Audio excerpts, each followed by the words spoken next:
Ladies and gentlemen, sometimes you just have to act like you are drunk, like you are crazy. Confuse your enemies, confuse them.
Since I was born, but now I am getting youth. Hakuna motan, hakuna toga book.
All right. Hold on. Hold on. I'm hearing myself back from some echo somewhere. So I'm hearing myself back. I'm hearing myself back from some echo somewhere. So there you are. So good to see you. So now let me just address this. So Ayo often starts the platform with a nice little welcome super chats. This is the extent of the generosity of the man. But he shouldn't stand alone in that space. So anybody that wants to join him should join him. What better way to start the session than this with this handsomeness that Ayo uses to welcome us regularly. So thank you, Ayo. So to it then, good day, good to see you, and how are you all? So how are you all? Yesterday was a slow news cycle, and we just had to find our way through it. But today is a rich harvest within the news. So plenty to chew over today. So lean back, kick back, take it easy, relax into it. The usual protocol. Click on the like button just as soon as you're coming in. No, as soon as you click on to join, just click on the like button as well. So that's the only real support that you can, that's the main support you can give the platform. The super chats are nice and whatnot, but really what propels the platform is the readings of the YouTube algorithm. And that reading is usually in terms of the interaction with the space. Well, one of the ways that it's gauged is the like button and the subscription and other metrics as well. So be part of that loop by clicking on the like button. So click on like, and if you're not already subscribed, then do that as well. So now, you remember I tell you every day that we're on a talent hunt, and that talent that we're looking for is a voice that is knowledgeable and articulate and delightful to listen to. So a good example was Jide, who joined us yesterday and the day before. So that's a new discovery for the platform. So you be the discovery of the day. So we're forever canvassing for new voice. So why don't you be the voice? How long have you been listening to us and saying, no, one of these days I will join them? Well, why not today? What's wrong with today? So make today that day that is one of those days that you will join us, especially if you're knowledgeable about the Nigerian landscape, not necessarily solely about politics, because we expand beyond politics, but really a good knowledge of politics would help. But if you feel that you have the articulation and the confidence, just come on board. It's a gentle space, as you've already experienced. So if you're a new voice that we have not heard from before, we would like to hear from you. And the voice that we're chasing, of course, we've already said, we're chasing a northern female voice. So that's the only voice that has not been properly documented on this platform yet, a northern female voice. So be the talent of the day. So yeah, what did I say? Click on like, click on subscribe, click on the hyperlink that says StreamYard to come join us, and your invitation to buy your host cups of coffee, you can avail yourself of that. That's in the comment section, and it's also pinned as the main comment. So buy your host cups of coffee just to nod in the direction of the platform to say, oh yes, I appreciate what that ball-headed fowl does all the time. So buy cups of coffee to show appreciation for your paddy man, one man. So do all those. But what are we contending with? So one of the, and by the way, a lot of the stories that we do discuss, they are actually sent in by the subscribers. So you all have my Instagram. It's always there. So my Instagram is always there. So if you feel there is a particular clip or a particular storyline that you would like the platform to interact with, just send it in to me, and I'll look through it, and then I possibly decide to put it on. So one of the subscribers did this, and this is why we're contending with this headline now. How Southwesterners dominate President Tinubu's list of 20 special advisors. So yes, this is a space that is fast developing. What was 1 year ago? What's this person talking about? So this is what are you talking about? Abimbola Tumbosun. So what was 1 year ago? All right. So this is a space that is fast developing. How Southwesterners dominate President Tinubu's list of 20 advisors. So as early as the Tinubu administration is, the echoes or the murmurings of Yorubanization is now starting to evolve as a coinage to replace the Fulanization that we had under the Buhari administration.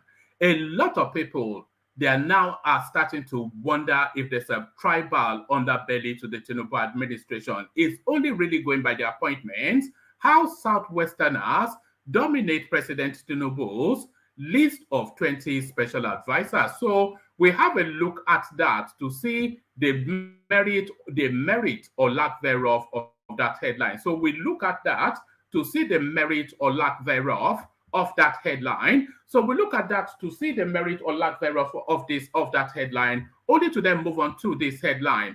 And thankfully, we have hopefully a military man on the studio to talk us through this, because that falls within his bracket. NNPC intercepts offshore vessel owned by Nigerian businessman Henry Coker with stolen crude oil.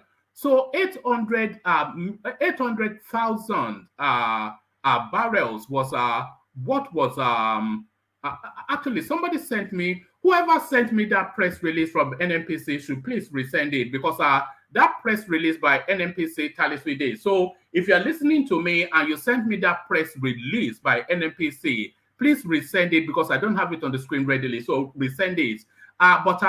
Yes, NNPC intercepts offshore vessel owned by Nigerian businessman Henry Coker with stolen crude oil. So now it looks as though now the fight against that space is now starting to take its currency. The fight against that space is now starting to take its currency, and still with hands raised and gloves on. Another fight. But this fight, the fight against the oil bunkering, oil theft, is a fight against crime. But this next headline now is going to be a bloody fight. It almost certainly will be. It's going to be a bloody fight because, of course, it's a religious fight. We will defend our faith. Group declares support for Isese festival in Ilorin. So, yes, I thought that headline had run its course, and I thought we'd already gone through all that we could go through with that particular storyline. But it looks as though rather than it peter away, it is ratcheting up. So rather than it petering away and fading out, it is actually ratcheting up. So these are the drum beats of bloodletting. If you've ever wondered what the drum beats of bloodletting sound like, these are the drum beats of bloodletting. We'll defend our faith. Group declares support for Isese festival in Ilorin. So there it is. The stage is set for a religious clash within the Ilorin state. So there it is right there. The right to slaughter. Oh, all right, thank you, please. I'll check in a moment. So the right to slaughter then cows in shallow rivers. It seems to be where the bloodletting would start. It's just it's unbelievable, but there it is. The stage set for a bloody clash in Ilorin. So now, to be or not to be is the next question. Because, of course, hold on.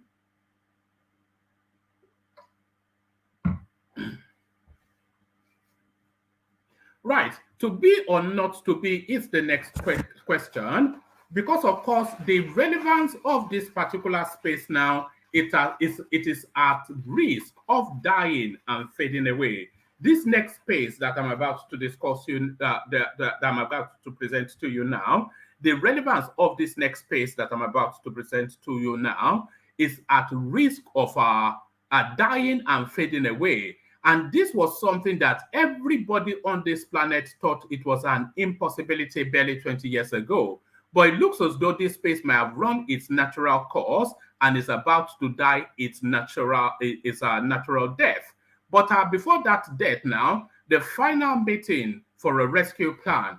What am I talking about?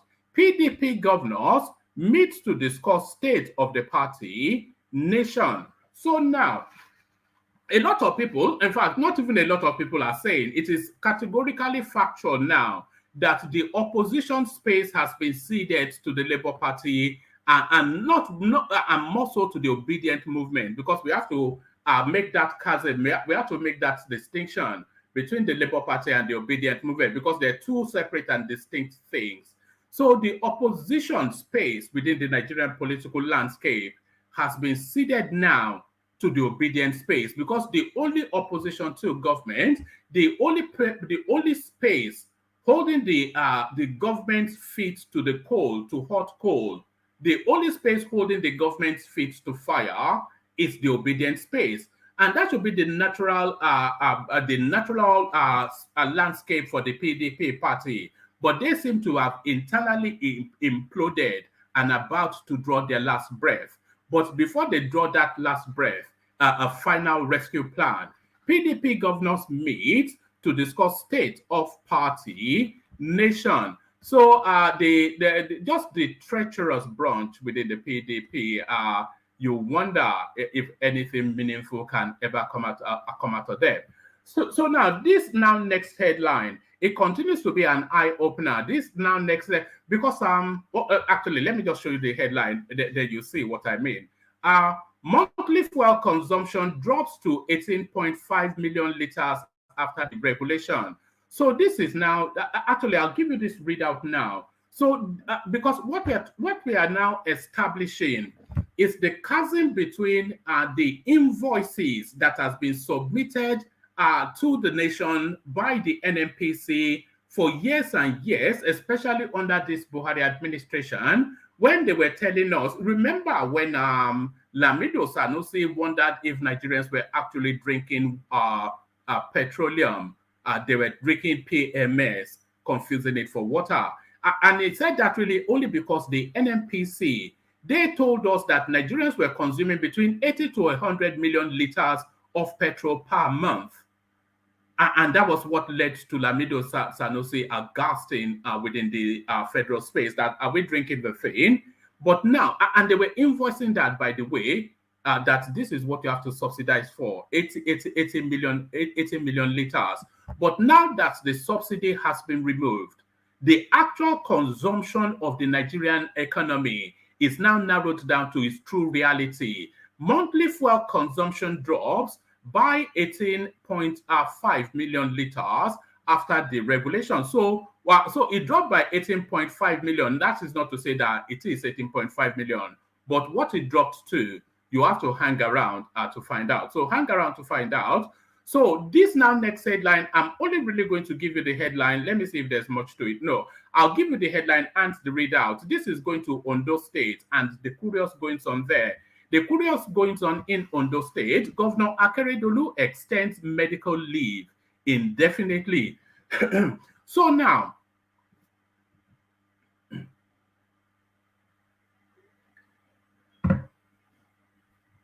So now this now highlights a very big problem within the Nigerian space, because it looks as though as soon as you are elected into a government office and you've taken that oath of office and you've taken then charge of the powers of that office, it's near impossible to remove you. So now the Nigerian constitution says that a governor, a president, etc., who is incapacitated must be removed for reasons of incapacitation. So Akeredolu has been incapacitated for 18 months, going on 2 years now. Is always renewing his medical leave.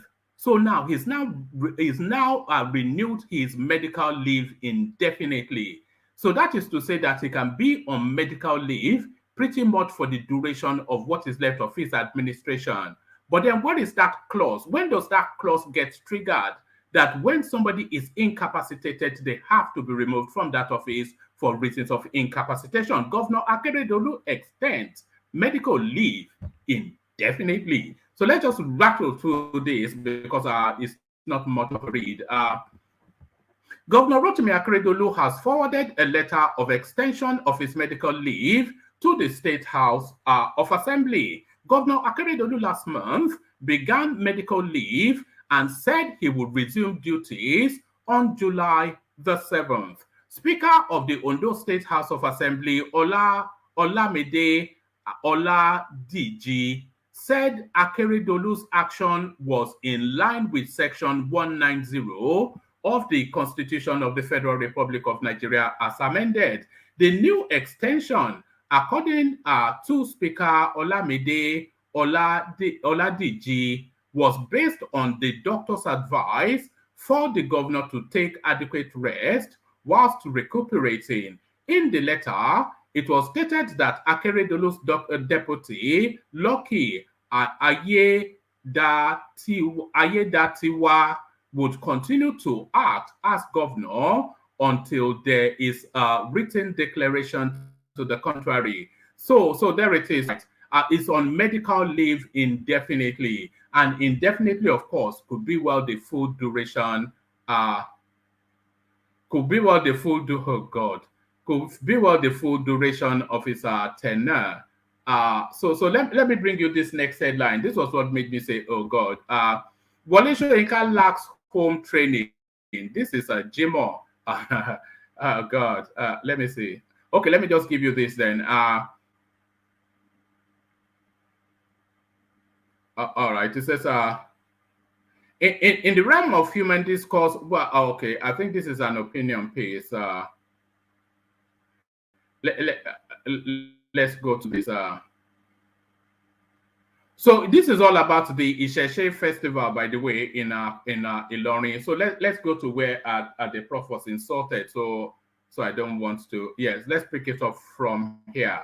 Critics, including Alhaji L.A.K. Jimo, a respected Ilorin-born historian, and Imam Ismail Dare Olawuwo, an Islamic scholar, have taken turns to criticize Soyinka for his lack of religious tolerance. So, okay then, I'm going to highlight this just so you can. In Nigeria, sometimes you wonder if you're living in a parallel universe. In Nigeria, sometimes you wonder if you're living in a parallel universe.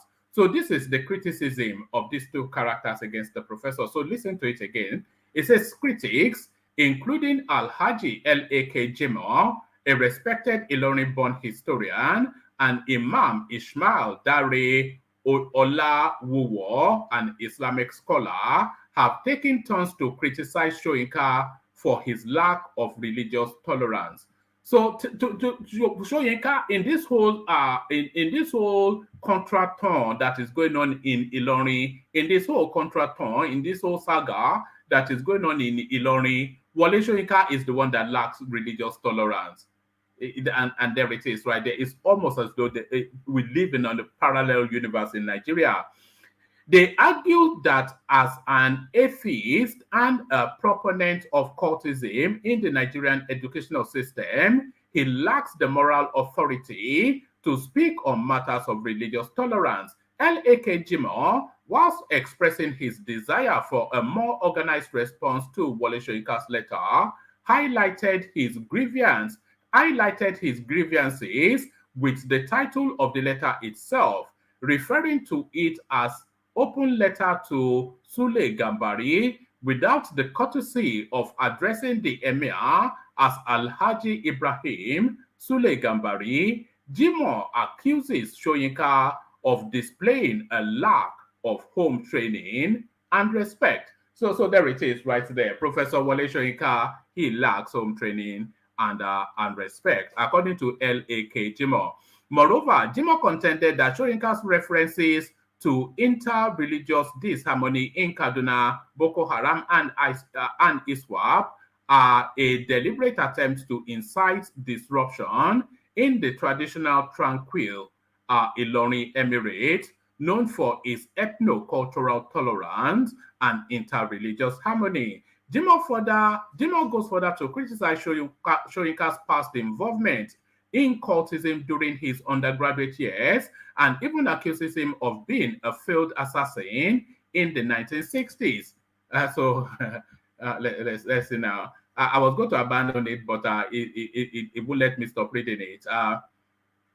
According to Jimo, individuals like Soyinka who have perpetrated destructive cultism in Nigeria should feel ashamed and have no moral ground to sermonize about tolerance. He argued that Soyinka's previous intolerance towards dissenting political opinions undermines a credibility he may have on the subject. Continuing in his critique, Jimo challenges Soyinka's intellectualism and suggests, and by the way, Jimo challenging Soyinka's intellectualism. So Soyinka will know Oprah Wonyosi, Abeku, and all of that, So he's the one that wrote all those to the point that he propelled him to a Nobel.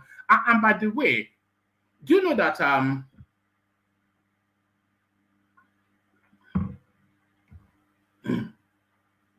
do you know that Soyinka is one of two no more than, I doubt if there are about 5 Black people that have won the Nobel laureate based on academic work.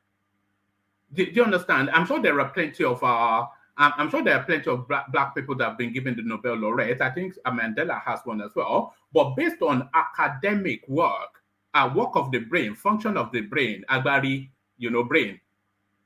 I think Wole Soyinka is probably one of 2 Africans that have ever really gotten that. Certainly, probably stands alone as the only Black African that has ever gotten that. To have won a Nobel laureate based on an academic piece of work. But this is the person that Jimo is telling us. It's like I said, it's like a parallel universe, the Nigerian state.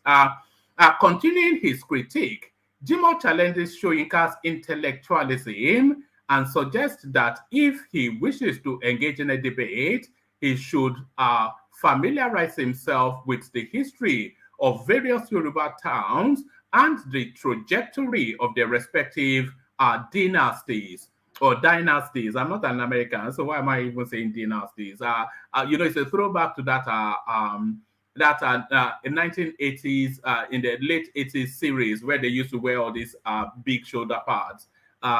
If you've ever worn a blazer that had shoulder pads, then we know how old you are. Jimo mentions examples like Ife, Oyo, Ibadan, Abeokuta, Osogbo, and Modakeke, highlighting instances where certain groups displaced others to establish their dominance. Imam Ismail Dare Olawuwo, in a similar vein, questions Soyinka's right to discuss religious tolerance due to his atheism.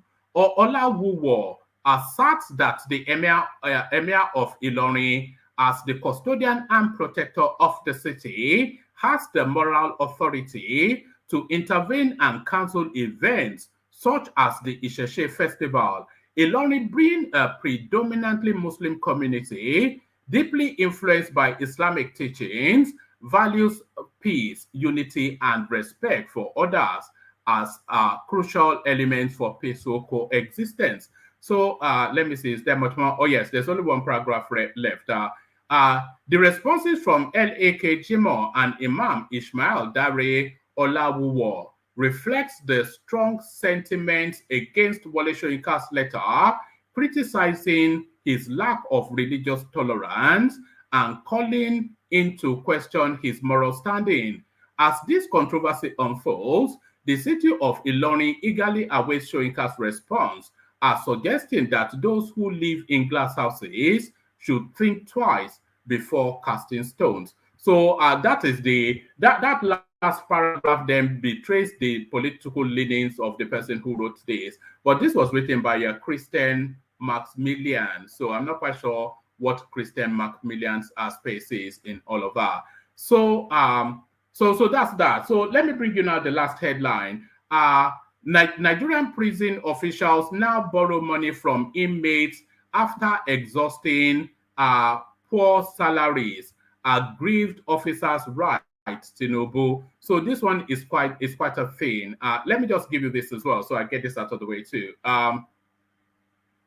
An officer of the Nigerian Correctional Service, formerly Nigerian Prison Service, has written to President Bola Tinubu to complain about alleged corruption and poor remuneration in the service. According to the aggrieved official, the NCS personnel were being poorly paid and treated unfairly, unlike their colleagues in other departments at the Ministry of Interior.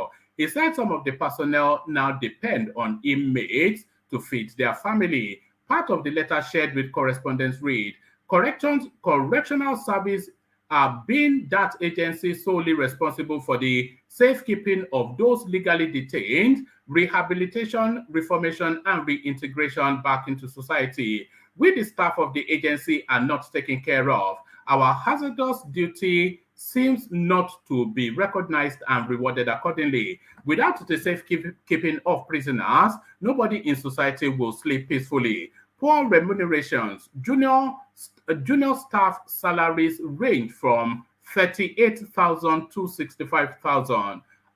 is that per month or per annum? That's well, it can't be per annum, can it? So it can only be per month. So it's 65,000 poor pay in Nigeria. That's the thing. It's 65,000 poor pay from grade level 3 to grade level 7 respectively. I have spent 11 years on the job, and I am currently on level 7 with a salary of 65,000 monthly to survive, which is impossible if not for God. We pay rent, feed, pay children's school fees, buy fuel, or settle other settle other bills, etc. We are tired, just that we don't have alternatives. I have managed my salary to train myself in school, yet the agency has refused to upgrade me at least so that I can earn up to 114,000. Promotion arrears are not being paid. Non-issuance of uniforms. Despite the poor salary, our agency has refused to issue us uniforms. Instead, we have been the one buying it ourselves. So we've had this severally, that with Nigerian security personnel having to buy their own boots, buy their own uniforms, even in some instances buy their own guns. We are left to beg from inmates when salaries get exhausted after a week of payment, thereby creating unprofessional relationship with inmates through which prohibited items are taken to custody centers, leading to some escapes in custody centers. Sometimes officers beg as low as 100 naira from inmates when they are closed from work just to pay transport back home. The last administration only increased police salaries without adding anything to us. The last person in police is receiving 75,000, whilst the last person in the correctional service is receiving. So there it is. The prison wardens are begging money from the prisoners. So there it is. Only in Nigeria, of course. Only in Nigeria. So only in Nigeria. So let me take the kega. And by the way, there's still plenty of space left in the on the studio if you want to come join. So let me take a micro break with the K guys, and then we'll see how we wrap the conversation. So let's go to the K guys. Keep on clicking on the like and subscribe. But let's go to the K guys. Water, only water, where they see ma. Water, only water, where they see ma.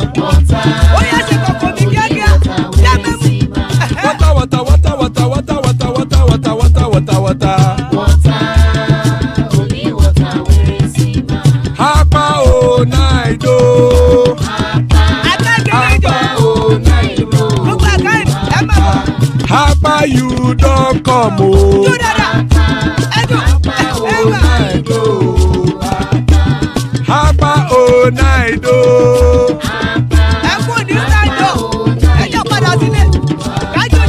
Oro kẹ̀kẹ́ ẹlẹ́mùrè o. Ilé sọ́díyà kẹ̀kẹ́ ẹlẹ́mùrè o. Bobby Master kẹ̀kẹ́ ẹlẹ́mùrè o. Chief Latif kẹ̀kẹ́ ẹlẹ́mùrè o. Eruku lẹ̀lẹ̀ ẹlẹ́mùdé. Eruku lẹ̀lẹ̀ ẹgbẹ́ ẹlẹ́mùdódò jàre o. Eruku lẹ̀lẹ̀ Ghana ti dé ẹgbẹ́ bọ́dì o. Ọmọ ẹlẹ́yẹ ẹ̀yẹ o ó dilé o.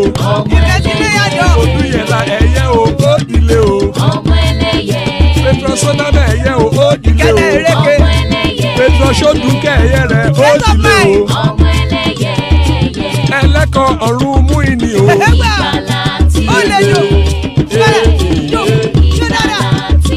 Àkùkọ ọ̀run mẹ́kọ̀.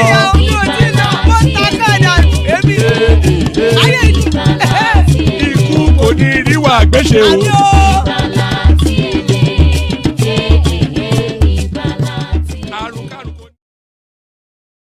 And there it is right there. Iku Koniriu Agbeshe, may death have nothing to do with us. Amen to that on behalf of myself and you, my friends. So Iku Koniriu Agbeshe, as guys, I bring you this. how Southwesterners dominate President Tinubu's list of 20 special advisors. So this is something that is fast developing as a theme. A list of 20 names that made up the special advisors to President Tinubu is dominated by people from the country's southwestern region, correspondents learned. In a copy of the list obtained by correspondents, it was observed that half of the special advisors Tinubu had appointed since his inauguration in May were people from states in the southwestern region. These are, so let's go through them. Dr. Adekunle Tinubu, a personal physician. Tunde Rahman. So that you have to discount these first two actually. So if Dr. Adekunle Tinubu is his personal physician, then that will be a carryover from his personal life. And Tunde Rahman has always been Tinubu's spokesperson. So that's not really anything new. Dami Lotun Aderemi, Senior Special Assistant on Private Secretary. Tony Subir, Senior Special Assistant on Domestic. So not any significant portfolio so far. Demola Oshodi, Senior Special Assistant on Protocol. So he's starting to get a bit senior. Tokwe Ajayi, Senior Special Assistant on Media and Publicity. Others, Yetunde Shekoni, Motunrayo, Jinadu, Shegun Dada, Paul Adekonye, Wale Fadairo, Sunday Moses, and Taiwo Okon Lawon. So this is not actually strong enough this is not strong enough to back up that headline. This list has generated mixed reactions from Nigerians who feared that Tinubu might also reserve the key ministries in his list of cabinet members for Southwesterners. For instance, a popular activist, Deji Adenyoju, tackled President Tinubu on his Facebook page on Sunday. Adenyoju said, what kind of tribalism is there? I don't think this is strong enough. Tunde Rahman has always been his spokesperson. Adekunle Tinubu, his personal physician. If that's always been his personal physician, then who cares? Senior Special Assistant on Domestic. So the cook, who cares about the cook? You know, so it's not strong enough an argument to be had yet.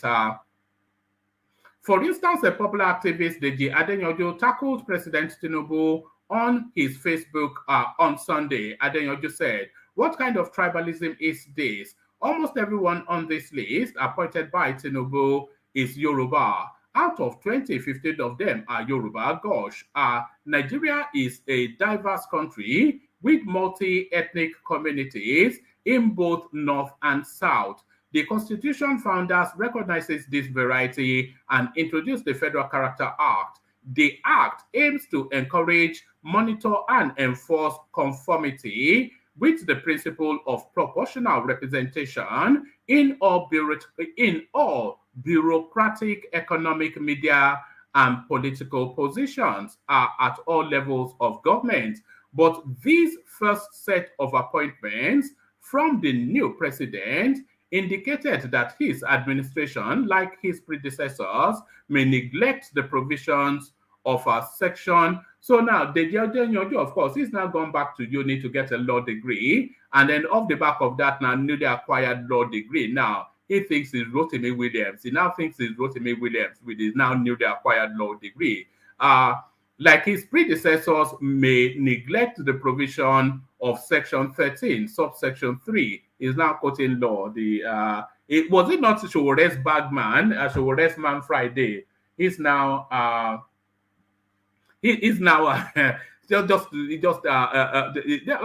cannot abide that guy. It comes across. If he had a PhD, he would still come across like a dunce. He's just one of those people.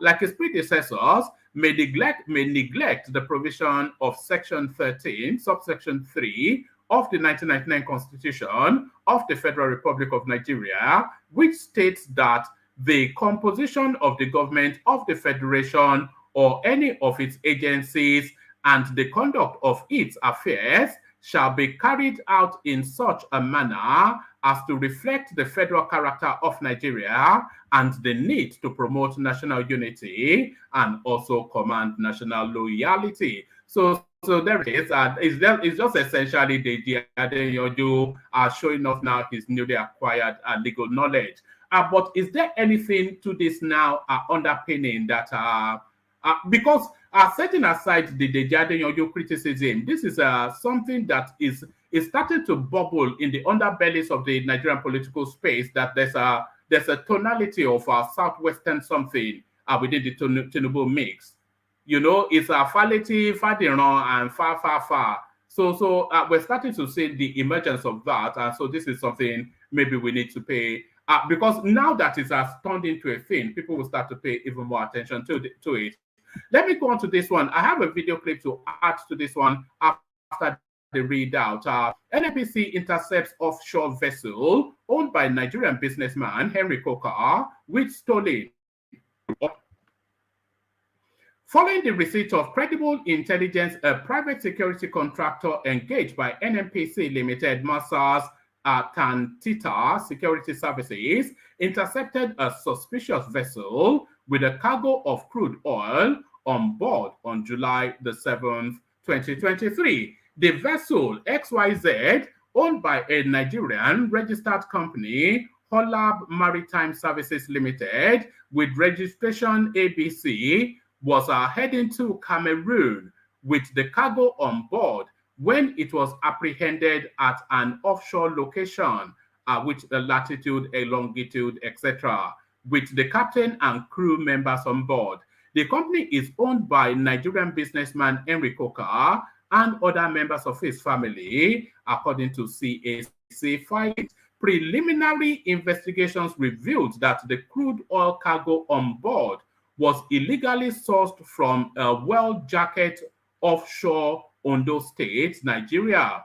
There was no valid documentation for the vessel or the crude oil cargo on board at the time of the arrest.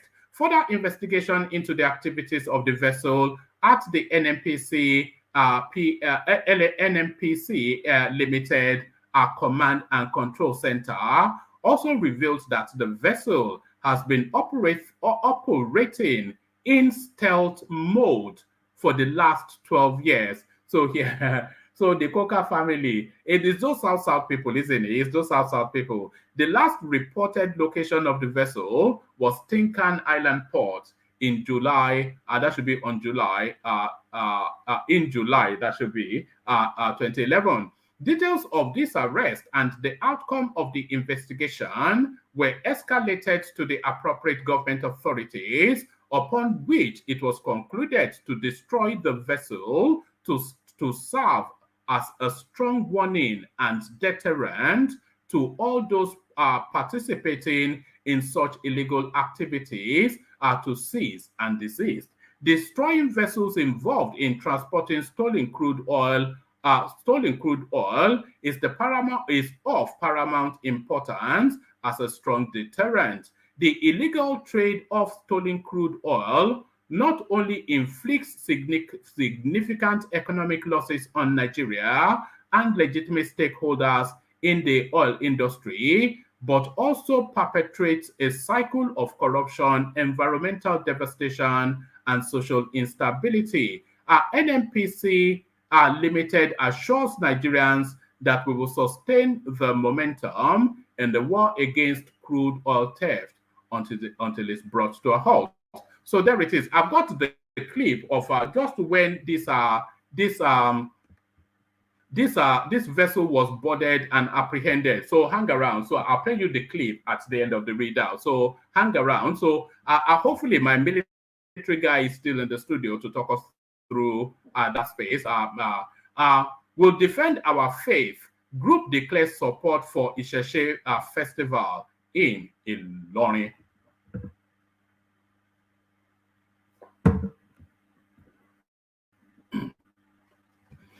A group under the aegis of the Ancient Religion Society of African Descent International Council says it is ready to defend the rights of traditional religion faithfuls amidst the Isese festival controversy in Ilorin. In a statement on Monday, Ifagbenusola Atanda. So that doesn't sound especially, because this is an international group. So somebody called Ifagbenusola Atanda. That sounds like one of those South American reverts. In a statement on Monday, XYZ, Ifa Atanda, the group's president, said traditional worshippers will not fold our arms and allow infringement on the rights of their fellow adherents in the country. Correspondents have reported that the Mijilisu Shabab Li Ulamahu Musulumi group in a video warned Yeye Ajesi Kemi Omolara, a priestess, against holding an Isese festival in Ilorin, Kwara State. The group claimed the order came from Sulu Gambari, Emir of Ilorin. Speaking on the issue, the Emir of Ilorin said the festival was cancelled to prevent crisis. So I wonder if they had a history of crisis already within that space. He added that the priestess had lived harmoniously in the town for years until she decided to go beyond her boundaries. So how is her wanting to practice her faith in her country going beyond her boundaries?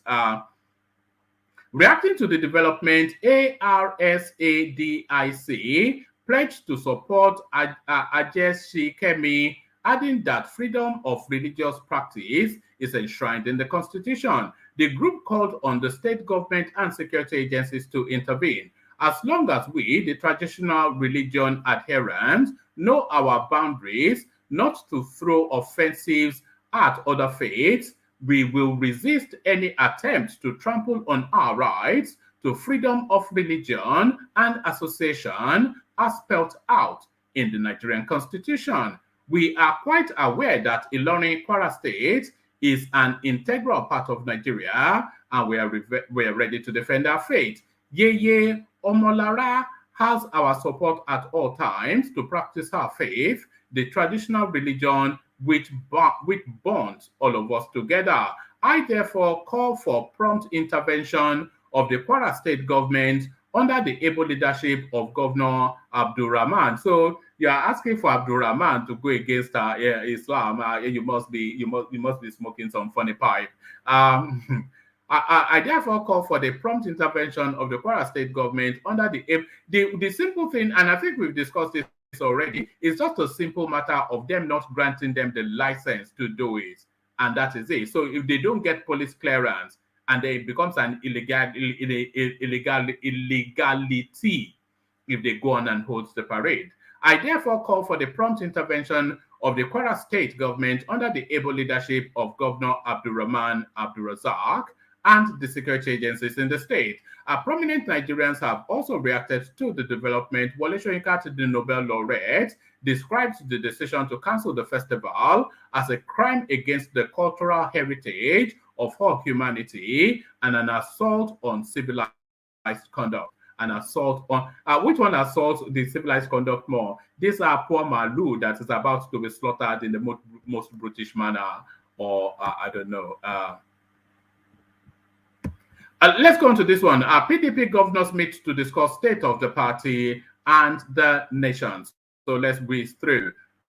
Yes, a short read. The People's Democratic Party PDP, the People's Democratic Party Governor Forum will meet on Tuesday in Abuja to discuss the state of the party and the nation. The forum, in a statement by its Director General CID something or the other in Abuja on Monday, said the inaugural meeting will also roll out the agenda of the forum under the leadership of Governor Bala Mohammed of Bauchi State. He said that the first meeting of the forum since Mr. Mohammed and Governor Fubara were elected.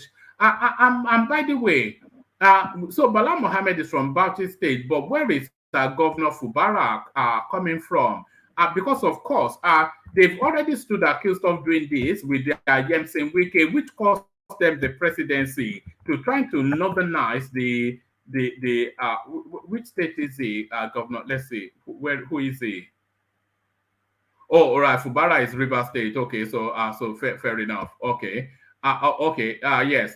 He said that the first meeting of the forum since Mr. Mohammed and Governor Fubara were elected chairman and vice would hold at 1 p.m. The forum is expected to discuss the state of the nation, especially recent developments in the country, politically, socially, and economically. The meeting will also discuss the state of the forum, the party, and the role of the PDP governors in stabilizing the PDP and the nation. In addition, the new leadership of the forum may likely unfold their unity and progressive agenda during the meeting. So there it is right there. So the last stand at the OK Corral, So fight or flight.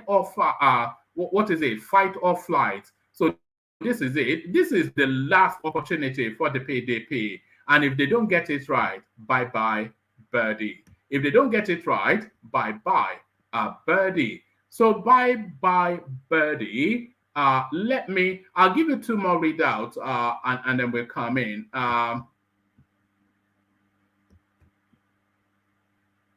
Let me give you this one, because this one is pertinent and germane to the current state of play.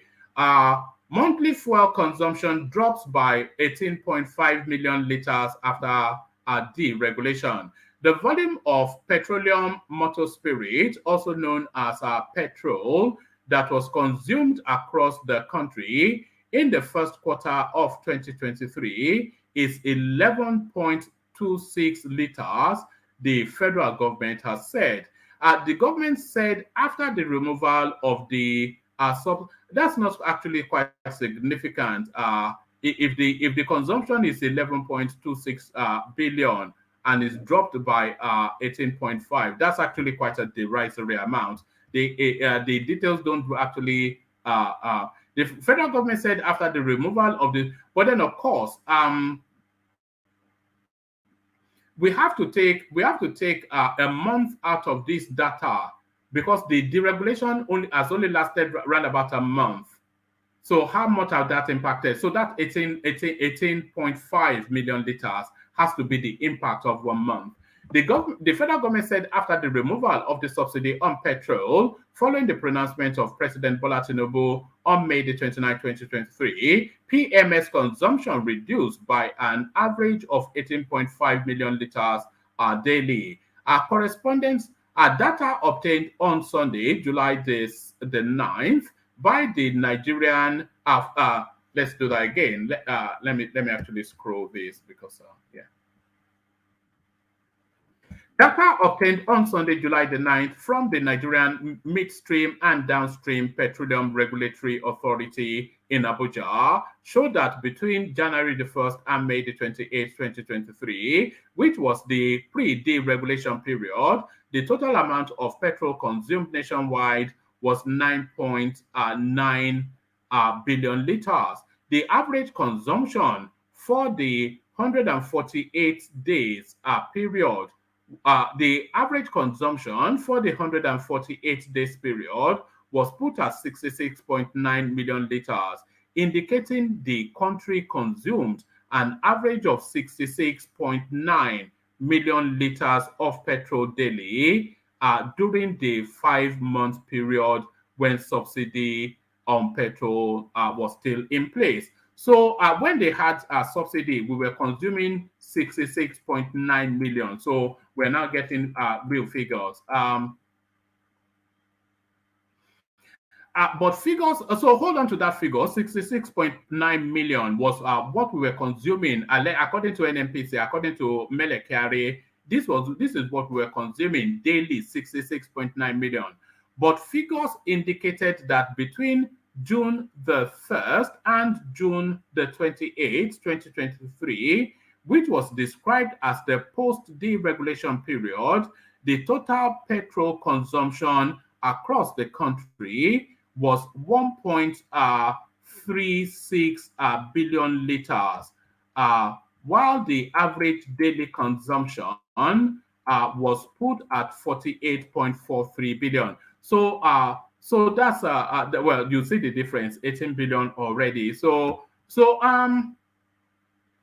is that significant enough of a margin to be calling foul, though? Is that significant enough of a margin to be calling foul? The president of the Nigeria Association of Energy Economics, Professor Yinka Omorogbe, said the fuel subsidy regime created avenues for terrible practices. Omorogbe said the removal of the fuel subsidy was a right step, despite the harsh impact on Nigerians. So there is that one. So there is that one. We've already gone through Akeredolu. Let me now give you what constitutes then the headline, which is really what would have brought people here. So let me now bring you these figures, because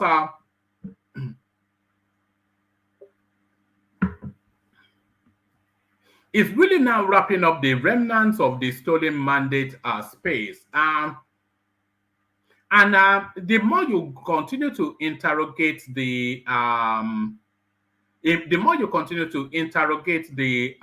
raw data that came out of that election, the more some of the figures that INEC attributed to Peter Obi, the more dubious they seem. Because Obi has always told us that the numbers that INEC attributed to him are not a true reflection of the votes that he got. That's what Obi has always, and he's gone to court actually on that. And the more we continue to interrogate the data of the election, the more right Obi is. Obi is actually right in what he's saying.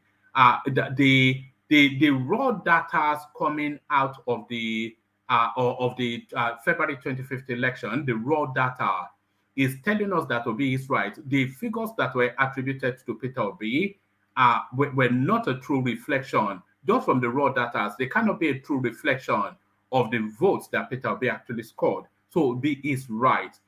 What the raw data is telling us is that Peter Obi, with certainty, would have done significantly worse than what INEC attributed to him.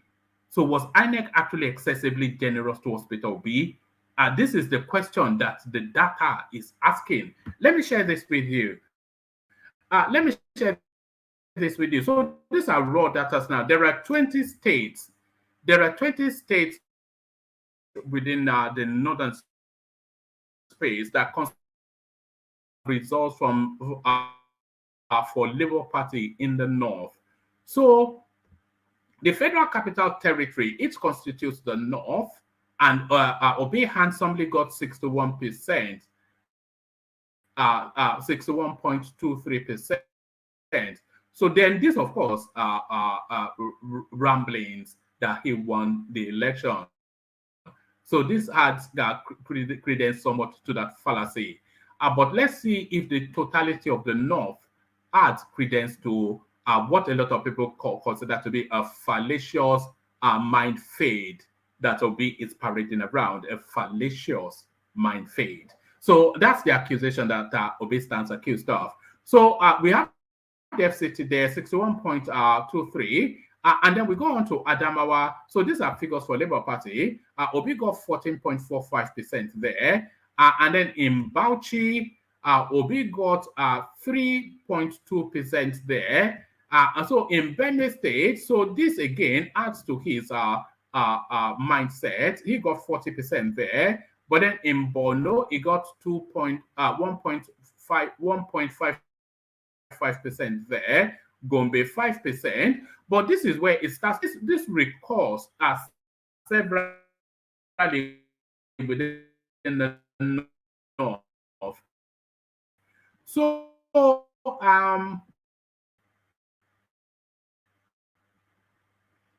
percentage of the votes in Jigawa State. So when I say 0, I mean less than 1%. And when I say 2, I mean less than 5, I mean less than 3. So 0.21%. So what that tells you is that in Jigawa State, they did not even, they are not even aware that there's a human being called Peter Obi never mind giving him consideration to give a vote to. So there it is right there. So in Kaduna State, he got 21.6%. In Kano State, you see now, this is probably the most damning of the vote. So in terms of intellectualism, in terms of the chattering classes, intellectuals within the Nigerian mass, the concentrations of them are predominantly in Lagos, and then from Lagos you have to say, and a lot of them in Ibadan, but really a lot of them in that Kaduna Kano axis. So in that Kaduna Kano axis, that is where intellectualism really is in the north. So if Peter Obi is scoring 1.68% in Kano State, an egalitarian, enlightened intellectual space. So there is that one. In Katsina State, it got 0.6%, which tells you then that nobody is in Katsina apart from the household of Buhari. Nobody in Katsina knows that there's a human being called Peter Obi. These are raw data. So in Kebbi State, nobody still knows that Peter Obi exists as a human being, 1.91%. In Kogi State, they are aware, but they just don't care, 12.31%. In Kwara State, they thought it was their favorite chemist down the road, so they gave him 6.63%. In Nasarawa State, they are very much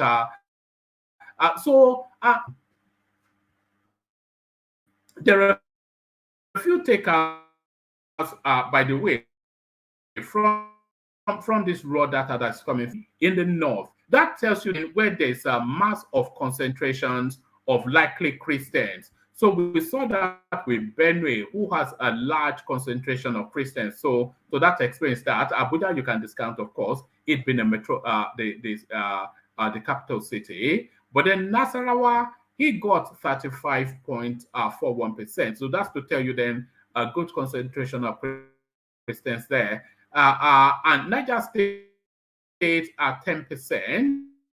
Then Sokoto State, I'm actually surprised that he got 1.12% in Sokoto State, because if you were wondering where the heartbeat of the North was, you would have thought it was Sokoto State, where religion converges, with ethnicity to then form one central hub. And that is where you're getting all of these religion-based stonings and whatnot. So the space that you would have expected a total zero rejection of Peter Obi was Sokoto State. But still, there's a 1% of persons in Sokoto State. I wonder if those were yes, there's a 1% of persons in Sokoto State voting for Peter Obi. And then Taraba State, 29.30%. Yola, 0.64%. And Zamfara, 0.33%. So, it's not an attempt to re-legislate anything, but it's just really to highlight. It says out of the 19 northern states, Labour's party scored 25 in 4 states. Can the LP please tell Nigerians how and where it got 25% or more in at least 9 of the remaining 15 are listed to have the necessary spread? So the person, whoever brought this forward, is just speaking about the spread. But really, the narrative actually goes beyond the spread. This is a categorical rejection, what you're seeing here. When somebody is scoring 0 points, if we look, let's actually have a look. So in Jigawa, in Katsina, in Yola, and in Zamfara, it couldn't even muster. It couldn't even muster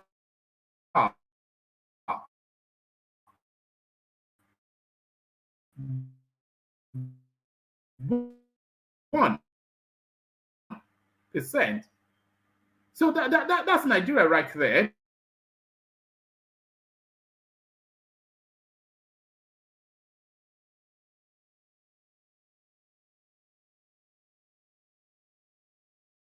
Of anything, because what the figures are actually telling us is that Peter Obi is right.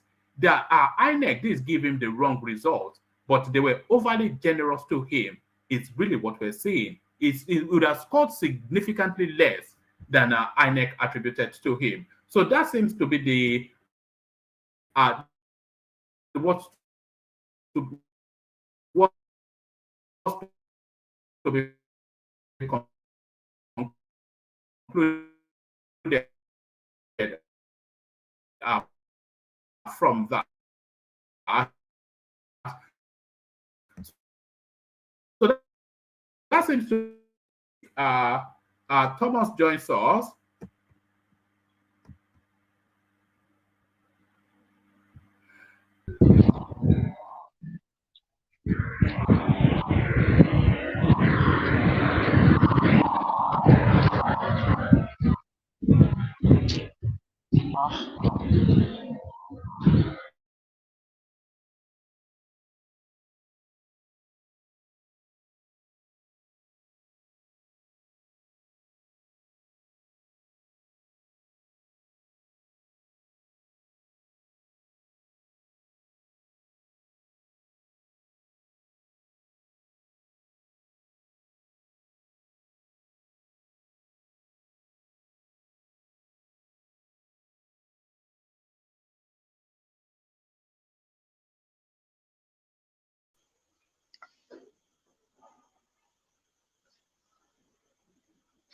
Hello, woman, are you there?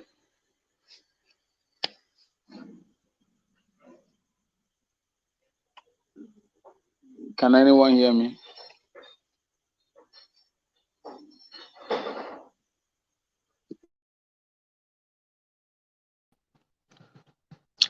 Yeah, I can hear you, but one man is seems to be gone. Wow, that's bad though.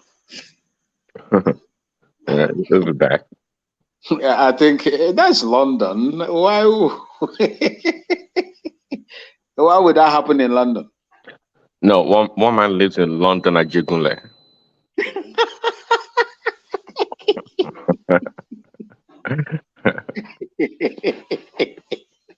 Oh, that should not be happening in London. Well, it's internet, it's technology. Anything can happen, though. Of course, of course. Yeah. I think we should wait for him to come in. He might be struggling to come in. He will come in. Hello guys. Yeah, we're hearing you, bro. Yeah. How are you guys? I think obedience is after one man.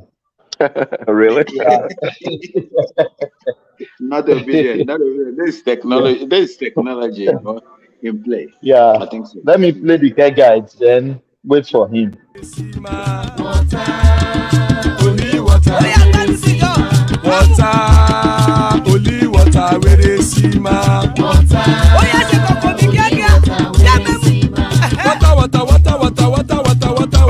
All right. This is now to be somewhat of a tradition. Can you hear me? I said the obedience is after you, one man.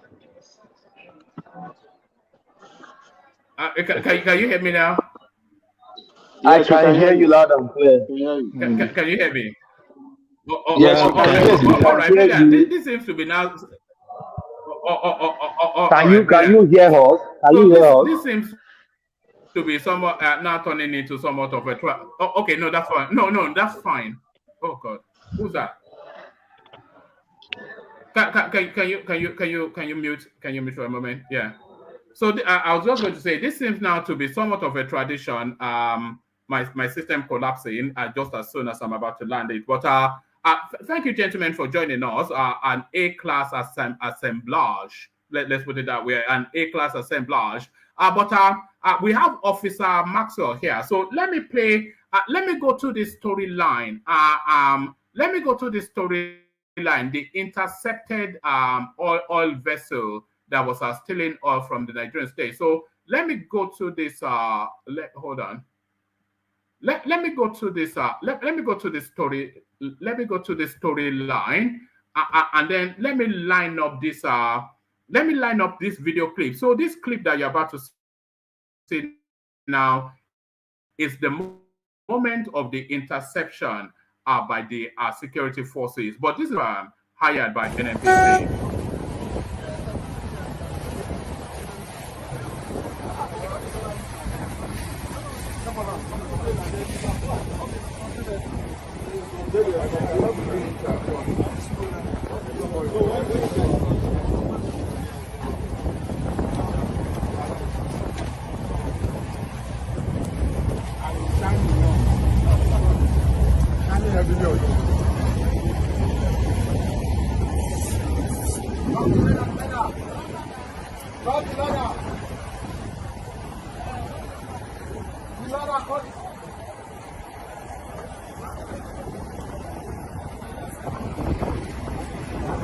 There is one here too. There are two. On the other side of the park here. All the boat of the Ghana.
All right. So there it is. Officer Maxwell. So there it is. Those were your boys intercepting some vessels stealing oil from Nigeria. So what are you making of that? This vessel that has been that's been accosted on the high seas. 800,000 barrels of petrol found. These guys have been in operation since at least 11 years, because they document them back to 2011. Henry Coker is the name that that vessel was registered to. So what are you making of that interception as part of the wider fight against oil theft? Vin, good to see you. Thank you so much, one man, and good evening here in Ghana. Yes, here in Ghana, Yeah. the beautiful city of Bolagatanga, eastern Yes. part of Ghana. Good evening to all the panelists and those that are in the comment section, and our brothers and sisters that are watching us all over the world. I am disturbed with what is going on. They are not my boys, they are my comrades, former comrades. I am ex now. I had no much power when I was in active service. I was just a warrant officer. And I was with the military, the army, not the Navy. one man and those that are listening to us, there is what we call area of responsibility, AOR, in the military. It's a universal concept. I would like to channel it to the Navy. That area you are talking about now, when you come to seas, it is the AOR, area of responsibility of the Navy, the Nigerian Navy. If these people have been operating since 2011, that will show you that they were not operating alone, one man. That vessel, that oil tanker you see there can carry, if I'm not mistaken, it can carry over 200 to 300 barrels of crude oil. 800,000 was found in it. 800,000. 800,000. Okay. That is to show you the quantum of loss, revenues that the Nigerian state is losing from oil, illegal oil bunkering, apart from the ones that are happening in the hinterlands. It is very, very ridiculous that Nigeria can no longer control or protect or supervise their waterways and allow these things to happen. You see, I think it was in this, when we were talking about oil subsidy, whether it is a scam or not. I don't know if it was on this platform that I said. I reiterate what Abacha said before he died. He said, if insurgency or any act, I'm putting my own there now, or any act of criminality persists for more than 1 week, the government in place at the time is involved in it. There is no way this vessel in the Navy, when I had the opportunity to enter into their control room while I was in Bakassi Peninsula fighting the Cameroonians, there is what they call PLS, Point Location System. It is a kind of tracking system that can detect any vessel that is coming into Nigeria as far as 60 to 70 or 80 nautical miles. This man or this group has been, have been doing all these things in Nigeria, carrying out this criminal. It's a sabotage for me. And nobody found out or detected them. That is the Vin, does it surprise you the name that this act is being attributed to, Henry Coker, which will then tell you that that's a South person? Does that surprise you? Because I was either expecting a foreign name or a northern name. Does it surprise you that it's actually the Southerners that are behind all this? One man, I do not care where the person comes from. I do not care where this person comes from. What I am interested in is the loss of revenue that they are causing to the Nigerian state. And you must know my position.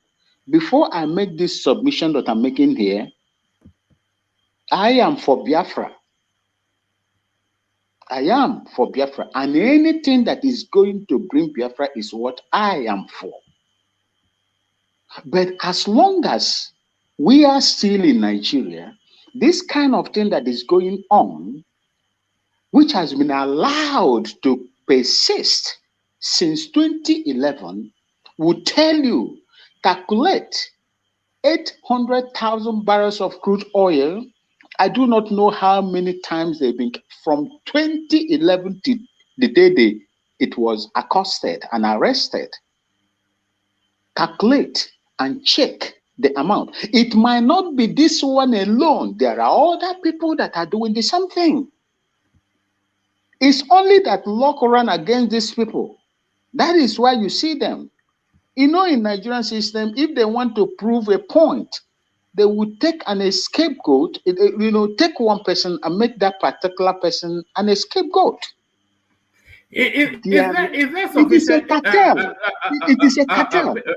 Vin, is that sufficient enough of a policing of the Nigerian waterways? Would you say, you being a military person, is that sufficient enough of a policing of the Nigerian waterways? Constitutionally, that would tell you. You see, if this thing can happen, people allow these things to happen. How do you want to tell me that the Nigerian, territorial integrity is protected? Sorry, Vin. Let me just correct myself for a moment. It's 800,000 liters, not barrel. But carry on. Yeah. 800,000 liters. No matter how it is, my brother, even if it is 100, even if it is 100,000 liters, my brother, just quantify it in monetary terms. I will tell you what is going on in that country. A report came out some time ago that Nigeria loses $400 to $500 million on monthly basis through oil bunkering. You do not know how many ships such as this has been coming into Nigeria, evacuating oil, stealing oil from our people, for selfish interest. These people cannot do it alone. It is a connivance of the Navy and those in Abuja. That is why I said it is a cartel. It is a cartel. And it takes a responsible government to fish them out, just like they are doing now. As we speak. Vin, the NNPC, they've made the decision to sink that vessel. So going forward, do you think this should be the course of action that whenever these sort of vessels they are caught and it's established that they are bunkering oil, they should apprehend and whoever is behind and then sink the vessel? Do you think that's one man and those that are listening to me as I speak, why would they destroy that ship? Why would they destroy that ship? In the process of interrogation, there is what we call destruction of evidence. Why will you destroy that ship? Like now, if they want to bring it out, what evidence are you going to show that this particular vessel, is it this video that you are showing us there? They are looking at tangibles, raw evidence. That is what they are looking at. Why will you destroy it? If these people that destroy it are people that have the interest of the country at heart, why would they destroy it? You can use this, you can make use, you can convert it and, own it, repossess this vessel, use it for your own good. It is an additional equipment to the country. It is a proceed of fraud or criminality. So I don't support the destruction of this ship. And that coca, where is that coca, one man? Have you heard anywhere that this man has been prosecuted, investigated, or something like that? Have you heard of that, one man, please? No, it's a breaking story. So I suspect in the course of, we'll find out just what's been done about him. Okay, I would like to see some what I would call proactive measures in order to bring this guy into the interrogation room. How I wish I am still. Vin, one man, Yoruba too also bear coca now. Am I right? Yes. But Henry Coca, though, what's his first name? Just because of the crime, is more likely. A sad person. But that's just my suspicion. You see, for me, if you look at my earlier submission, I don't want to know where this guy come from. As long as he is a Nigerian, he is committing economic sabotage to the country. That is my own position. And he and his corporates, or those that are facilitating him, must be brought to book.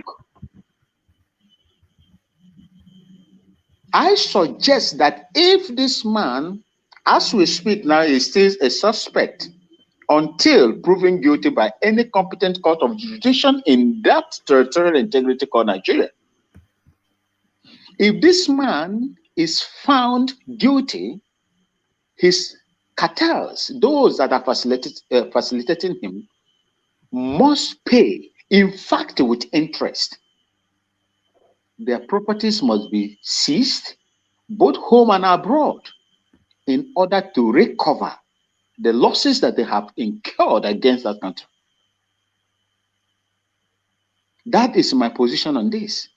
And mind you, one man, this thing cannot happen without the knowing of those that are vested with the responsibility of protecting the riverine areas, which is our seas, which is you know, Vin, we've had that conversation just a couple of days ago when we were saying this was when they were giving packages to retiring military personnel, and somebody was suggesting that they were paying them off to stop the oil bunkering. And you seem to concur with that it's impossible without the connivance of security forces. I told you, if you remember some time ago, before it is in the public domain, Wike, Governor Wike, I think ex-Governor Wike, made a very serious allegation against a particular GOC within that area. What happened to that man? What happened to him? Typical of Nigeria. What happened to that man? That man should have been made to pay the price, thoroughly investigated. If found guilty, must be paid for what he caused that country. That's my opinion in this. And mind you, there is no way, if it waggles like a dog and it barks like a dog, then it is a dog. Most of this thing that is happening, a civilian cannot do that. When you see a small bird dancing on the center of the road, the drummer is nearby. One man. There are people that were aiding them, controlling everything that was going on, and giving them access to continue to perpetuate this evil against the state. That is what I have to say about this. All right, Vin, I'm going to take you to two more spaces, and then from you, I'll go on to Akeem. So the two spaces I'm going to take you to, they are not spaces that I've read out before. As you know, the news cycle continues to churn out, and we continue to respond. So this one now, presidential polls, APC preparing for rerun. Labour Party National Chairman wants members. So this is the confidence that he's claiming that they're getting from the court. He says the national chairman of the Labour Party, Julius Abure, has said that the All Progressive Congress APC is preparing for a possible rerun of the 2023 presidential elections, warning members of the party to be alert and not be taken unawares. Speaking on Monday during an online meeting held with Nigerian American Coalition for Justice and Democracy, led by Professor Eddie Opario Oji, who is the Labour Party diaspora chairman in the United States, Abure said the APC believes that the odds are against it at the Election Petition Tribunal.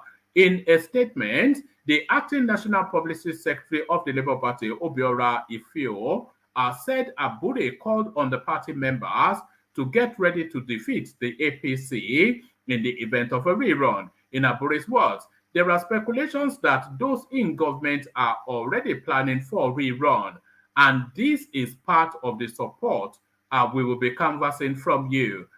We should also be getting prepared because since all those in government are already preparing for a rerun, we too should not be taken unawares. So we will be needing your engagement and support on this aspect. If it happens today that the election is nullified, which is not what we're asking for, because we are asking for outright declaration of Peter Obi as president.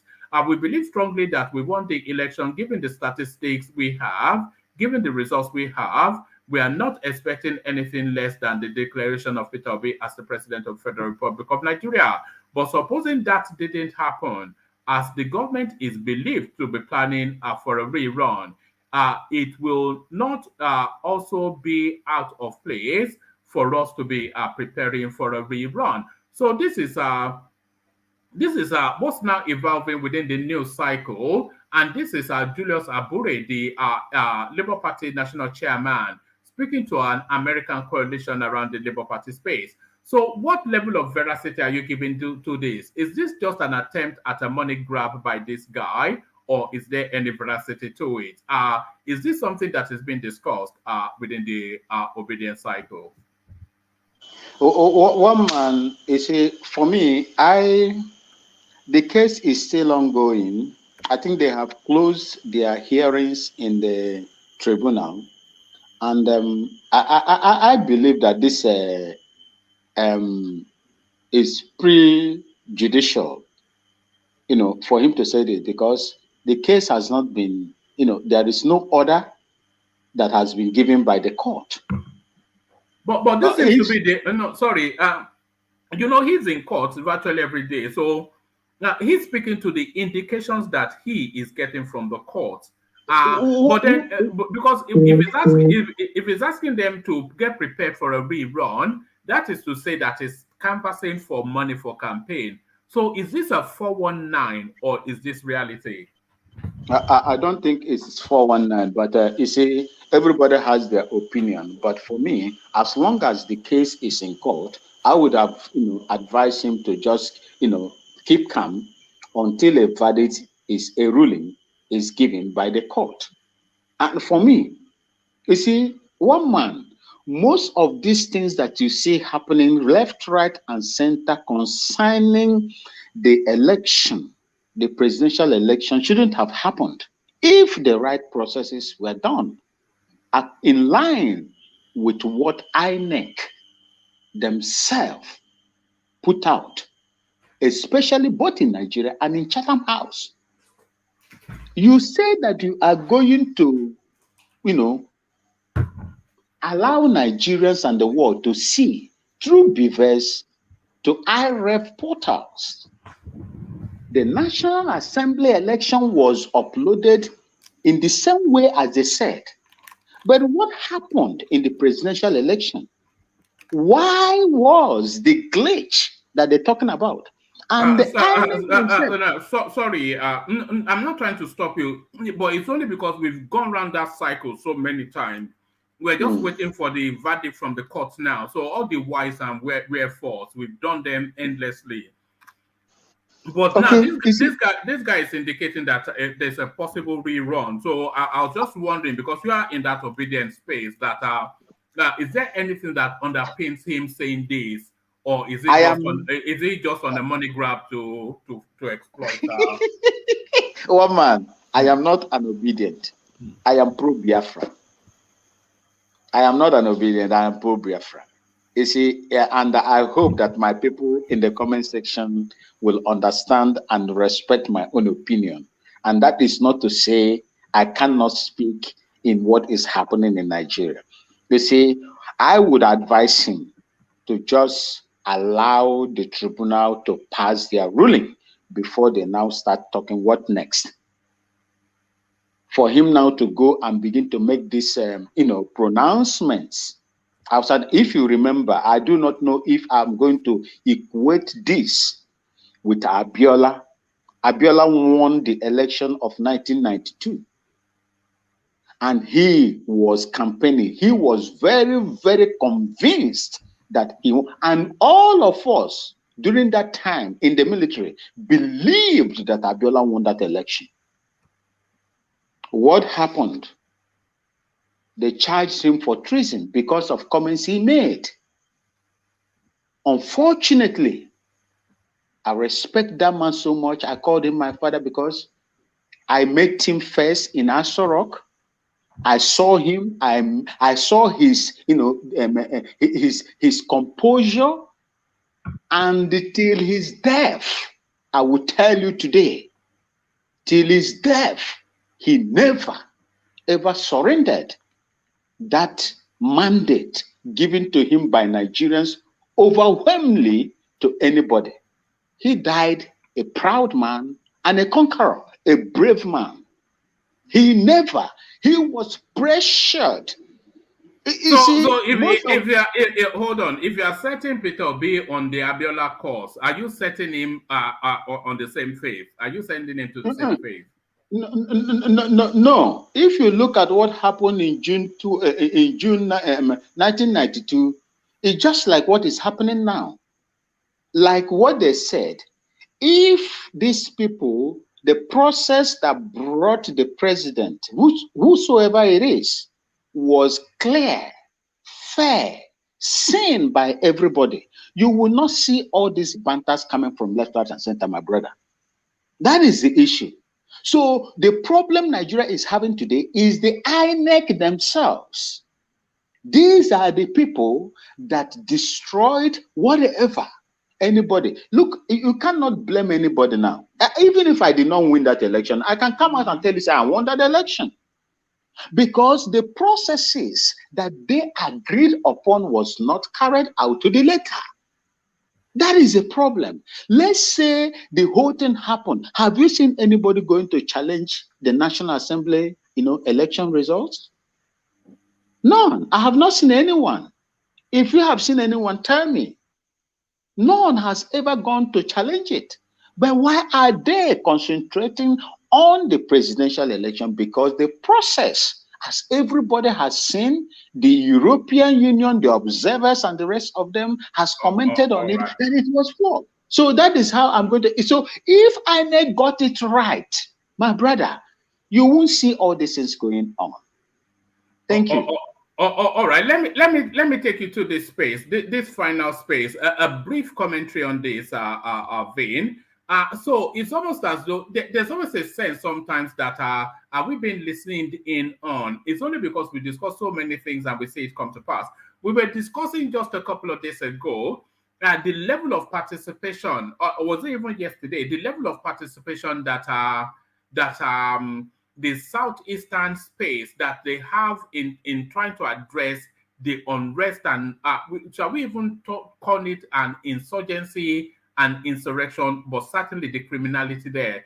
We were saying, are they putting in a collective effort to address it at the local level first before they start to shout Buhari Tinubu? So fast forward 24 hours later, and now this. It says, after 4 hours of closed-door meeting, Southeast political leaders resolved to seek an audience with President Bola Ahmed Tinubu on the security situation in the region. So there it is right there. And this is what we were discussing just barely a day or two ago.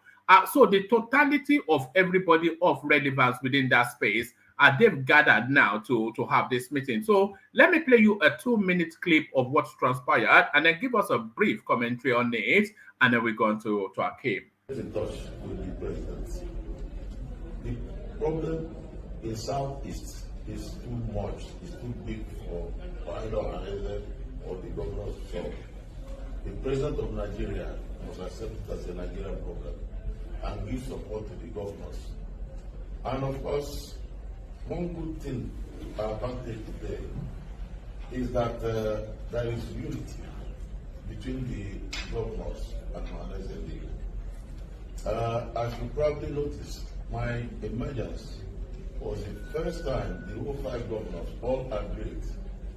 I'm from Imo State. In Imo State, no other candidate emerged. Nobody opposed me. I came out. I was opposed. And the 5 governors all supported me. So the unity we have in Igbo land today, we have never had before. And that is a very big advantage to achieving our goal. I don't have any doubt in my mind. Definitely, we don't expect to sort out the matter in one day. Because some of the problems we have, there's criminal problem. Because people who come and kidnap, people who come to kill, they cannot say they are working for Biafra or working for Nnamdi Kanu. It's not correct. You know, if somebody kidnapping, see that they're up now. So I think really that the governors in particular and the members of National Assembly, not only the governors really, and that's why we call them to this meeting. The members of National Assembly will work with the governors and get in touch with the president, so that the matter can be actually resolved and once and for all. So I know. So there it is. So that's Emmanuel Nwayamu, who infamously called Yoruba people rascals. So that's Emmanuel Nwayamu, of course, the now new leader of the Ohanese Indigbo. Sitting to his right is now the Fulani governor of Imo State, Hope Uzodinma. So the convergence then of the socio-cultural group and the governance space are coming together now to speak to the goings on within the Southeast. So is it is too little, too late, or better late than never? So there's now unison in their voice and they're taking it to Tinubu. Do you think this should have happened a lot earlier? But now that it's happening, are we expecting results? Brief commentary on that, Vin. Yeah, one man, I would like to say something. He has come out to debunk that rascal comment that you said that he made against the Yoruba people.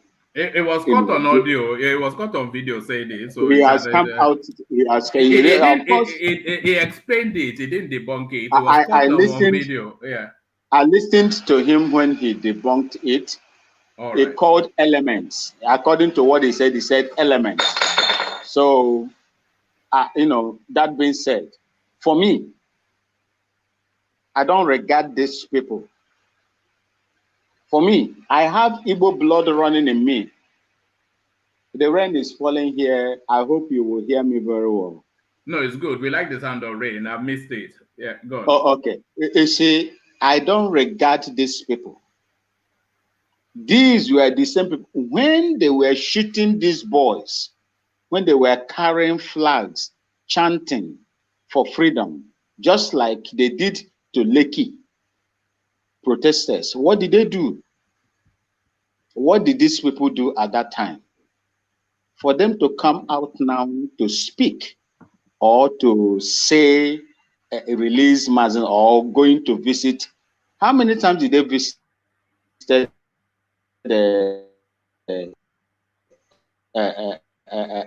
How many times did they visit him? How many times did they requested that Nnamdi Kanu be released? Nnamdi Kanu was kidnapped. The issue that is going on in Southeast today is as a result of the injustices that is meted out on Mazen Nnamdi Kanu. Abba Kyari has been granted bail, 50 million naira. What is Mazen Nnamdi Kanu doing in DSS detention? Yeah, but it's not been granted his liberty, though. Abba Kyari is not walking the streets free. But it has been pronounced that he has been given bail, but they have not pronounced. But no, they've pronounced Nnamdi Kanu's bail too, but they've not effected it in his release. Mazen Nnamdi Kanu was not given bail; he was discharged. If they discharged Mazen Nnamdi Kanu and the DSS allowed him to go to his house and they rearrest him, I will not be saying this that I'm saying here today. You can decide when it comes to security.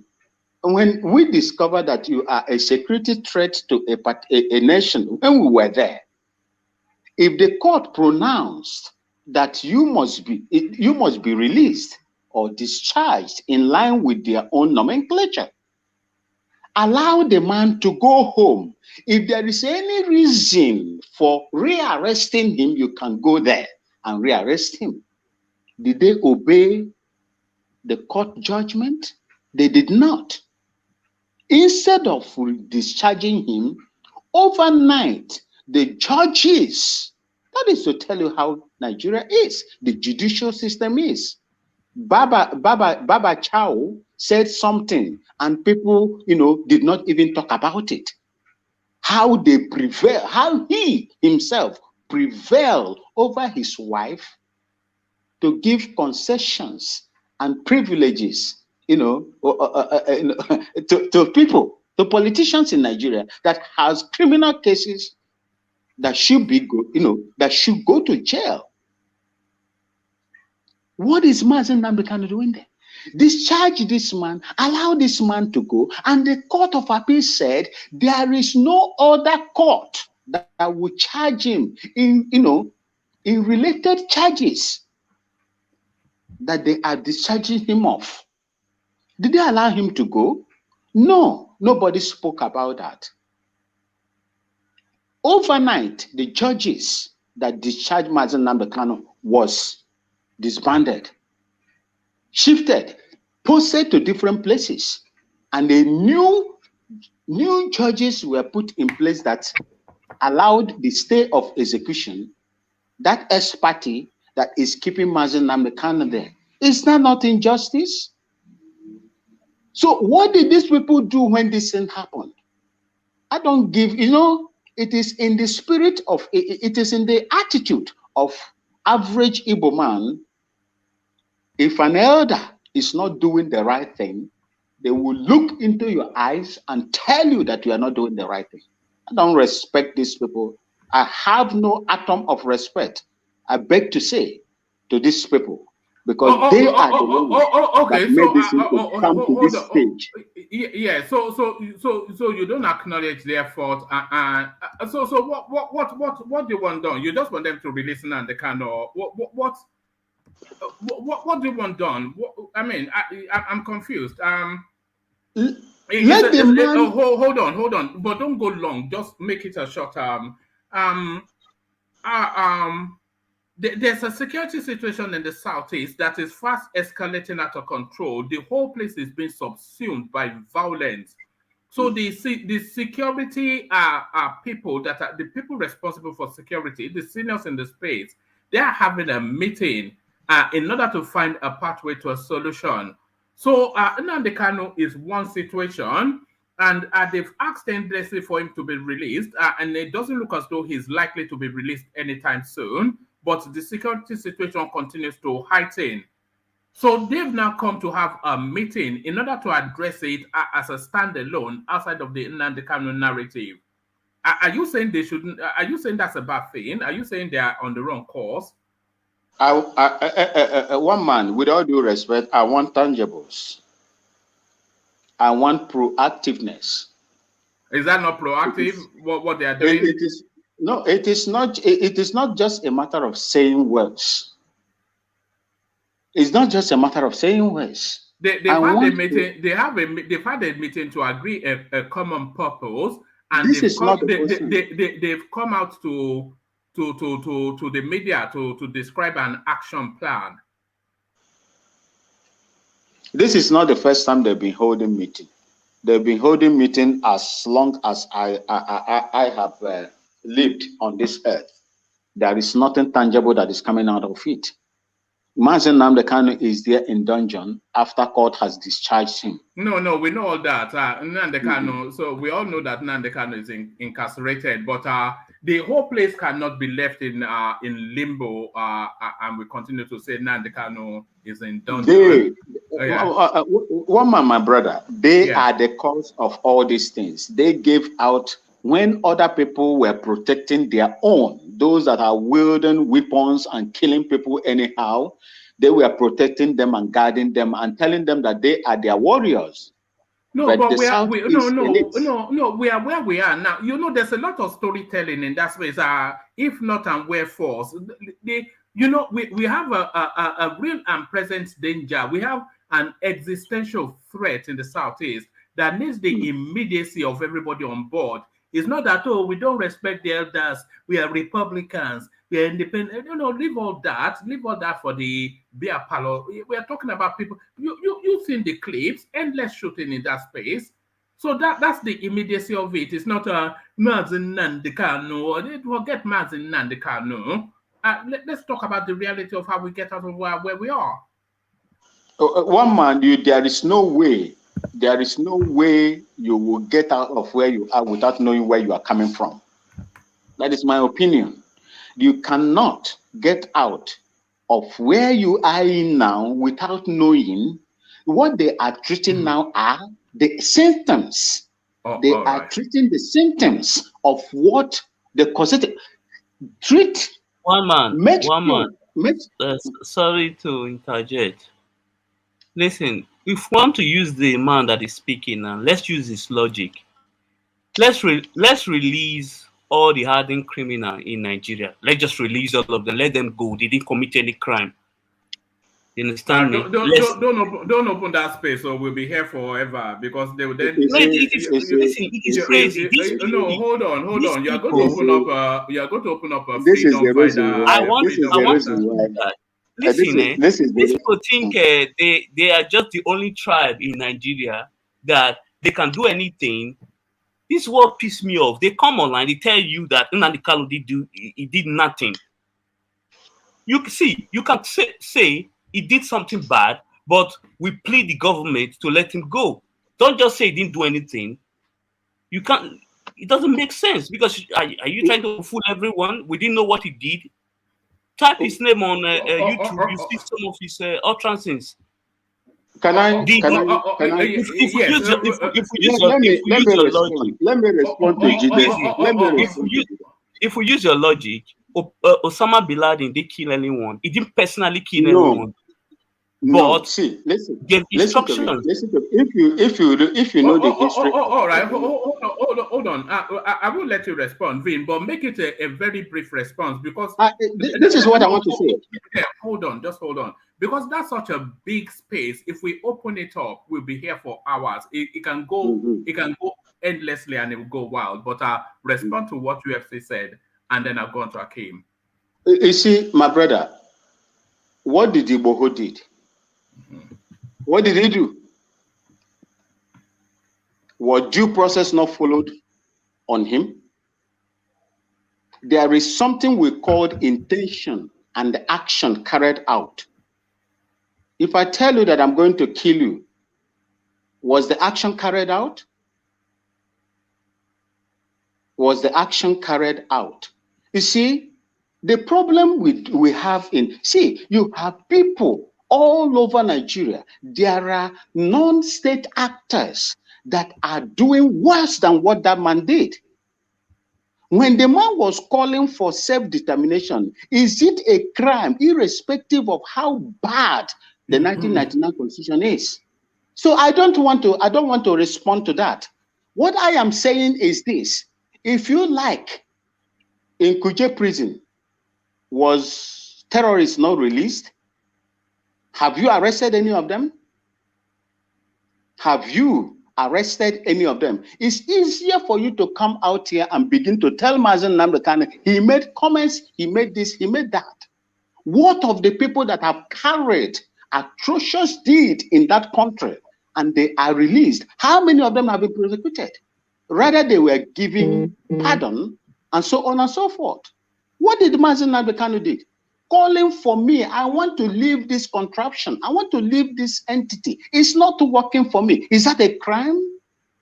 Go to your laws, go to your constitution, and go to any law in the world. Tell me if what he was calling for was a crime against him. If it was a crime, why did the Court of Appeal discharge him? You are not a lawyer. And you cannot act like a lawyer. If what you are telling me now is a crime, then the lawyers that know more than you and me would have convicted him and jailed him. That is what I will respond to that. Thank you. All right, brilliant. So thanks for opening things up for us. So that's our resident military expert officer Vin. So that's our we have a resident for everything. We have resident financial experts, resident legal experts, and now you are one man. Where is Ajale Koko? Is Ajale Koko here? No, Ajale Koko is away for a few days, but he sends his regards. So you are our resident military expert. So our resident military expert. One man, please permit me. I have to leave you now. I'm going for my my tribe's festival we are holding at which one of your tribes, your Ghanaian tribe or your Igbo tribe or your Sudan, because you're a bit like Rational Mind, isn't it? You even have Chinese. You know, Rational Mind is my friend, my brother. He's always on point. You see, I am from the Kusasa tribe, one of the largest ethnic group in the upper eastern part of Ghana. The Kusasa tribe. So we are having a festival in the Cape Coast Castle today, where the slaves were sold, to the you know what you could do. Do you have a smartphone, Vin? Yes, please. I'm talking to you through a smartphone. Yes. So if you can take just mini clips of the event and send them to me, so we can share the celebrations. I will do that. I will do that. And then so tomorrow we can play it and then see how you celebrate in Ghana. I will do that, and I will give you the illustrations of what the people are going to show us there today, and how most of those things that happen. It is going to be a lengthy one. We are going to finish around 2 a.m. Ghana time, GMT. So, and for my Igbo blood, my mother is from Abia State, so I always support my people. So I will not stay, where I don't want to stay away where people will be shaving my people's head in their absence. I always represent them, and I will continue to represent them. Thank you so much, and God bless you. All right, thank you, Vin. Have fun at your festival. So thank you, Vin. So that's Vin, of course, a long-standing presence in this space, and equally long-standing presence. I wonder, every time I go to him, he's never really there, only to then come in 2 hours later to say, what man did you call me? So Akim, the progressive, are you there? Of course. So that's Akim, the progressive. He's probably in the fridge somewhere. So let's go on then. Let's go to Prince Daddy, who hopefully is there. Prince, are you there? Your Majesty, Obalola. Hello, woman. How you doing? Shaking the day. Okay, so let's go to this space then. I actually have a clip as well to this space. So let me play the clip, and then we get into the story of it.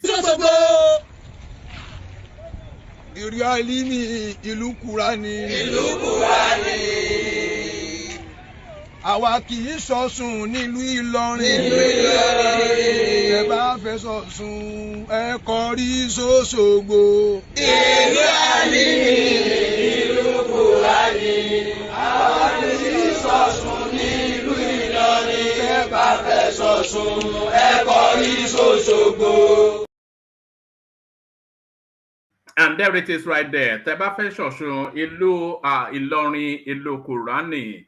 Àwa ò kì í ṣọ̀ṣun ní ìlú Ìlọrin, tẹ́ bá fẹ́ ṣọ̀ṣun ẹ kọrí s'Òṣogbo. So that was in Yoruba language. So for the benefit of the listeners, so you see the turban people, they were singing. That was in Ilorin, by the way. So they were singing. The town of Ilorin is the town of the Quran.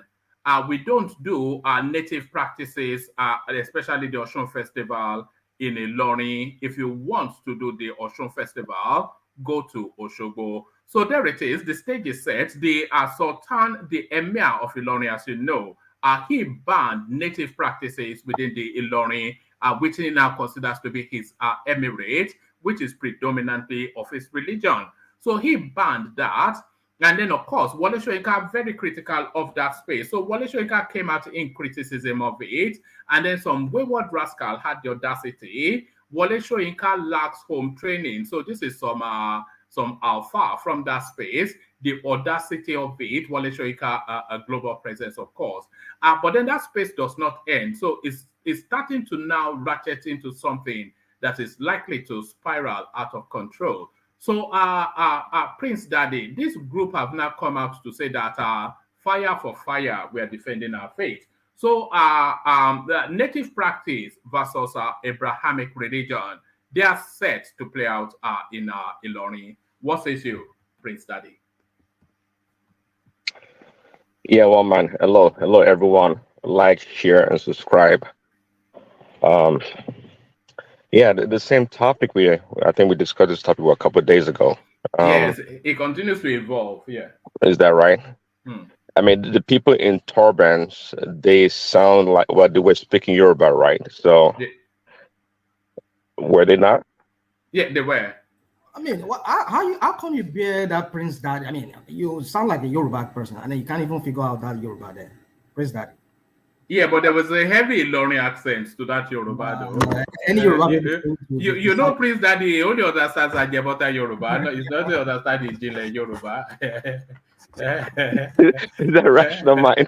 It's rational mind. Listen, the Yoruba we speak in Lagos, just like is totally different from all the other, different forms of Yorubas. I mean, give me a break, rational mind. Anyways, yeah, these people, I don't know. They don't want a foreign religion on their land. That's what it sounds like. But if it's something, I think Simba was trying to allude to that. If it's something that's like totally foreign, they're not used to it. I mean, it's natural for people to want to defend their territory at all costs, be it from foreigners or foreign religion. So, but at this point in time, if you ask me, not to escalate anything, I think it's an issue of bringing understanding on both sides. Many times we operate in society, we're not aware of the law, and not everybody's like Benny. No, we don't. We all don't know the law, so they may be thinking that hey, they have the right to stop any such practice in their domain, but that may not be the case. They need to be called, have a meeting, talk to, let them understand that hey, in Nigeria, everyone is free to practice whatever religion they choose to, right?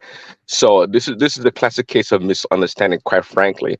And of course, it can escalate to something else, a religious war leading to, I mean, little things like this, they can completely escalate to a point of, war, destruction. They destroy their own community just to stop this so-called foreign religion from being practiced. So, and I think the governor or some high person in that space also came out against it. But if it's not Tinubu, somebody high up needs to bring these people together and try to. Where my concern is, where because of course, like you said, it's a storyline that we have been following over a couple of days now. Where my concern is that it looks as though a battle line is being drawn. Because the Emir of Ilorin, he has come out to back that he doesn't want native practice within his emirate. But then the Native Practice Association, they are saying they are going to, so they've now come out now to say they will defend their faith and their rights to practice. So that is to tell you that promenade now, it has to hold in Ilorin because they are not backing down. But then if it holds in Ilorin, what then does the Emir and its supporters do about it? So the stage is set for what is likely to be a brutal clash there. Yeah, I mean that's what I'm talking about. It shouldn't get to that point. Of course, the we call them those traditional worshippers. They want to exert their rights, rightfully so. But again, what is the goal? What are we trying to accomplish here? What are they trying to accomplish? Is it to be able to practice their religion eventually at any time and not being hindered by anyone else? Sure, that's the goal. But again, rather than try to agitate the the other religions or the Muslim religion or the people against them, I think it's better that they shouldn't hold that festival. But nonetheless, no. Hold on. You are saying they shouldn't hold a festival? well, yeah. If you go to a court until the judge passes the law or makes a judgment about a case, both sides or all sides need to abstain or be set apart. No one is allowed to do anything, and I think this should be the approach to this matter right here. Not trying to deny them from practicing that religious belief or the traditional religion, but what are we trying to accomplish here? Is it a religious clashing between the Muslims and the traditional worshippers? We're not trying to do that. So a person of prominence. You know what we're trying to do here, Prince Daddy. What we're trying to do is to assert the fundamental right to free associate and worship as you will, so long as it doesn't impugn or impinge on anyone else. Because to say that they are, you are second classing them, aren't you? And you are second classing their belief system. So they want to run a promenade through their own town in celebration of their belief system. How can that be stopped? Well, absolutely. I'm not trying to do what you just said right now. See, looking from outside or as an outsider, right? I'm trying to approach the matter in the most logical, peaceful way as much as possible. I'm not trying to deny them. Of course, I mean, naturally, they want to express themselves. Just like they're trying to do. Okay, they should go ahead and do whatever they want to do, and there comes clashing, and people die, and so much chaos, and it escalates to something else. That's what I'm talking about. I'm not trying to deny them of anything, but if somebody of prominence or somebody that has authority comes in and bring both sides together, or put a halt to whatever they're trying to do, then they know that somebody's definitely, especially in the government, is understanding of their grievances. Okay, and not because they're just being pushed to the side and being marginalized. That's not it. But if they have that in mind, sure, they can suspend the practice for now until they come to a consensus whereby all parties understand the Nigerian Constitution as it applies to the free practice of religion. So let's say it's easy when people are not in the war or in the battle in the war front to tell other people to go ahead and go and die. I can easily say, oh yeah, they have their rights. Let them go and do whatever they want to do. That's the easiest way to do it. But that's not the practical way to resolve it. But the practical way to resolve it is for the state governor to make a public pronouncement to curtail the excesses of the Emir of Ilorin and assert again the Nigerian Constitution of freedom of worship and association, and then sign that parade should take place. There is no other option aside of that. The audacity of it. Yeah, of course, I accept your latter pronouncement or explanation to the problem. Yeah, that's what I'm saying. If the governor or somebody in the government of prominence that has authority can do that. But even when they do that, would the emir or the people against them understand it? That's another thing. See, again, not everybody knows the law. I mean, if they truly know the law, they don't have any right to want to oppose these people.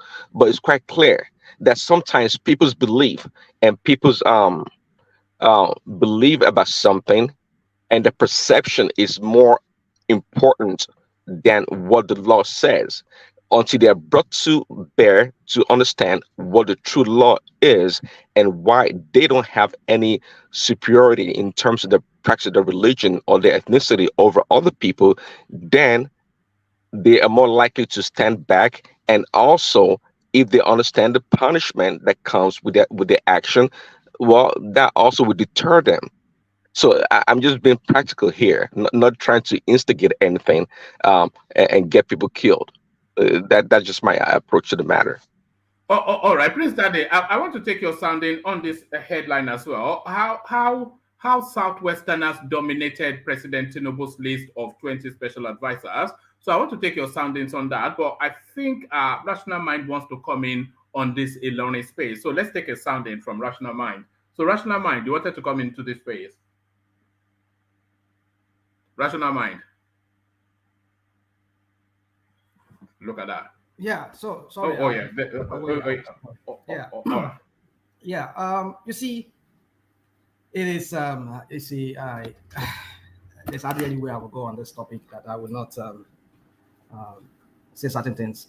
Now, I've often said it. I'll be more gracious with my words. Now, I've often said it that when certain people or certain religion feel entitled, it spells doom for any society where such is allowed. You know, I've often said that on your platform here, on the very first time when I came here, that religion is one of the problems, if not the major problem we have in that country. I don't know what the crap these people are talking about. Ilorin has never always been an Islamic caliphate. We know all the story, how it began, the conquest, how we got there. There were people who lived there, just the same way we say, Odua, the guy they call Odua, that people call the father of Yoruba. No, Yoruba, there were people who were living in that area before he came down and settled and he dominated over that place, and people refer to him as the father of Yorubas. I mean, come on, let's. I don't know why some of us will bring in some kind of foreign religion, and we want to like let it dominate over the people. I mean, this is a foreign religion. I mean, Islam is not African. Christianity is not African. We have our own religion. We are mostly animists. We are Ethans, people who worship all kinds of things. We find deity. We deify virtually everything, trees, stones, whatever. So these are the religion that people practice. These are the beliefs of people who originally live on that land they had before these foreigners came in. That Usman Dan Fodio came through his conquest, his jihadist conquest, and he captured that area, and he was able to establish himself as some sort of a leader, and all his progenies, all his seeds after him, they continue to reign supreme on that land. Does not give them the right to infringe on the right of the people who have lived there before them. You don't have to force them. In this 21st century, you don't have to force them to conform to your kind of religion. All right, now let's go back to this topic now. This woman, of course, maybe is not a native of that place. He moved from one Yoruba part of Yoruba land to that place. But of course, there are people who are like her, who are Ethans, who believe that they should be able to practice their own kind of religion. And so the question now is we're asking is this. So what rights, I mean, what right do one other religion has to have other the other religion, telling them you cannot practice your religion? I don't get it. And we have an important 1999 constitution that does not enforce any rights of whatever it was spelled in that constitution. So it begs many questions. You can't ask many questions. What is going on? Is this really a country? A country where the constitution says that everybody shall have the right to their own religion and thoughts. And then one person, one certain religion, always making trouble for all the others. Go check how they treat them in Oshobo, in Osun State. I mean, I don't want to use certain words here. They treat the F over there. The native, I mean the traditionalists, they always clash with them. And they know they dare not even try to overstep their boundary there. That's why they were saying that they know how to treat them. No, but Ilorin has always been traditionally no, it has never been a woman. What do you mean it has never been? It has never been. Okay, hold on. You cannot say that. Wait. Hold on. Maybe you were not paying attention. Just hold on 1 second.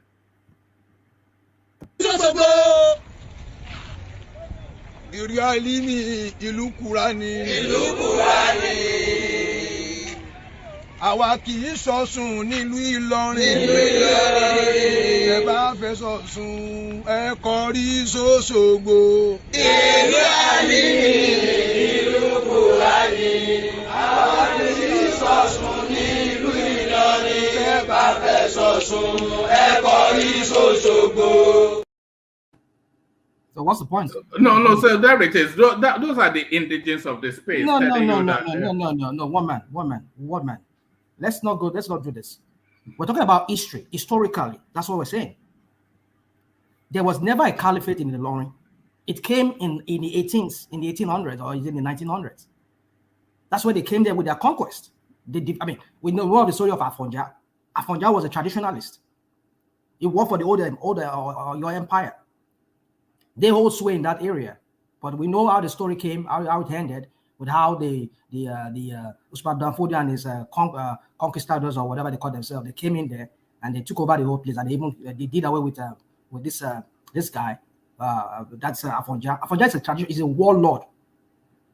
If you've watched or if you read books about Afonja, Oman Din, he carries his traditional stuff on him. He's a warrior. He's a Balogun. He's a warrior who has charms, who has all of that. He's an Eton, or how do you say it in English? He's an animist. He believes in charms. He believes in all of that. And this even these idiots that call themselves that brought the conquest. Were they not also talisman? Don't they have their own talisman? Don't they do their own kind of voodoo on the side and cover up with the so-called religion they say they claim to have? What are we talking about? My point is this, woman, that this life is about live and let's live. I don't believe in one religion wanting to reign supreme over the rest. If I am an Ilorin person and I choose not to want to practice Christianity or Islam, I should be free to do my own thing. That's the point I'm making. And if the constitution allows me that, what are the law enforcement agents? You see, I've seen so many videos of how some of the law enforcement agents were just trying to downplay the whole thing. You see, when one religion tries to make trouble for everybody, that's just the point. Rational mind. Yeah. Let me seek your indulgence, please. And to our listeners, rational mind, please. I want to ask everybody this question, please. Since we are talking about the Sheshis and the Islamic region now, I just want to digress a little bit. Can a Christian pastor like Baba Deboye, can he go to a arts land of Kano and conduct an open crusade? I've never seen that. If anybody's seen anything like that, they can signify and tell us. But I know I'm sure he has. Let me finish, one man. But I know predominantly Christian state, if an Afa wants to conduct a wasi, nobody will stop them. But I don't think people can debunk me. They prove me, say I'm wrong. A Christian pastor can go to the heartland of Zamfara or Kano, predominantly Muslim, and conduct an open crusade. Would they allow it? Hold on. Thank you. Do you remember Rehan Bonki? Rehan Bonki, that German guy. Yes, Rehan Bonki. Yeah. So he did one, and you know how it ended. I don't. Yeah, there was a massive. There was a killing. Yeah. There was killing, yeah. after that. So you see, the point is sorry. What's Rehan Bonki? I'm not aware. What's the storyline there? Rehan Bonki was one of these televangelists that was popular back in the 80s. You don't know Rehan Bonki? No, I don't know him. You don't know Rehan Bonki? Reinhold Bonki. And you are a Christian. I'm a Jehovah's Witness. You are Jehovah's Witness. Fill me in on that Rehan Bonki. No, just Google it. You see, I think he's passed away now. He died now. When he came back in, I think during the Obasanjo time, he came on a crusade. Oh my, that was when their Sharia was so hot over there, and they read meaning to it that he was trying to start is it Crusaders or whatever. The crusade, that's what they used. Was he killed in Nigeria? This guy? He didn't kill him, but the people after that, the event that happened after that tells you that they do not want him over there. Yeah, people can tell us. That's the story I read back then. I can't remember too well, but yeah, after that, was it maybe even during the crusade, during the where there was a open like this normally they used to do back in the 80s and 90s, where some pastors would just be on the platform, on the podium or platform, and people would surround him and would be preaching, something like that. So he came and do it in Nigeria. So, and he went to, I think, was it Kano? I think Kano or Kaduna. After that event, or that very event, they just started, this extremist started just like, say they don't want him here. Why would he bring his, don't you know that this place is a Sharia state? All those kind of things. So, you see, woman, you see, we are going into a dark era. I've said it. I just hope that Inubu knows what he's doing. If ever he continues as that president, knowing that his ticket is a threat of some sort, because if some extremists could see his joint ticket as a Muslim, or as a reason for them to want to start, fomenting this trouble and wanting to like make other religion to cower to them or like dominate them, it spells doom, because I know they will react. Other people will react. And you can see what is going on in Shoshobo when people and Islamists, when they clash there, when they tell them, oh, we're carrying Oro. Nobody should come to Bosholashi during the early morning break. We want to do our Oro. And then they violate it, and then they start fighting themselves. And then, so the point is. Sorry, hold on. Sorry, who is banning? If any of the moderators is banning somebody, please notify me. I'm noticing a lot of names banned, but carry on. So is my name there? Because I've not been able to chat on the chat. No, your name is not there. But I've not been able to chat. I don't know why all these months. Anyway, so the point I'm trying to make is that you see, I believe that we need to start enforcing our laws. It is lack of this enforcement of these laws that gives some people that feeling of entitlement that they can tell other people how to think, how to worship, where to worship, and where to worship. For goodness sake, Nigeria is a secular state. And if Rational, my concern is that if this is allowed to pass, what's been done now, then it slowly starts to narrow Ilorin into a single religious Exactly. And then slowly it starts to cascade more. Do you remember some few months ago when Bubu was there? There was this incident of the Christian school and the Muslim school or whatever, something like that, where some of these so-called extremists, they want to like force the Christians to do certain things about their school, and they were saying, no, we have the right to do whatever I want to do in our own Christian school, but you cannot go and tell an Ahmadiyya school or a Saruddin school how to or what. No, you see, we are stepping into a very dark phase in that country called Nigeria. If this thing is not nipped in the bud, if somebody does not come and just put their feet on the ground, especially the president and the law enforcement agents, and enforce the law in the Constitution that, look, this is the Constitution. The Constitution says everybody has the right to freedom of religion, freedom of expression.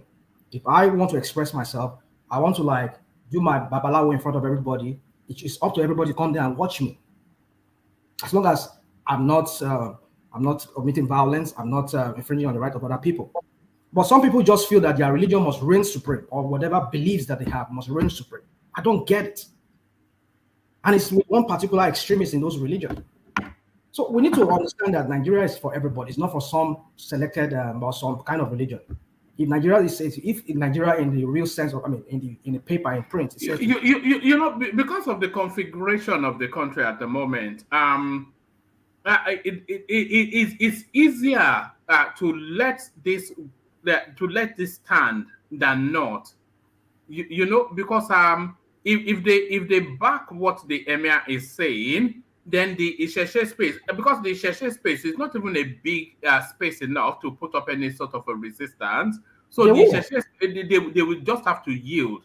But if they don't back what the Emir is saying, then there will be big trouble in that space. So the law and the government will back what the Emir is saying. But by backing what the Emir is saying, they strip then the rights of the Isese, and that's another cheaper way at You see, like you said, it's quite a we're being levity, so we're treating this thing with levity, but if for both dark tidings. So it spells doom, because if I cannot be free to express myself because some people feel that their religion is more important than mine, or they feel that let me just quickly say this. So, Oga, I don't know what you're asking me about. Go and check the 1999 Constitution. I don't know what you're asking specifically. Are you talking about the right to religion and freedom of You expression. know, a guy is a lawyer. He knows the law. I don't know what kind of lawyer he is. It just sometimes just tells cross. I mean, I respect. Sometimes I know some of the things he says. I cross check them. They make sense, but sometimes I don't even know where it stands. And so many things he just says on that. So anyway, my point is this: I don't know what you're talking about, Oga. If you're talking about the freedom of expression, I think there's a place in his constitution. As a lawyer, you should be able to find it in 1999. The fraudulent 1999 constitution should be there. You should find it there that Nigeria should be a secular state. But even though it says a secular state, I don't know why they have to allow Sharia as another part of an appendage to some kind of law, which is in itself, it's the beginning of some kind of sort of domination in that. I know maybe they meant well, but you see, you can't frame constitution in a way whereby if you frame it, you need to consider other aspects of it, because you know that you see, it's a very deep area. I don't want to go into. Oh man, I wish I wish I was his name. Oga, see, I don't know what this guy or call Oga. I don't know. Come on the platform. Let us have this debate with you. You always go on there and just type. I don't know what's I'm not trying to. You need to come on the platform. Let's hear your voice. I don't know if you come here, you're on a different name, and then you come on the platform. Every time I've often asked you, come on the platform, into the chat room, to the studio, and let's have a conversation with you. I don't know, you just there and you'll be typing. So anyway, for me, one man, I'm very passionate when it comes to this issue of religion. You know me very well, and some of you are a few viewers here. And not the reason because I want to champion one religion over the rest, but I detest when one religion wants to reign supreme. Just the same way I detest when an ethnic group wants to reign supreme over that. If you do not, like they say, they come for the Jews, you did not say anything. They came for the gay, you did not say anything. They came for this. When it will come for you, you will know that then. So we need to understand that if you overlook certain things, these extremists, they have a way. You start having clusters of them here and there with conflicting views. You are inviting anarchy. You are inviting some kind of. It's like that was why I said it spells doom for us, because you cannot expect a country where all the things the same. Rational mind. Sorry, good morning from my side. Can I talk to you a little bit? Go on. And, I understand you are furious. You could not be more furious than me. But please just calm down, Because what's going on right now, in both ways, there's not going to be a good ending or a winner. If the Emir have his way, it will cause a lot of tribalism. If the Isese Osogbo festival have its way, you're going to call ethnic rising in Osun. It's a very delicate, Ilorin, it's a very delicate situation. I'm more serious than you must understand. But relax and see the kingdom of God first, and the rest shall follow. There's undertone in both sides, like I said before. If that woman is practicing what she wants to practice on our personal level, she has all the right. And if the Emir or the person is going against them, then they are on the wrong. People will rise up and take it to court, whatever, and she will win. But the tone from the both sides, from like this for that woman, is the Osogbo festival being done in Ilorin, which is not a traditional practice in Ilorin. Let's assume, let me just put a name. There's something like Babalawos festival in Ilorin that has been taking place since the time of memorial, and which is part of the people, even though they've not become Muslim or change religion, and you want to go against that. That person, that woman will have all the right. The world can rise up and stand for that woman. Now, but she's coming to do Osogbo there. That is the problem. Now, you tie some people hand behind the back when they want to support her. So I want us to be very clear in this issue and be very careful how we go about it. Sorry, Wole. You know that the Osun festival, it's no different from the Shango festival or the Ogun festival or any of those. The fact that Osun is in Osogbo does not narrow it to Osogbo. It's a Yoruba deity. It's essentially a deity of the rivers and the waterways. That's what it is, which we have all over Yoruba. One man. Osogbo festival is very big, like I said, it's very big, and people travel all over the world to come to Osogbo to see that festival. Now, Olokun, let me break it down a little bit. It's predominantly practiced in Osun, on Osun only, not even in Oyo, Ogun, Ekiti, or Ondo. Olokun is practiced just predominantly Osun and Edo states. That are the headquarters. So please get it a little bit. like what I'm saying. Doing it is not a problem for that woman. On a personal level, she invite 1,000 people. On our personal level, my mother does that. But saying what to do Oshogbo festival in Ilorin, that is the undertone in it that they are it's saying. Not Oshogbo festival. No, Oshogbo festival. It's Okay. Festival. Oshogbo festival, I mean. And Olokun, by the way, it is everywhere. Particularly, Olokun is more prominent in Lagos and Benin, but Olokun is everywhere. I know it's everywhere. I said highly practiced. Highly practiced. I didn't say it's not everywhere, but highly practiced these peace places. It's highly practiced more in Benin and Lagos. But Olokun is okay. All over. But Olokun is still practiced. It's just like Shango is more prominent in New York, but it's still everywhere. Okay. But and Oshun is more done in Oshogbo because Oshun is thank you for the clarification. And thank you for the clarification. The same thing you're saying. Some certain things are mainly practiced in somewhere that is not for somewhere. So now, hold on, because it's not for anywhere. What Mike is saying to you, and Mike, correct me if I'm wrong, is that the Olokun festival, like the Oshun festival, they are Yoruba deities. They are not isolated to a specific. They are Yoruba deities now. Man, wait. That I want also to isolate first, and let's deal with the how will I say the legal terms of it. No, this thing that's going on is two things that's going on. Hold on, one man. All right, carry on. Hold on, just listen, please. We are looking for solution here. We are looking to put more fire, gaslight the issue. We are trying to solve the issue so that the issue will calm down, so that we'll be a win-win on both sides. And now, Oshogbo Festival is well known, no dispute. Olokun Festival is Yoruba or Oshango Festival. It could be Yoruba deity, no dispute. But the dispute now is in Ilorin, not even Kwara. It could be happening in other local government in Kwara. That nobody stops them. Ilorin is the bone of contention right now. And Ilorin seems to be a Muslim, predominantly Muslim enclave, which 60% are Yorubas, which is Muslim. They are saying they don't want Oshun Festival in their locality. That is the part I said we should look at, not like it's wrong to do it. So if that woman wants to do it on a personal level and don't stop her, it's wrong for those people, and that woman will win. But the undertone in both sides is like we're imposing one deity or one religion over one. In both ways, any way you're going to look at it, it's win-win and lose-lose. So we should be careful. And let me drop there. No, it's not really even an imposition. It's essentially letting everybody live. So the Oshun Festival is not going into the mosques to ask them to come out and worship Oshun. They're not saying that. They're not saying convert from your religion to become an Oshun worshipper. They're saying we are Oshun worshipper and we're worshippers, and we're celebrating. We are gathering exactly among ourselves in our own land. We are gathering among ourselves to celebrate our deity, and you have a problem with that. But if it was Indians or some people from Arab or some other continents, they were there, they welcome them, they'll give them their freedom to do whatever they want to. But you have problem with people being themselves. They're not coming to you, telling you, and I can't believe you got talk. Hold on, Wapis. Let Mike land.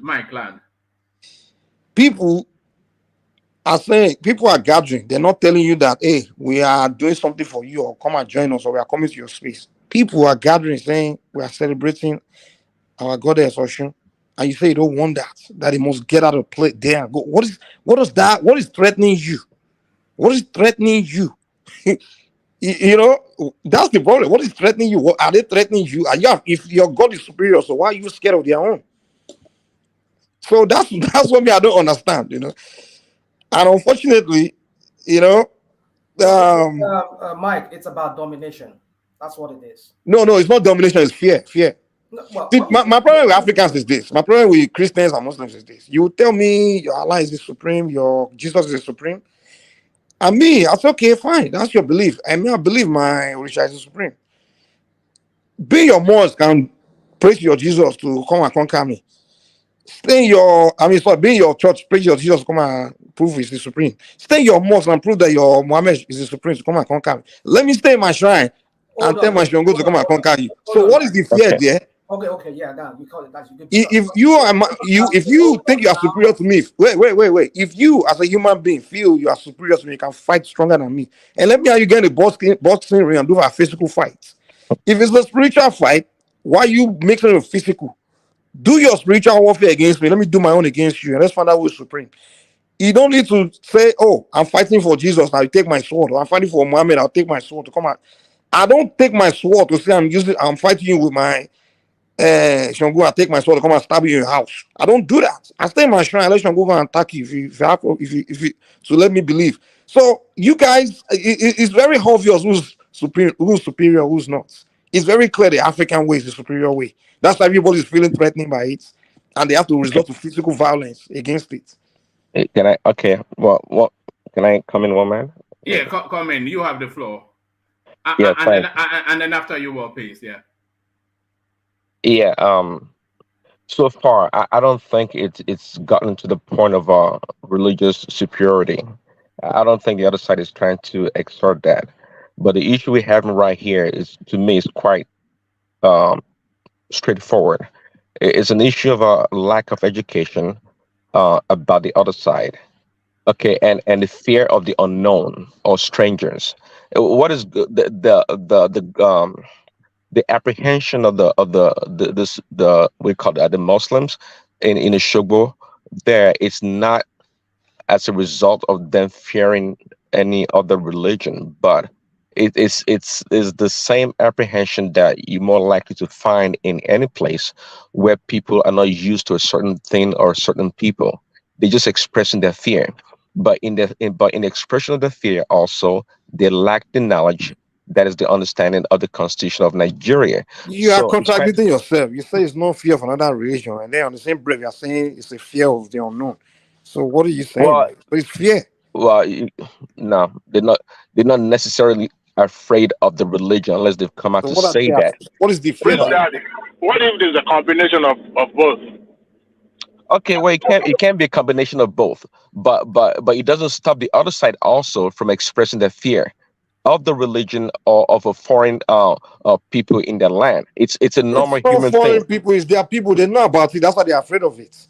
If I go to listen, when in the United States here, for example, we practice Isese here. The people that don't know what they don't understand us, they're not afraid. The only people afraid of us are the Africans. They know about us, especially particularly Nigerians. The Black Americans, the moment they hear about Isese, they want to learn. They come and participate. Exactly, Mike. You don't expect everybody to react the same way. Well, in America, other places, they may be accepting of your Isese practice and want to learn, but other people can be afraid, like these Muslims in the Shogbo. So now now you're making my point, but you keep saying they are not afraid of the tradition. I said they may be afraid. They may be afraid. You say they don't know because they don't know it. But now you're saying it's because, come on, man, you're contradicting yourself. Prince Daddy. Let me wrap up, please, guys. Let me go. Hold on. Let me finish, please. At this point in time, I don't think we can declare absolutely that that is the case. They are afraid of the religion.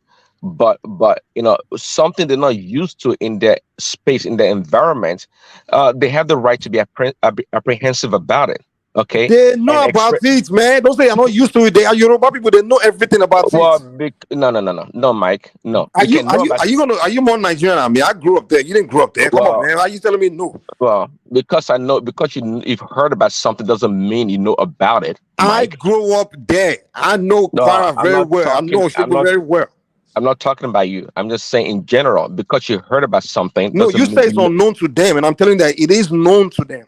Well, it may be unknown to them in terms of the actual practicality of it, the practice of it in the environment when it's close to them. It may be they may know all the religions of the Yoruba, but it doesn't mean that I myself, I haven't been around such practices of such traditional religions. It doesn't mean I don't know about them. So that could be the same case. And again, they don't want it in their space, but do they have the right to deny the Isese people? They have a right. I'm sorry? You said they have a right? I say, well, you gotta listen to when I talk. I say, okay. It's kind of. I'm asking the question: do they think they have a right to deny the Isese people? Absolutely not. They don't have the right. They don't have the right to do that. So I'm not trying to. From my point of view, or like I'm not trying to make both sides clash. To me, I think these people, number one, they lack the understanding and the education as it relates to the Nigerian constitution and the right of other people to practice freely as they desire. But got to keep one thing in mind also, because you have a religion and the country or the constitution allows you to practice freely, it doesn't mean that you have to practice your religion in infringing upon other people's space of their religion also. It's a fine line. It's a fine line. All right. So, sorry, Mike. Before you let World Peace have the interjection which you wanted to have, and then we go back to you, Rational Mind. So World Peace to you. Thank you. Rational Mind. Sorry, just glitchy. Yeah, I agree with Prince Adi to a certain extent. I agree with Mark to a certain extent, and the same thing we are both saying, that we have to tread carefully. Now, let me quickly use Aunchi in Edo State as an example. Aunchi, we all know, is a Muslim area, but it doesn't really mean they are 60% Muslim. Aunchi have most of the deities in Edo, located in Aunchi. I don't know if you are aware of Isese as well as Isese, where you go to river and swim with crocodile. I've been there many times. Anytime I go there, I vow not to go again because you swim with big croc. You know, there's so many deities, but you will not see when they are doing their festival, they take it to the main Aunchi area, which is predominantly dominated by Muslim. It's called respect. It's called what let's say is on the written law. You have your boundaries, and you don't see Muslims doing what they're going to do, going to Anagbete or going to Aganibode. All these areas are all deities areas. Go and do what they are doing. So what I was saying is that if both parties are right, but if you tread carefully, since the Ilorin people, majority are Muslim and say they don't want it in that area, you should find a way to diffuse it. If that woman is doing on her own capacity, I believe they will allow her. But my problem is she trademarking it as Oshogbo Festival in Ilorin. That will raise eyebrows. Keep calling it Oshogbo Festival. It's not Oshogbo Festival. It's Oshun Festival. Sorry, Oshun Festival in Ilorin. That will raise eyebrows. I suggest she say, Madam Nene is doing her Isese Festival. Come one, come all. And if anybody goes there and stop her, then the law will take its place. What I'm saying, they should not give this people the right. Well, you see. Continue. I'm done. Continue. Thanks. All right. Back to you, Rational Mind. You see, sometimes we just, all the things we said, that's our opinion. We're all here to share our opinion. You see, when some people say, let me just say this first with Mike and Babadi, the Prince Daddy, rather. You said something about fear. Well, there's an element of fear there. But what is that fear based on? The fear of that if we allow those people to continue, they will overrun the space. That is where the word domination comes in. They will dominate the space. We will lose our adherence to them, and they will reign supreme here. So that's why I said the bottom line, either you say fear, whatever you try to say, apprehension, the fear is rooted in that suspicion that if these people are allowed to continue, they will take over the space here. They will run the area here. People will. I don't think so. I think it's more fear of the power. Hold on. Let Rational Mind fear of power, whatever you would like to talk about, it's a mystical thing, like as if it's some kind of a big thing. Forget it. Well, it could be one of the reasons. That could be one of the reasons, though, that they fear that we don't want all these demons around us here. How they refer to these deities as demons. They say we don't want to feel their effect around us here. Sorry, Rational Mind. You know what? You know what I think the thing is. The Abrahamic religions, they recall from other religions outside of theirs. And I think that's what's in play because they consider it to be pagan worship, they consider it to be impure, and they consider it to be anti and the antithesis of their belief system. In fact, they consider that their belief system is to cleanse that sort of enemies, sort of worship mindset, the ancestral worship mindset. So, by nature, by God. Yeah. So, and I think that's what's in play. because those big religions, they prefer that everybody within their area of dominion to be under that religious umbrella, and I think that's what's in play here. It's an Islamization agenda. Woman. You see, we use too much of language. Dogo Turenchi, we talk about just to cover up the main or the underlying issue that we're talking about. Either you say fear, or they suspect that religion as fetish, as this and that, and in their religion they cannot teach them that they need to clean it. Forget it. It's all about, that's just all just vocabularies we use to spin this story. But the main bottom line is that it's all about conquest, it's all about domination here. So if they fear that these people, if we allow them to continue this way, we're going to lose our adherents to them, we're going to lose our followers to them, and then these people will reign supreme, they will become the dominating religion here, or the dominating practice here. And then they look at it, even their so-called Emir might start looking at his own position as being threatened in that way, that, okay, if these people are allowed to continue, so very soon then maybe my emirship will be taken over from me, or they will just say, we don't want you here, we're the dominating religion. These are some of the fears we can talk about, but the main bottom line is the domination, the power part of it is what is. So you see, for me, the only way I just see around this is that let us enforce the law. Somebody was saying in the comment section a while ago that, why do you have to always bring Tinubu? Come on, crap. Call this crap. I don't know what some of you just come here, you just want to attack people, or you don't want some of people talking about Tinubu. Hold on, you'll be here long. If you have to not pay attention to the comment section, otherwise, they would do your head in. Yeah. So look at what they were able to do in Borno State. They said they were able to do in Borno State, which I think is a little bit working, which I think that you do there in the UK and some other countries. They restrict what certain fanatic religious leaders can preach. Some countries now, which I don't subscribe to that. But if that's going to be the only way out of this, I think that would be the best thing.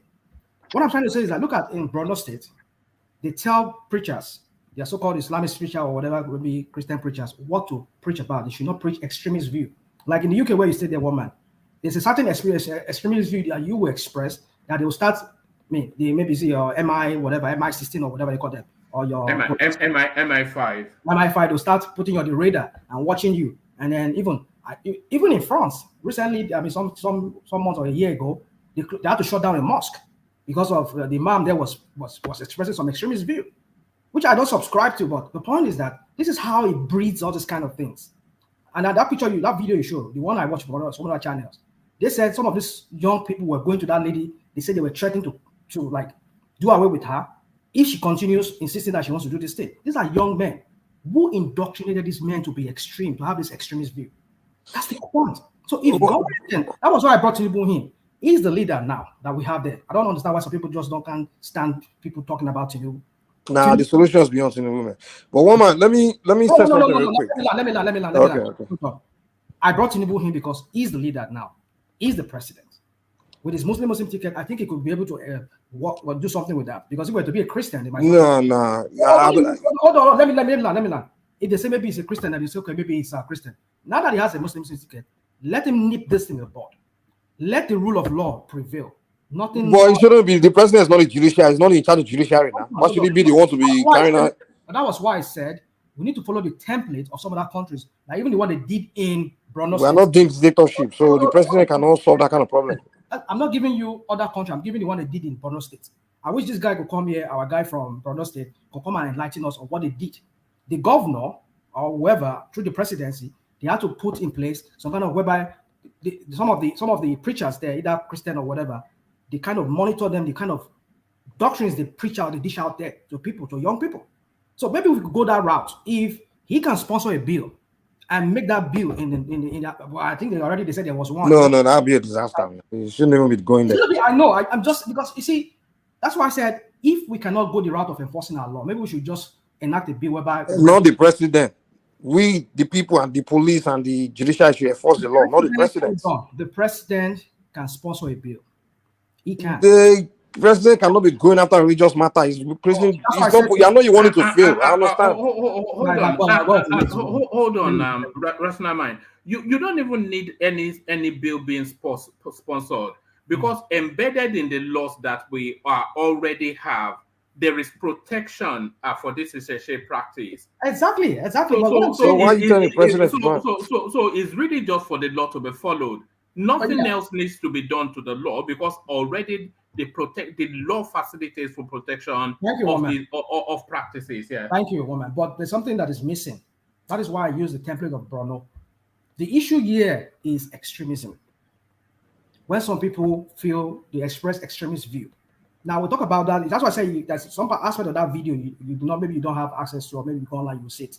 There were young men who were threatening this woman. And who are these young men? How did they come about this radical views that they have?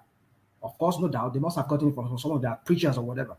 So that's what I'm saying. The law only says you cannot infringe on other people's right, which is it's understandable. We can, if that is enforced. How about those people who indoctrinate other people? Why can't we just start doing something henceforth from that? Telling them that this is, I mean, they do it in Russia. I mean, you see, I hate to say this because I think it's a very draconian way of going about this. Because some countries, that's the only way they've been able to nip this extremist view in the bud a little bit.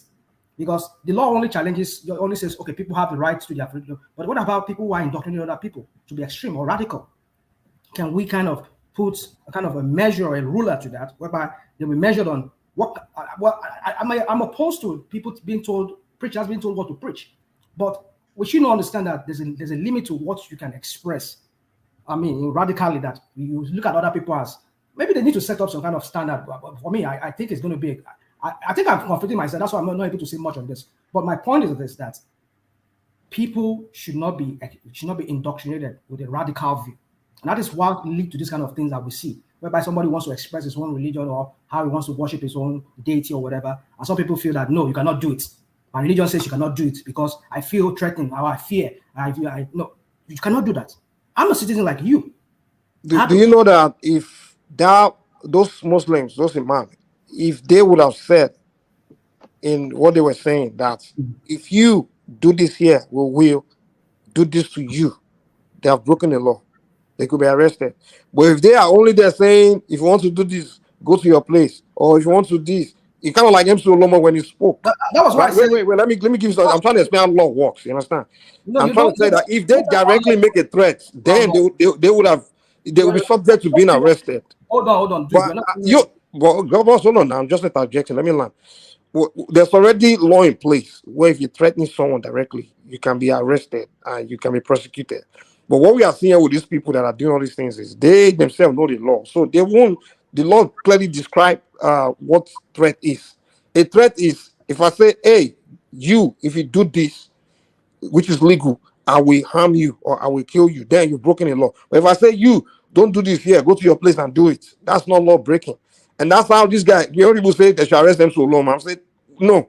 The guy, in what he said, the guy was smart enough to not use direct threats where it's describing the law that, okay, you made direct threat. If you would have said, if you come out and vote, I will kill you, you are in trouble. If you say, if you want to vote, sit at home, he hasn't broken the law. It's just, we all know that directly is threatening, indirectly is making threat, but it is in the law, you have to actually be precise in your threats for you to be prosecuted. So what you are saying about, they should make a law against radical and all these things, the law is already there in place.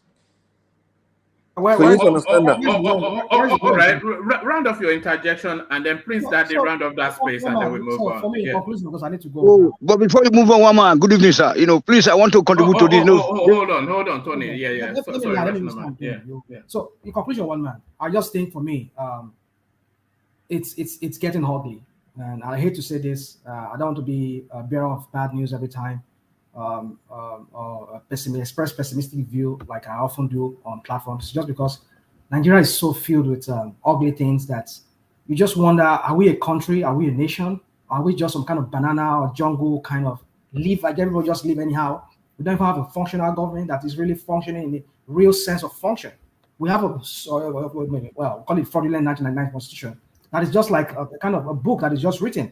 They only apply that applies to the government, that those people that are in power, that benefits them. But the ordinary people in the street, they don't get any benefit from all this, from even the so-called the constitution or that constitutes that country as a country. So for me, you see, I'll continue coming on many platforms and I'll continue saying this.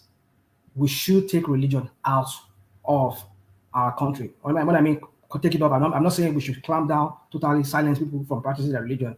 We should not promote one religion up over the rest. Religion should be your personal issue, your personal matter. Whoever you are a leader, a religious leader or a traditional leader, or you belong to a locality, let your religion be your own personal matter between you and your God or whatever deity. Do not bring it into governance. That should cut across every other strata of that of governance in that country, so that whereby no one religion will feel like they feel entitled. After all, the president is my man for my religion. After all, the vice president is my. We don't want to do that, because when we continue doing this, we'll continue seeing things. OB is the only one that brought into governance now. Nobody else now. Hold on, boy, sure I get this wrong. Don't. So the point of what I'm trying to say is this. For me, I'm appalled by what happened, what I'm hearing, and this is spelling doom. And for your information, I've said it many months ago that there's a bill that is being sponsored secretly in Lagos. They want to gradually introduce Sharia into Lagos too. I said it some months ago when some people were on me here. We are seeing that's highly unlikely. We shall see. But that's the speculation I'm hearing. So I said that many months ago. Yes, some people were saying, you have come here with your propaganda. We're hearing that.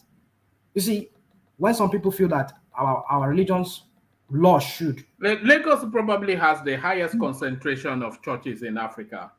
So where is it? We've seen it replicate. We see these things are very insidious. If you understand it, I know you understand the meaning of insidious. They do it in a more subtle way, and then before you know it, we're all just at the mercy of all the states.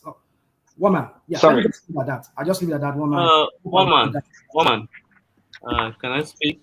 No. Hold on. Let Tony go first, and then because he indicated that Tony. Yeah. Okay. Oh, thank you very much, sir. I greet everybody.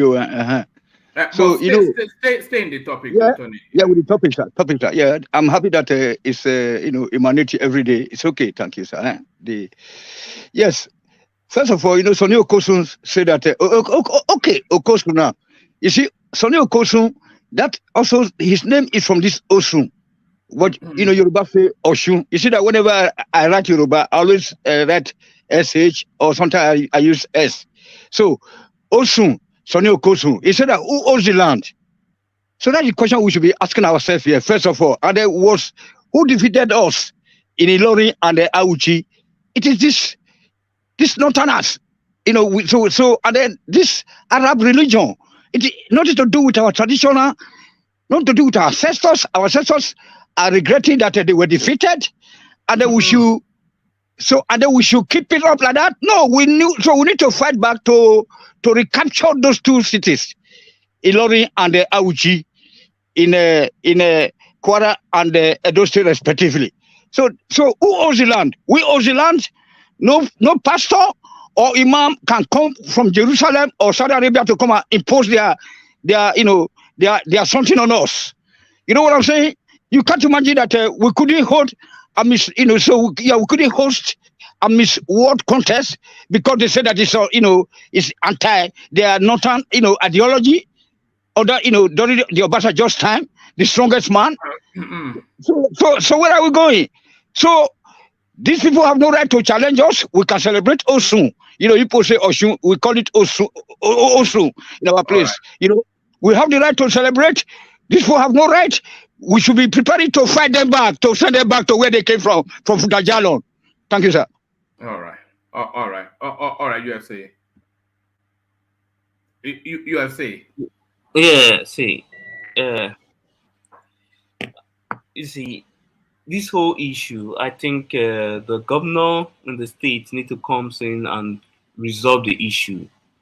You understand? It is easy to do instead of allowing it to escalate. The thing is that our leaders, when they let me just not use our leaders, let's use the intelligence community. When they see like something is growing, issues, they don't step in and quickly resolve it. They allow it to spread and grow before they start trying to solve the problem. I think this issue should be quickly resolved by the state governor. If it is beyond him, maybe the president should intervene to try to sort it out. However, another thing I noticed, the polarization currently in Nigeria, I would say the Nigerian diaspora have done another, like they have done a disservice also. They themselves amplify this division more because most people that call on all this platform, all of them, they live in diaspora. Most of them, they don't know that they get secondhand information from Nigeria. You are not on ground. Some of the information you get, you should please do your verification first. You verify these things are correct. Look for other channels. Make sure you put information together before spreading. Some of us, just because we love bad news, fake news, when we see it, we immediately spread it.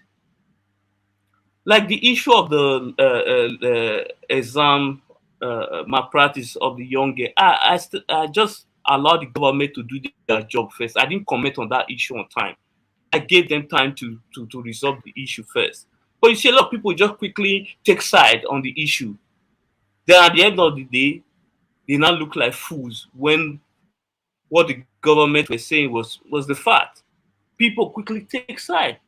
We always do this thing all the time. We don't wait for proper investigation first. We quickly take side on any issue. It doesn't make sense.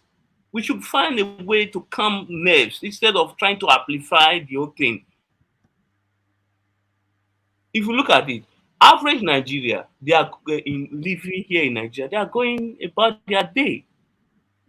They're in the street hustling. They don't have time for this social media drama that is taking over the whole country. So, I think that's my submission. All right. Thank you, USA. So, thank you, USA. So yeah, Pansat, come in. Yeah, thank you very much, one man and fellow panelists and those watching all over the world and those in the chat session. You know, this debate here, it takes me back a little bit because those who are usually rambunctious, unrestrained, exuberant in the discussion of tribal and religious issues in other parts of Nigeria, they're here being docile, emasculated. They don't look at what our Constitution says. They don't look at what has been said by this Emir or whatever his title is over there.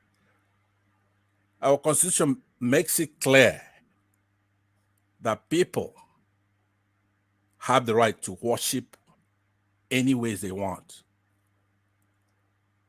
Not the federal government, not the state government. Nobody can stop anybody. Now that section is section 38(1) of our Constitution.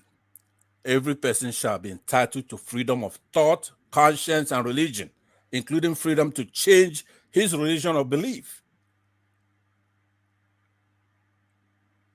That is sacrosanct. That's part of the Constitution. Now, the problem in Ilorin, the crisis we have there, is historic in nature. You have Afonja descendants claiming that their people established the place. And then you have Fulani descendants who progenitors were slaves. I mean, not slaves, but servants, probably slaves to the Yoruba, the Afonja. You say you defeated them, that is your claim. That you actually, their main claim is that they produce a king or whatever the hell it is over there, right? That's your only claim. Whereas the Yoruba is the majority in that place. So if you defeated somebody when they were weak long time ago, What gives you? You have to be defeating all the time in order to keep that thing. So that's why I'm disappointed at people like Mike. They're hubris all the time talking about Lagos. No, hold on. It's not. It's not. This is a. It's not. Hold on. Can you hold on, please? We've had. We cannot be repeating the same thing all the time. I've already invited you not to call out the personalities on the screen, because then they will get the right to respond and then they will spiral out of control. But give us your delivery so that our Prince Daddy can round it up. Back to you, Pansat. Now, you tell me how I quote him. How do I do it? Tell me. This is your platform, so I don't know. No. We're inviting your opinion, not if I want to quote Mike, what should I say? No. Well, give us your opinion on the subject matter. Mike has expressed his thoughts, so express yours. Okay. I'm going to be watching out not to be insulting or someone. You say you only have 2 rules. I listened to your show yesterday. You had Madam Rita. I have 3 rules. What is the other one? No insults, no aggressive behavior, and no interrupting Ajanle Koko when he's speaking. So those are okay. I'm not gonna break any of those. Yeah. Ajanle Koko is not here. I'm no insults, and I'm not gonna do that. First of all, there's nobody here that I can insult. I'm older than you. I'm older than everybody here. I could be your dad. So why would I come here? All right. Give us your thoughts. No, give us your thoughts, please. Yeah. So my point that I'm making is that we in the Southeast do not need any more lessons on how to defend ourselves from these people from today. If you cannot defend your own people, Ilorin is a Yoruba land, predominantly Yoruba. Go back to ancient times, true, they lost a war with a weak king or whatever it is. That's none of my business. The majority are Yorubas. So what I'm saying is that mind your business so you don't mind mine. Mind your business. We don't want either culture or religion taking over our place or anybody for whatever guys you have. We're going to fight and we're going to be dying. That's true. But we don't want it. We don't want you coming over to take over our land. So if we're losing tactically, we may be gaining strategically. We should be teaching you, the Yorubas. All right. I'm not done. Hold on.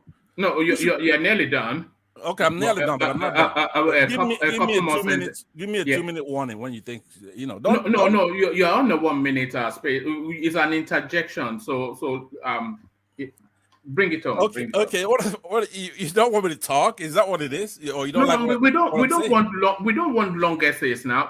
Okay, guy, it's getting tedious. No. We don't have to do this every time. Give me a 2-minute warning, and then I will know. No, you're up already. Just round it up in a couple more sentences. Let Prince Daddy wrap it up. Then we move on. It's not, okay, very good. It's not anything. You don't have to labor all the time. Oh, go on, man. Just go on. Like I said, people who are usually just carry on. Yeah, carry on. Yeah, unrestrained, uproarious, exuberant when they're talking about us. They can't even defend themselves.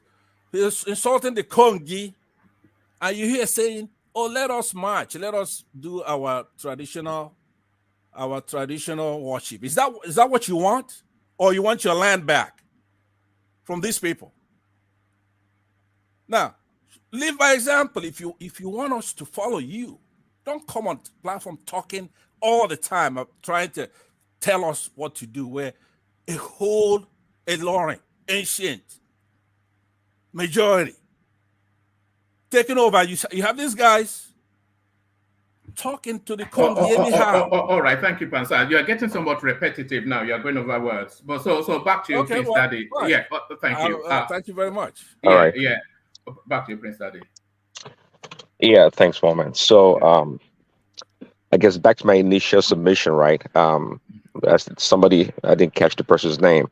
There's no need for people in the diaspora or people in overseas trying to flame, trying to put fire or flame the fire that's going on right now around this issue. But I mean, this is and really to what I was speaking to. We humans, we live to resolve problems or solve problems. That's what we live for.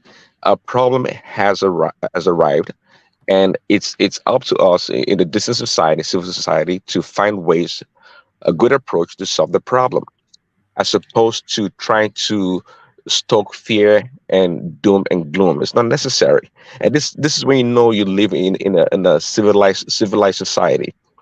We have a problem in our hand, not a big deal. Problem will always come every day, every time. This is not a problem.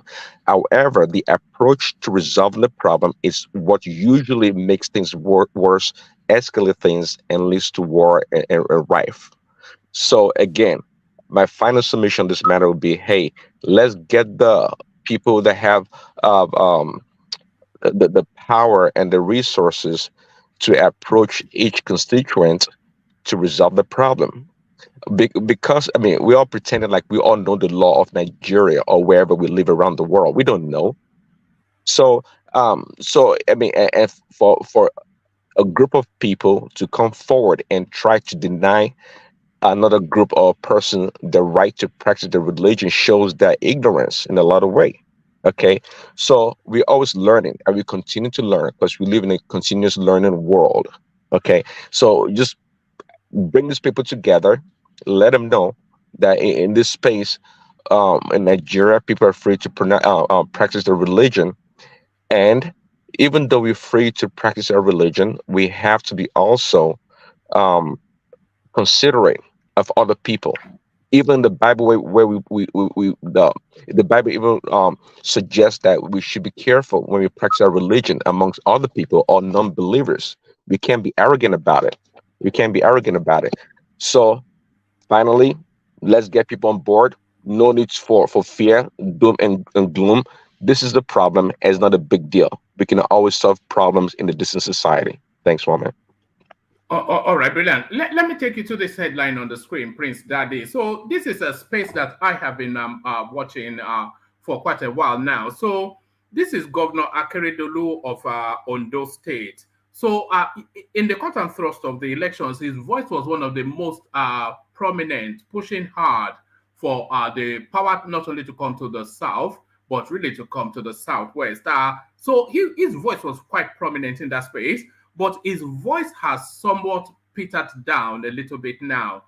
It's not because he doesn't have anything to say anymore. It's because he's completely cranially debilitated by ill health, almost to the point of being bedridden. Anytime you see him now, he has a medical face mask and he's just frail and gaunt. And he has been frail and gaunt now for 12 months plus. So here is a guy now who keeps on sending in medical reports to say he's on a medical leave. And now his latest medical report is to tell Ondo State that he's on an indefinite medical leave. So what does that even mean, an indefinite medical leave?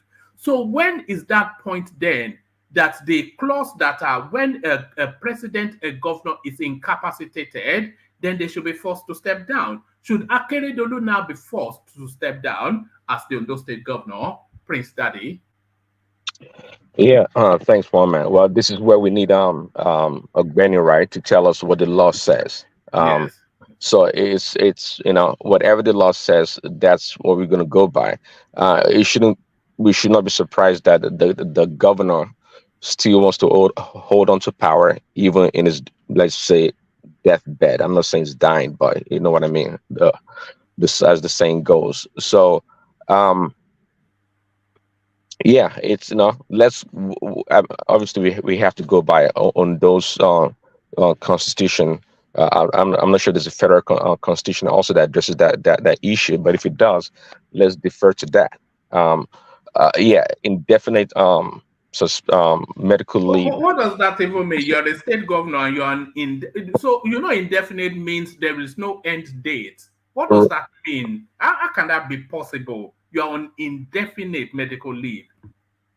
Well, that's quite interesting. I mean, is it possible that that's a legal meaning definition to that? I'm not sure.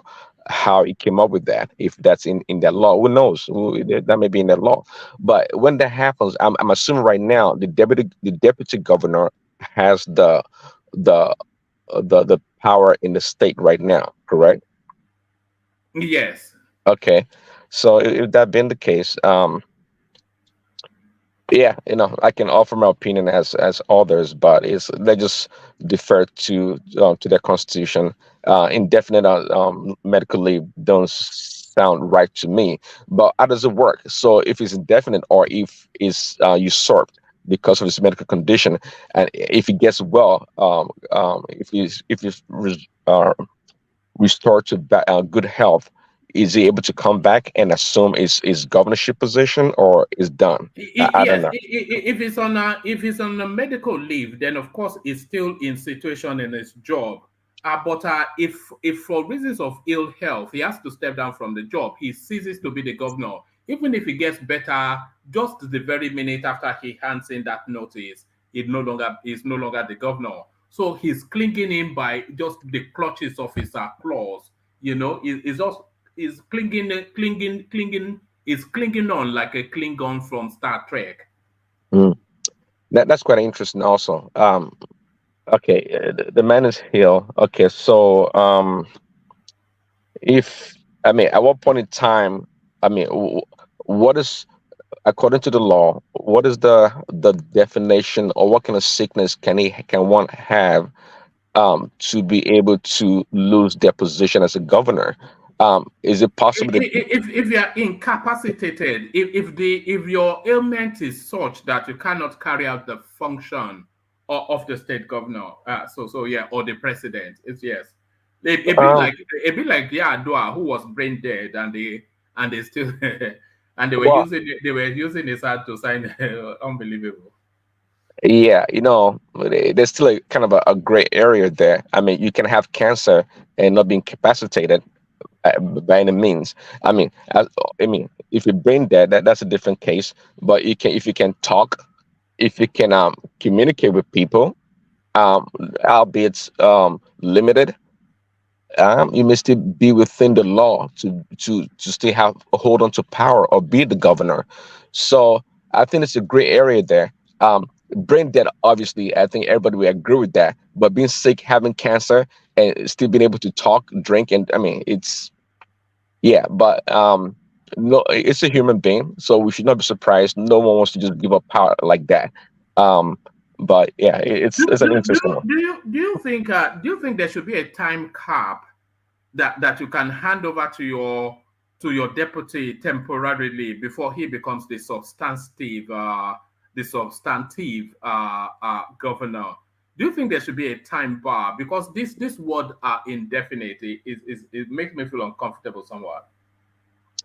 Yeah, it's kind of well, that's interesting. I mean, someone goes on a chemotherapy for 6 months, a year. I mean, what time do you want to put on it in a 4-year term? What time do you want to put on it? I think it should just come to something really a critical ailment, whereby if you brain dead, pronounced by professional, of course, the doctors that, hey, this is the situation, then it is what it is. But if you can still function as a human being to the point of being able to understand other people, have comprehension, communicate, I think you can still hold on to power. But what doesn't, I mean, if he's not being greedy, the transfer of power, or if there's an interregnum, and having somebody else take hold of the position should not be a bad thing. I think it should, which they've done, right? But I think what he's fighting for, just like you said, is to make sure that it remains there with this indefinite sick leave that he wants. So it's up for debate. If there should be a time limit to how long one can be sick for before they are dethroned, so to speak. Well, it's that's what laws are for. Let the people decide, let the state decide, and go from there. But truly, leadership or being in position of power, it's about the people. That's if the people, the leaders, do realize that it's about the people. Him being a governor by name on a sick bed is fine, but if they have the competent deputy governor, he should just run the state and let all the power be vested in him to do as he desires until the man is dead or declared, incapacitated, and then we move on from there. All right, brilliant. A brief commentary on this one, Prince Daddy, and then we go on to world peace. This is something that is simmering in the underbelly of the Tinubu administration, and very quickly, if it's not managed craftfully, it may well come to a very sharp boil. So it's still simmering in the underbelly, and it's a carryover from the Buhari narrative, of course, which the backdrop music of the Buhari administration was a Fulanization. So Yorubanization is what people are starting to seed into the Tinubu administration. How Southwesterners dominated President Tinubu's list of 20 special advisors. So they've done a name count, and as high as 15 out of those 20 are Southwesterners. Is this something, although a lot of the portfolios are not really of any significance to be of any worry, but is this something that they should really pay quick heed to so that it does not then spiral out of control? I think, is it ministerial positions are... No, there's special advisors. The ministerial list is still not fully, Yeah, no, I'm just saying the ministerial position is by law. It has to choose, I think, from every state, right, or every region. But that's by discretion. People are going to make news of it or make whatever they want to make of it. So I don't really care. Quite frankly, I don't care if. I mean, I know the optics is there, but I don't care if he gets 20 Yoruba people. What does it matter? I mean, you work with people that you feel comfortable with, and that's why I never really got into the thing about Buhari, having people of northern extraction around him. I know people complain a lot. Oh, that's when they coined or introduced the word colonization of Nigeria, because he had a bunch of his people around him. See, they always stuck in fear and all these things. Who knows? So, okay, urbanization, that's what they're accusing Tinubu of. There you go. So it never ends. But you're saying, they're saying they are alarming that this might be the harbinger of what is to come. So this is the forerunner, the John the Baptist of possibly what is to come. So they're saying if this is the coloration of this composition, then are we looking to see it replicated in the ministerial appointment? So people are alarming that he might repeat this at the ministerial level. Prince, can I please ask you this? One man, please. I'm very sorry. Yeah. Prince, don't you think the man, special advisor is nothing? They are not minister. They are not adding any value to Nigerian people. It's just Tinubu's own in-house caucus. I don't care if you pick only Yoruba. I don't. What do you think? I don't care. I care about the minister that will impart the life of the nation. That's what I think. I don't know. What is your take? I don't care if you pick Hausa, pick Igbo, pick only Yoruba. That is in-house. It doesn't impart anything on Nigerians, isn't it? I agree with you. Yeah, that's what I say. If he picked 20 Yorubas, I think who cares? I don't think it matters. But of course, it's Tinubu and whatever APC. They're gonna make a big thing about it, even though it's nothing burger. So again, see, you look at the man's that is Tinubu's disposition.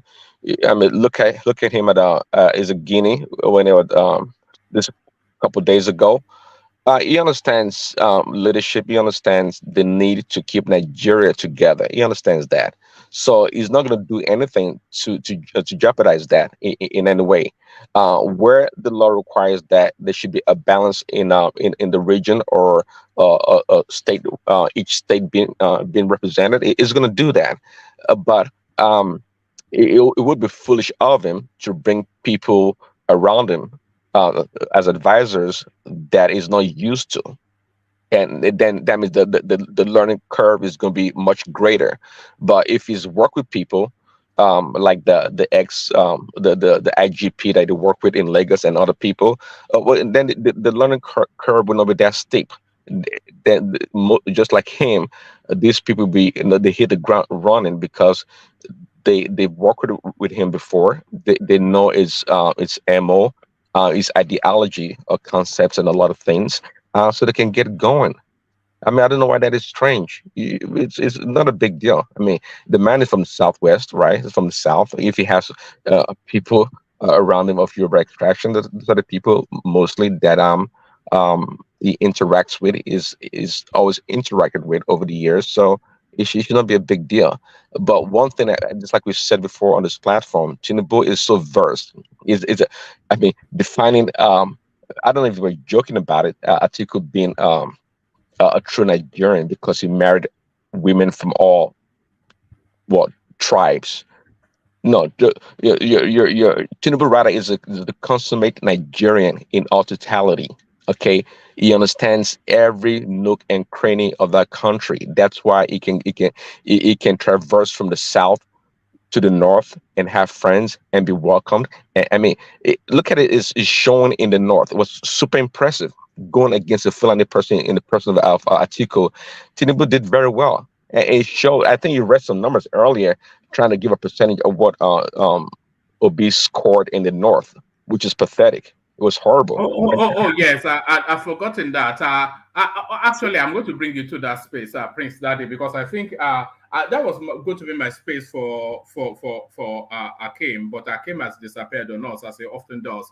But I want to bring you to that space. Hold on, let me just do a bit of a plea to the audience. So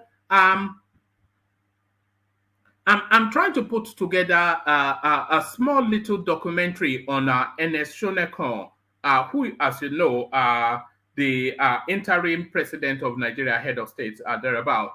But I've searched everywhere. I could not find a clip of his swearing in. So if anybody can find a clip of Ernest Shonekan's swearing in when he was sworn in as the president of Nigeria, please send it to me via Instagram. So that's my Instagram link right there. So if you can find a clip of I don't think it was ever sworn in though. What was it not sworn in? Did he not put his hand on that? Because I've searched everywhere, I couldn't find it. No, I don't think Babangida just announcing that way he's taking over. They didn't do any official. Babangida they planned the whole thing, just put him there and already planned a match to throw him. So they didn't do swear. I don't think they did any swearing because I don't even. Because I was alive that time. We didn't show anything. It was documented. It was sworn in, but it just wasn't to the public. Well, right. Maybe it wasn't to the public. How do we know it was sworn in? Yeah, because it was sworn in. There's nobody that will carry out. Did they show it on TV? You know, it wasn't shown. It was at that time. Probably there's a picture of it, but there was no video of the event because at that time, Aso Rock wasn't even open for media or anything. So that was the reason why. But it was sworn in by the Chief Justice. All right. If that clip does exist, if anybody can find it, please send it in to me. Via this agency. Let me get back with you. I will Google it. There's an agency you can write that can probably provide you all those historical pictures or audios or whatever. There is in Nigeria. I'll get back with you. All right, brilliant. And also still in that playing mode. For Thomas's after our session, I think Thomas is looking to move it away from politics when he gets to that space.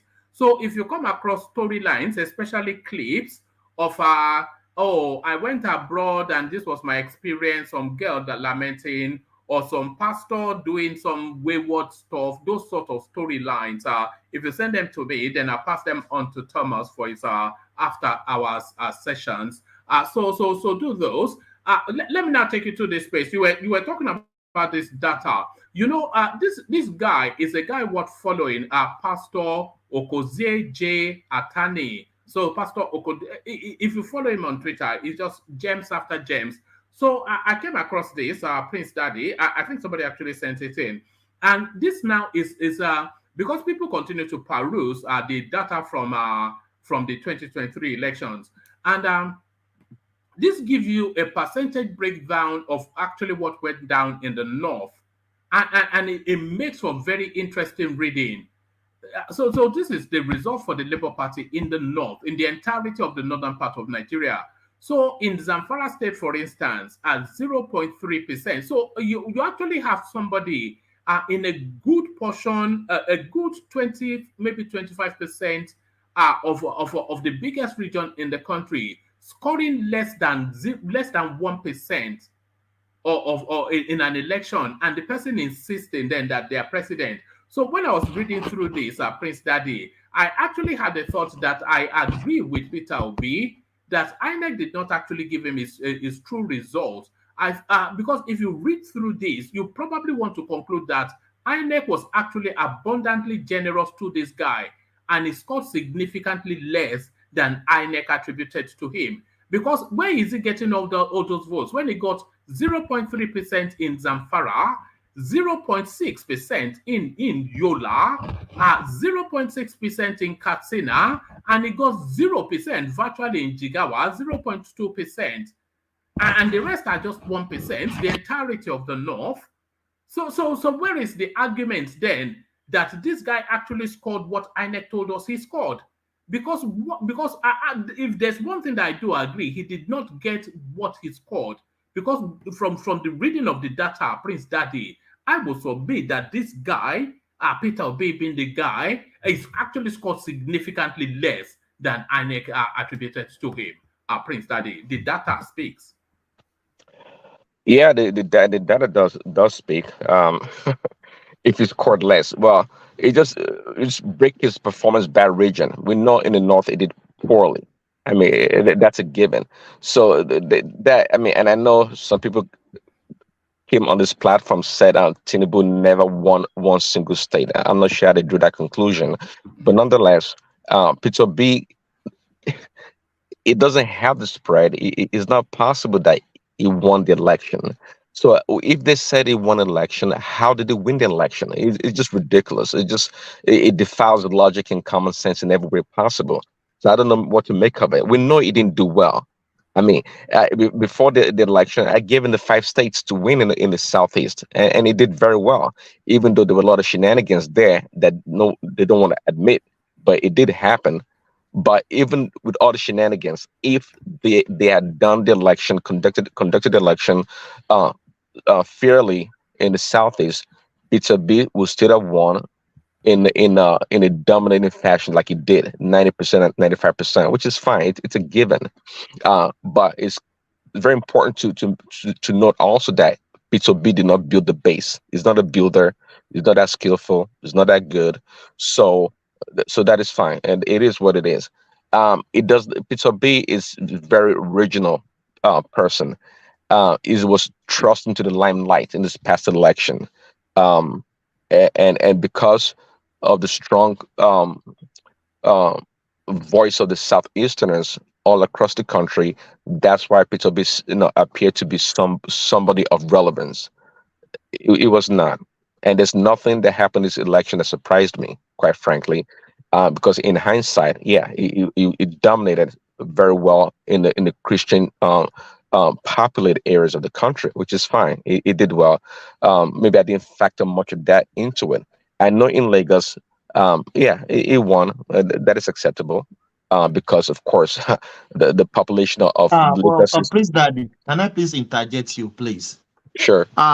Yes. If you could remember, I brought my junior brother here an election time.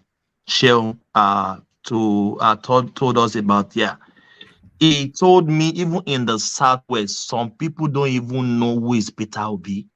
They don't hear. They did not even know that he exists as a presidential candidate of Labour Party. This is a fact. I'm talking about Southwest now. Southwest. Yeah, continue, my brother. But to be fair, Thomas, there's absolutely no reason to suggest that anybody in Zamfara would have any reason to know who Peter Obi is. There's no reason now, because they didn't really campaign there. And we heard during the course of that election, some some journalists that traversed the expanse of the North saying that there were no Peter Obi posters there. So how would somebody from Zamfara know that there's anybody called Peter Obi? The result is telling us that they did not even know that he existed. Ditto Katsina, maybe Katsina will probably. Why would there's no reason to suggest on earth look at Jigawa, that, one man. That anybody look in at Yola why would anybody in Yola know that anybody is called Peter Obi? There's no reason to suggest that. Why would they? You know?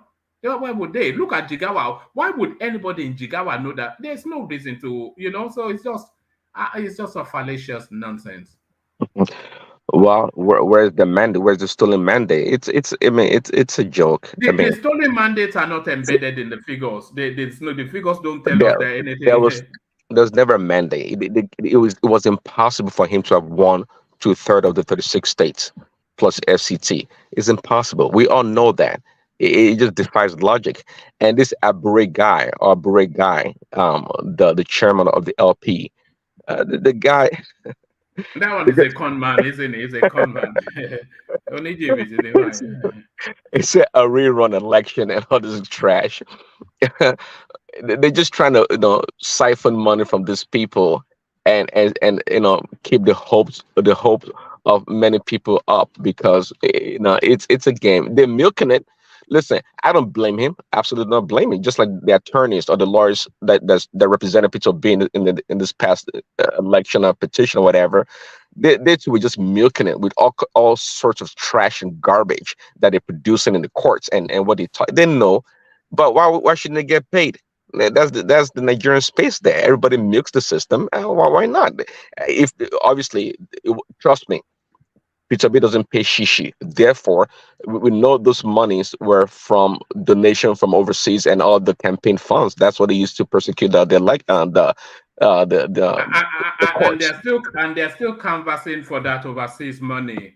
Let me bring you this. I gave it to Vin when he was here earlier on. It says, presidential poll, APC preparing for rerun, Labour Party national chairman wants members. Let me give you a few paragraphs just to refresh. The national chairman of Labour Party, Julius Abure, has said that the All Progressive Congress, APC, is preparing for a possible rerun of the 2023 presidential elections, warning members of the party to be alert and not to be taken unawares. Speaking on Monday during an online meeting held with Nigerian American Coalition for Justice and Democracy, led by Professor Eddie Okpara Oji, who is the Labour Party diaspora chairman in the United States. Abure said that the APC believes that the odds are against it at the Election Petition Tribunal.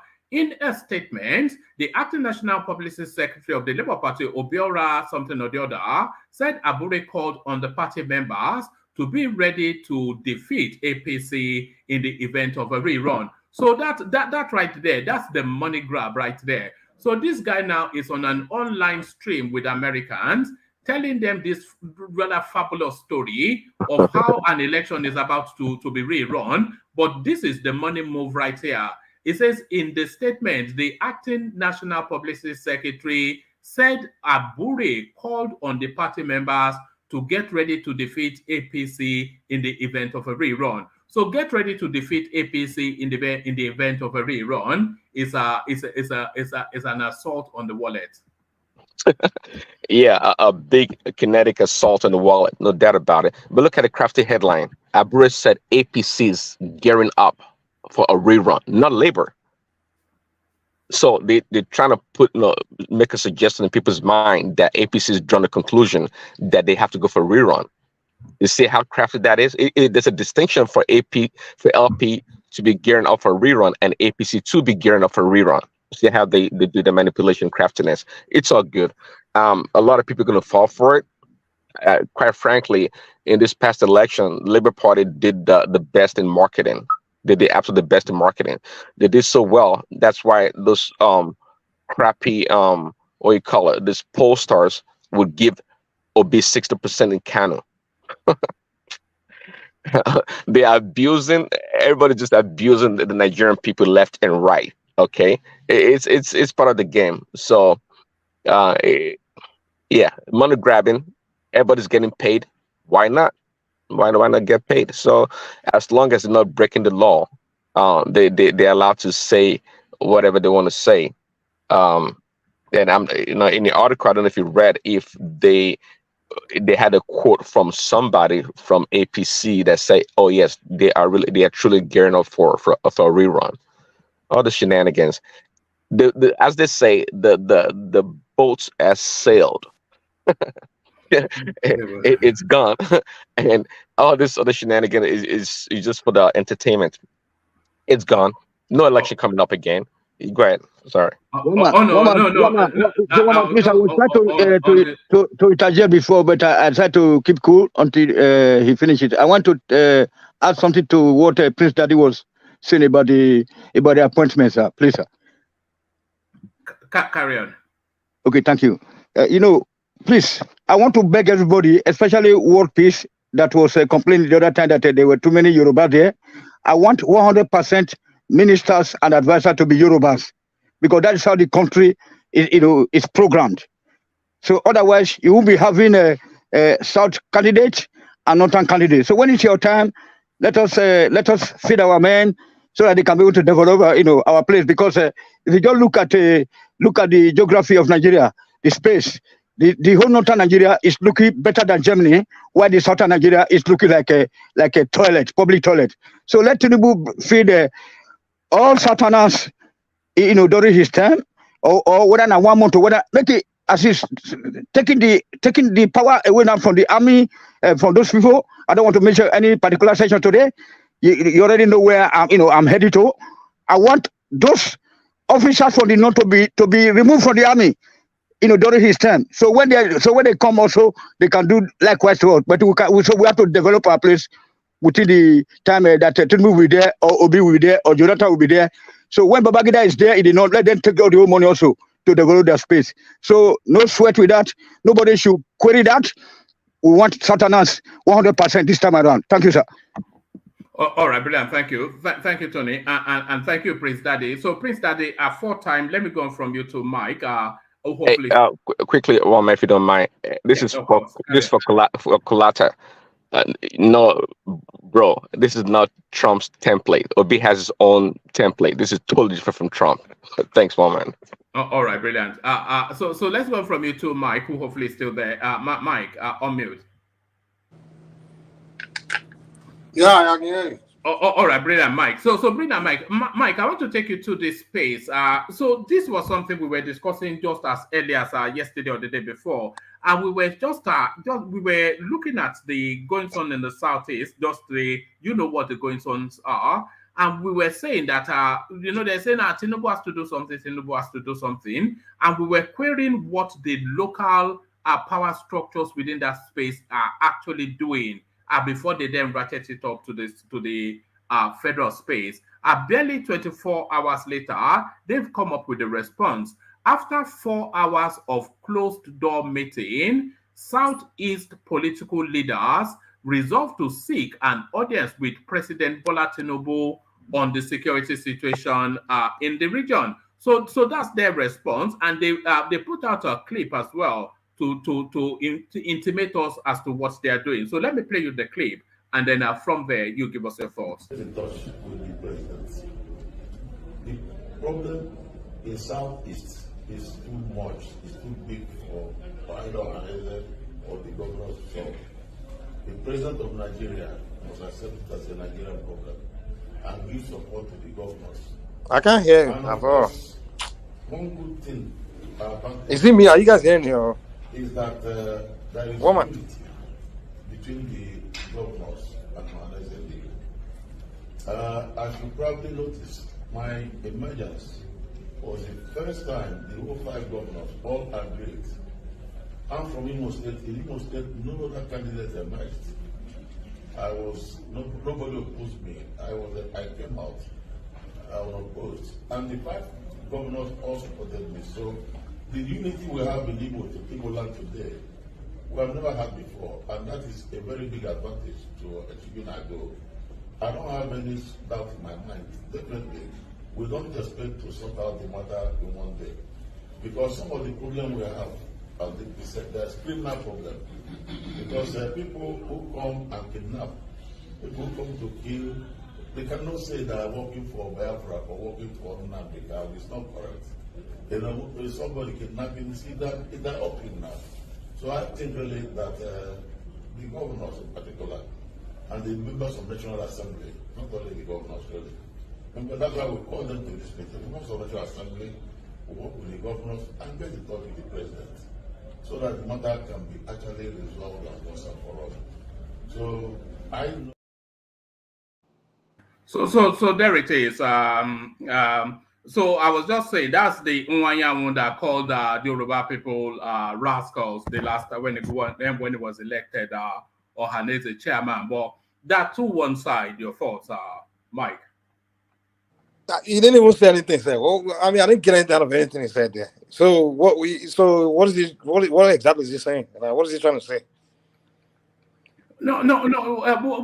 What is actually coming out is that for what seems to be the first time, there seems to be a convergence to a unanimity of purpose within the Southeast, where they've not now come together to address a particular matter. So you have the Ohaneze represented by Nwanyamu, and you have Hope Uzodinma there, who is a state governor. So I'm not sure they are fleshing out an action plan, but they are insisting that they are going to go and speak to Tinubu. Is that a step in the direction you want to see, though? Oh, okay. I see what's going on. So Hope Uzodinma, because the APC guy, they're trying to use him to get to Tinubu. Does that look like people that are serious? I mean, come on. So Hope Uzodinma is the only governor from there, and they are sending Nwanyamu. You know, these guys are not serious, man. And I know when they get there, the only thing they'll tell Tinubu is to release Kanu. That's what they will say. And they will say release Kanu, so the problem will go away, which is bullshit. I don't believe that. I was listening to that guy from EJJ on Dr. Damages. That guy is one of them. He's kind of like Ranisik or Israel Red Hat. And the point he was trying to make is kind of similar to the same rubbish that all these dumb leaders there has been saying. That the reason, because somebody asking like, why the governors there, kind of the same question I'm asking, why are they not making moves to go after those troublemakers there? You know, he said because they don't want if Nnamdi Kanu is still in jail and the governors start going after those people, they will look like the governors or the leadership they are trying to go after against Biafra and going against the interests of the Southeast. And they say, but if the government releasing Nnamdi Kanu, now the government can go after them and nobody will say they are going after Biafra. You know, I say, come on, man, stop that bullshit. So you're telling me that so the governor know how to go after them now, but they don't want to because they don't want to look like they are going against Biafra? Is that the point you're making? You know, these people, man, like they're just the way we all know what's going on in that place, man. All they want, all they all want is for Kanu to be released so they can go out again and be continue to do his. I don't even know why it's just like it's ego thing. They feel like their regions got punked by their warrior that was doing all that noise, making them look like a bunch of the super warriors of Africa. You know, Mike, the Nnamdi Kanu narrative is separate and distinct from the unknown gunmen phenomenon, because the unknown gunmen phenomenon is immediate and is existential and is taking human lives right now. So if they want to be saying now you have to release Nnamdi Kanu, these people will continue on this killing spree. But the government is not looking like releasing Nnamdi Kanu anytime soon. So are they saying then that these people can go on this slaughtering spree that we're seeing in the Southeast until the government yields? Are they willing to? And it's their region, by the way. So I don't really get it. Similarly, as I don't get it.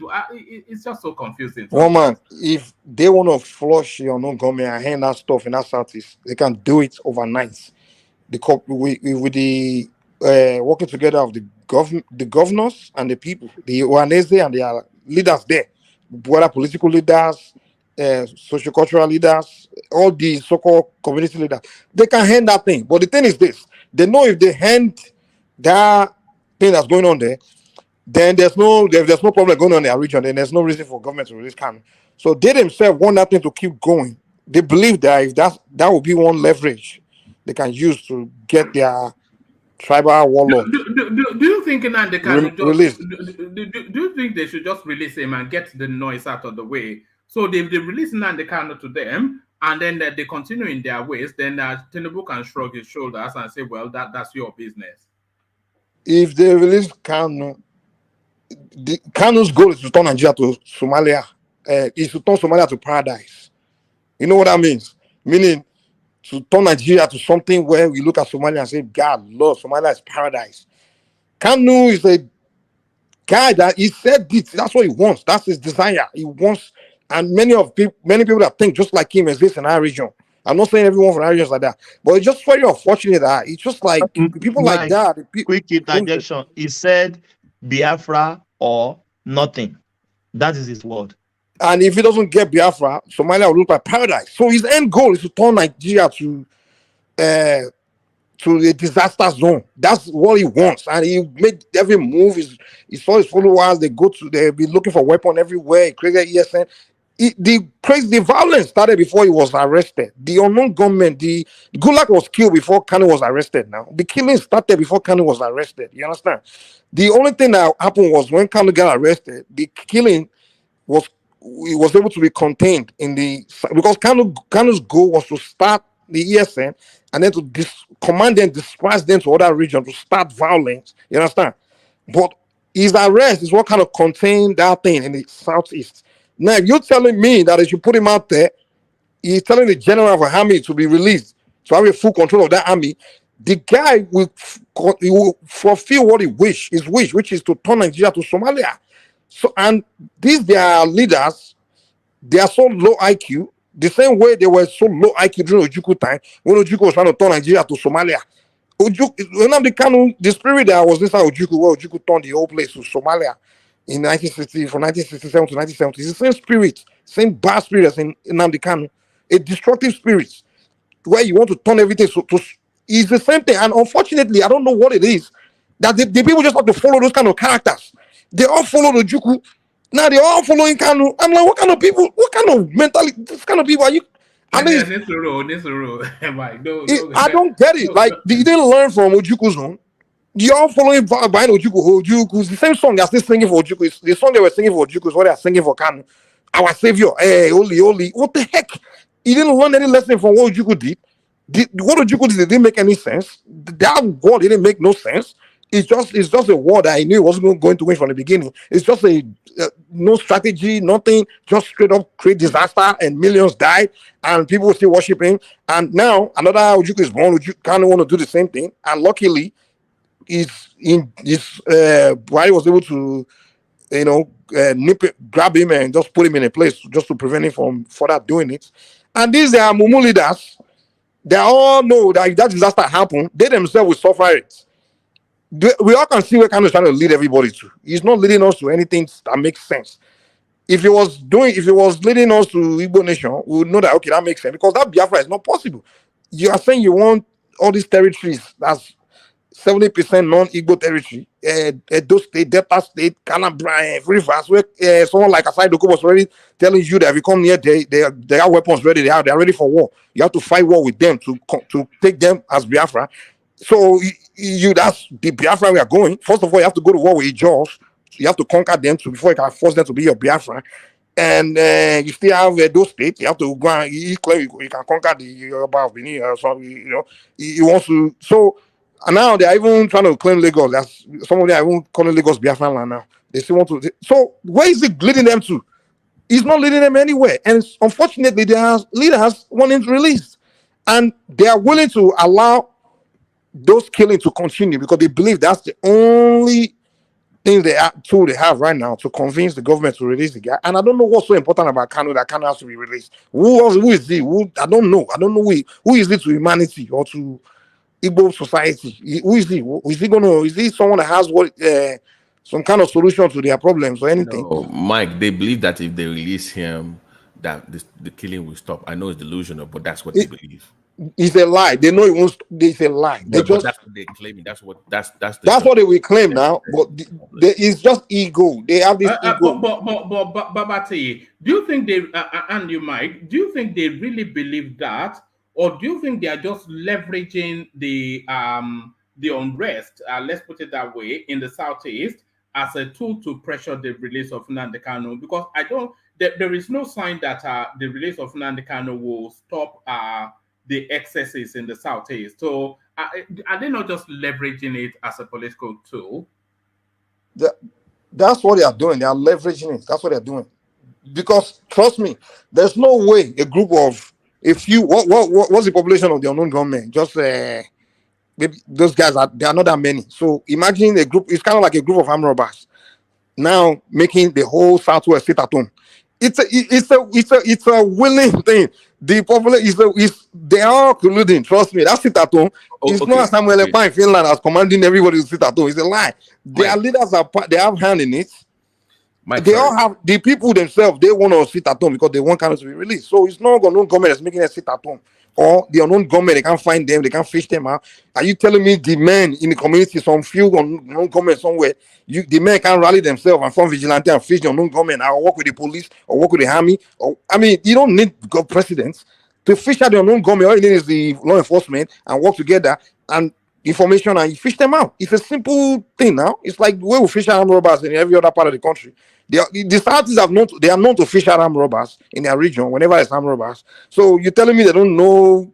I've seen a video where the unknown government march in the market and they were all hailing them. So we know this is something they are all cooperating together. All they want is their man which it doesn't make any sense to me. It's just ego. They feel like their ethnic group is being punked by their.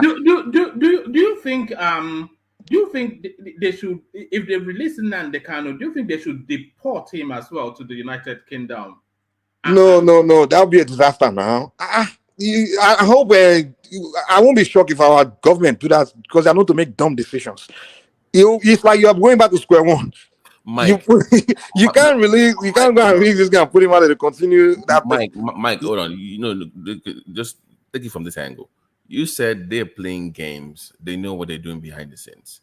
And I would say, remember, the federal government is privy to intelligence that we don't know. So if they're playing games, the federal government will know. If they are playing hanky-panky with the public, the federal government knows, right? They have sensitive information that they will not disclose to the public. So if what you're saying is that some of them are behind this, the so-called elders and politicians, and I can guarantee that the Secret Service will be privy to sensitive information about. No. I'm not saying. Before you misunderstand, I'm not saying they are the ones sponsoring the. I'm not saying they are the ones sponsoring the gunmen. That's what I'm saying. I'm saying they are behind the sit at home. They support the sit at home. Is what I'm saying. The unknown gunmen, they all know where they are. They know they can fish them, but they just turning the other eye. They are turning the other eye. I'm sorry. They are turning the other way.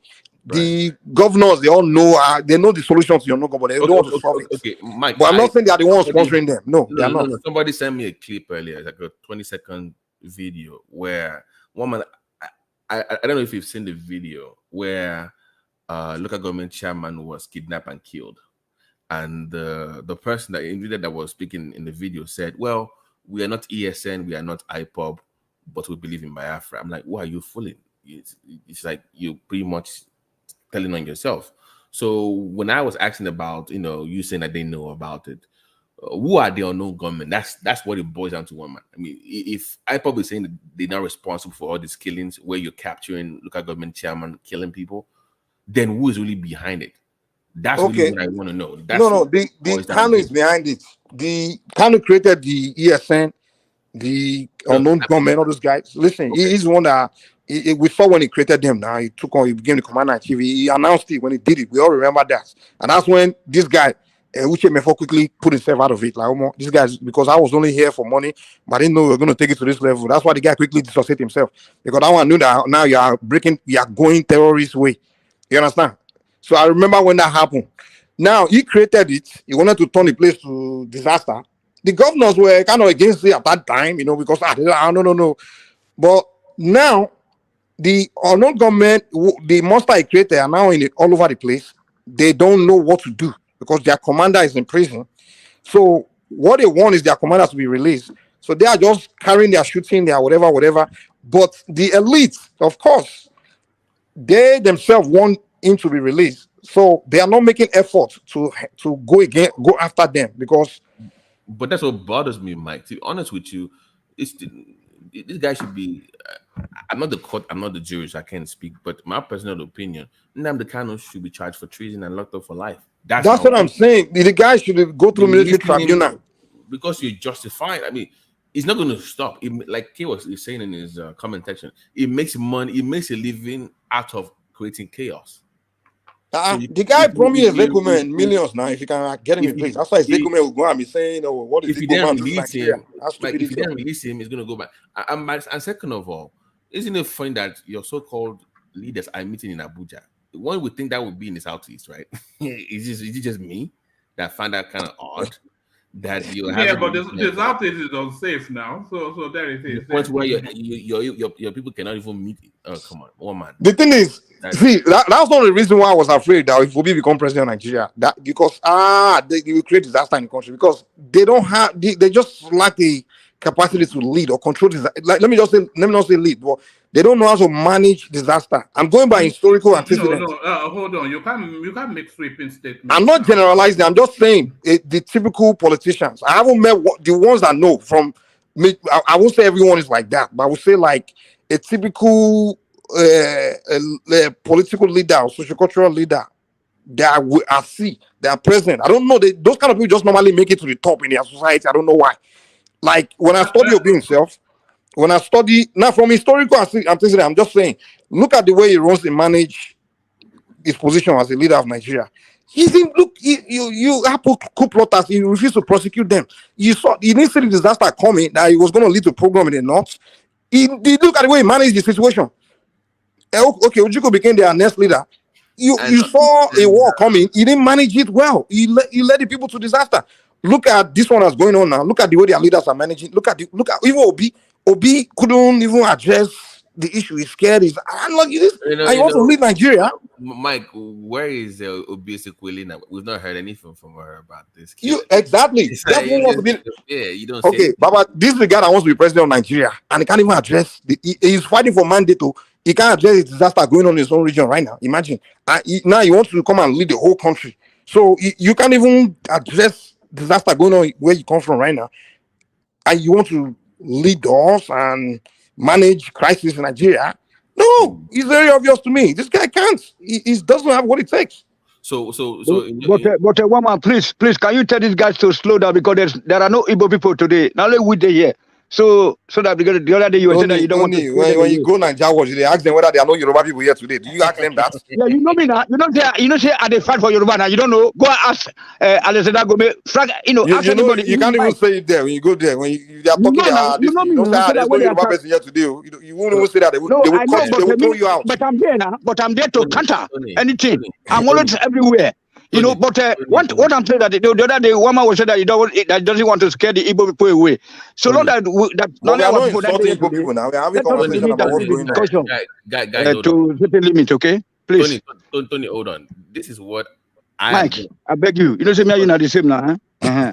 Tony, hold on. This is what I'm going to start doing on this platform. I'm going to start addressing East and the Southeast, and because we have this, we won't say it on this platform. But each time somebody from other part of Nigeria addresses any issue from the Southeast, they are quick to label them as anti-Igbo. No, I can be objective. I can be caring. I have concerns because we are Nigerians at the end of the day. And I should be able to address issue in the Southeast without being labeled anti-Igbo if I'm objective about what I'm discussing. So, of course, if we're discussing issues in Southeast, that is still Nigeria, right? Yeah, so we can discuss issues about the Southeast. Doesn't mean no. I'm being objective. Yeah, but we also have to take on board the delicate sensibilities of that space. That space has their sensibilities. People are dying, and you guys are talking about sensibility. One man. If I stick to facts, that should be enough. That's the problem of Nigeria. When under normal circumstances, hold on. Under normal circumstances, it should be. But the space. When has fact ever got in the way of what you really want to say? You say it. Say it, Mama. What I did want to suggest, just as a thought, it was that should Nnamdi Kanu be released, and then let him and Simon Ekpa let them cannibalize each other, and then they the government then has just one problem to solve. Because of course, if they release him, he and Ikpa, they will lock horns, and one will cannibalize the other, and then we only have one problem left. And what would be that problem? That would be that one problem? Whoever the winner is will be the problem. Now we have two problems. We have the finished problem, and we have the DSS facilities to be released problem. It's the same now. I mean, they are one in same camp right now. But when you they are not in the same camp. Or they are two businessmen. But both straddling the same portfolio. They are two businessmen. Yeah, they are not. They are primarily businessmen. It's all about money. But currently, Samuel Ekpa is a disciple of Kanu right now. He is not. He's claiming to be. He's claiming to be. But we all know. But that's it. Now that's the storyline. Yeah. But you're saying is the disciple of the Almighty Dollar. That's dollar exactly. So now when you release Kanu.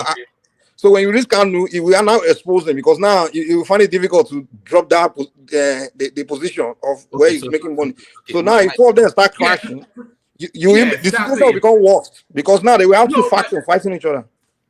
Yeah, but one we have to bring down the other now. Then the government can take care of the winner. So you are Chicago beating now. That's the way they behave with drug dealers now. You let them kill each other, then you declare one winner and you support that person. So you want that kind of it's not good for the country, one man. It's just a thought, but it will exacerbate the killing in the southeast because now you have two gangs killing each other, and then all right, sorry, who wanted to come in? It's Brownberry. Oh yeah, Brownberry. Good to see you. So all this you couldn't bear it anymore. All this noise. Good evening, everyone. I'm just going to quickly get this out of the way. I'm one of those that I don't want Nnamdi Kanu to be released because of so many atrocities he has committed. I mean, you don't need to really come down to do to do the killing or to do the butchering, but your words and your instigation goes a long way. I haven't gotten that out of the way. I want to say that I'm really disappointed in you this evening.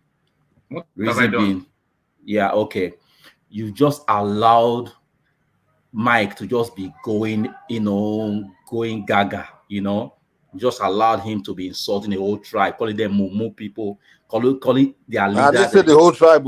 I'm talking about the leadership. Hold on, Mike, please. The leadership. When did I say the whole tribe? Hold on, Mike. Let Brownberry. You are calling the Onese leaders. You are calling them mumu people. Following.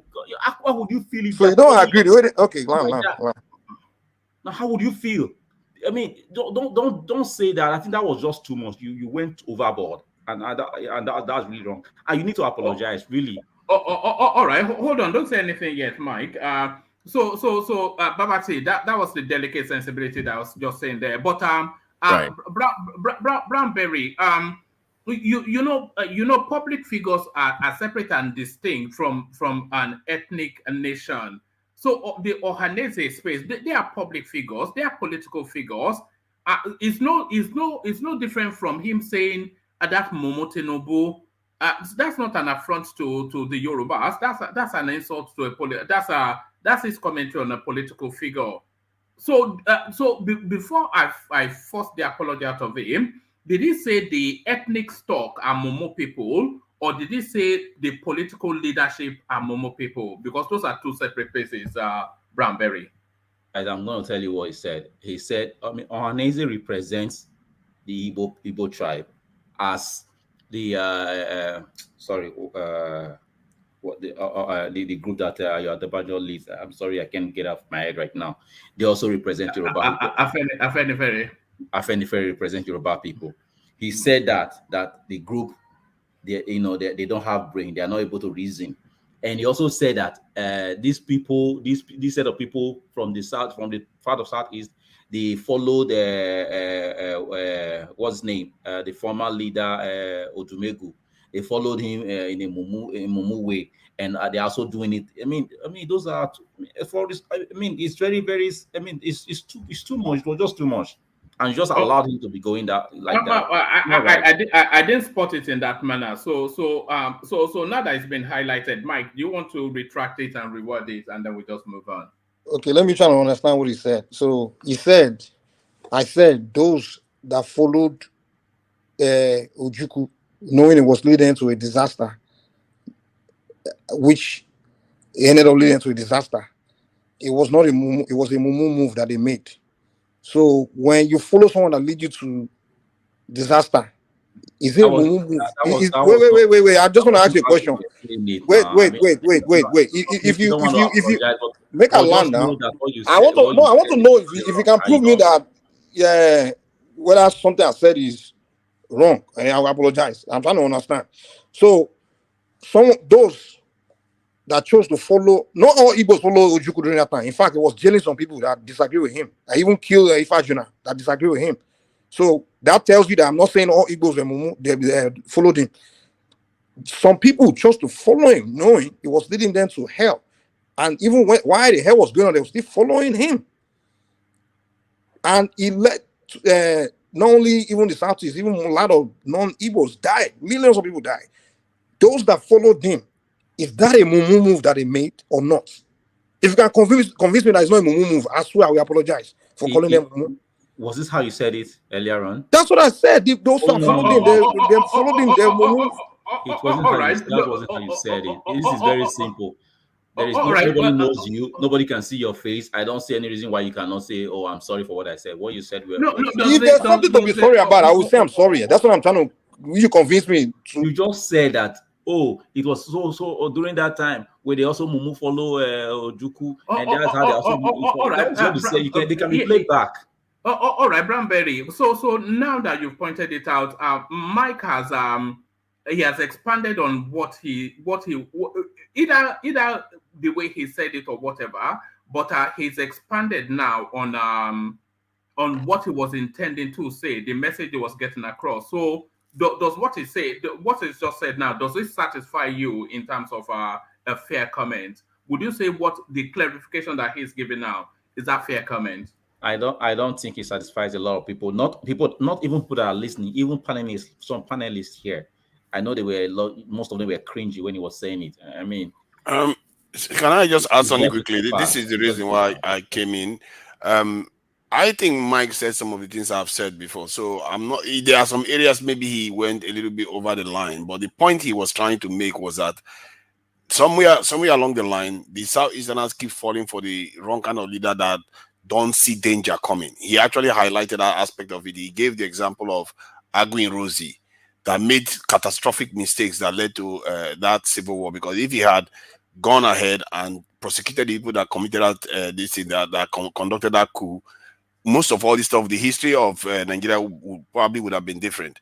The same thing, Mike went on to highlight Ojukwu and said, if Ojukwu had just said, okay, beating it, because remember, this speech was not necessarily between the Igbos and this thing there. It was mostly Ojukwu that didn't want to recognize the power of this thing, that's the supremacy of Gowon in the earlier stages. So if during that period he had just said, okay, let me be a statesman here. I'm not sure that that's true, because we've had commentaries from Ojukwu's younger brother who was telling us that Ojukwu was actually pressured to declare that pogrom. No, that was after all because while they were negotiating and having that, because when the coup happened, why did you think Ojukwu didn't immediately join this thing, go on and say, okay, let's come together, stop this bloodshed? It didn't happen. Ojukwu, if anything, Ojukwu ordered for Zogo to be moved to the southeast. I think maybe before then he had already been moved to the southeast. So the pattern was indicating that there was a kind of tribalized movement that was already going on in Nigeria. And if he had just said, you know what, this stuff, I saw what, the pogroms that is going on in the north and everything, but he could have known that, okay, the South is not going to support him.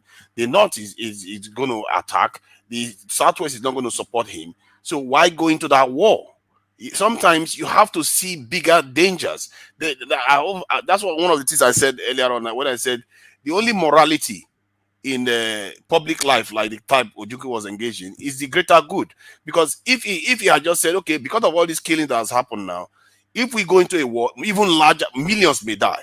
Stop himself and say, you know what, whatever the government demands, because the government did make a proposal to him that in the end, after the one that Abuari, this in Ghana, if they refuse to accept anymore, it was just too late. None of them agreed for a peace deal, this in a kind of settlement anymore. But if a statement was there, they could have.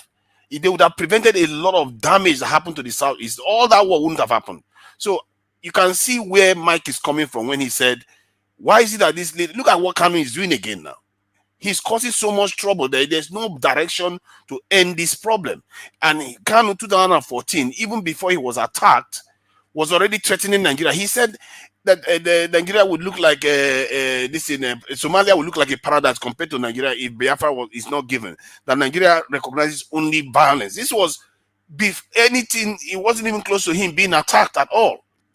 So the behavior sometimes you see of this way, you wonder who is funding them, who is empowering these people to do because they are not helping the Southeast at all.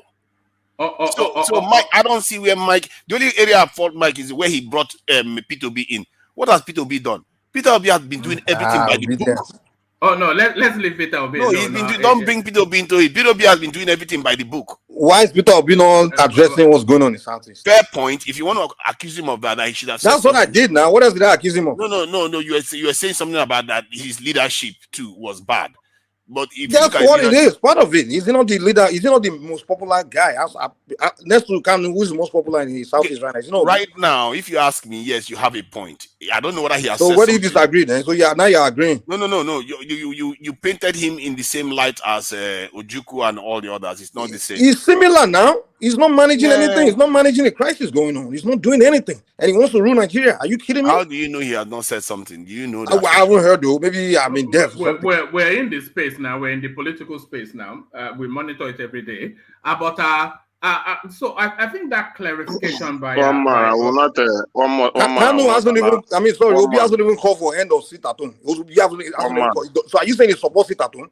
He hasn't even said people he just doesn't want to get into those areas. He wants to rule Nigeria. One man. Personally, I think let me just make this last intervention. Hold on. Let's hear from Thomas. So Nigeria, you just finished spoken. Please. Hold on. Yeah, one man. Can all of us apologize to Mike now because he hasn't made any comments? I'm just saying that rhetorically. No. Yes. Hold on. I need an apology, to be honest. Thomas, Mike was misheard, and Mike has clarified. So if you I might get an apology now. One man, you never fair to me, man. I'm always fair to you.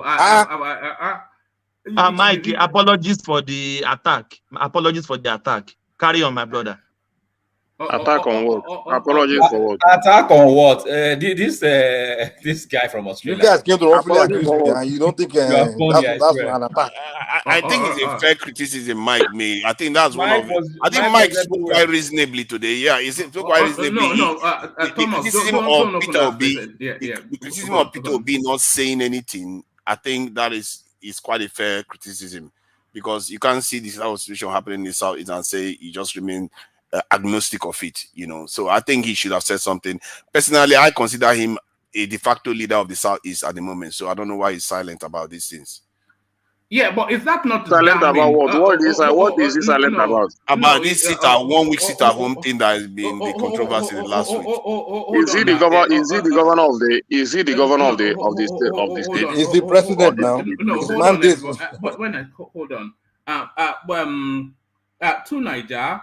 What you just said now, is that not a damning indictment on Peter Obi's leadership skills? Because the space that he has the most followership, that his voice is listened to the most, that he has the most impactful influence. So that place is under crisis now. So hold on. I want to Niger to, and then you're coming after him. Is that not an indictment on his leadership skills? So this is a person that wants to govern the entirety of the complexity of the Nigerian space, but the narrowness of his homogeneous space, where he reigns supreme, he cannot even demonstrate management skills there. Is that not an indictment on his leadership skills? See, to be frank, I tend to agree with some of the point you made there.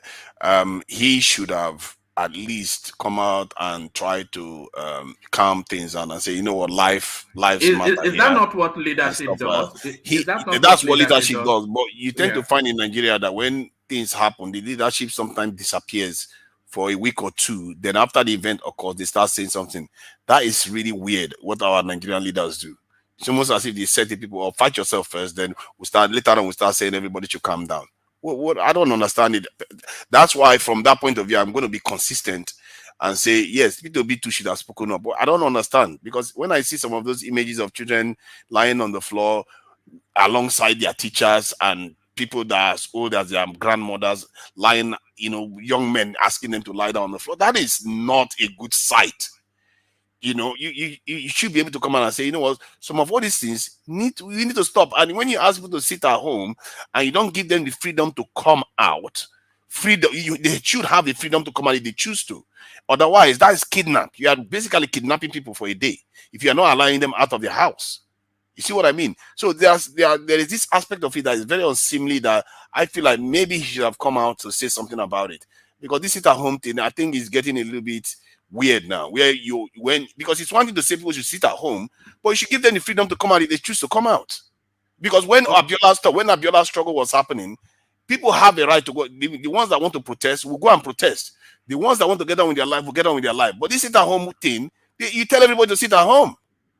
That doesn't seem right. Nigeria, be very sensitive. BT come in and then we go back to my. Be very careful, because according to one man and friends, we must be careful of people's sensitivities, even though we've been objective. So damn objectivity. But did you not think it's demonstrated just then with that Brownberry? Exactly. No, because Blackberry was a very nice guy. I enjoy listening to. Came up here, he's a gentleman, yes. But he never addressed the issue. That's what I'm saying. What issue, Babati? I don't understand. No. You said somebody said something that you didn't like the way, maybe his delivery was not the way you like it to have been. But look at what he's addressing. That's what I'm saying. What the issue itself? Somebody is about to lock down his own region for 2 more weeks. Look, bother anybody. When I got here, what did I say first? That's what I said first. I said I'm one of those that don't want. That I don't agree that they should release Nnamdi Kanu. That's what I said. I just put that out before I start speaking. Okay, right. Okay, but let me go back. And the steps they are taking are not good steps either. But I'm not, but I shouldn't, he shouldn't put it that way. Like just, so it was so derogatory. Like just putting them down, the leaders. That's what I was saying. It does. I mean, there are ways we can talk. It does. We must not be too aggressive. I mean. It doesn't. So Babati, do you see now why we have to be mindful of the language? Do you see now? Look at it this way. When somebody says something that is very critical about this sensitive position, we are all Nigerians at the end of the day, Blackberry. Okay, so what I don't like is this idea of somebody being making a position known, and people are quick to judge that person is being a tribalist. No. If they've been objective, maybe they might worded it better. I get that, but let's not always jump to this notion that they are being tribalist or they don't. That's not. That's not the way to go. But back to the Babati, you didn't see anything wrong with the way Mike put the way he put it. He just put it together. You didn't see anything wrong at all. What part? Maybe the more. Okay, it's okay. Let's just move on. Let's move on. But let me just. The reason actually came up to. I was going to address this meeting that they had in Abuja today. I just saw it because I came back from work. And they said they're going to meet up with Tinubu to see how we can help them out. And that's always been my position, that if you want federal government intervention, elders have to come in to provide cover for the federal government. So when they're moving, because the federal government, one man has to move into that space. They have to. If you really want to flush these people out, you have to militarize this house. But should they be the first? Hold on. Should they be the first mover though? Should the federal government be the first mover, or should they? Is it not? Or is it not only after this? Because the states have sub autonomy. Is it not after the state would have exhausted all their might to manage their space that then they reach out? Because we've not seen any effort from the states They just come on the camera and say a few words, and then it's a joint effort. Baba T, you see, what you are not speaking straight. You are not looking at things holistically. Okay, you see in the Southeast, right? If you are a soldier, you wear uniform or police. Those unknown government will shoot you. They will target you. They will. It's like a death sentence if you are in that area. Even their own tribal person that wears Nigerian uniform, army uniform, police uniform, they target them. There was a lady that was going for a wedding. She was wearing Nigerian army uniform. She was killed before a wedding. Now, we are telling you that Mike, check the private comments. I have a message for you there, please. Thank you. No, carry on with your thoughts. So, but wait. You agree with me that security starts with the people, right? Like the people start, because law enforcement can really not do much without the cooperation of people, you know. Okay, so can I now? No. You ask a question. Wait, you let me land. I'm debunking. You're saying if the federal government come there, why is not going to go there by himself? He's going to send the army there, or police, law enforcement that you have to send there. But let me land. For the law enforcement to go there and effectively do the work, they will have to need the cooperation of the people and the socio-cultural leaders and the community leaders and all leadership there to solve that problem. Now, if it's looking clear to you that even the socio-cultural leadership there, they are kind of like, not doing, they are giving you a sign that we want this thing to continue or to raise our man. So there's no other way the federal government will come there and do anything where the socio-cultural leaders will cooperate with and the population there, they are willingly sitting at home just to obey their and all those people because they want their leader to be released. You're telling the federal government, if your brother is a soldier, would you want him to go there? Or if your brother is a police officer, would you want him to go there? So you're telling Tinubu to be sending other Nigerians to go there and go and be losing their lives, right? Is that what you're telling me? Because you will not listen to what I said. You just wanted to say what you want to say. If you just listen to closely what I was saying, then it will make more sense to you. So let me try to rephrase so you can understand. Okay. This is my position. I said earlier that the elders, they failed. I agree on that. That they've done this. And they are still failing. Let me finish. Please, let me finish. And I said, if you earlier listened as well, I said the federal government is privy to sensitive information that we don't know. They know what is going on behind the scenes. So when I'm talking about them coming to the Southeast and they having the cooperation of the elders and their political leaders, is to use those sensitive information, go in there. It might not be soldiers initially, but they have access now. They have approval of community leaders like you talked about. So that's the reason why I mentioned information that they have. They're privy to documents. They're privy to sensitive material that we don't know. So when they call these people in and say, listen, this is what we know. This is what's going on. Some of you are compromised. This is what's going on. This is our plan. Then they work with them. That's my position. It's not like they're going to just show up one day and just start killing people. No, it's based on intelligence that they have about what's going on there. So you need to listen more before you rebuttal, please, Mike. You still didn't make any points, to be honest. All right, brilliant. Mike, let me take you to this follow-on space. Did you want to come in, Ekene, before I moved on? Ekene, I thought you wanted to come in. Yeah, Ekene. Ekene, you don't sleep. One man, I wanted to say something concerning people bringing P2B into issue of Southeast and all that. The reason is this: you know how the campaign went around concerning P2B and IPOB and all that. So anybody bringing in P2B the issue of Southeast, P2B has handled the issue of Maswab during his time as a governor. Know how, and everybody in this platform know how it went against him and all that. And during those time as governor, he really put it to an end, even though people criticize him on the way he went about it. So let the governors also do what the man has also done during his time as a governor. All those things went against him in the campaign period. People also attach him as an IPOB and all that.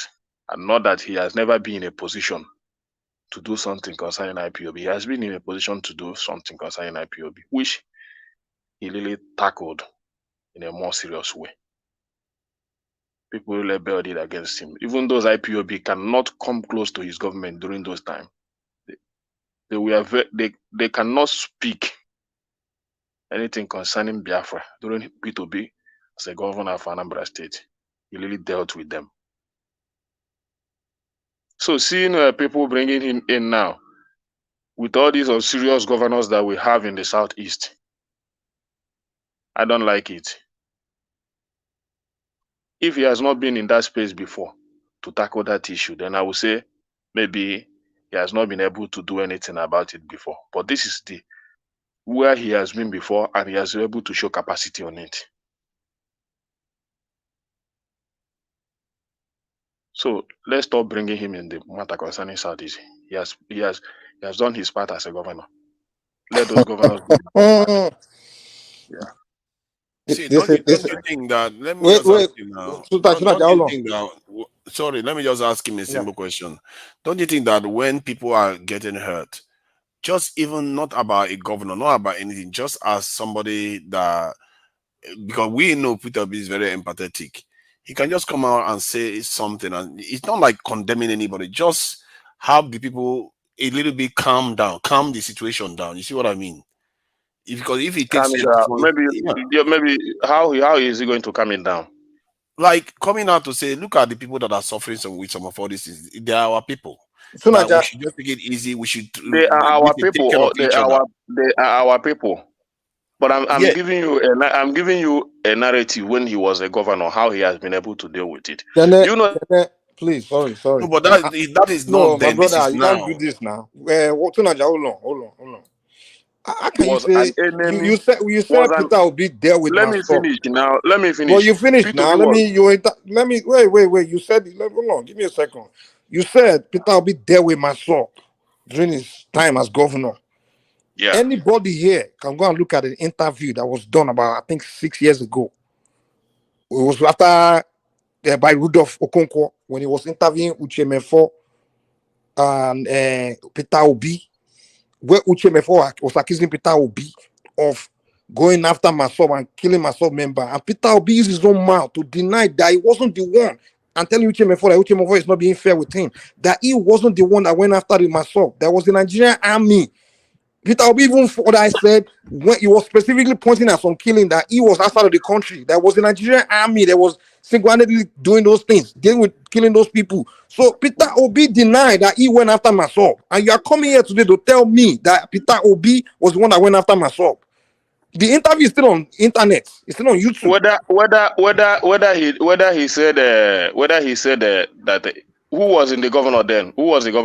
He denied that he doesn't have hand in it. My concern is that those Masop people, they cried during his time as a governor. They cried. No. He used his own mouth to say he has no hand in going after Masop. Not like the way he said these people are parading themselves now. Yeah, but the fact of the matter, he didn't go after them when he was the governor. He didn't go after anybody.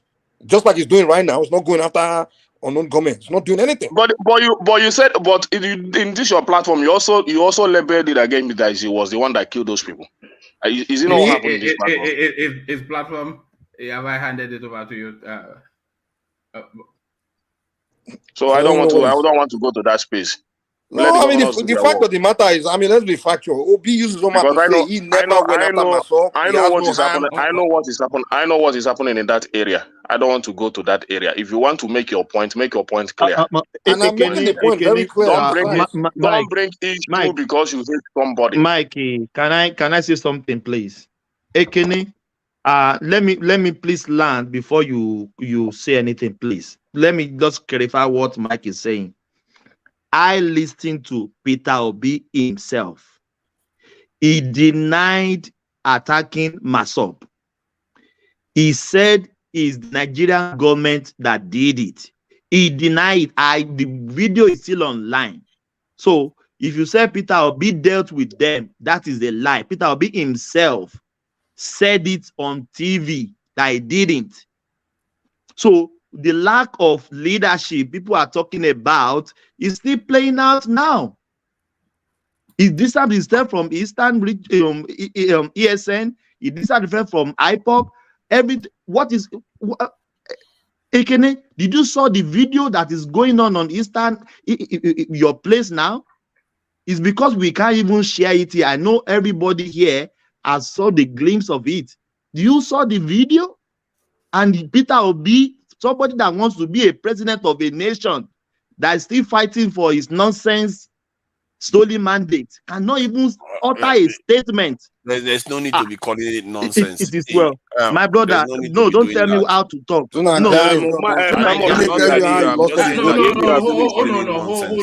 on. One voice.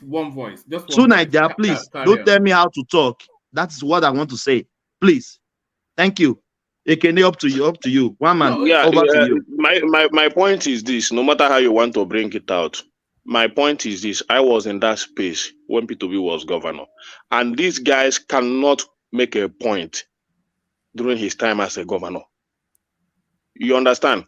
So bringing P2B into this issue is what I don't like, and I wouldn't like anybody to bring it again, because the man has even suffered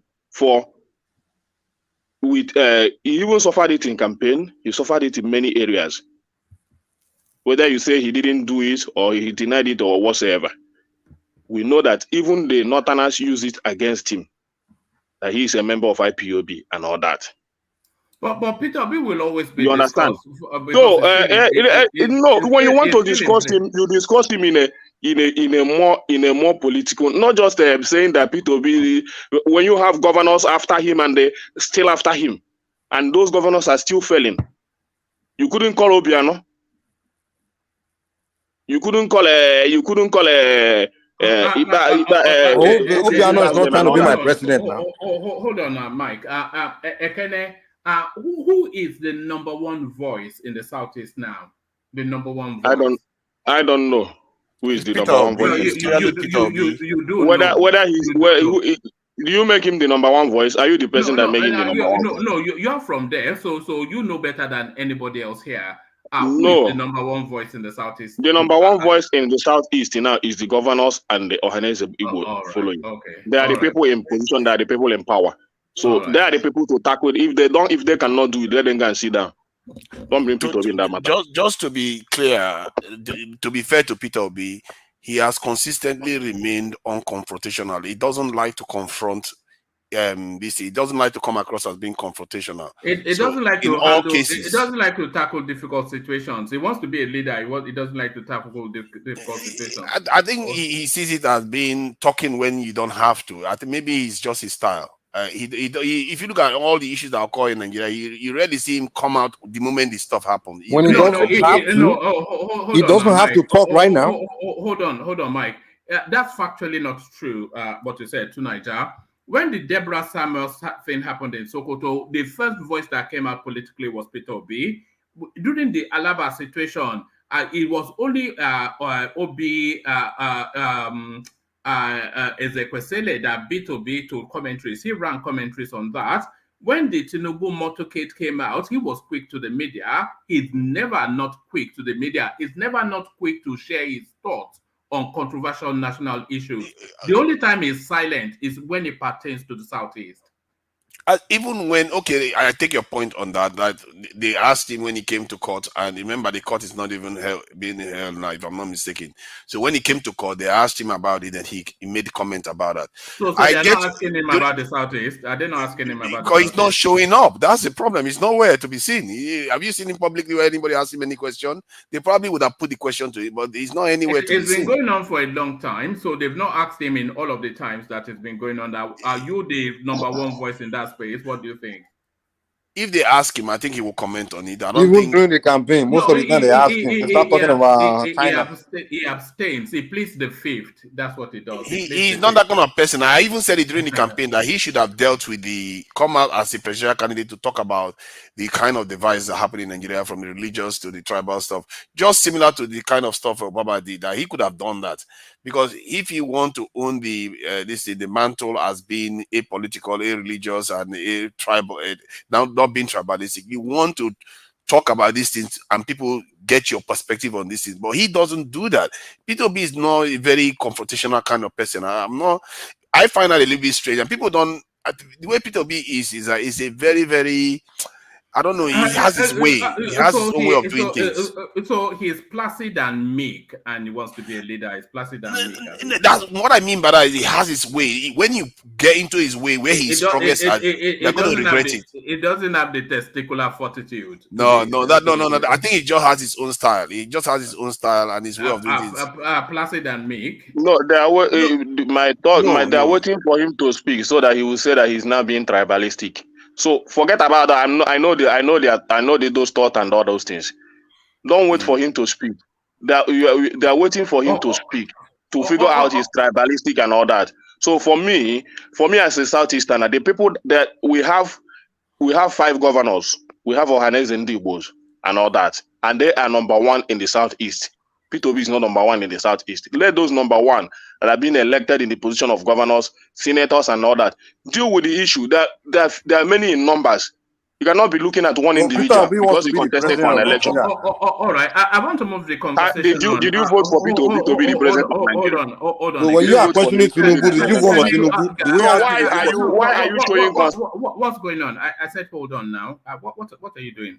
I want to move the conversation on and move it in your direction, Ekene. So thank you, Mike. Mike, you are still in the conversation, but just to move it from that space, I think we've somewhat exhausted that. I want to move it on, and I want to move it in your direction, Ekene, and I want to move it to this tweet released by your friend and mine, Simon Ikwa from Finland.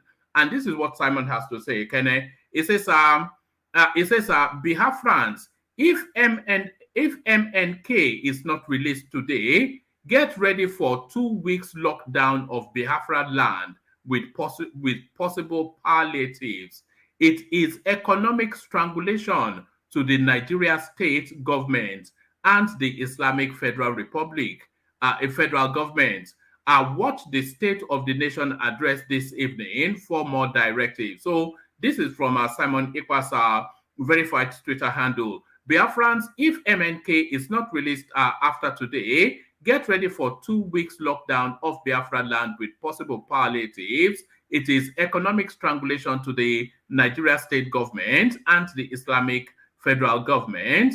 Watch the State of Nation address this evening for more directives. So did you watch the State of Nation Assembly, whatever it is, and what directive is there? I don't have time for that. So an additional 2 weeks of this now or an additional week of this now. For me, the guy is biting more than he can chew. And just like I pointed my position out yesterday, those governors sitting down there looking at him as if nothing is going on. They're just having a meeting in Abuja today and all that. In fact, since I became a Southeasterner, this is the worst time to be a Southeasterner because our governors have I don't know what makes them so silent. I don't know. I don't know why they are busy going to Abuja. They couldn't even come to the space that they are governing. I made out those points yesterday. You want to have a meeting, everything is in Abuja. Most of them. They now find themselves so comfortable in Abuja. But they are the one receiving the security vote and all that. Money and all that. What have they used it to do?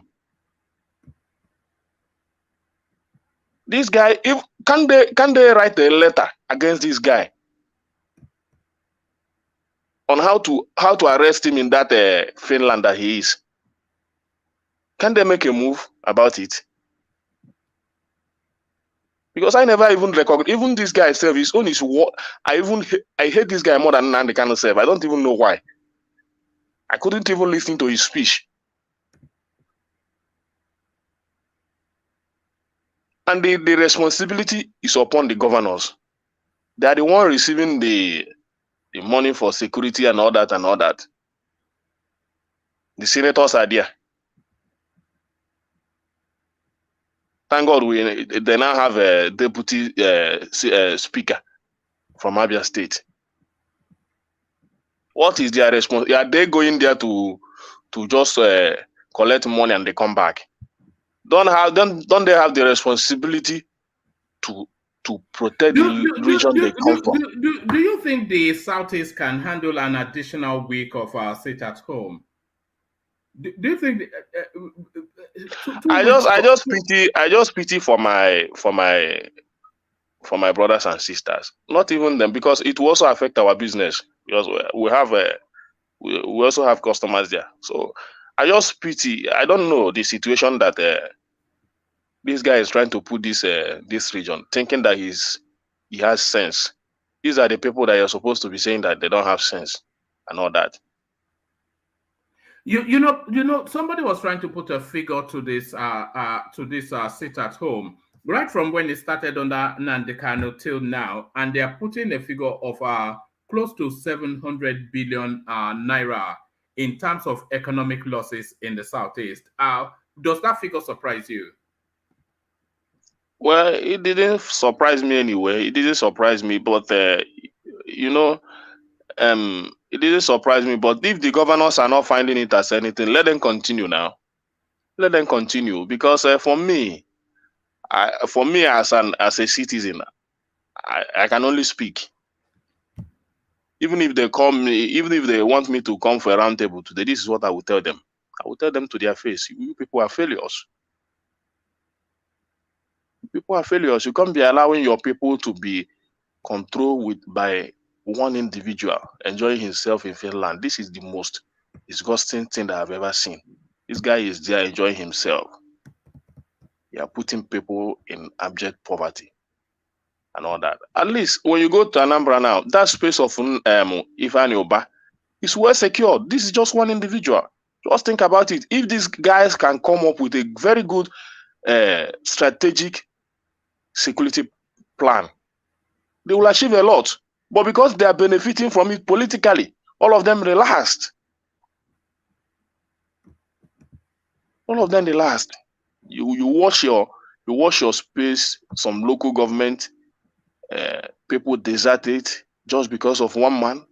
And you as a governor, you guys stay in Abuja. You couldn't even.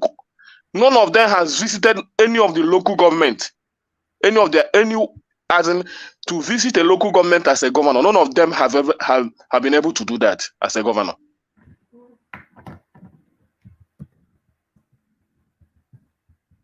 Probably the reason they're having this meeting is because of that economic impact. If not for it, maybe the life of the people doesn't matter to them.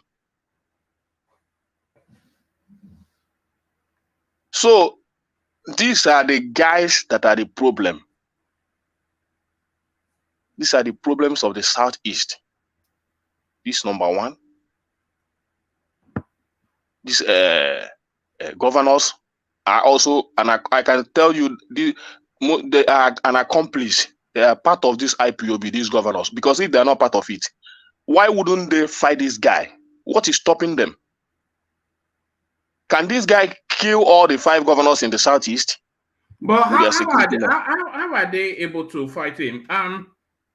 Would you object to the Nnamdi Kanu treatment for Simon Ekpa if it suddenly appears on the Nigerian shores in Abuja? If Simon I will want more on him. In the same way that Nnamdi Kanu appeared from Kenya, would you? I want more. Anything that will make this guy being captured today will make me the most happiest man on this planet Earth. Because this guy disgusts me. His utterances disgust me. His manner of approach disgusts me. And the people that are supposed to do something are there.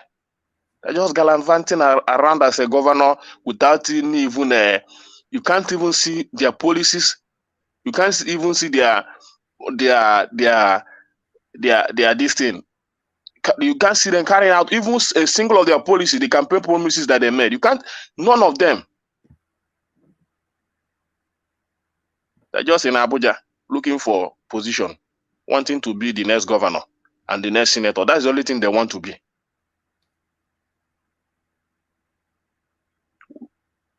We elected, anyway, some of them we are not elected. But I know that some we elected failures as governors. And I'm not sorry to say that. We elected failures as governors. I don't even know what they're looking. Is this word all about money and position? That's what I always think about. It's all about money and position. Once you get that, you are satisfied. You don't care about the masses. For me, I don't have any sympathy for anything that will bring peace in the Southeast. Whatever they can do. I've made my position known yesterday about it. The cleaning, if not for that clean and all that. Can I just add something to what you are saying? No, I was going to invite you in anyway. So add to what Ken is saying, and then give us your thoughts. Just more condensed. So you like your long essays, but I know. Yes, give us what you want to give us, but then also a brief thought on this now. Simon Ekpa extending the sit at home to 2 weeks and promising possible palliatives, whatever that means. Wow. What's this doing to the Southeast? It's getting out of hand. He has to stop, because what he is doing is basically is a tantamount to kidnap. And I don't know, for me, it was this weekend it clocked in my mind that, you know what, this guy is basically telling people not to leave their homes. The ones that don't want to obey they discipline them. They deter them from going out. So that, I don't know how the federal government allowed this to get to this point. And this is the same issue that they talk about with Boko Haram. They just allow things to spill out of control until it gets really bad. And I really sympathize with the previous speaker. I think it's Kene, what he's saying. These governors, they have all this power. They cannot be prosecuted. Yet they don't want to use it to defend their own people. I can't for the life of me think about it. And this is one of the things you can see that in the Southwest, they tend to be quite good at doing this. They tend to know how to close ranks very quickly and stop because there was a time, you remember the time when Amoteka was put in place. There was a lot of, you were having spate of violence and stuff like that. Then Amoteka was put in place. Before you know it, everything has calmed down now in the Southwest. And to also add to this is that you notice that even in the central areas of Nigeria, the Plateau and all those, there's a lot of bloodshed going on there too. There are a lot of governors that seem to be asleep on the wheels. And sometimes you don't have to always wait for the federal government. They do have power. Governors do have power. Even if they say that they are waiting for the center, they can recruit people, local people, to secure their own area, ensure that these actors don't come in there and do what they need to do. What I suspect is, okay, I think let me just keep it brief. Forget about it. Let me say this. Are you done? Yeah, I'm done. You see, when people keep focusing on Samuel Ekpa, first of all, Samuel Ekpa is not committing crime. That's one. Two, Samuel Ekpa is not using some kind of incitement is not a crime. No. He in his voice, he never say, "Hey, go and do this, go and burn this, go and kill." He never said that. That's one thing he's always careful about. That's the difference between him and Kanu. Kanu directly tell you, go and attack this, go and attack that. All Samuel Ekpa is saying is, in my opinion, I think we should sit at home. Or in my opinion, I think we should do this. If I see here, if you see on your show saying your opinion, Yoruba people should sit at home, and they all sitting at home, am I going to blame you or come on, what the heck? That means they were. Come on, they are willing to do that. There's no way if the people are not willing to do. There's no way a guy in Finland just on the YouTube open a YouTube channel and speak through that channel and people obey it. It's not that. It's not him. That's not his power. It's what they're willing to do. The ones that are going out are being chastised. You saw the video of the children and the women being. People are not obeying that. It's not. Samuel Ekpa is not. People are not obeying it. What is happening is that people are afraid to lose their life. You can just see it that's now. not true. That's not true. You just see it now. You just see it. These people are capitalizing. These people are capitalizing on this the issue of sit at home to perpetrate evil. They use it to kidnap. This is my space. I know what has happened. See, one of me has been kidnapped, and up to today, he has not been found. Well, I really feel bad for you. Forget about these things they are doing. It's all about their personal. I don't even know. How can you be kidnapping your people, collecting money, asking them to bring money, even when they couldn't raise the money? You kill that person, and you tell me this is issue of Biafra. This is criminality. And the people that are behind it supposed to be really dealt with. See, these governors have every power, both abroad and in the country. These governors can meet even the president of this Finland and make a demand from him. What are you telling me? Well, Finland, they follow rule of law there, so they're not just gonna. Whether they follow rule of law, they will be ready to follow that rule of law until they get this guy. They can even if you get Samuel, another guy. Wait. They will be able to go there and explain to the president of this Finland. See the damage that this guy is causing in this in our region. If they pick Samuel, another Igbo guy will open YouTube channel and just start doing the same thing. If they use him as an example, he's not the only one. He's not, even as of now, he's not the only one that have a platform for Biafra. That's what I'm saying. So once Kepa is picked up, they start following another guy. The issue is this: how can you be? You know that this thing is causing problem to your people, and you are enjoying it. You cannot tell me that this guy is not. You cannot tell me that this guy is not making millions in dollars because of this. It goes to the question I keep asking: why do people like following those kind of people? Because Ekpa is not different from Kanu. Kanu is not different from Wazuke. Wazuke is not different from Ojukwu. Ojukwu is not different from... These are the same kind of character, and people just love them. These are the same criminal-minded narrative that they have in doing that. Because I don't know. So why how come the people don't learn from anything? Let me tell you. If people want to perform or execute crime, they don't have the platform. They are just pretending that they are not criminals and all that. So when that platform comes in for them to execute crime, you see them come up with all those their mindset, and that is what is happening. Those criminals that are kidnapping people, those criminals that are shooting people on Mondays and all that, those guys, they are criminally minded and they have wanted to perform that crime, but because they don't have the opportunity then. Now, people now have come to give them the platform by using sit at home. You see, woman. You see, and when this guy perform this crime and they make money, they send to this guy. They send to whether the donation they are doing to their YouTube channel. They circulate the money within themselves. They will be enjoying themselves. This is what is going on. You see, so woman.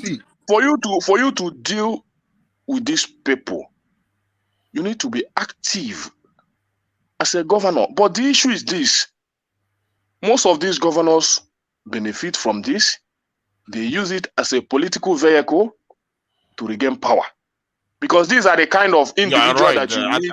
I think you are right. That's a very critical point you just made. Let me just add something. These are the kind of individual that you need.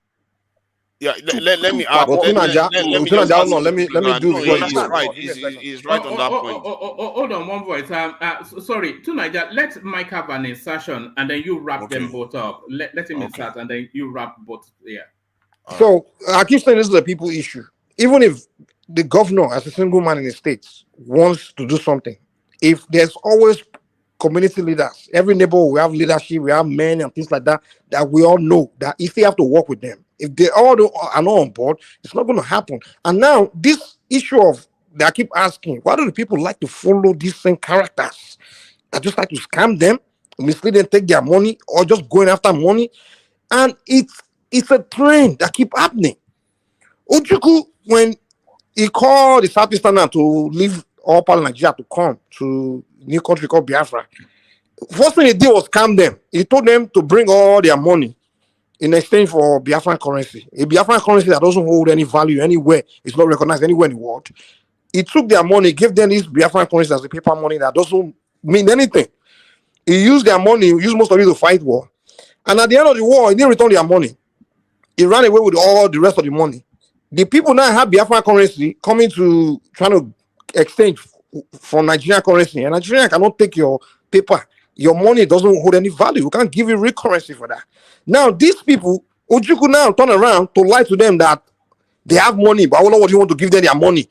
He was giving them 20 pounds. He flipped it around.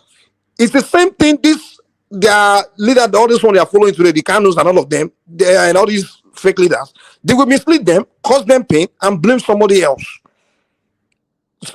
Usually someone from another tribe. Oh, everything that happened to you now is that man, that Yoruba man, or that they will blame somebody else. You see, and this thing keep happening. It's a trend. This criminal will come out of nowhere and find a way to just convince people to follow them and make themselves supreme leader. And it frustrates me because there are so many intelligent people within their tribe that know what's going on. They can see through it, but they can just keep quiet. There are so many intelligent people now. People like Alan Oyema, people like Tony Lumelu, very highly intelligent people, technocrats. And they all just sit down, watch their people get scammed by these crooks. You know, that's what frustrates many of us. And then when some of us from that tribe say, come, this thing's happening to these people. Like me, I love women and children. I hate to see them suffer. So when I see these innocent Igbo women and children suffering, and I come here to share my frustration about those men that are causing the problem, they will say, oh, Mike is a bigot, he's a tribalistic guy. No, I shouldn't have to be the one coming here to say it. It should have been someone like Alan Oyema, someone intelligent, even Obi should be the one coming here to say what I'm saying. It shouldn't be me. It should be the one going after those, exposing those criminals that are scamming their people. There shouldn't be a reason why people should be worshiping Ojukwu in Igbo land. Like, hey, Ojukwu, you can't buy, naming stadium after, even Obi, they are naming things after Ojukwu in Anambra. I'm like, what the hell is this? Who's this guy? Even Jonathan Mumu, he buried Ojukwu as the national hero. Oh, that day you want to bury Ojukwu Nigerian flag. I'm like, you do things backward in Africa. We think backward. We don't call hero. We call villain hero. We call heroes villain. We do everything backward. That's why we can't solve any problem. That's why the continent is like that. We need to start speaking to facts, like truth. Let's just speak to what it is. It doesn't matter whose feelings it hurts. You know, let's speak the fact. A villain is the villain. A hero is the hero. Let's not call a hero a villain because you want to pander to somebody. We don't want people to feel good about it. That's what the problem is, man. Let's learn to speak the truth. Let's speak to facts, man.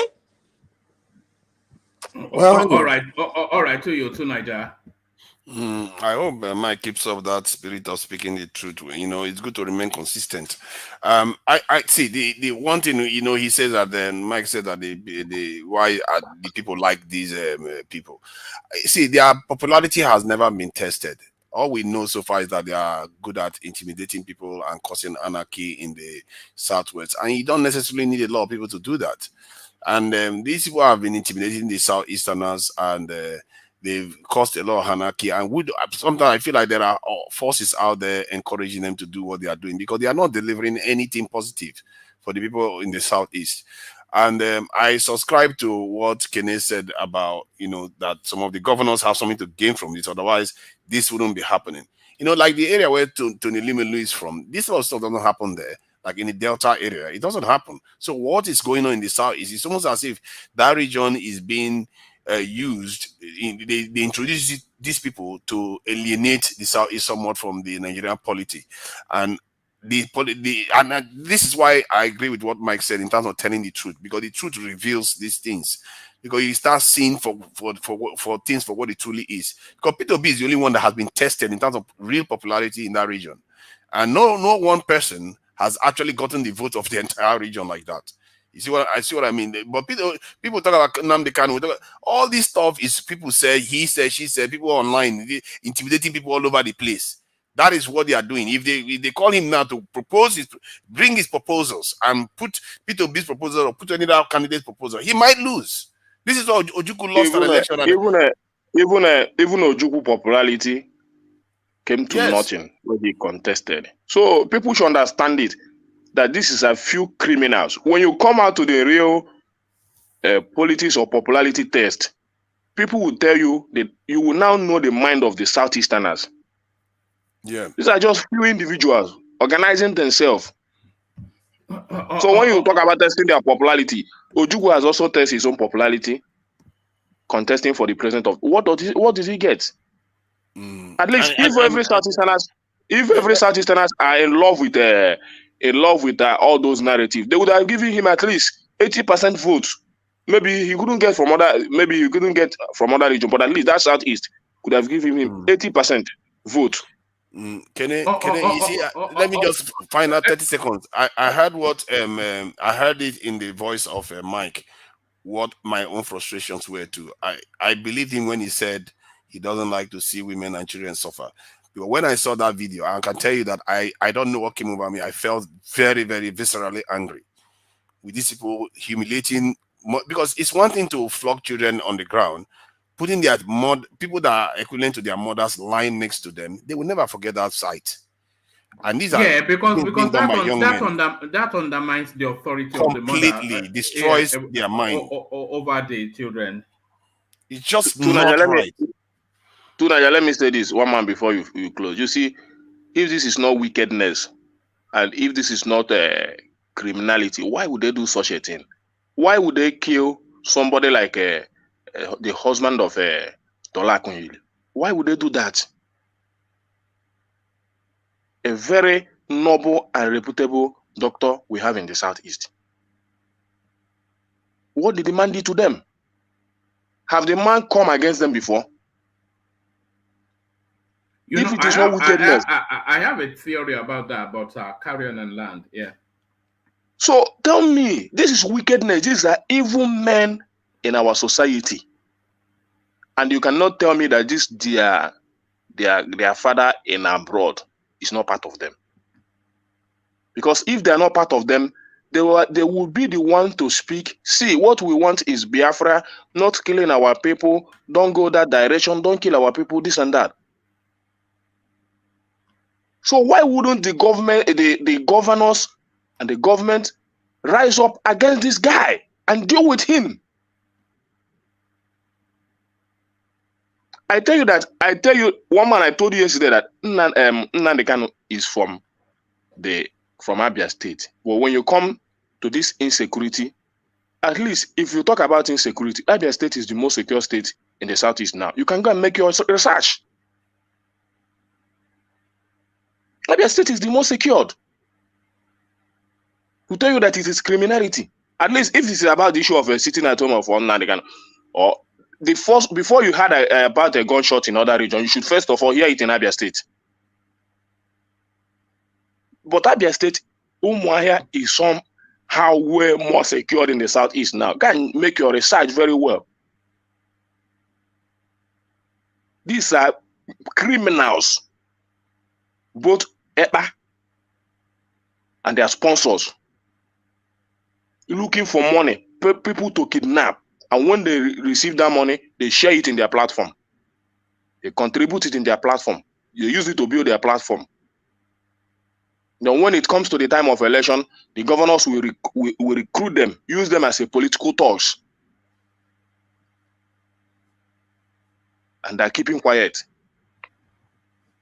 All right. Let me say this. The killing of the husband of Dora, what's her last name? Akunyili. Akunyili. Very humble, noble family. You went there and waste the man. No, hold on, yes, I have a theory about that. It's just a theory. But you see, under this, the unknown government something, a lot of criminality is hidden under that narrative. So you have political assassinations hidden under that narrative. You have business rivalry eliminations hidden under that narrative. And then you have even love strifes, killings hidden on that narrative. So the killing of that gentleman now, they will wrap it around the unknown gunmen, Free Nnamdi Kanu narrative. But there is not, and that Gulag that was killed in the Southeast as well, they will wrap a lot of these things under that one umbrella. But what is to say that it's not just some personal assassination based on relationships that have gone awry, either in business, in politics, or in relationships. So a lot of things packed under that. But let me use this window to do a bit of administrative stuff. Actually, before I do a bit of administrative stuff, somebody put this out for people in the Americas, the Americans. So as somebody put this out, they are canvassing for signatures for this petition. It says Nigerians demand for a consulate in the west coast of the United States. So somebody has put this out, canvassing for. Woman, can you show the map, the actual map, so I see what they're talking about? So the blue side, right? Don't they have one in California already. I have no idea. Somebody's just. I think they are looking for signatures. It's a petition. Yeah, but They should be campaigning for the South. They're the one that needs. No, that Texas. They're the one that need. Imagine that there's no Nigerian passport office in the whole of Texas. So as huge as Nigerian population is in that state, they don't have one. So they're the one that. But don't they have one in Atlanta? Yeah, but that's like the deep south. I'm talking about Texas itself. Houston. That's close enough. I mean, on the West Coast, I think they have nothing. Last time I had to go to Washington, D.C. They have Los Angeles, right? Don't they have one in L.A., in California? Am I wrong? No, what they have is the agencies. They have those agencies that can do your processing. But if you have to do, office, they also have those agencies in Texas. They have them, but if you have to do your biometric, where you have to show up, go in the consulate, it's only Atlanta and DC. And New York too, I believe. No, it's just DC and Atlanta. So even they don't have They only have Washington, DC, and Atlanta. That's crazy. And those people, I just came out when they won Atlanta. Those people are pathetic. Those one that work there, man, they're pathetic. And Nigeria needs to do something about their employees, man. Even one man has his own. It's the same in the UK. They're the worst example of everything. One man, I know what they were doing. When you go into the Nigerian consulate, it's like being back in in yeah, it's like you're back in Nigeria. What the first people smell in Nigeria? They are rude. They are unprofessional. They are unprofessional. Lazy. It's the worst of everything. Let me tell you this. Many of us were in that place. Are we going to behave any different? No. So Nigeria is very different. You'll be using a begging tone to interact with them. Otherwise, they will frustrate your life. They will even insult you and they will push you. And when you go to the Nigerian consulate in London, I forget that you have a 2:30 appointment or a 1:45 appointment. It's a whole day event. It's a whole day. Yeah, that's what they did to me now. Event. They gave me 11:30 appointment. I'm thinking I'm going there for 11:30. And the funny thing was I already scheduled my flight to leave the same day. Like I'm going to Atlanta. I'll do my 11:30 appointment. I'm thinking I'm leaving at 5 p.m. to enter my flight. When I got there, I found out they gave 1,000 people the same appointment. I said, "Yay, I'm stuck here today." The funny thing was that the one I thought that was so funny. There were some Americans. They came for visa. Those ones now they are starting to visit Nigeria now. The black Americans and the Nigerians were shouting on them like that. Those ones were confused because Americans are not used to that kind of service. So me, I'm paying. In America, if you are paying for something, you expect that. I think when you show up, they will treat you like customer. Because you see that, but they don't know that in Nigeria. No, if you are coming here, no, you are the one that have to treat the customer. You are the one. Do you know what I don't know the experience in America. One black American guy, the guy nearly punched. The guy nearly punched the Anja guy. I was laughing. In the UK, the consular staff, they are aboki wall to wall aboki, all of them. Yeah. Do you know what I do? I just pay the $500 to the agency so that they can just send my passport and get the stamp. I don't want to waste my time in that agency. Yes, maybe that's the way to go. I'll just pay the you have to do with the passport. You have to do your biometric. Unless if you are renewing it, that's different.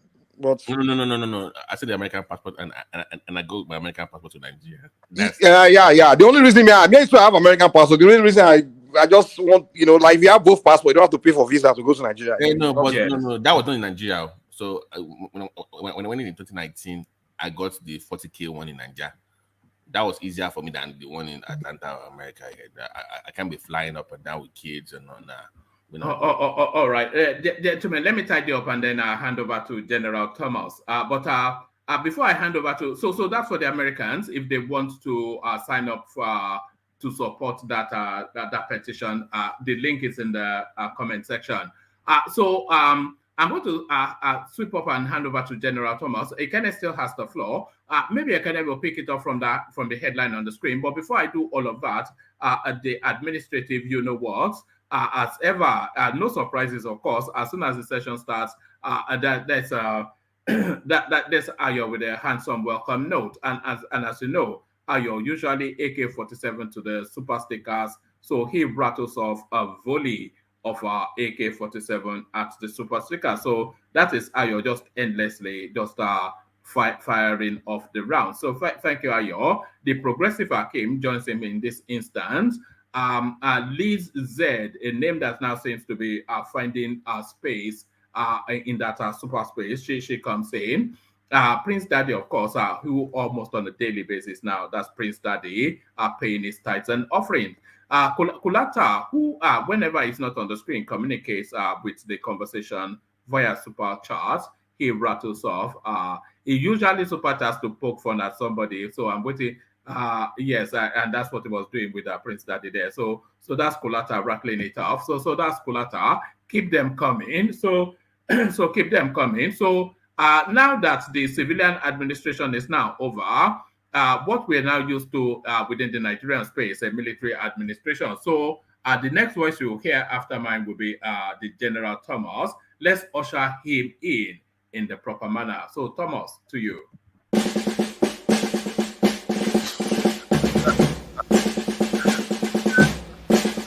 That's a good one.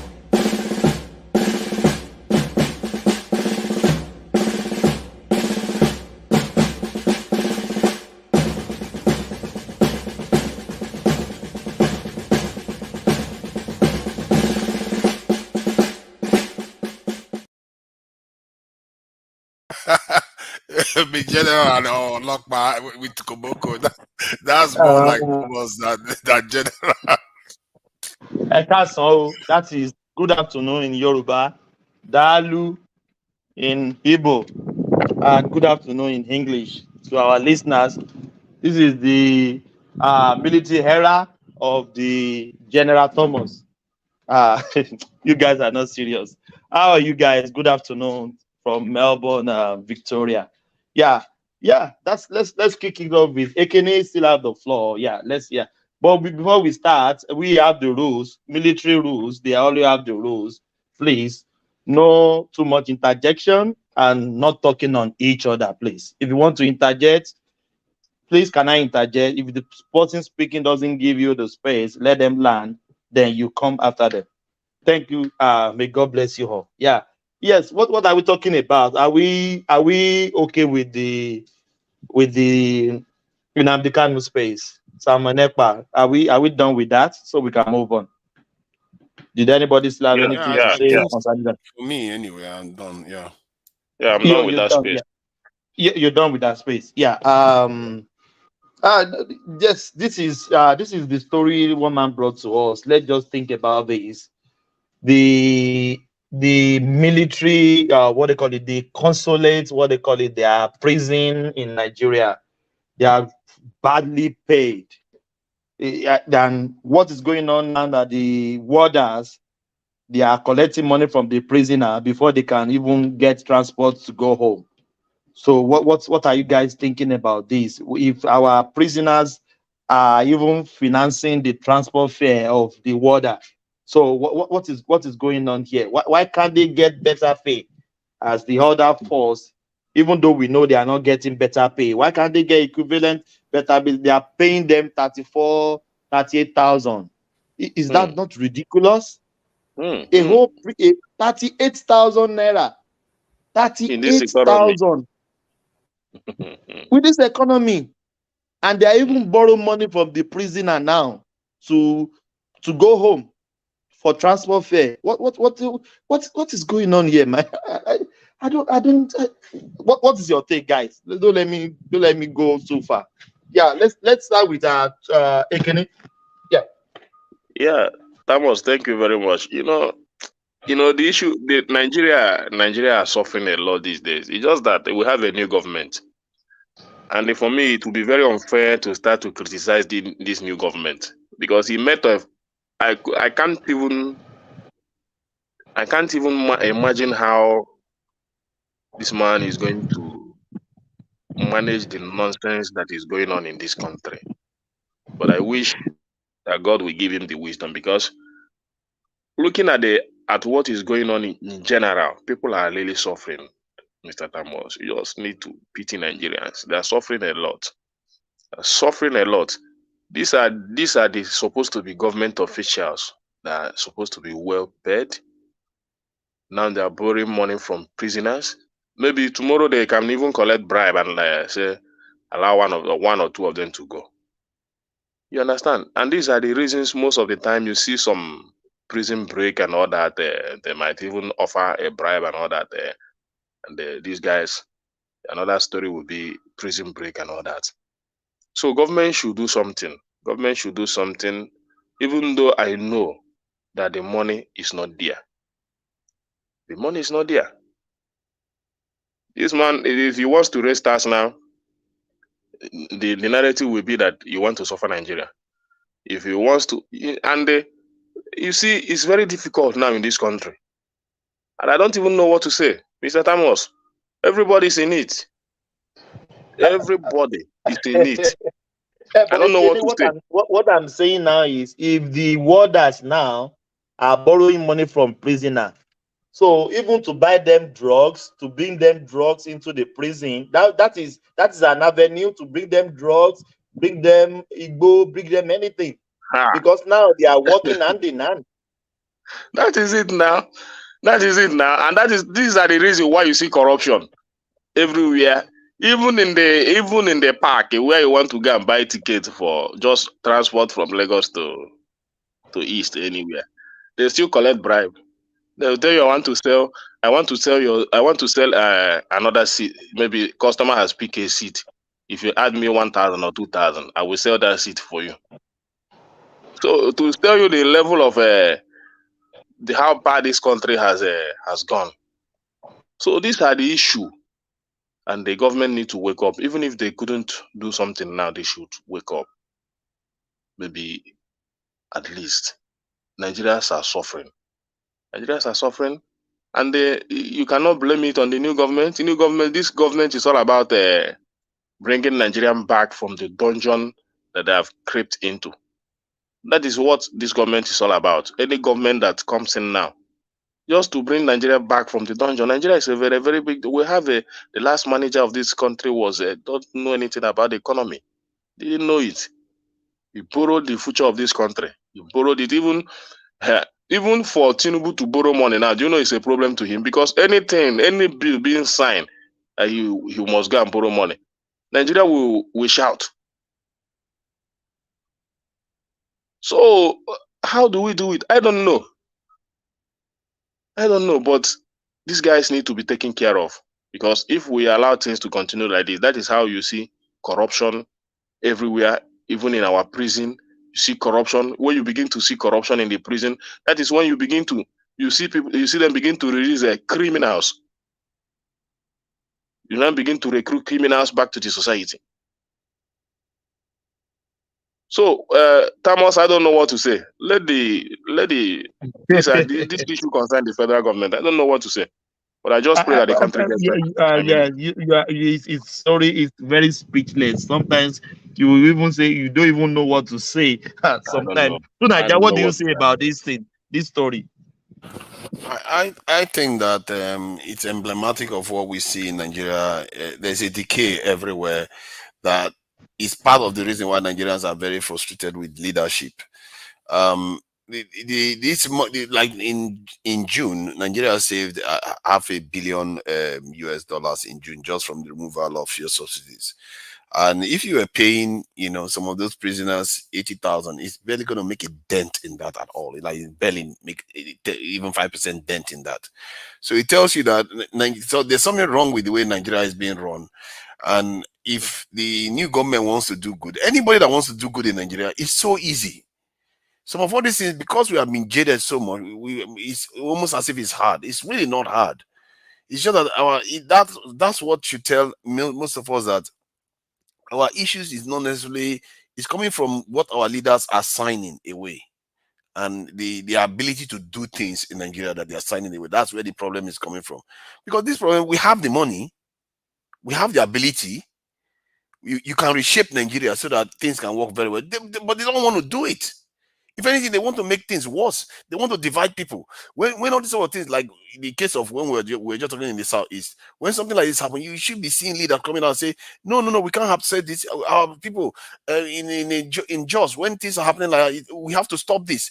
You should see a sense of urgency in the leadership that says we don't want any of this nonsense to be happening anymore. And if the leadership does that, you see the people will follow. But I guess the leadership are part of the people. You can ask Nigerians now, how many of them have got their driving license through the genuine way? They went through their driving test, they went through everything precisely. I'm telling you, they're not going to be up to 10% of Nigerians that did that. So we are all part of the system that has just led to this inefficient way of doing things. But even then, you just need good leadership. Let's say Tinubu wants to do the right thing now. You'd be surprised how fast Nigeria will turn. They have the money. They have the know-how. Just the will to do the right thing is the problem. So if people are begging money from this in prisoners, it's like prisoners are running the prison now. No, they are running the prison. That's how it works now. So Naija, if I'm a prisoner now, I gave you money for transport today, tomorrow, next tomorrow. If I told you to buy me a drug when you are coming back, will you hesitate to buy that drug? Not at all. Not at all. And you give them, if you want, if the prisoner wants their girlfriend to come over, they will bring it. Stay overnight, they will allow, because they are the ones running the place. It's just it's not. This is the weak state we are talking about, because the state has made itself so weak. It doesn't want to take responsibility, and this is what I've been talking about. I've been saying these are our leaders. They are just awful set of people that don't want to take charge of the country. Speaking of girlfriends, will you be worried if your girlfriend works in that establishment? Because if they have that kind of money in that prison, and your girl is not making that much money, they might induce her to start doing things in that system, you know. So even the women that work in that kind of environment, I pity them, because if care is not taken, if they are single and then they are poor, they might be doing things that, if you know what I'm saying. So I understand. Constitution now. You start selling your body because you don't have enough money to survive. It's a decay. It's a decay. Sometimes I wonder how Nigerians manage to Naija, sorry. Yeah. But have you noticed some of those prison workers in Nigeria are a little bit elderly people, not younger? Because I know I used to see patients in the prison system in Huntsville, right? And I know how they get down. You know, they don't get paid that much. And I know when you are a drug lord, drug dealer, all those young female in those prison cells, they're pretty much sex workers. I know.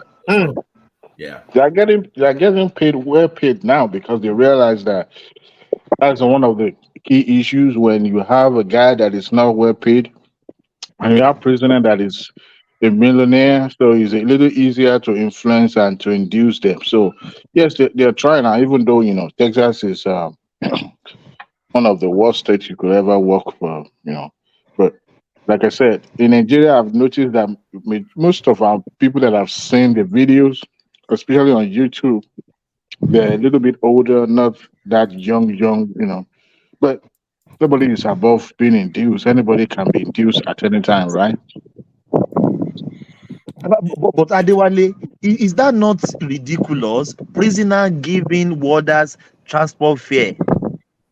Listen, Nigeria, how much the police earning? How much? Nigeria and the other South American justice system is almost the same. You have a system where the prisoners run the prison. There's a breakdown of law and order, and it's not good for society, especially for the safety of the society. Now, what will it take? I strongly believe that federal government allocate money to take care of this inmate, but somehow, someone somewhere, at least someone like Rauf Aregbesola, should account how he's able to discharge his duty when he was the Minister of Interior. You know, questions should be asked. When you have a prison where the prisoners are the one running the show, and there's no expenses or, you know, money to run prison, then we should ask them. There's no way that the federal government will not allocate money to run this prison, but it always goes into the one particular individual pocket. And to even appoint a warden now, you have to be politically inclined. Adewale, do you know a take home of a officer in this Australia started from $85,000 annually? There you go. For a start, I said for a start.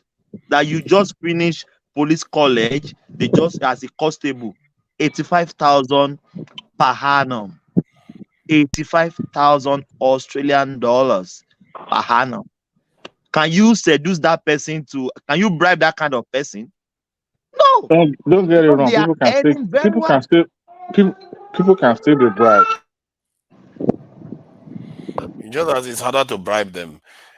See, if we don't start building, and if we don't start doing it, we can be complaining from now till the next century. Nothing is going to change. And I think we in the diaspora, we need to start thinking about ways to do this thing, even on an individual basis. Because every little thing you help with helps build the block of change that is going to be needed in the country. Who controls the prisons in Nigeria? Is it our federal government? I think the federal government. See, there are key areas in government, isn't it? 3 major areas: executive, legislative, and judiciary. You have state prisons, local prisons. They kind of break it down. It's not all federal, so I'm trying to understand how they. So do they? Yeah, I don't know. I'm just asking. I don't know. See, I think that because the prisons are linked to the judiciary system, those are all systems. Because if a judge passes a sentence, it's the prison that the prisoner goes to. Those systems have to be protected. They should be prioritized.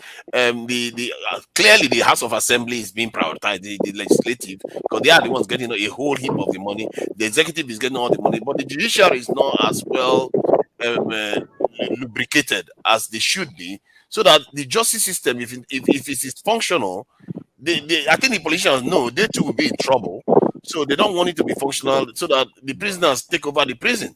Because if you sentence a corrupt politician into prison now, he is going to be running that prison, basically, because he has more money than all the wardens.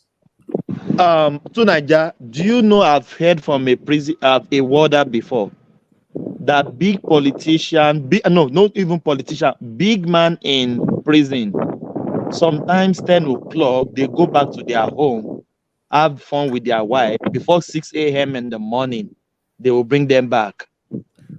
Definitely. That is easy. They will do that easy. Given what you just reported just now, they can go anywhere they want, and they will just put somebody to, they may not even care about putting somebody to impersonate them. They will just do whatever they like and come back in there again. And that's dangerous. So it's not hostel now. That's hostel. Yes, it's even more dangerous. Now they can go out and do something while claiming that they are still in prison. You know one thing, to Nigeria, you know one thing. When we are talking about criminal justice system, it's not about the amount you are being paid, but the value of the individual being employed. You have to have self-respect and value for you to be able to discharge your duty efficiently. Now, why do I say this? Even in federal prison that is supposed to be the most secured, you will be aghast. Let me borrow one man's word. You will be surprised that where you expect to find a proper, thorough law and order, that's where you find a breakdown of law and order. In the federal prison, you have a lot of free hand to do a lot of things. Even the people that get paid over 100,000 per annum, one way or the other, still get induced. Why does that happen? We have gang members penetrating the criminal justice, where they purportedly put their gang members to apply for a prison job and station in their preferred unit, so that when their people get transferred to those units, they will be taken care of. A lot of things are happening in the prison system. Don't get it wrong. I mean, don't get it twisted. You think American criminal justice system is the best? Well, you'll be surprised. What we have is not correctional program or system. It's a pure slavery. Pure slavery. States like most of the southern states in America, Oklahoma, Texas, Arkansas, Mississippi, those states have prison to enslave just to make money for themselves. They have private prisons. And in those private prisons, you can imagine what could be going on in those prisons. Just imagine it in your mind. So that's to tell you, those things, because it's American criminal justice system. Oh, it's going to be about security. Now, lie. Till today, they are still finding hard drugs, narcotic in the prison, to the point that they are even using drones to deliver like a puzzle, like a like a USB, like a nine post to deliver drug to their people in the prison. So, but the thing is that they know when it comes to time to turn things around, they know how to do it. But sometimes they let the prisoners have, some leeway just to have some little freedom. But the one you expect to have the most stringent conditions, the most, the federal prison. That's where you found out that, as a matter of fact, they even have people that serve as a server in some prison, some federal prison. I will not be surprised if Hush Puppy have people that work for him in the prison, that serves him, wash his clothes, do laundry, iron his clothes, make his bed, do everything. So what we have in Nigeria is just like a pure slavery, and it's barbaric. But you would think that in advanced country it should be better. I tell you what, you've never been in that environment, you will realize that it's not better. It's still the same system, it's still the same way.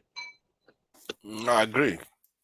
There's some truth there, because you can see clearly. It's just that, see, most of the things we see in our country, it's happening to other people, but it's not necessarily harming the quality of life significantly of the people.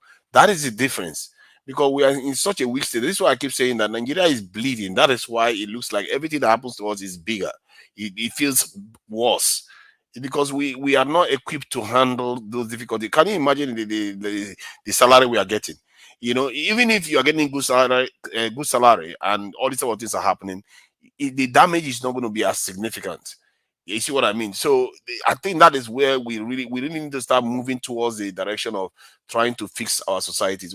Our societies are quite good, actually. We are quite civil with each other by and large. It's just that this hardship we are experiencing is making people very cranky.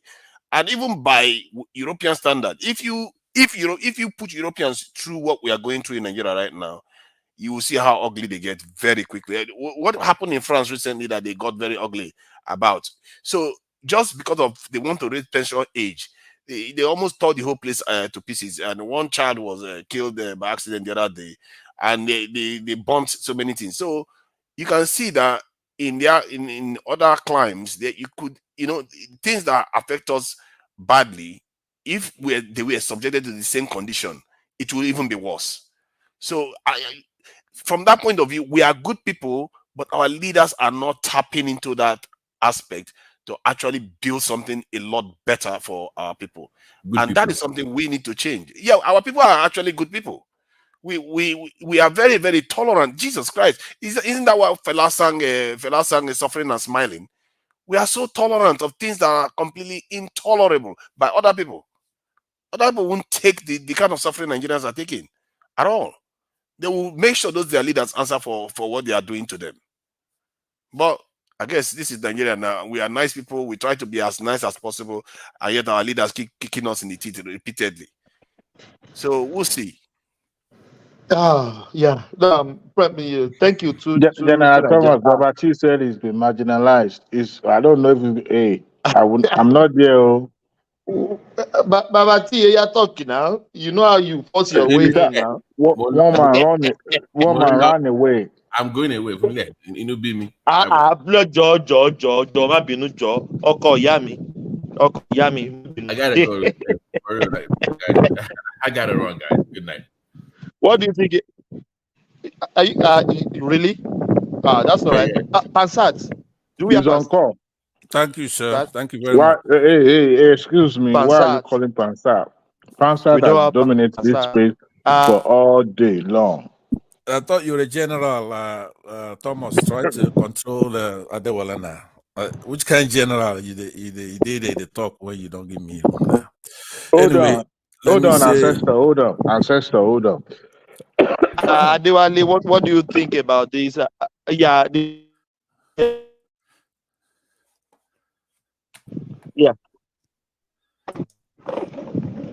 I didn't hear you. Yeah.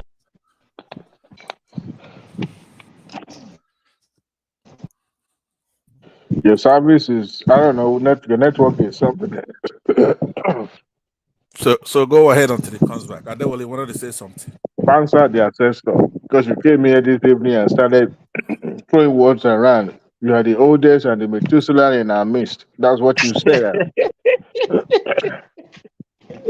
You keep living a good life. You get to be You as know, the old as funniest thing is that when you come around, you hardly bring positive things. You always bring negative vibes. I don't know why. Okay, I'll tell you why. Let me tell you why. Our country is in trouble. So there's no other way to say it. But I came here to respond to Niger and Ekene for a minute. So just hold your horses, please. Did you listen, Pastor? Did you listen to Niger? I did. Okay. Yeah. This is someone that I respect most because you know what? Even though you will have a different opinion, he will table in such a way that it's not shoving it down in the throat of anybody. That's true. And that is what I want you to, the kind of trait I want you to imbibe, because I'm not like that. I've already told you that I have my own style. Like you said, you're an ancestor. You are living the state. Please? So if he wants to talk, let him talk. If it's my turn, let him wait till I'm it's finished. not your turn yet, because I have not even spoken on this platform. It's Adewale's turn. Yeah, I'll come to you after Adewale. I've heard you on this platform today, not twice, not 3 times, so many times. So Adewale, what do you think about the prison palaver? Like I said, I've worked in the prison before here in Texas, the most terrible prison you can ever put any human being in.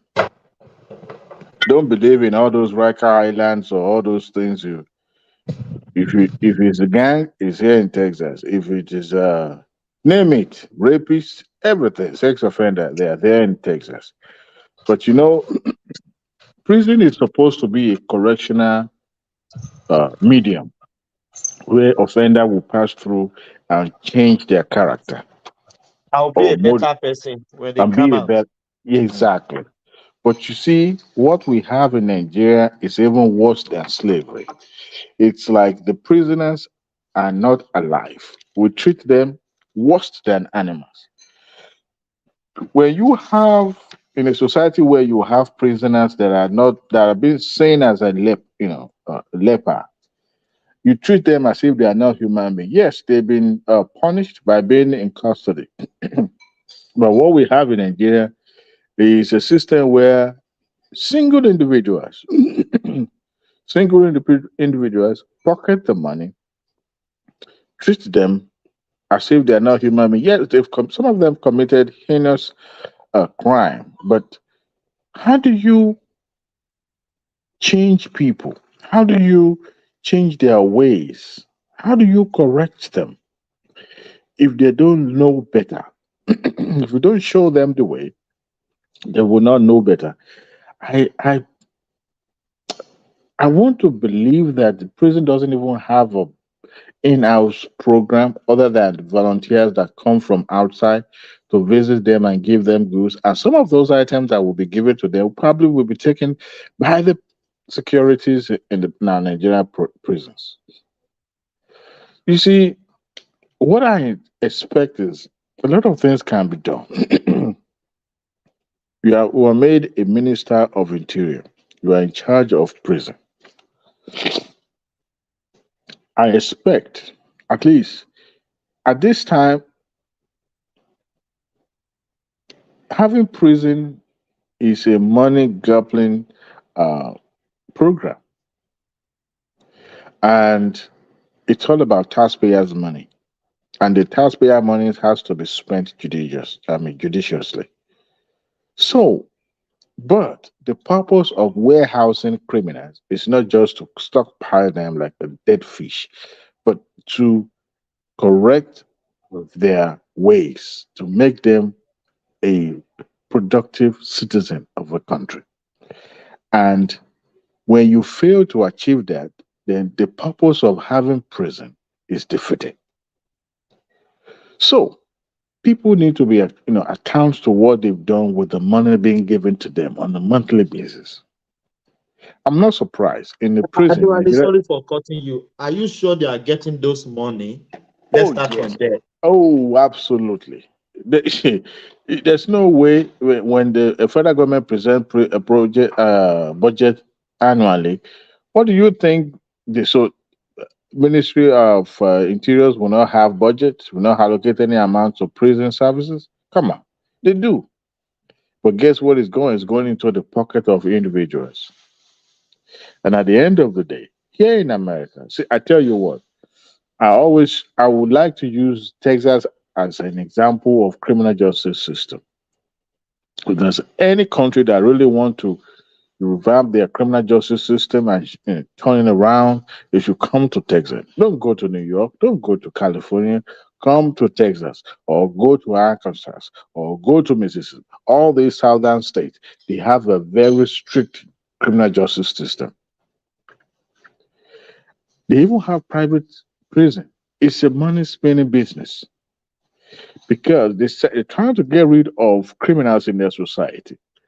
But some of the policies being put in place by these states, actually working. Before in Texas, they used to have a lot of rape among the offenders, even men or women included. They are raping each other. But you see, every year, annually, they get some stipend from federal government. More or less like what do you call it when the federal government gives some money to the states just to, take care of their offenders.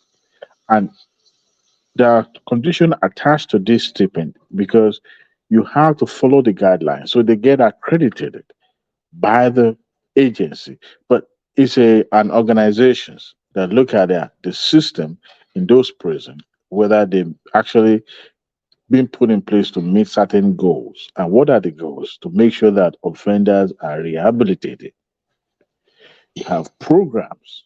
Offenders are allowed to go to school.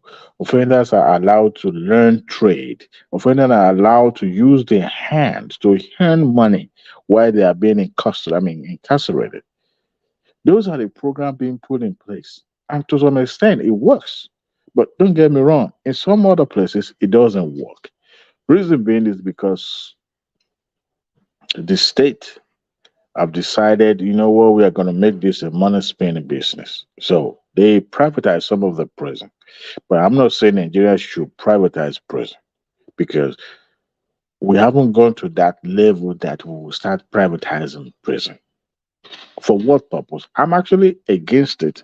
But of course, me being the Texans, I won't go out there and say, you know what, I'm against it. But Nigeria can learn on how these states are able to, have a standard, like a benchmark that standard against America, state of Texas and all those southern states, because they actually have recently, state of Arizona was in the news because of some of their policies. For example, during the summer, it's always hot in Arizona. We all know that it's a desert. And some of the prisoners were being, put on the field just to have, get some fresh air. But, desert is always going to be desert. And the society kicked against it. The person who was in charge, the sheriff who was in charge of that program, was actually kicked out because they felt that that was dehumanizing prisoner. But, there's a lot of things that we can change when it comes to prison system in Nigeria. The money being spent on these prisons can be, someone need to account for those money. What did they buy? What is it being used for? Is there any rehabilitating programs, any academic programs, anything being introduced to the prison to, for the offenders to learn? But Nigeria would not pay attention to that because they believe that anyone being condemned should pay the price by being incarcerated and being in custody. It doesn't care whether that person is rehabilitated or not. So they are more or less like a forgotten human being. So society itself has to have a change in their orientation, because keeping people in prison is not just to punish, but to rehabilitate so that they can be a productive member of the society. Nigeria still has a long way to go, General Martin, Thomas. We still have a long way to go. But I heard they change our name to correctional service now. Yeah, we change our name, but our behavior did not change. Well, if that is the case, the correctional aspect of it has to have some element that shows that we actually, get towards rehabilitating and correcting the offender. We're not just to warehouse them like a dead butler fish. Some of these folks goes into custody, and they ended up coming back home with diseases and I don't know, sicknesses, and they ended up becoming what do you call them? People with disability. So we have to measure the correctional aspect of the function of that body to see if they actually measure up, to see if they actually live up to that, what they are being called. Correctional services. Are they? So we still have a long way to go. I heard a story of a guy. He said he obtained his BSc from the prison. I said, really? Yeah, even Harvard, your US. Yeah. Harvard, and I believe Harvard and Yale actually introduced some kind of like a long distance program to federal prison. Actually, why not? Why not? You arrested somebody who condemned somebody at the age of 20. He has a long years ahead of him. So you keep him in the prison. Probably give him maybe 20 years, depends on the felony. The worst is federal is a piece of cake. State is the worst. If you commit federal offense, you are in like Hush Puppy. Hush Puppy is having good time. Hush Puppy is having Christmas every day in the prison. For real. State is the worst because state does not have that luxury of making life easier for the offenders. So what do? They're trying to maximize because it's about the taxpayers' money. So the federal system is even much better because the federal government, listen, it's only in America I see people go into prison and they get fat, like real fat, like real fat. In Nigeria, you can never see that. They eat 3 square meal a day. They eat. See the same food prisoners eat, the same food the guards, everyone eat in the prison. How about that, Thomas? Wow. The same food. The same food. I could remember very well when we were finished the training program. I think the training program lasted for like almost 3 months or 4 months, and we were dispatched to various prisons. And I went to maximum prison, and the day because we were there for like 8 days, and by the time we're coming home, I remember ordering 4 sandwiches because I was so damn hungry in the morning when I was going home. I was so happy going home. And I was really hungry. And I ordered, I think, 4 sandwiches. And one of the captain in the prison walked into the dining room and looked at me like, man, wait a minute, who is going to consume all this? I felt a little bit ashamed too. But guess who made the food? The prisoners. And this is the same food they eat. So we have a long way to go. We have to start looking at it from, okay, these people being put in prison. Are we changing them? Are we making them productive? Are we making them, a productive member of the society?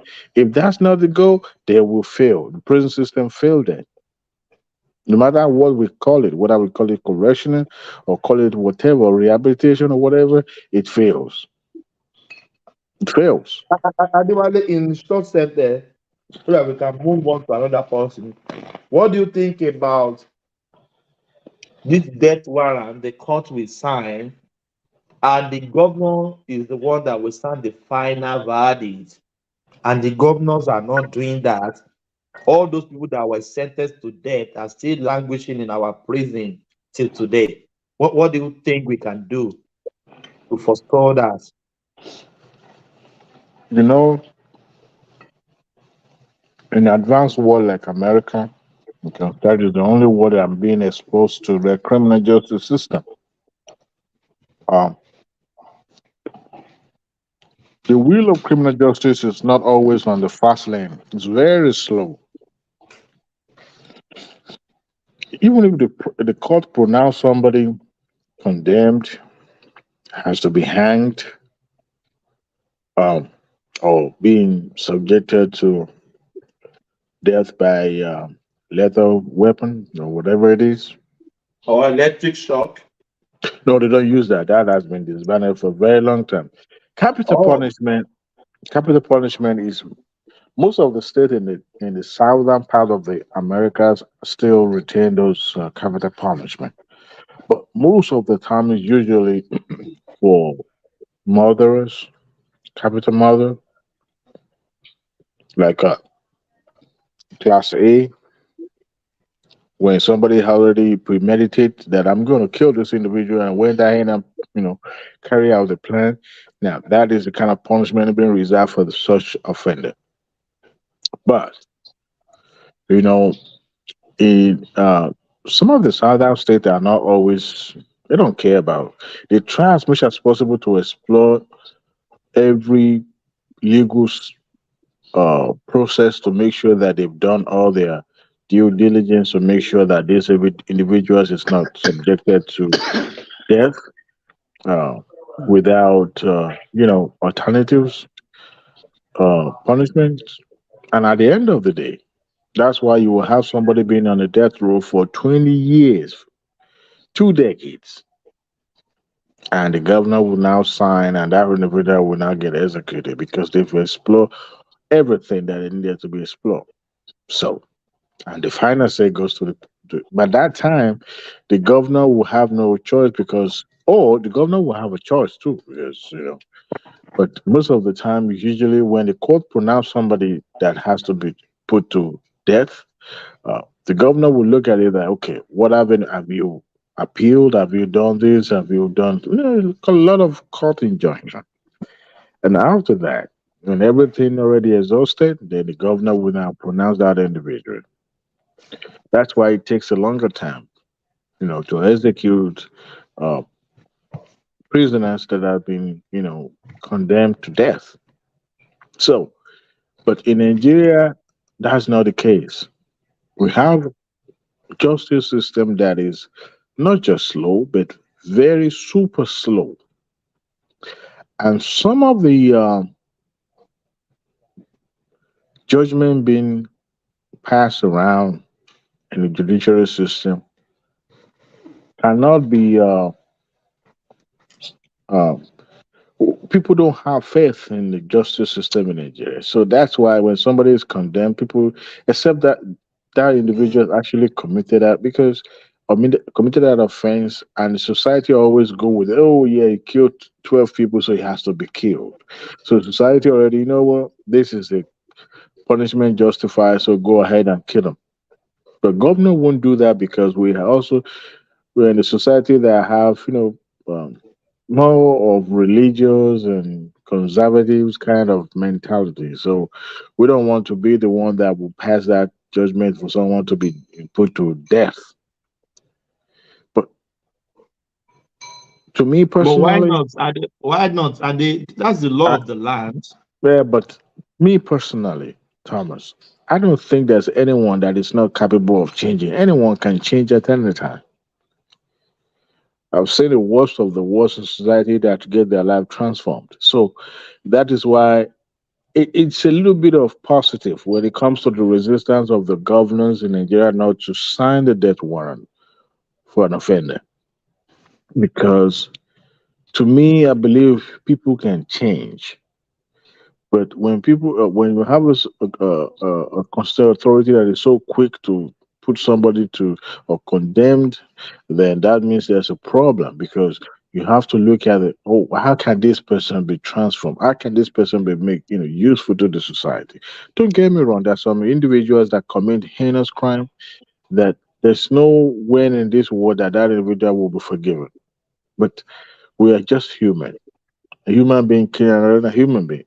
But capital punishment is no longer fashionable. But somehow, even in the United States, some of the states in the southern part of the country don't care. They will kill you by lethal injection. They will. I like that. Yeah, but you can't say that. Well, it's subjective. But the point is that Why do I say that? Let me just learn it, Lord. okay. You kill somebody's parents or somebody's child, and they gave him 30 years. In 15 or 20 years, he's already out on parole, and the family members of those people that you take their life of their kids and they'll be staying on the same street. Is Right. that not ridiculous? Very. Very, very ridiculous.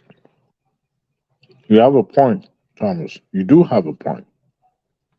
But if you notice very well, the symbol of justice is a lady having a sword and a scale at the same time on both hands.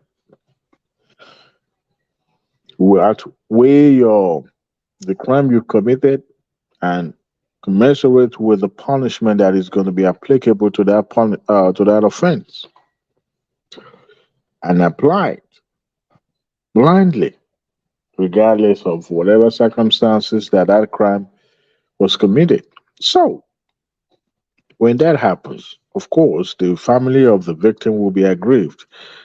But at the end of the day, what if that person, that offender, that person that perpetrated that evil, have a change of mind in the prison? What if he becomes a born again Christian? What if he get his life transformed? Do you still want to kill that person that can still help the society and contribute in one way or the other? Me personally, I'm against capital punishment because it serves no purpose. Even the worst of the worst offender can still get transformed. So, abolishing capital punishment, no, not abolishing capital punishment. I think society has to look inward to see what kind of people that make this society. And if you think the people that in society are, are you know, the breakdown of values and all that is, degenerate to the point that people doesn't see committing heinous crime as a big deal. Well, maybe you can have a deterrent and capital punishment, but I still don't think is the best way, to punish or to rehabilitate criminals. Um, there are a lot of changes. People are capable of changes. General Thomas, people are really, really capable of change. I've seen people that said, But Adewale, are you not thinking of the people they've taken down? You are being lopsided one side. yes. Are you not thinking of the people they've taken down? Because they've killed doesn't mean that they cannot have a change of heart. For the rest of their life, they will be living with that guilt that they've taken life at least once in their lifetime. Now, even though the society already condemned them by being imposed punishment on them, it's between them and their God. Are we bringing God in this matter now? No. Like I said, no one, everyone is capable of changing or being subjected to change at least once in their lifetime. So anyone is capable of changing. It's just a matter of self-discovery and knowing the purpose of their existence. For the person who decided to bomb, you know, entire city during a marathon race in, I believe it's in Minnesota or something like that, they probably thought that they were doing something, positive. But eventually, the brother got caught, the other brother got killed, right? But the bottom line is that who knew? At a younger age, at 20, 25 years old, you think that with years ahead in life to live, to think that an individual cannot have a change of heart? So, to me personally, General Thomas, I believe that capital punishment should be eradicated, but we should have a very stringent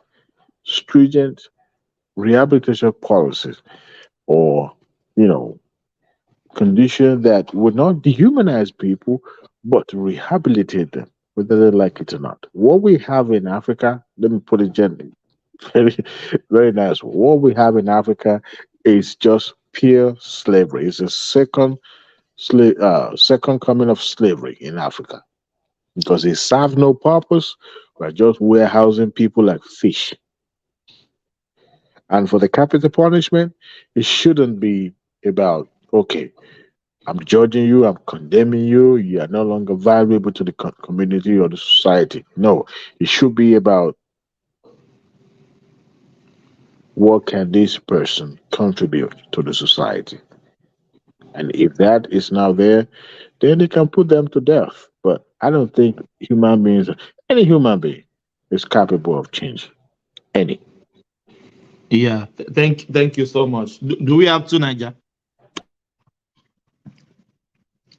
Yeah, I'm still here. I'm still here.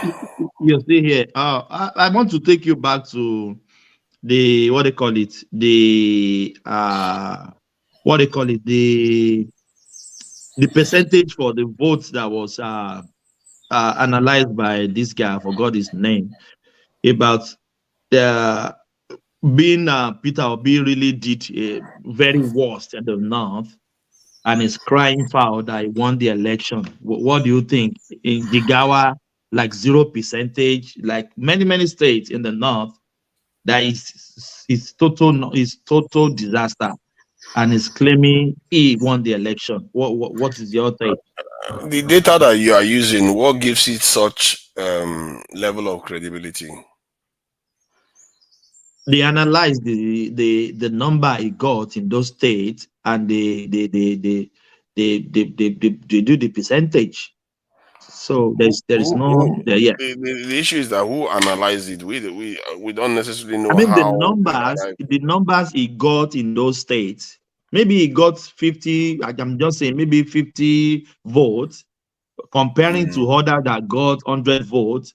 They can actually calculate how he did in that election. See, maybe to an extent I don't know how the source was attained, this data they are referring to. So if they say they went and got the actual voting sheets that people actually cast and found the numbers, maybe this is from IREV. I don't know where they got the number from. I don't know. So it depends on where they got the number from. If the number is from IREV, then Are you seeing your screen now? Yeah, I can see my Abuja, screen, yeah. Abuja, it got 61%, which we know. Look at Jigawa, 0.2%. Look at Kano, 1.68%. Katsina is even worse, 0.60. Look at Zamfara. Who we know? Who is Peter Obi in Zamfara? Look at Yola. See, it doesn't matter because what we are facing now is a situation. Okay, what did they put River State there? As they are analyzing only the north. The north. You can see your screen. Okay. Those are the results of the LP in the north.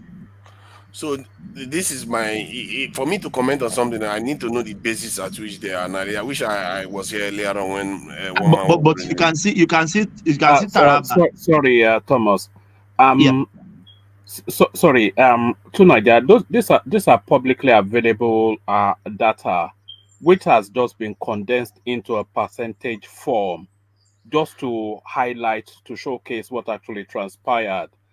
And if you look through the figures, Thomas was just pointing out to you, if you look at Jigawa State here, the percentile representation of Peter Obi's performance in Jigawa State was 0.21%. So just pause and reflect for a moment.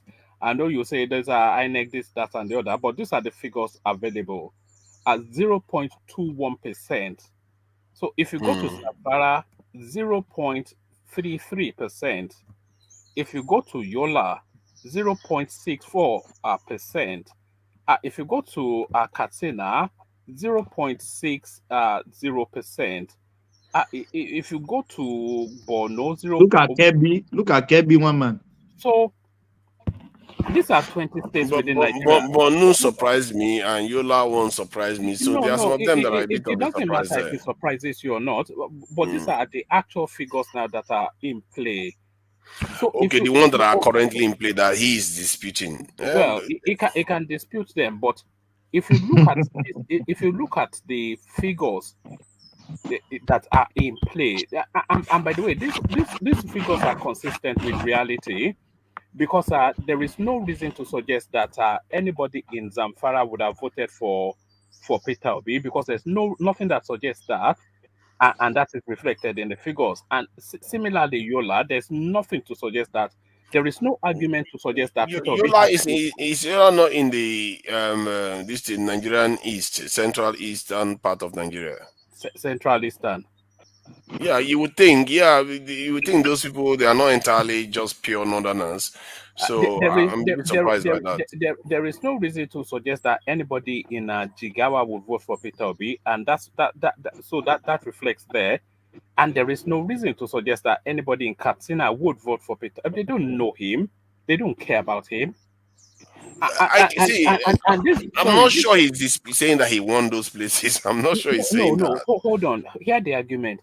So these are the realities, and everybody that claims to be a Nigerian, they understand what these figures say.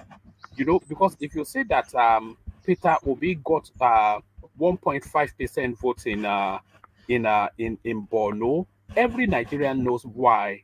Not because they hate him especially, it's just they don't care.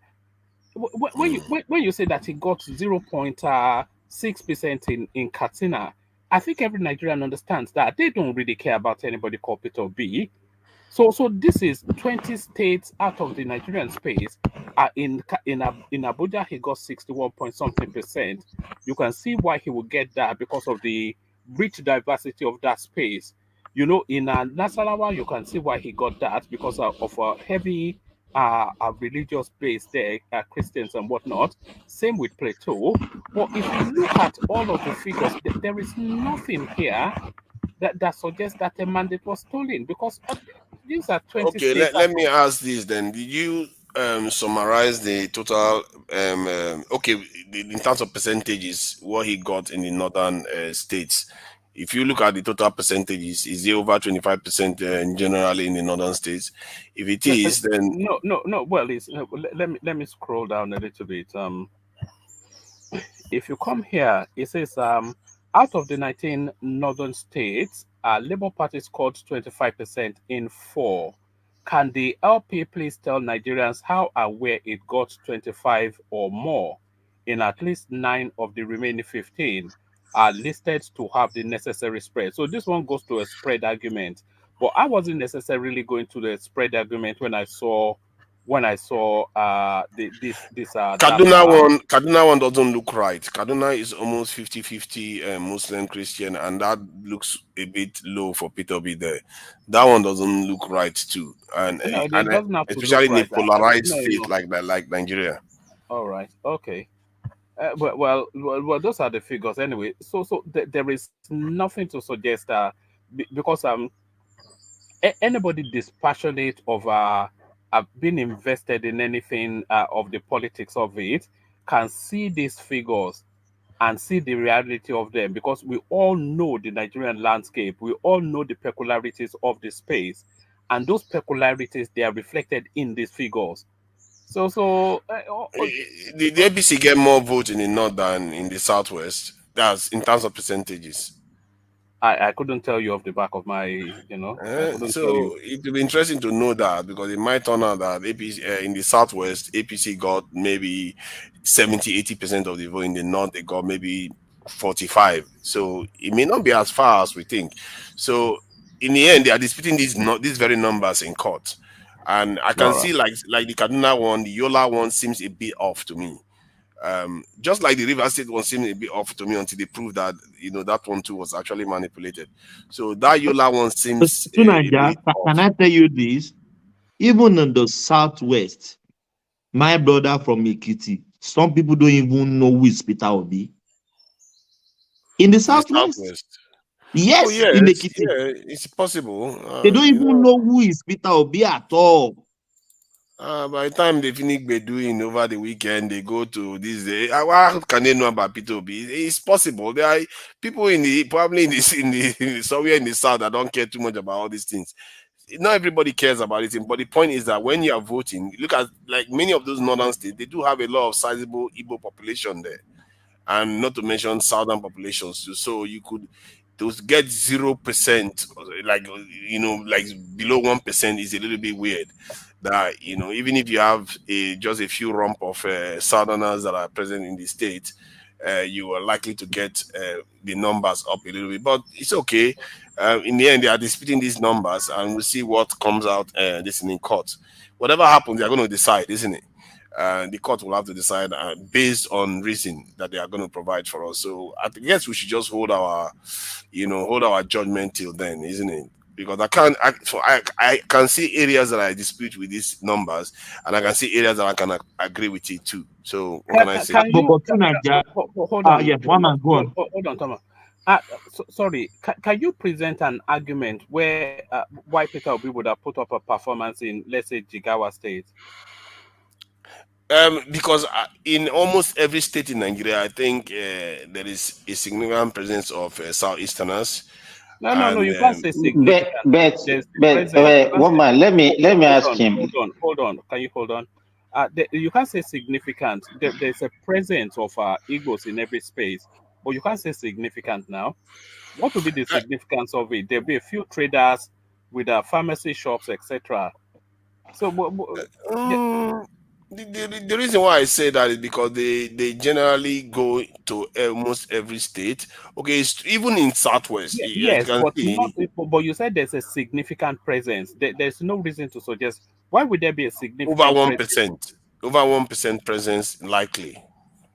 Yeah, and so that's significant. 1%. Some of the states is getting below 1%. No, but some of the states is getting below 1%. That's what I'm saying. Yes. Because the Igbos are voting for the northern candidate. Eh? No, you don't get it, do you? In a no, you don't. In a place like Gombe or Jigawa, there will be Igbo people there, but not in any significant numbers, because there is no reason to suggest that they will be there to do whatever those traits that they do. But it won't be in significant numbers. It will just be sufficient enough for whatever purpose they are. And all of those people, they will not uniformly vote for Peter Obi one. And even if they uniformly vote for Peter Obi, not all of them will be of the voting age or the voting mindset or be of comfort. We can see. Okay, I think one of the things one can do then, I think the court case soon, there's somebody they will have to pass judgment. But if one had time, one can just start looking at the demographics of some of these states and start fleshing out maybe what should be possible and what should not.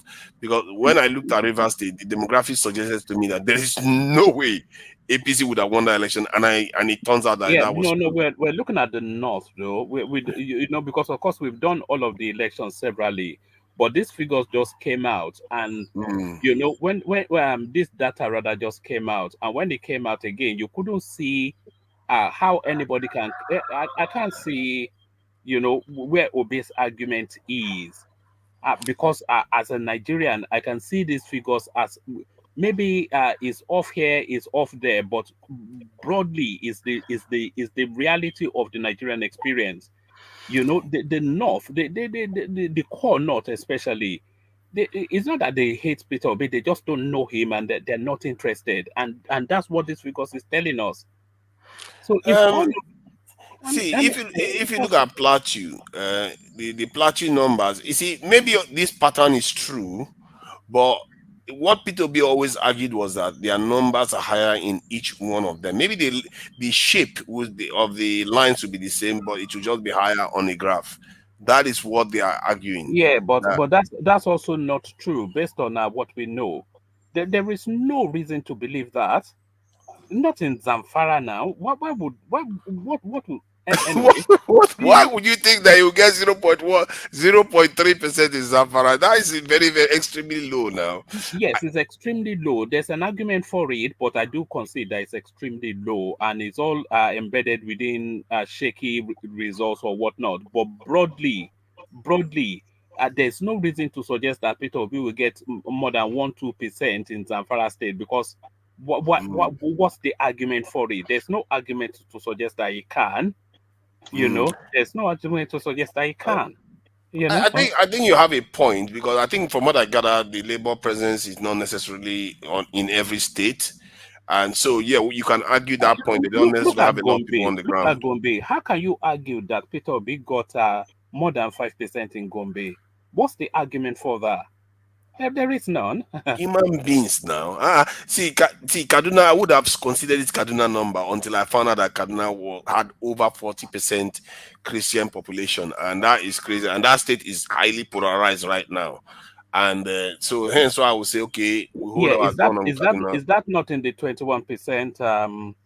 Because when you are saying, and by the way, you know, when you bandy these figures about, when you say Kaduna has 40% Christians thereabout. So actually, 49% from the start. From the whatever the percentage. Hold on. That doesn't really. Those high percentages. Let's just lose high percentages. If you say Kaduna has a high percentages in of Christians there, which I'm not sure where you're getting that from, but for the purpose, let me consider.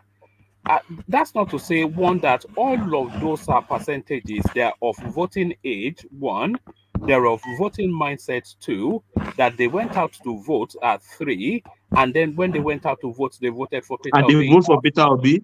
Yes. So you can't just say, I mean, come on, man, you're a man of science, you know. No, I agree with that point, but whatever I'm saying it within reason and given the context of the vote. That I guess there are 4 candidates, major candidates that was competing. So yes, maybe 21 is actually possible from that number. But then if you say that for Kaduna, you can say that for states around that area. The North is not as homogeneous as we like to think. I was shocked to see that those numbers, that the Kaduna was that mixed, because when I went there, I didn't feel that way until I went into the military barracks and I saw that, okay, this is actually Nigeria. But to hear that Kaduna, you have over 40% of Christians in there, it means that is like in the North. So you have to Nigeria. Can you say why Peter Obi even did very well in most states, most Christian-dominated states in the North? Is because of the religious card he used. All this memo they are sending to churches. Don't you know? We know. But you can see that Europa admitted the opposite too. Let's just stay with the figures, because otherwise we'll open up that space and then we'll go. But you know, I just saw this this data and I just thought I'll bring it rather forward for discussion, because if you look at this data, you cannot see that Peter Obi would have. Everything here is consistent with the Nigeria that we know. It is consistent with the Nigeria that we know. And everything in here is telling us that there's no reason to believe that Peter Obi did anything in the North. And there it is. But the Nigeria that you know also implies that PDP will do well in the Southeast, and you know. But no, that's not the Nigeria that we know. Now the Nigeria that we know is that when a Southeasterner is in play, they will uniformly go for him. We never had that before. This is the first time, and but we know the people. We know the people. Do we not know the fair point. Yes, so that's the point. Fair point. Yes, so that's the point. Peter Obi didn't come out when he was running anyway. I know that after the election, the daddy stuff came up, but when he was running, he didn't come out as a Southern candidate. He came out as a Nigerian candidate. Everybody came out as a Nigerian candidate, but everybody came out as a Nigerian candidate, but the Nigerians knew. One man, good evening, sir. Can you hold on? Everybody came out as a Nigerian candidate, but every Nigerian knows how everybody is segmented. Nobody came out as a... One man is not... You are no longer a moderator. You are the one discussing on your own now. We want to talk. You say we should hold on. You've been talking for more than 10 minutes now. You say we should hold on. Okay. All right. Let me just leave. But one man, don't disturb my section. Go and sleep. One man, don't leave. Don't leave. I want to ask you a question. One man, don't leave. Hold on, please. But it's not your turn yet. You already left. Okay, now. Good night, guys. I'll talk to you again tomorrow. Yeah. Mama already left. Yeah. Simba. Let's hear from Simba. Simba. Kilo day now. Don't mind the woman. Woman was grossly. It was engrossed with two Nigeria and was proving. No. Simba. This is my section. So he came in as a panelist as well. So he's not moderating. Hey, that's what I gave him the space. If we wanted to interject, you also allow us to interject. Yeah, Simba, let's hear from you. Fine. Good morning, Thomas. Good morning to Nigeria. How are you? Yeah, I'm good. Good. Welcome. Yeah, good morning. Yeah. I can't see it's okay. I was only hearing to Nigerians and this thing. I can't see the other people, but I get everybody. I get everybody. Yeah. Well, what's this thing that we are discussing now? I don't think there's any need for us to be discussing it. It's a known fact, and then an assumption that Nigeria was talking about that wherever you have Christians, then all Christians should vote for Peter Obi. I think is a wrong assumption. And then, as we all know, that in the north, I think I mentioned it before on this platform.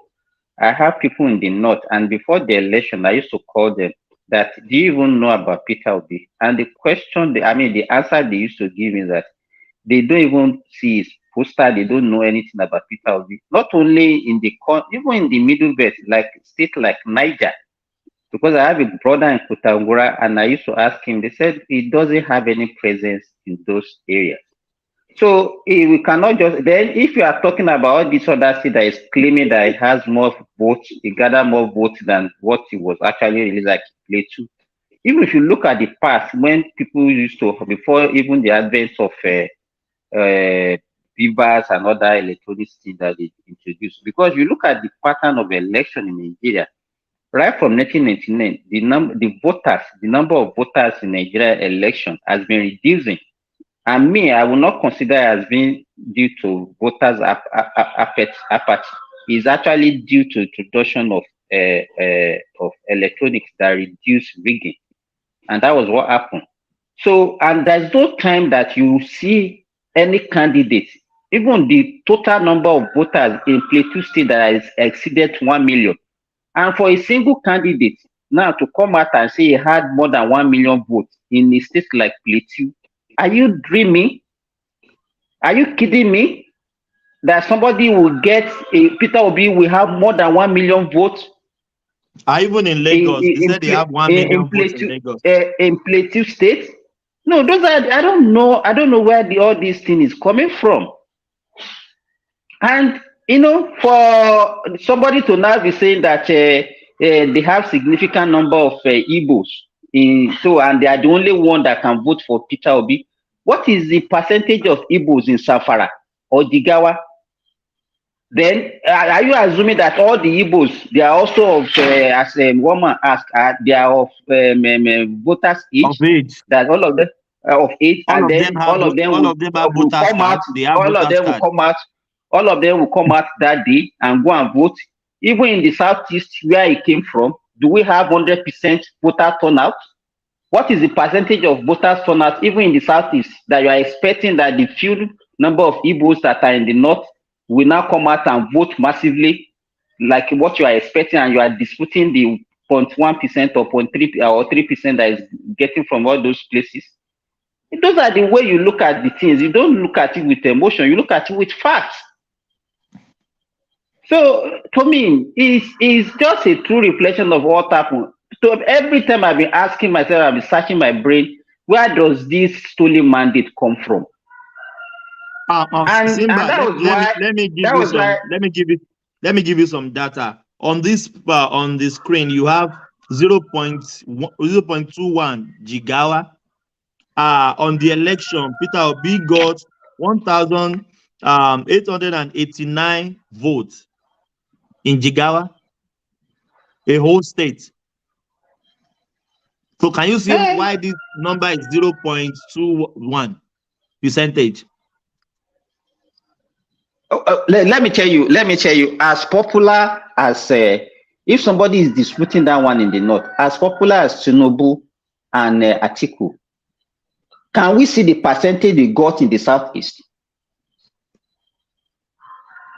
So if somebody is disputing that Obi must get more than that in the north, where they don't know him, the Southeasterner cannot claim that they don't know Atiku. They can't claim that they don't know Tinubu.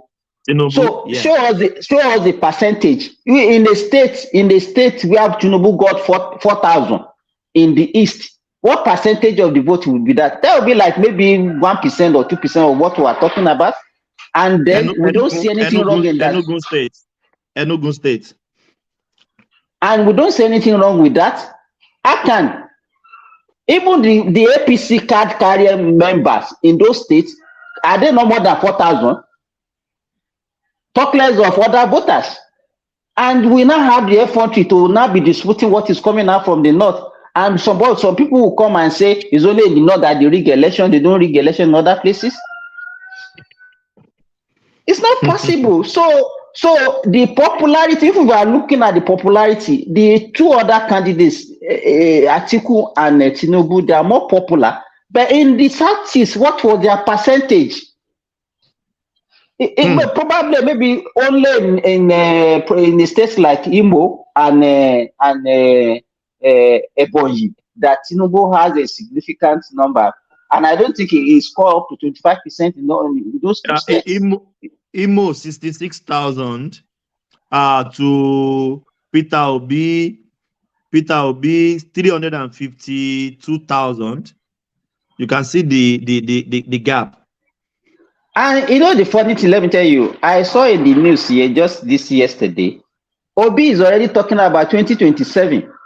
He said he will still contest, that he will be the president in 2027. So he's already talking about 2020. He has considered exactly. So it's only the followers that are still looking at the mandates that say, okay, this case is still in the court. He knew the truth, and he's already talking about 2027 in the news. In fact, that one was one I thought one man would bring to the news, not even this percentage or whatever. He said it in the news that he will contest in 2027. That then he has more opportunity. Simba, hold on, please. If he's saying he will contest 2027, that means he's not even sure about winning this election. But their followers that is what I'm saying. That's what I'm saying. Some people are already talking about rerun. Obi moved on. It's only the followers that are still talking about the so-called mandate. All those YouTubers and Facebook that are making money, they're just using all those propaganda. Go and see them now. I'm not sure why people are so bothered. If it is such nonsense that those people are saying, then leave them. Let them carry on. The court will decide their case. We are discussing matter. We are not bothered now. We are just making fun of you guys. We are not bothered about what. The judges are not laughing. They are the ones taking the evidence in and going to check it. When they decide, you all have to remember that. But we are just helping you guys because of high blood pressure. It's not even high blood pressure. Because of shock. You know what shocked me? I don't think so. If you think about it, it's what they call it. I love to Niger. I love to Niger, and I don't want to Niger to have shock. I want there's no shock. There's no I shock. want your family. They still need you. They still need you, and you need to. Yes. You have to understand that someone like Peter B has gone to court once against a governor, and then the governor was sitting in office for years, and before he got his mandate back. So don't write anything off, because courts are not dealing with things the way people are seeing it. They don't care about politics. They care about the evidence that is before them. What if they find a very, very devastating information? To Niger, I just hope by the time the verdict comes and it's not in favor of Peter Obi, we will not now be degrading our judiciary and say like the way we did to JAMB, that okay, judiciary now they are being partial, they are this, they are that, in the head. So we need to, whatever come out, everybody should accept, and we should not we should not misbehave. And then whatever comes out of the case, Peter Obi will come out based on whatever judgment and make his own pronouncement. See, all is it the pronouncement? Does his pronouncement matter? What do you mean by pronouncement? Everybody hold on, please. Everybody hold on. One voice, please. You can have conversation just one voice. Yeah. So Niger. Yeah. Thank you, because I'll be stepping out soon. See, when the judgment is passed, he's going to make his own pronouncement based on the judgment that was passed. Personally, I prefer the judgment to be very, very clear. There shouldn't be any ambiguity in it, so that everybody will move on. This issue wouldn't even arise at all if INEC had just done its job the way people thought they were going to do it. They just did it in such a shady way. If they had just uploaded the IRF data, everybody just saw it, people will move on. But to Niger, sorry for cutting you, please. Did you guys, when you guys talk, you guys supporting Obi, when you guys talk in your circle, don't you guys speak truth to yourself? If they don't upload the result, does that change the result? What are you? It has the potential of changing the result. That's the problem. You don't know that. See, what you are saying right now, your Labour Party sign at the polling booth. But that is a problem. They didn't upload it when they signed it. They delayed it, and everybody. What you see now that they are presenting as a result is something that people did by hand. So that is the problem. And the issue now. See, let me tell you, this is not new.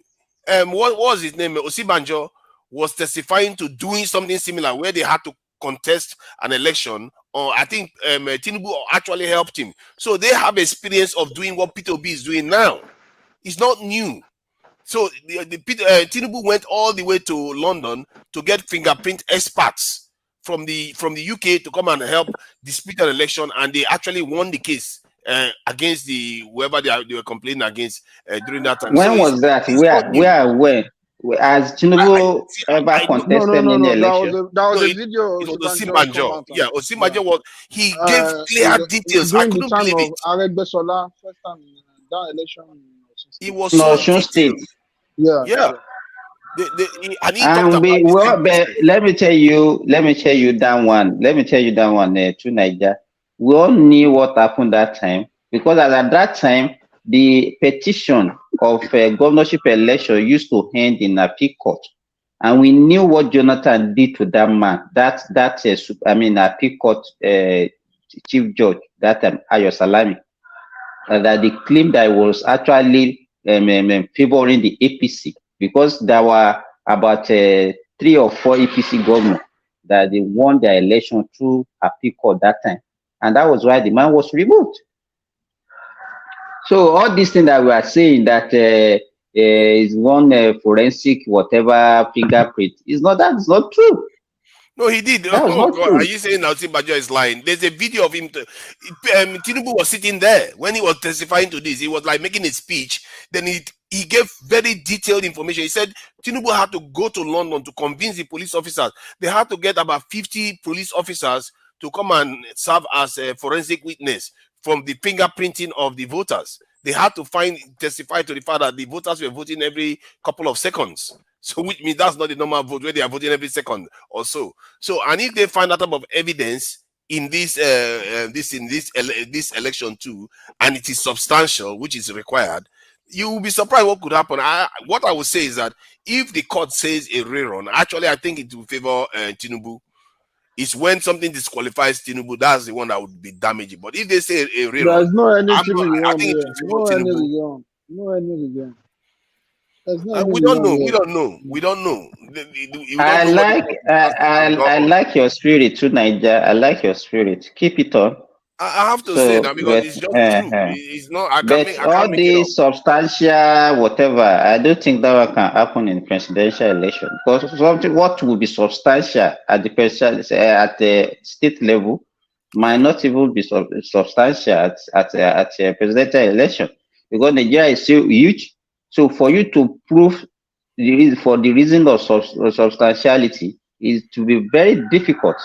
It's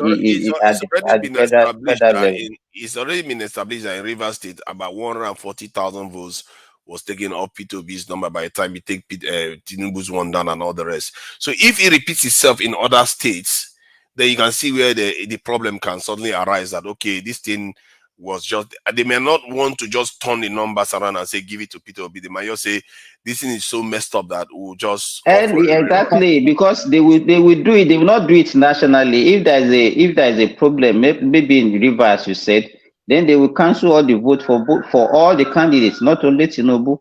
And but what if it happens what if it happens in the other states too that they presented? What if they find out the other states more than 10 states? Which other states? More than 10 states. No. They did. I'm telling you, including Lagos, they presented more than 10 states. So if they did that and then they find out, okay, we have to rerun it on all these states, the court might decide that they just rerun the entire thing. And then I see personally, if I was on the APC side or Tinubu side, I think if they go for a rerun, it actually favors them because he's been governing, he's been doing things. People generally have bought into. And where do you want us to get the money to do the rerun? I beg. If we are talking about the court cares about that, the court will just pass their judgment. No, they care. He's left for the country to figure that one out. See, let me tell you, court will check the body language of the unity of the nation. See, they just don't bring judgment on based on emotion or all these things. You want to tell me in Oyo State that Obi win in Oyo State, Obi win in Osun State, Obi win in Ekiti State. How many states you want to come on vote? Where Obi will want overturn Asiwaju numbers now? Don't let I agree that court takes cost into account, but they also take cost of anarchy into account. So they will weigh it accordingly and say, okay, what are we going to do here? If this stuff is so messed up and they don't want to just hand it to P2B. Who wants to cause anarchy? Wait. Who wants to cause anarchy? Obedience? Because if they have clear-cut evidence, if they want to cause anarchy, it could be the opposite. It could be this Tinubu side. So far, my brother, what if they overturn it and just give it to P2B? Do you think the Tinubu side will find it easy? From first to third. Now wow. So Atiku, they will throw Atiku in the bin. Wow. They could disqualify. What if they disqualify Tinubu? Are you dreaming? What if they disqualify Tinubu? Disqualify Tinubu on what base? We go to Atiku. On one of the bases of the stuff that they've done. And then they take into account the number issue. If they take into account the number issue, my brother, you are just dreaming. Go for a rerun. What if P2B goes for a rerun with Atiku? You just don't know. You really don't know. Obedience. You guys not the first person that will take someone to court. Do you know that Buhari took PDP to court more than 3 times? Do you know that Atiku took Buhari to court last election? You guys just make everything look like you guys are the first person to take someone to court. See, there is nothing. You will see how the judgment have never lost a court case on this type of issues. That's one thing you have to be aware of. Can I interject, please? Yes. Let's get for Remy. How are you? I'm good. Good morning, everyone. This is quite an interesting topic. First, I must say one thing. Forget about whether Tinubu has not lost election, or Atiku or Obi has won election in Enugu State. That are state, okay? This is a national level, and a lot of factors have to be considered by the judiciary, by the government, everything. First, let's talk about what you guys have been discussing about. Actually, before the election, everybody knew that this election is between Atiku and Tinubu. One of them would be the president of Nigeria. Let's be objective here. We that know. Is not even objective at all. I am. Can I finish? Do we not obedience? We not accept. Yeah, I know. I'm not saying it doesn't need to. Remy, I said that. I said that. Let me finish. When you look at the result that came out from all the state of Nigeria, the Beavers machine has really helped our election this time around. If there is no Beavers machine, who is Obi or Tinubu? Atiku would have been the president of Nigeria by now, because they will have jacked up his vote in all the 19 states. Even those Kaduna that you are seeing is scoring about 300 or blah, blah, blah. He would have scored about 900, and the total vote would have exceeded. And they will have find a way, like Oshun, he would have won a lot of votes there, even in your so-called southeast. So what I look at this election is the pattern.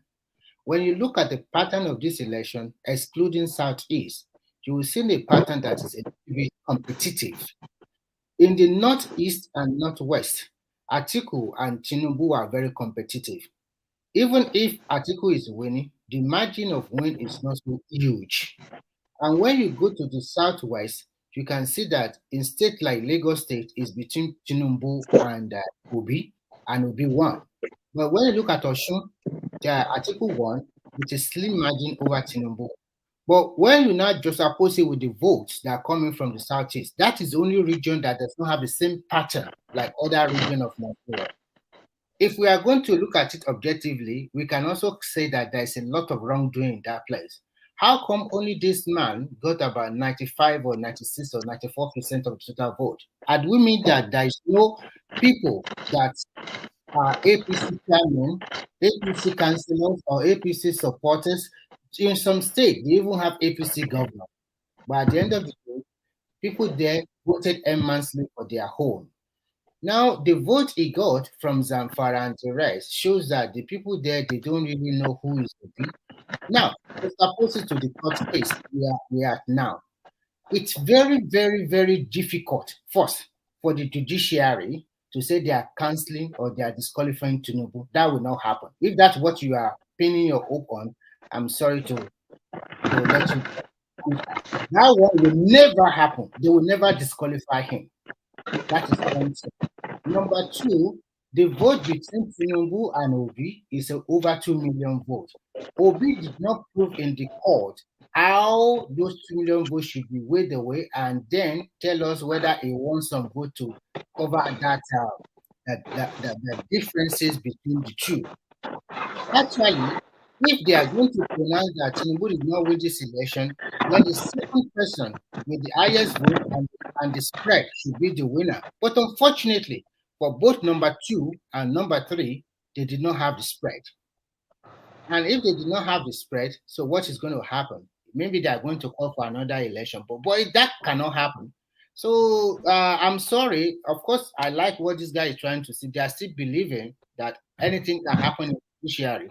They started before when the election was announced. They said they are not going to accept. And before they said they are not going to inaugurate him, he was inaugurated. Some said he would die on inauguration day. Some said the military will take over on inauguration day. He has been ruling now since May 29, and a lot of them. But at the end of the day, the court case has gone, and everybody knows that if you are being objective yourself and you check your conscience, you will know that the cases proven by Obi and Atiku is nothing. It's just a lot of straw put together, but it's not holding any water or anything at all. So why does APC just got one witness and just one witness and don't some? They have other document they presented to the court later, and they're also going to do their final addresses. But even as a layman, I was expecting your Obi.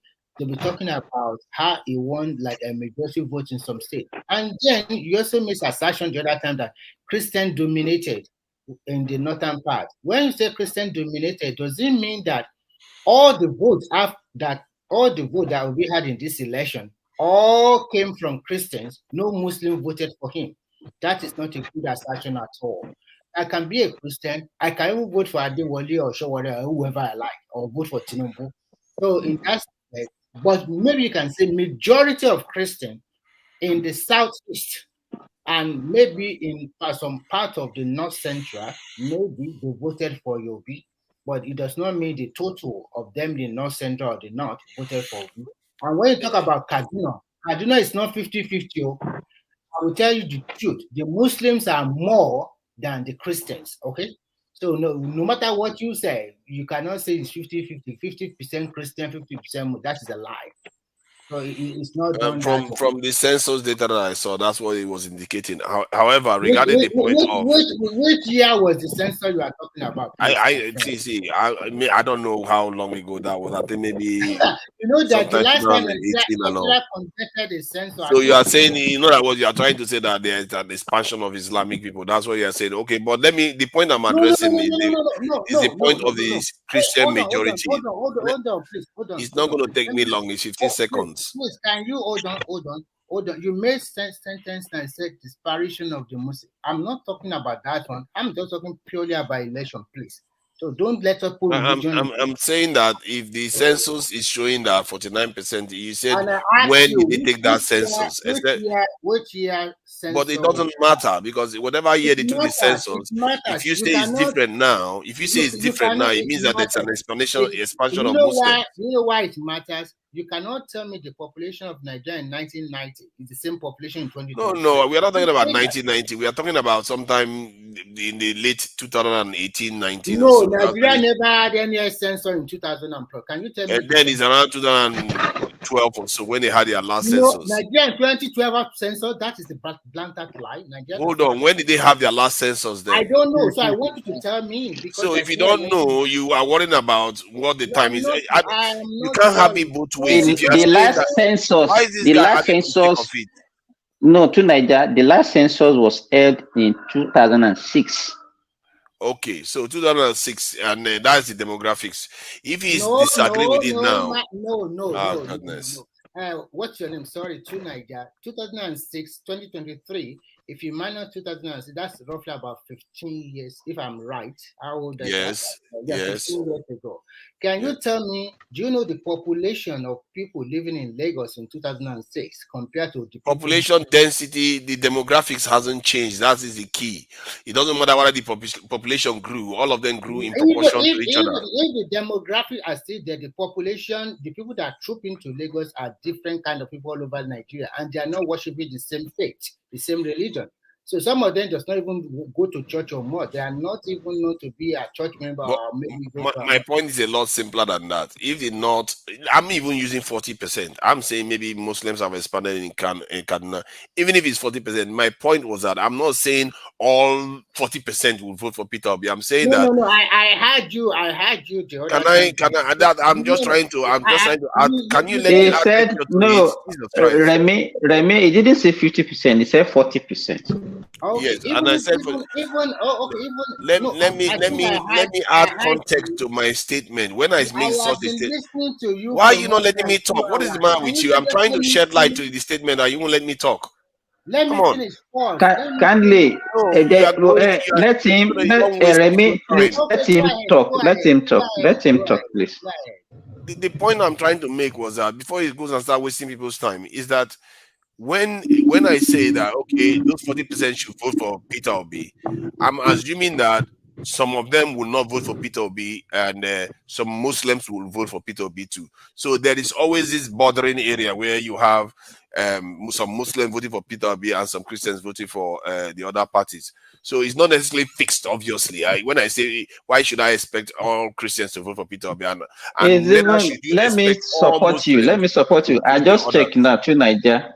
The population of Muslim is 50.4% and Christian 49.7%. So it's even higher than what you are claiming. Exactly. I was being conservative and he wasn't even saying it. And So my point is that the votes are not fixed. That is also just going to be all for Peter Obi, the Christians or all the Muslims who vote. They are going to flow. If you look at the vote, the pattern of votes in the way people voted in Kaduna State, they actually spread it among the three candidates.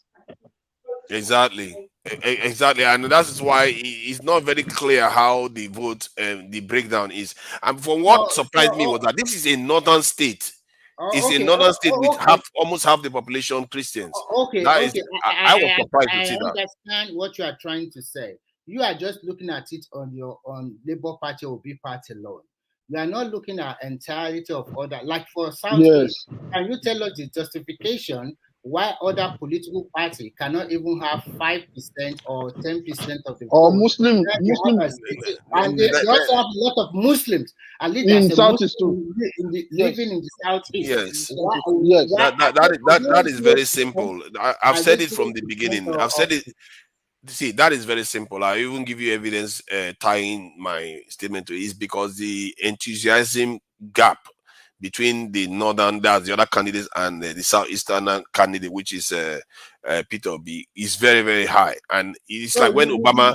You do not believe that they voted because this is our son and let's vote for him. And that's why they voted for him. And that's why, if you look at Obama got 96% of black votes in America. You do not believe there is no form of rigging or whatever for voter intimidation. It doesn't need to have... Obama got 96% of black votes in America. We are not talking about Obama. We are talking about Nigeria, please. I'm asking... Hold on. If you can see that in a country like America, where people are educated and they can have different opinions, what makes you think in the southeast of Nigeria you're not going to see that now? But why do you want? Why do you want Peter Obi to win Northern votes? Because the reason why is because they've had leaders. It's different. They've had leaders. As a matter of fact, they have Atiku there too. Why can't they vote? They have their own. My point is that Atiku won majority states in Northern. See, ask yourself. Then what are you guys complaining to? You guys want Obi to win. You guys want Obi to win. Let him finish. Let Naija finish. See, if you look at it, can you imagine if since democracy started in 1999, that no Yoruba man has been president of Nigeria, and this election Tinubu was in the race? Do you think Lagos would have voted this Peter Obi? Never. They will be like so focused. The entire Yoruba population of the Southwest will focus and vote Tinubu in. That is what happens. But while they've been there, done that. So it's not going to be. They are not going to feel that passionate about it. It's different. No. We are just coming from a regime that religion issue a lot of controversial about religion in Nigeria. You understand? And the game and Peter Obi take the advantage of that opportunity. That's why Peter Obi win. That's why most of Yoruba vote for. Well, you don't ask yourself that the people that chose Muslim ticket also created that environment. You don't see it like that. You just see only the other side. They don't create that environment. Peter Obi didn't even use that to campaign. You are going to election to win. You are not going election to you. If it is you will play your game. And in addition, if you allude that the Southeast voted based on the enthusiasm and the excitement that their son is on the ballot, and all the other tribe in Nigeria vote on their free will that this is my candidate and I will vote for this person, you should as well accept that this result is authentic and is the right result. If your people, hold on, just let me finish. If your people voted for Obi being their son and they believe in him, and in Yoruba land, some people voted for Obi because they believe that he is better than Tinubu. And other part of Nigeria also voted according to their conscience that, okay, to me, as a Christian, I prefer Bola Tinubu more than Atiku in Kano. Or I prefer Kwakwanso more than Obi in Kano. And if other Nigerians also accept that, okay, it's your son, we also accept that, okay, fine, you voted for your son. So that shows that you should also accept that everybody voted according to their conscience. So there shouldn't any uru or rigging or blah, blah, blah, or my mandate was stolen or not stolen anymore. If I'm telling you, this election is the fair and fair election. This is the best yeah, election. that's right. But if What you you are saying should another expect to thing and you see. are looking at your own side alone and you are not looking at other side, other people alone, are you not telling us that you people, you voted for your son and the people that's not voted for you for your son, they rigged your son out of other part of Nigeria? Is that what you're They want their son to win all the elections. That's what they want. See, you don't understand. The pattern you should expect to see is that in the northern part, they are going to vote for their. They are going to vote for their people. No, you are wrong because the other part of Nigeria they are more sophisticated voter than you guys. That's what happened. Well, what is you guys? I don't know what this you guys think. See, I'm just giving you. I'm saying that. Okay, calm down. What I'm trying to say is that for them, they see the voting according to their own conscience, and they voted according to their own conscience. And your people. Why do you think they are doing that now? Doing what? Why do you think they are voting according to their conscience now? Because they have their own preferred candidate, and nobody intimidated them, and they voted for their candidate. That is why you can see. Listen. That is why you can see Obi that he won some states in North Central, like Plateau and Southwest, and yes, like Lagos. Do you think if we want to use Also, our aspect and so many other stuff, do you think it will win? Allow him to win like that way? So you can see. I don't know. I think you come across as being a little bit bitter that Peter even did any. No, I'm not bitter. You know what? Nobody's bitter. You're coming across a little bit condescending. I will tell you. Let me make my point because the point I'm making here is that. Just give me 1 second. Okay. 1 second.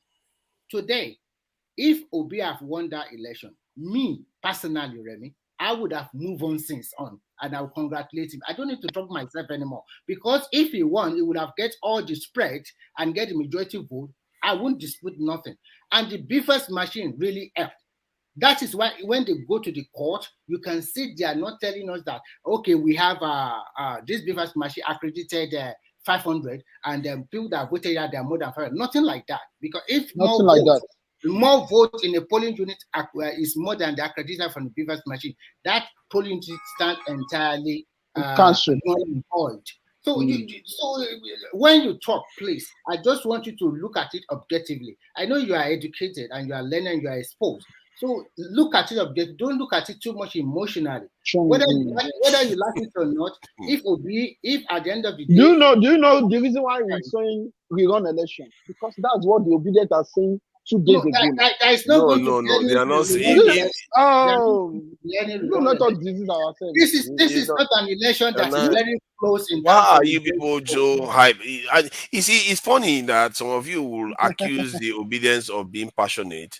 And yeah, you post display. No, you see, now you're not even letting me talk. You see that? And then you accuse you have been talking for more than 4 hours. Are you not tired? These guys, man.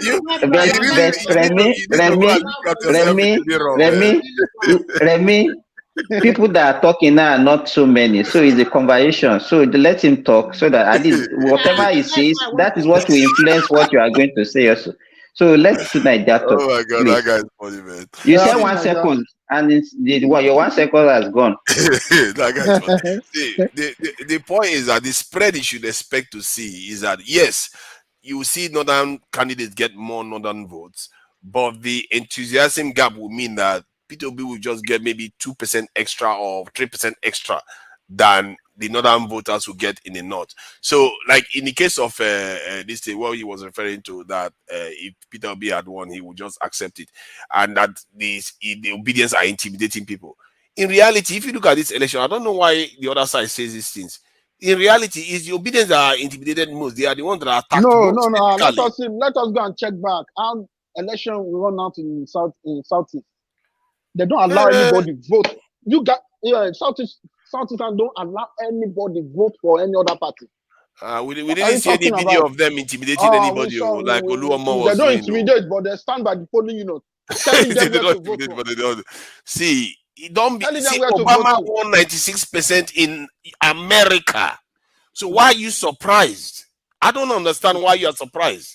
America is a sophisticated society where the black population should be able to decide, oh, I like McCain, I like this, I like that. But 96% of them voted for Obama twice. Even when he didn't deliver the first time, they voted for him again. So it tells you that when people feel like this is their first time that they're having somebody come to represent them, they will go overwhelmingly for that candidate. It's not 96% of black voters, not 96% of the black. Black voters now. And in addition, what you are expecting, that is why when we say some people are political strategists or they know how to play the game better than the other, you can see you are expecting that maybe in the north that, okay, everybody will vote for Atiku. Why? That is the reason why Tinubu has been going to the north for more than 12 years, contribute financially, supporting, doing a lot of stuff. And that's why they tell make himself popular. It's not easy for you to win an election without bridging bridges across the Niger. They know what they are saying.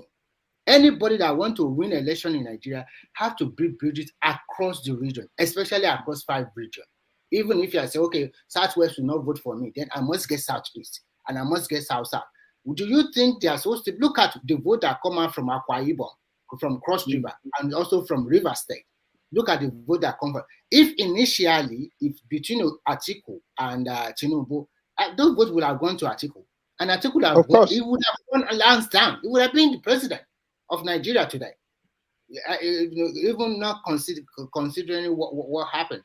So so if you are a political side, you know how to plan your game and how to win voters to vote for you. What do you think now? If P2B remained in PDP and Atiku didn't win and P2B won the ticket, do you think P2B would have been the president? No, they can't. They will never Oh God! They can't. You know what? Oh my God! I don't know why you believe that kind of stuff you're saying. I will tell you the truth. P2B would be president right now if he was in PDP. He can't. Northerner will never vote for P2B. Yeah, right. They will never vote for him. He will never win. They will not. He will win. See, can you imagine? They will present Asiwaju if you choose Peter Obi. Think about it now. Think about it. He may not win. Asiwaju and Peter Obi. They will choose Tinubu ahead. They will choose Asiwaju. No, remember, Atiku will be campaigning for Peter Obi then. Forget it. And PDP has the war chest too. No. See, do you know the gap between Peter Obi, Labour Party, PDP, the gap that they gave APC? We are talking about APC won 37% of the vote. Because they spread the vote. Over 60%. And you think, come on, they would have, PDP would have won easily over 50% of the vote. Kumi. Yeah. What you are doing is not the way to go about. You are just adding that, okay, what Peter Obi and Atiku, you join it together. It will not be like that. It won't be like that during the election. I don't think it's going to be like that, but I think it's going to be enough for them to cross 50% first. If you said Atiku and Asiwaju, Atiku will become president by now. But Peter Obi and Asiwaju will beat everything 100 times. Peter Obi with somebody like Atiku supporting him fully. Forget about Atiku supporting he may lose some votes in the north, but he's going to still win the election. Now, I'm telling you, he's going to lose some votes. See, if somebody hold on. If somebody got about 62% of the vote between two of them right now, and one of them decides to back up, let's say they will lose some votes in the north. I don't think they are going to lose more than 12%. That okay, on average, quite a 12% of the national vote they are going to lose just because you change presidential candidate. No, that's not going to happen. It means that they will get to 50% first. Can I come in, please? Someone want to come in, please. Let us hear more. Let's hear a new voice, please. Okay. Are you guys the moderator now? Because we are moderating ourselves. Don't worry. Go and sleep. I purposely quiet now. I want you to argue very well. Let's hear from I think that is Akim, if I'm right. Yes, that's good. Yeah, correct. Yes, yeah. Akim, welcome. You are just waking up. If they wake me up in the night, slept. I know your voice. Yeah. Yeah. So yes. Let's hear from Akim. Yeah. I was listening to you guys. So, who Nigeria's argument doesn't add up? The question you need to ask, right? It never add up now. His argument never add up now. Of course, it never adds up. Go ahead. Make your point. Even with Atiku as a northerner, on the ticket, right, for PDP, what is his performance in the North as it currently stands now? He performed enough to win over 26% of the vote. But let's say, Akim, yeah. If we say let Akim land, let Akim land, please. Okay. So even with Atiku as a Northerner on the ticket, he won more states, but he didn't win more votes than Tinubu did in the North. Go and look at the overall number coming out of the North. Atiku did not carry the North. So imagine a Southerner on the PDP ticket. He would have gone blown away in the North. By how much is the question? By more than 12%. You know what 12% is in an election of the overall vote. He's going to lose by more than 12%. No. They will still cross 50% before the other side. Let me explain something to you, right? Check the result from Kano State, where APC came second, right? And check what PDP got in that state. Check what Labour Party 120 something. PDP got 100. Imagine, even when APC were coming second, they were still having huge amount of numbers. They were losing to Atiku by, in some cases, 10,000 votes. In like Katsina, in like Sokoto, they were losing with just bare minimum votes. So imagine if you then had a Southerner on the ticket, it would have been a landslide for APC in those regions. So no, that's not how it works. Now, even when Jonathan ran an election, the evidence does not support what you are saying. And remember, PDP was divided too. If PDP wasn't divided, their performance probably would have even increased. Atiku wasn't exactly a very popular candidate. Southerner on the ticket. Not with a South. Look, there was no Southerner that would have beaten Tinubu in that election. Nobody. Okay, then how did Jonathan not get votes in the North? He did enough to win the election anyway. When we talk about Jonathan is from the South. Obi is from the Southeast. And mind you, when Jonathan was there, before Jonathan became a president, he had the support of all the northern people, especially from Obasanjo and the other northern oligarchy. Now, this election, even if they call for a rerun, dynamics have changed.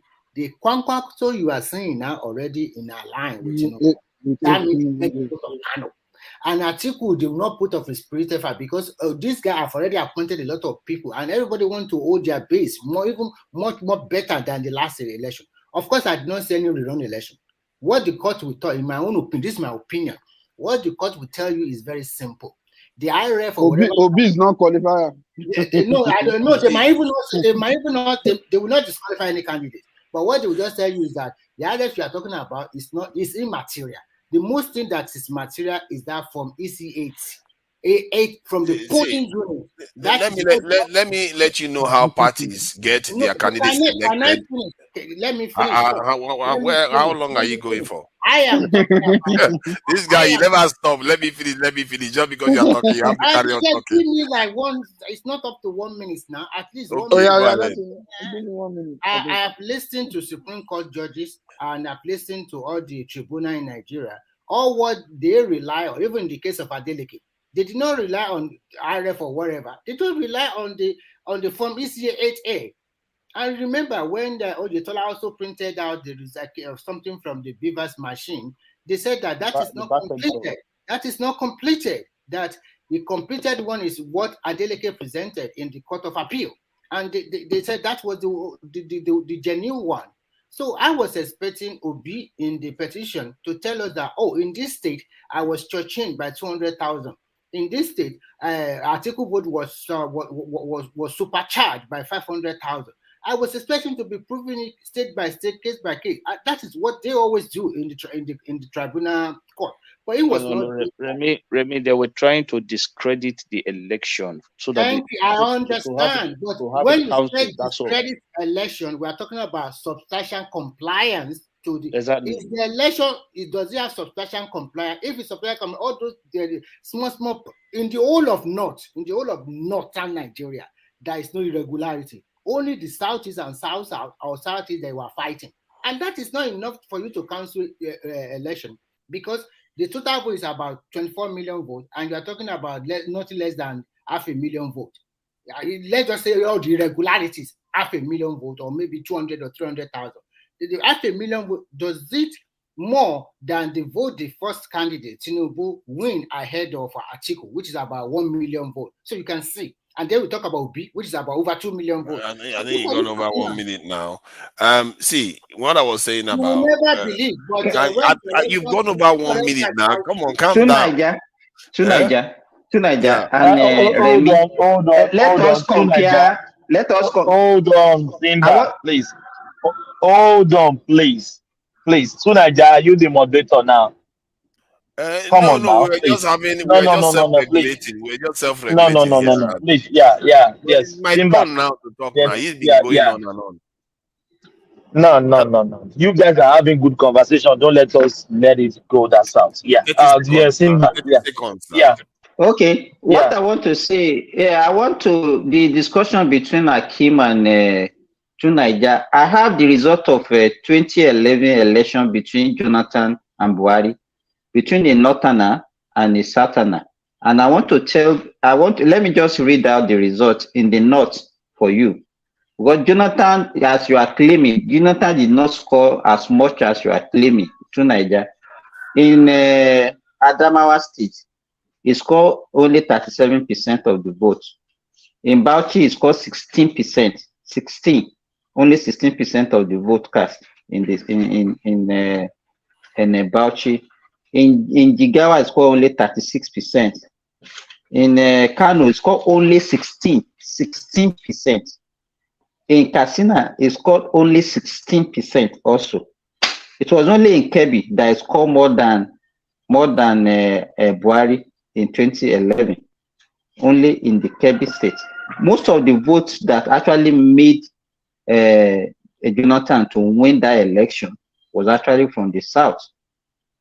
So it's not going. You just made my point. You just made my point. Compare all those numbers to what you claim P2B got from there now, and you see a devastating difference. That's what I'm trying to kind of acceptance. Let me tell you, remember that Jonathan was an incumbent, and the kind of acceptance that Jonathan had, Obi did not have it. It's not necessarily the case. See, that's what the point I wanted to make earlier on. When a candidate wants to win a northern region, let's say a region where he's not from and it may not be very popular, what they tend to do is that they will campaign based on the party, not on the individual candidate. The areas where the individual candidate is very popular, they'll campaign based on the individual. That is how they manage to maintain the same level of support in different regions. And I'm telling you, if they do that with PDP, they are not going to lose more than 12% of the vote. In other words, they are going to cross 50% before APC. That is not entirely true. It's not only about party for election. For election in Nigeria, it's also about ethnicity. Religion also factor in, and we also have different different groups that they have their own interest and what they are looking after. So actually, if the election if this election is between the north and the south, and PDP, their house is in order, PDP would have won this election with Atiku, hands down, no problem. Everybody knows the truth. But unfortunately, the G5 were fighting with him, and Obi also pull out. And when Obi pull out, this is a very good chance for the Southeasterner to have the presidency. They put everything into it. Everybody knows the truth. They put everything, and they hype him, and that's why you think that, okay, maybe he would have won this election. But for some people, they know the voting pattern. The Northwest, APC were quite strong in Northwest. And they were also quite strong in Northeast. North Central, they are doing fine, they are okay. Do you know why Yoruba was able to garner some votes in Plateau and the rest? It's because at the end of the day, a lot of people were angry with APC and are angry with Buhari. And then towards the tail end of that election, the Naira swap really swayed a lot of people away from APC. Because you're ever getting it wrong. APC did far, far better in North Central. I know they always do. I mean, for this last election, Plateau State goes to Obina. and Yes, he was They competitive. won state. They won 4. They won 4 out of 6. Yeah, they they won won 4. the And same Nasser, I amount of think they played 2, and Nasarawa, he was quite competitive in Nasarawa. If I'm Benue or is it they Benue? won the amount of state. The amount of state he won in Southwest. What you are saying that Atiku was going to win if he ran on his own is not necessarily true. No, you not listen to the- me carefully. I said if there's no problem in PGP and it's No.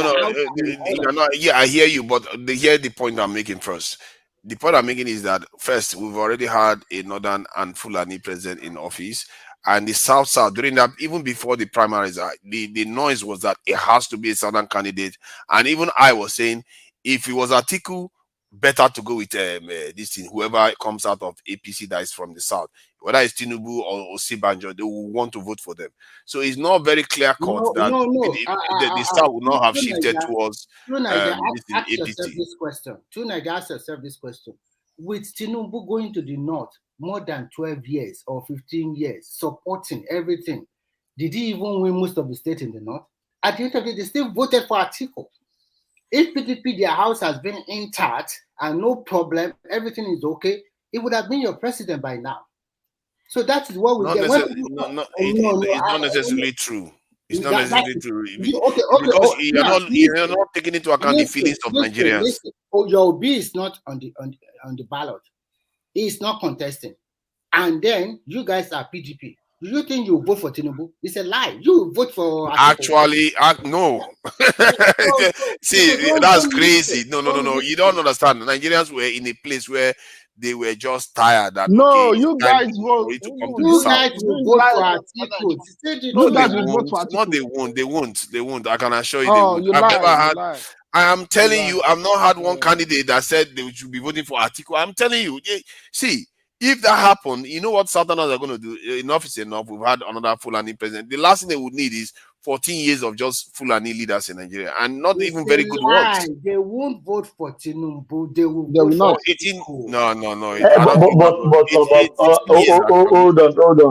Hold on.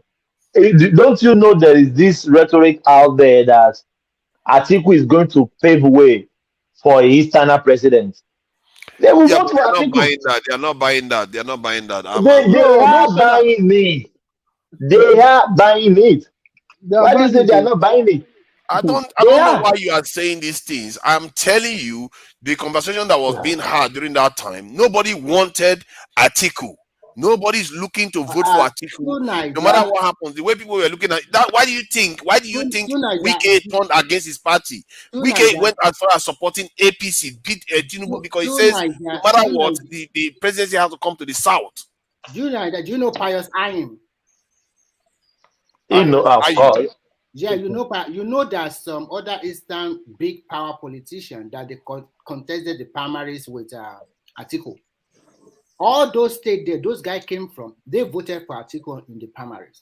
All those Southeastern states, they voted for Atiku, leaving their own son. They don't vote for their own. They did not vote for their own. If Obi is not on the ballot totally and their house is in order, of course they will. Even before won't vote for Atiku. I don't know why you just want to believe it. They won't. Let us remember that before Atiku win the primary ticket, Southeasterners, they're already campaigning against him. Don't let us deceive ourselves here. I'm telling you, if they don't have any option,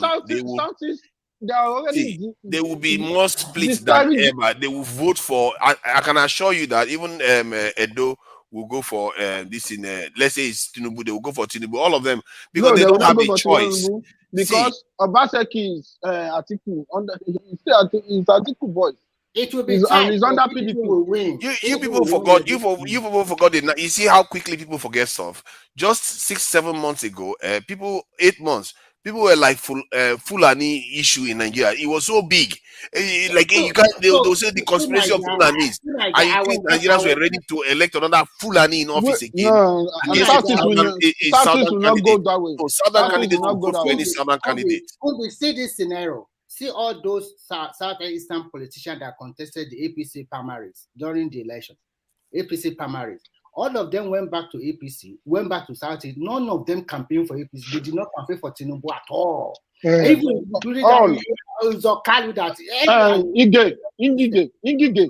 Did the Southeast vote for the northern candidate? The Southeast voted for this in But Tinubu is Jonathan when it came to the time. The Southeast did not vote for this thing, what they call him, Obasanjo. So when it comes to voting for this thing, So when they talk about southern candidate, they do vote for southern candidate when they find one. In that election of Obasanjo and Olufalaye, who do you think Yoruba are supporting? They support Olufalaye. No, I asked of course they will support Olufalaye now because Olufalaye. You voted for Obasanjo, right?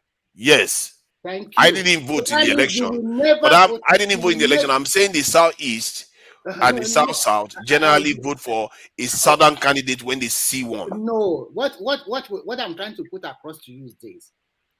I'm sorry to say this, but to me, this is the reality.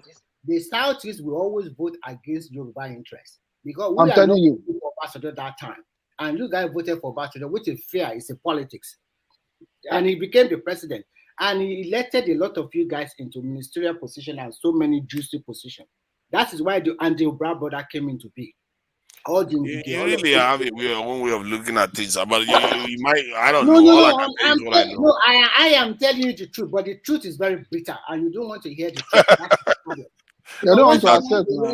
See, believe me, truth is my best friend. I like truth very much because I. But you don't accept anyone, you don't accept because yours is not actually true. It's not based on proper evidence. Really? Yeah, it's not. Why would I accept it when it's not based on proper evidence? I'm not asking you to accept it, but I am telling you. Yeah, hold on. Let me hold on 1 second, right? Even during the campaign, during the election campaign, you see these politicians, they are not stupid, they are not fools. They have all the data in front of them. They work with data as well. You hear several times Festus Keyamo on a national television will tell you that the reason APC was going to win that election was because of Peter Obi.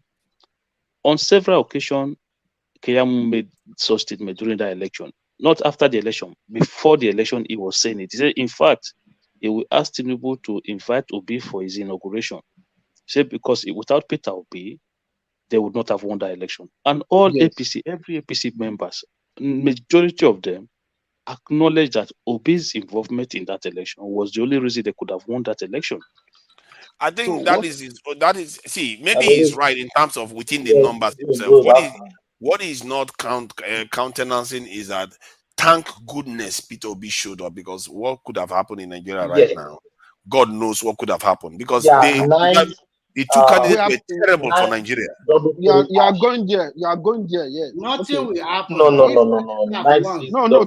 You should. Keep saying that. Nothing will happen. Come and try and reason with what Tunaja is saying. What Tunaja is saying is that one voice, please, guys. One voice, please. Okay. What Tunaja is saying that if Peter Obi did not participate in that election, it could have been another 80 years for another Northerner, and it could have been a disaster for the Southerner. I think that's what you are saying to Nigeria. Yes, and it will lead to a serious instability in the country, serious one. That you when you are talking about the way people were going on about Fulani even before the election, and then they go and select two old candidates. The people don't have any choice to go for another candidate anymore. People will lose their mind. The youth will lose their mind. You guys, you are partially right. There might be some crisis, but you know Nigeria, things will not go normal. For what they have, sometimes when they started giving some there were a lot of turncoat in the southern part of Nigeria, and that really played out after they did not give that mandate to Abiola at that time. And we know some of our leaders in Yoruba land are turncoat, and they change like weather. So all these things you are saying here, if he had won Atiku, there will be crisis, but after some time, everything will simmer down and people will move on. Not this generation. Don't let us lie to ourselves. The youth will never have accepted it. Yeah, we know. They needed an outlet. Hold on, guys. Hold on. Yeah. Kumi, you are saying, what will the youth do? Tell me. Thank you. Okay. If Atiku won this election, what let them even say youth. What will Nigeria do? Okay. Let me give you one or two examples. During the forget about example, man. No, Sunday. What will Nigeria do? No, I'm coming. I'm ready. Yeah. Yeah, during the Sunday Igboho period, do you know how many truck, a lot of northern businesses that went down or job? I can we see it's just because they are not on the social media. The elite, northern elite, know that if this power don't come to South, there will be a problem. I can't lie to you. Yeah, there will be a problem in the South, not in the Yes, not in Nigeria. yes. In the South. In the South. And it And will affect the entire country. where did they make the money? One voice now. One voice now, please. Okay. Please. They make the Let money. Kumi land, please. They make the money in the South, especially Lagos, the elites from northern region. It's not maybe they want to leave the power. No. But they see the condition after election problem. And if they force anything, it's not gonna, because South is they're already in power. They're already saying they want to go. And some people will promote sponsor Yoruba too. Yes. And yes, we'll start having a lot of issues. Yes. So I totally agree. If this power don't come to South, there will not be peace. I can't lie to you. We cannot deceive ourselves anymore. I support Buhari because I know the power is coming back to South. I don't support Buhari because of but Kumi, will there is no peace? If there is no peace, will that dethrone Atiku as the president of the nation? It will not dethrone Atiku, but there will not be peace now. They will force everything. So what I mean, he's still the president. He's still the president. If the nation is unstable, it's more likely to be don't let overthrown us by a forget military that regime. everybody already coming that they want to leave. And you know, imagine Yoruba and Igbo now. Everybody the noise is now, okay, we want to leave. Even the pressure will be too much. There will not be any, we will not have any good government anymore. I cannot lie to you. Asiwaju will sit down with all his invest in putting people in power, and they will play that game. They will play me out of the politics from North. I want to ask you a question. Yes. I want to ask you a question. Remember, the vice president candidate of Atiku is from the South. Yes. So how do you think the South? Do you think they will go along with the Southeast? They will go because they have already benefited from what is going on. I'm talking about Southeast and Southwest. You mean they will follow Atiku? They will follow Atiku because politics is a game of interest. So only the South. Okay, hold on. Only the South and Southeast will be fighting for maintaining prices. Southwest and Southeast. Yes. Thank you. Now, if our Atiku, what I just need to do to Southwest, especially Southwest, just send out all this soldier to Southwest, and it's over. But for how long, soldier? In this as long as we are not in 1993. No, you are just talking. I will be among the people that will be in embassy. Of course, you are going to protect, but I'm not praying for this. But if some casualty happens, that's the thing we go happen now. But now, do we have peace? Okay, do we have peace or we don't have peace now? When they bring the power to South, we have a relative peace. That's what I'm talking about. Relative peace now. If they force that power to North, there will be no peace. So that is why you can see how things pans out at the end of the hero of this life. Especially the elite from the northern, they will lose. Guys, hold on, please. You can't talk over each other. Please, businessman. Remy is still talking, then you're talking over him. You can't talk on each other now. Kobe, you can see the hero of this past election are the northern governors. Yes. If not because of them, Nigeria would be in trouble. We must also say thank you to Mr. Obi for coming out. Because yes, thank you to Mr. Obi. And also we also found Mr. Wike, which is co-out for also fighting with Mr. Atiku. Because I will not lie to you, Buhari does not want to give it to Tinubu. He wants to give it to 100%. I agree. Yeah. So we must say the truth. That is why all these Buhari is ready to give it to Northern now. He don't want to ready. And he want to do that to spite the Yoruba and the Southeast. Because he knows that they don't love him. And then the way Tinubu was also talking, he thought that he is more better than Tinubu. He sees Tinubu as not totally clean, but when he needs his help, he uses it. So that means that Buhari is a terrible human being. You use him, because there was a time when we have Lamadeshino as a governor, there was a Fulani issue in somewhere in Barapa or somewhere, and Buhari come to that meeting. Buhari is addressing Yoruba, say, why you guys are killing our people? Lamadeshino confronted him, said, no, nobody's killing your people. We are all Nigerians. You understand me? I always hold that thing since that time. But politics is a game. Yes, it's a game. Politics is a game. Thank you. If we don't support Buhari, it's not gonna be easy to come to our side too. That's what Southeast need to learn about the politics game. You understand me? It's a game, and the politics is a game of interest. We cannot hide all these things. If Asuwaju is not there, all this appointing Yoruba or no, he's not gonna appoint them. Nobody. You can't expect someone from South appoint Yoruba. That's the game of politics. Yes.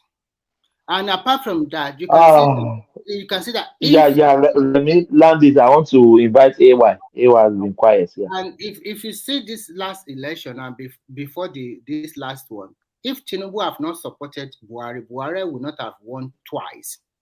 And Buhari play a dangerous game in this. You know what he's doing? His heart and his body was not totally with Tinubu. But luckily for Tinubu, the family member of Buhari, like his wife and his other, they are with Tinubu because they knew what Tinubu have done for their husband or for their family. And because this woman is also fighting with a Buhari cousin, that Daura Mama, that has a big control over our president, over Buhari that time. So everything just plays out for Tinubu. So when you look at it, he played his game strategically, and everything also works well for him. Now, appointing special advisor now, it is his own prerogative because you must appoint. What I think Tinubu is doing is that these are all my special advisor. I will appoint my ministers. When a minister bring a program on my table, my special advisor will also vent it, be an expert in that field, which is good for him. So he can have a second opinion on everything they want to do. So I think because he has been a governor, he knows how everything plays out. In fact, to be frank with you, I think we are lucky to have people like Tinubu become the president of Nigeria. He's highly educated. He knows what he wants. He's well focused. So the election that took place this year is the true reflection of voters. Give and take, minus 2 or 3%. There must be some other because it cannot be perfect.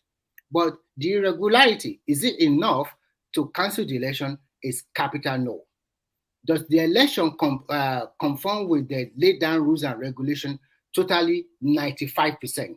Because if you talk about not uploading the IRF cannot even constitute 5% because IRF is not part of what we should recognize. It's just for viewing portal. It's just a viewing portal.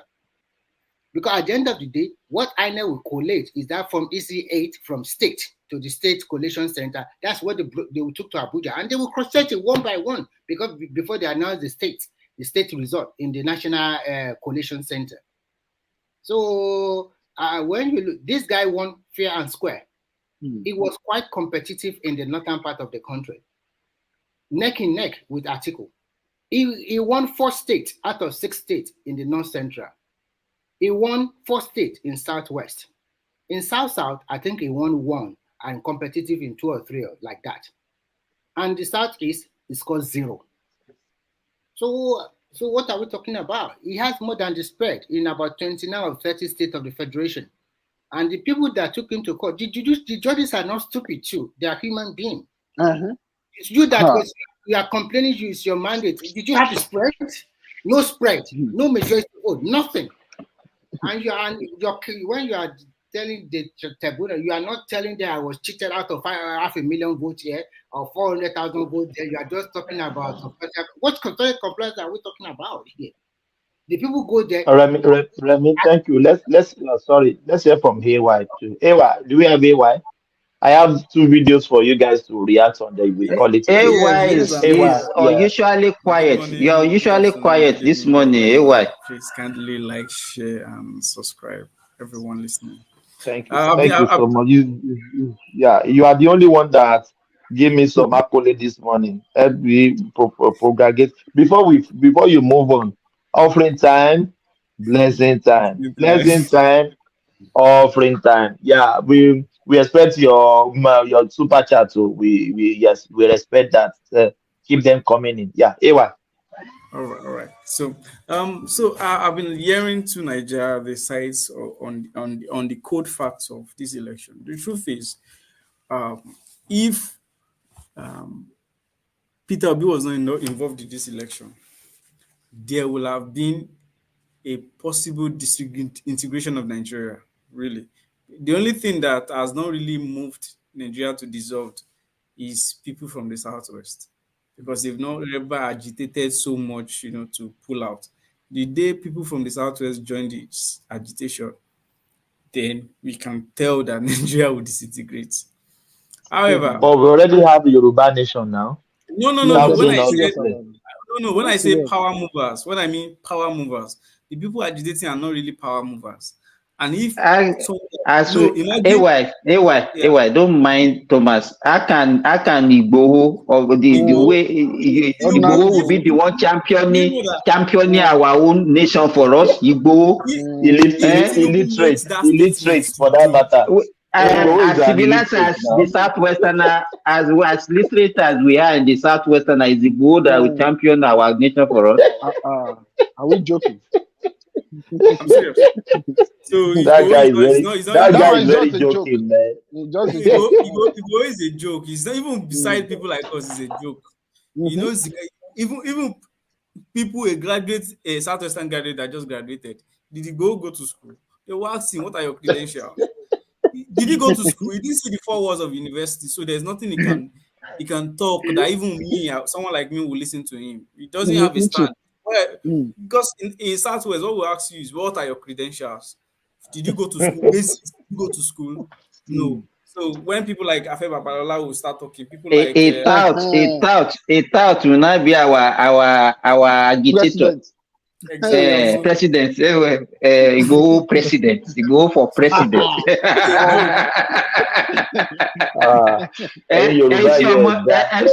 MC Oluoma will not be will be the governor of Lagos State.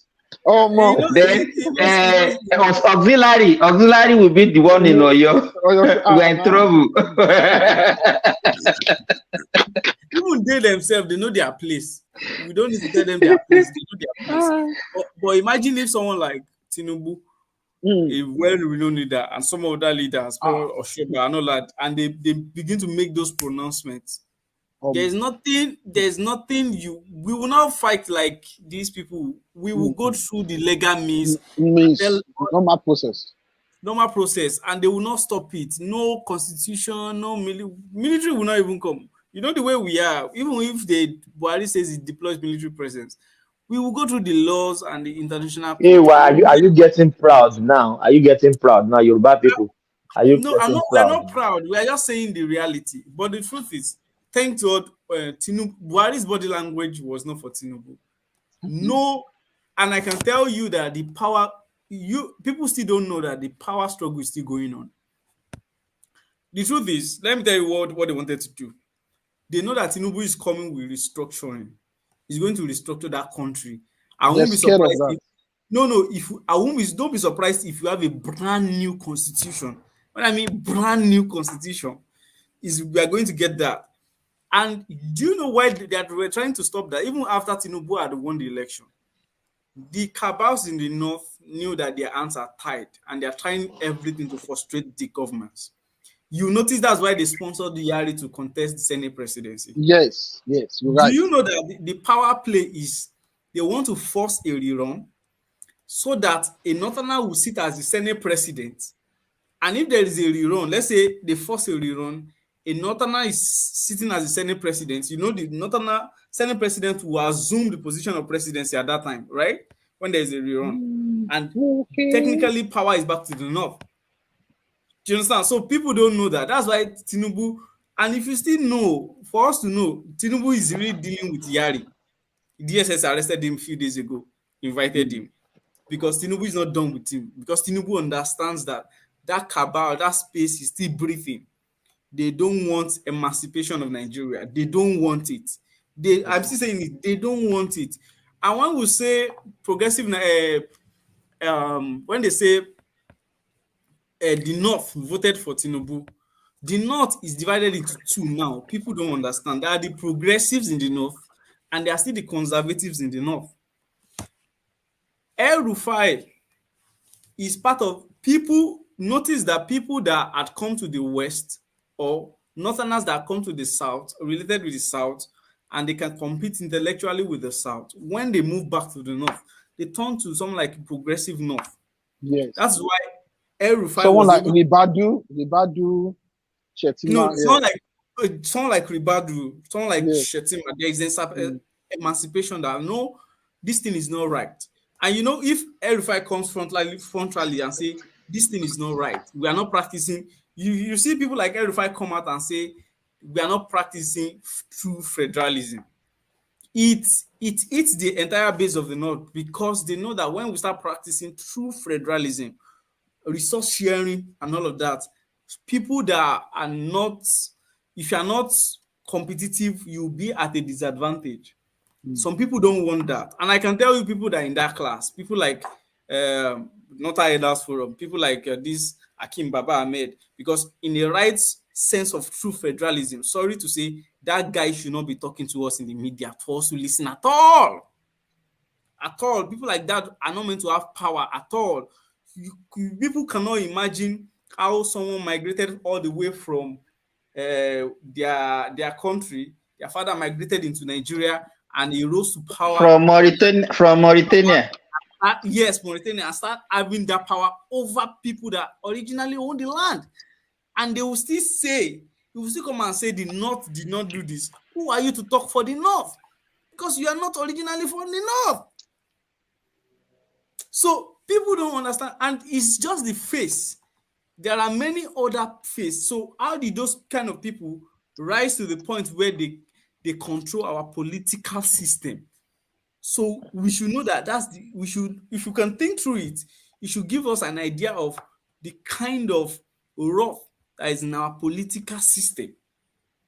So looking at that, they have to restructuring. You can't tell me an average person will be giving back to 20 grandchildren, 60 grandchildren, without what is funding it. If something is not funding it, you can't tell me you'll be giving back like that. No matter what they say, you can't be giving back like that. So that's the truth. And Tinubu is coming with it. Yeah. The thing is, let's not think Tinubu is in charge of the judiciary. They planned that there will be a rerun. But I can tell you, if there is a rerun today, Tinubu will still win that rerun. Oh, there is not going to be a rerun because Tinubu is not. Let's say that they were planning. So he will also control everybody that is controllable. Everybody. No. Don't you are undermining the. Do you know what happened in this National Assembly? The National Assembly, the opposition minority is Wike's camp. Yes. Majority is Tinubu's camp. Yes. The power is totally out.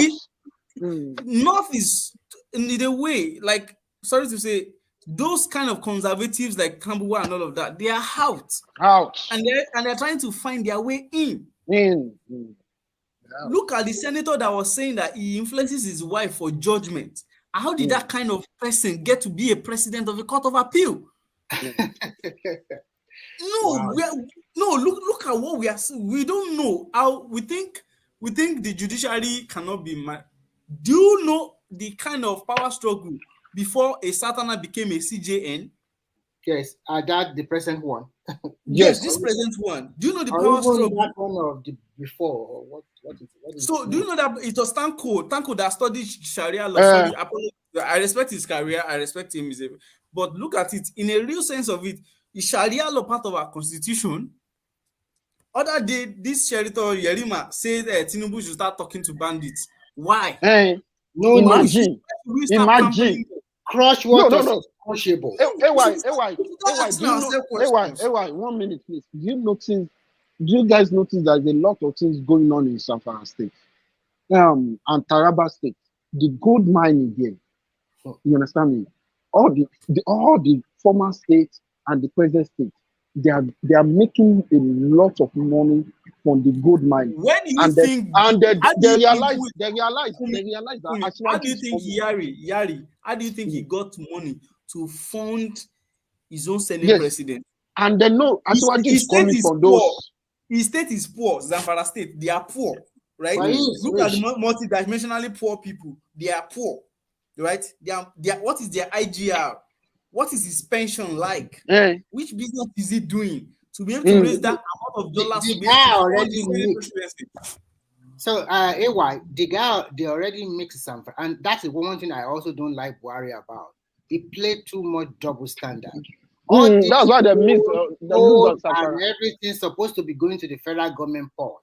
But if we look at the right side, at the other side, look at what is going on, even in our so-called Oshun, that all, let's call it spade is spade. Even some of our leaders, they are terrible leaders. Even Oni of Ife too, is making a lot of money from that gold mining.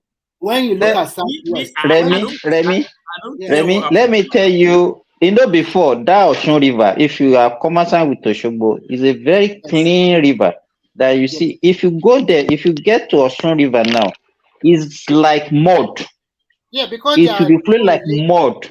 And it's from Elisha that one is coming from the gold mine in Elisha. And you know that Osun is, if not Osun or Ekiti, they are the poorest in the southwest. The people, look at the people there, sir. The people are highly educated in Osun too. But I'm sorry if you are from Osun. Sometimes I wonder what is wrong with the people in this state, sir. You look at the person they're chosen to be their governor. And you look a lot of that state, if they are really, they love themselves, that gold deposit they have in Osun, if the state can harness it very well, they have more than enough money to develop that state. But what do they have? They don't know more than petition, backbiting. You know, sometimes we Yoruba, we should also talk to ourselves. This election is an eye-opener. Before, I also have a liberal mind. I thought that everybody you should choose whatever you like, but this election taught me a good lesson. It's like choose your people first, because if you cannot choose your people first, look at them; they are choosing their people first before other people, and we will be saying I'm liberal-minded, I'm highly educated. Forget it. What Inubu is doing is okay. I hope God can give him the strength and the wisdom to rule Nigeria, because Nigeria is a very complex country. It's not easy. And unfortunately, for the last 3 decades, it's a lot of misrule, and there's not a lot of job opportunities here, like for our youth. Even if you are being trained them, so many problems, so many issues that he has to deal with. More than 4,000 ghost workers in Aso Rock.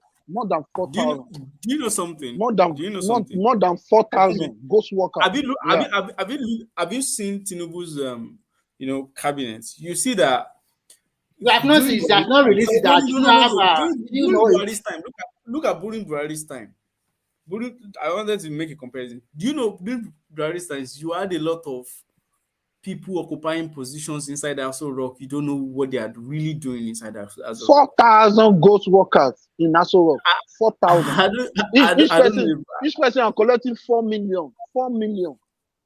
4 million. That's why now. So what they terminate all the payments. They first of all terminate everything. Yeah. They put it on hold. Yeah, they put everything on hold. Akume put everything on hold first. So, AY, I want you to confirm this. I'm hearing that. We don't know. Are you sure? Kumi, are you sure those things that Buhari did was deliberate? I saw the guy. I think what I think he doesn't know exactly. He doesn't know. He's not aware. He's not aware of his environment. Yeah, it's not true. Well, don't tell me. No, it's true. It's true. Buhari don't know too much. Do you know that Buhari's in Nigeria political space today? Buhari is still relevant. You know, Buhari is still talking. He's still talking. Because Buhari is still making some decisions. Like now, one of the things I read is there is a very big fight between Tinubu gave Buhari the impetus to nominate for Katsina, and there's a very big fight on that. The governor of Katsina wants someone else, Ibrahim Masari wants someone else. Tinubu wants someone that is young and sharp. And all these old cabals of Buhari are not letting him having a free hand to say he should nominate. Imagine they want to the aviation minister that had this issue with Nigeria here. He's still in the picture. So that one is already out of it. Because he has don't say it's but they are playing pressure. Now juju. Is it juju that they use? That one is not possible. Even if they use juju, it will not work. That one is another entirely new person is okay. But that guy, I'm not saying he's done fairly okay. Give it to him, because we cannot say it's a total failure. I don't accept that, because some of these airports were built during his time, and also I'm not saying Buhari is a failure. Don't get me wrong. No, I'm not talking about Buhari. I'm also talking about that. The man aviation. No, listen, I'm not saying they are failures. What I'm saying is there can be clogs in the wheel because of their that is politics for you. Politics is a game of people that they don't want him to be successful, so that they will have something against him. So what I want to confirm here is I'm hearing that maybe minimum wage will be pushed to around 55 to 60,000, and Tinubu is going to concede more 5% in federal allocation to state, so that means the state will now have more money than the federal government. They already have it now. Do you have access to the last allocation? No, I'm talking about the sharing percentage. You want to concede more to the state, so that so it will not be like 47 to 53 or so. So the state will have more. So this way, you will be able to handle the government. That at least you are handling more money. What are you doing in your state? Because don't let us deceive ourselves. The major problem we have in Nigeria is the state governors. But Nigerian people, they don't know that. They always think everything. They don't. There's no focus on them. There's no focus on the state. They always focus on the president. Yeah, and which is wrong, because if you focus on your governor, you will. I cannot believe that the same core autumn is. Let me give you an example. 8 months salary to any worker. 8 months, never pay nothing. Remy, in Kwara State, after the removal of the subsidy, he asked the workers to be coming to work for 3 days. They immediately received the allocation, this last allocation. And usually Kwara State used to get like between 2 to 3 billion every month as their normal allocation. This time around, they got over 5 billion naira. That is the one for the state. It's excluding local government to over 5, almost close to 6 billion. That's what they got. So immediately he asked the workers to be coming 5 days. That means he's ready to increase their salary. That is what he said. That is not ready. Yes. They will increase the minimum wage, and luckily for Tinubu, we can get some buses not from Nigeria, maybe from China. Tinubu is not ready. That's the Remy. We are making a mistake. Remy. They should not.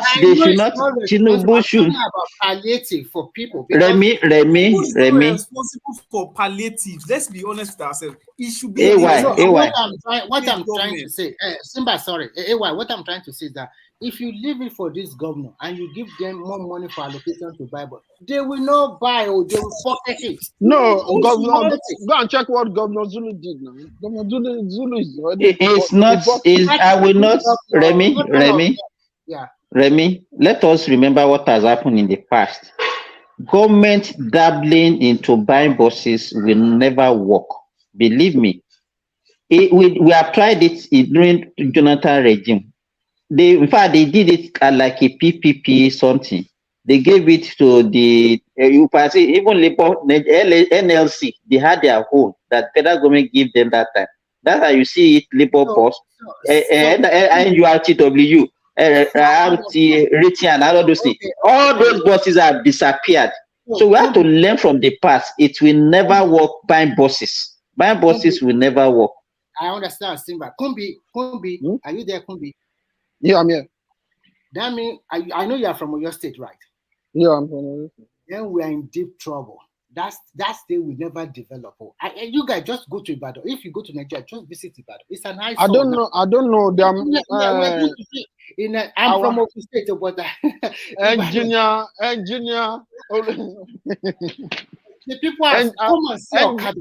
It's home of Okada. All the Okada engineer is just manipulating them and paying salary. Salary. that guy is just. You know, That's yes, you know what I did yesterday? Yesterday when I was free, I was watching the YouTube of Akwa Ibom because there is this. Oh my God, Akwa Ibom African tigress. Okay, African tigress. Yeah, I followed the. And I saw Abuja from the airport. Abuja is beautiful. Even Akwa Ibom. Akwa Ibom is super clean and beautiful as well. Southwest, we are very far. Even Lagos State is not beautiful. In the road, though, I'm talking about road, though. Akwa Ibom, go and see road. Akwa Ibom is well planned. Everything clean. Is in order, extremely clean. Not even clean, extremely clean. Yeah. The same thing with Abuja. Not just supposed with your Osun or maybe even your state is worse. I don't know. I don't know what is going on. No. When last did you be? Have you been to Osun? Remy? I know that Aregbeshala did a lot of wonders, but no. If you get to Osogbo, you will not be seeing what you are seeing. Osogbo is not okay. I know that this also did something nice, but I'm sure that maybe. But your state, we are seeing your state on TV every day now. Nothing. Our engineer never. As an engineer now, we're supposed to see good infrastructure everywhere now.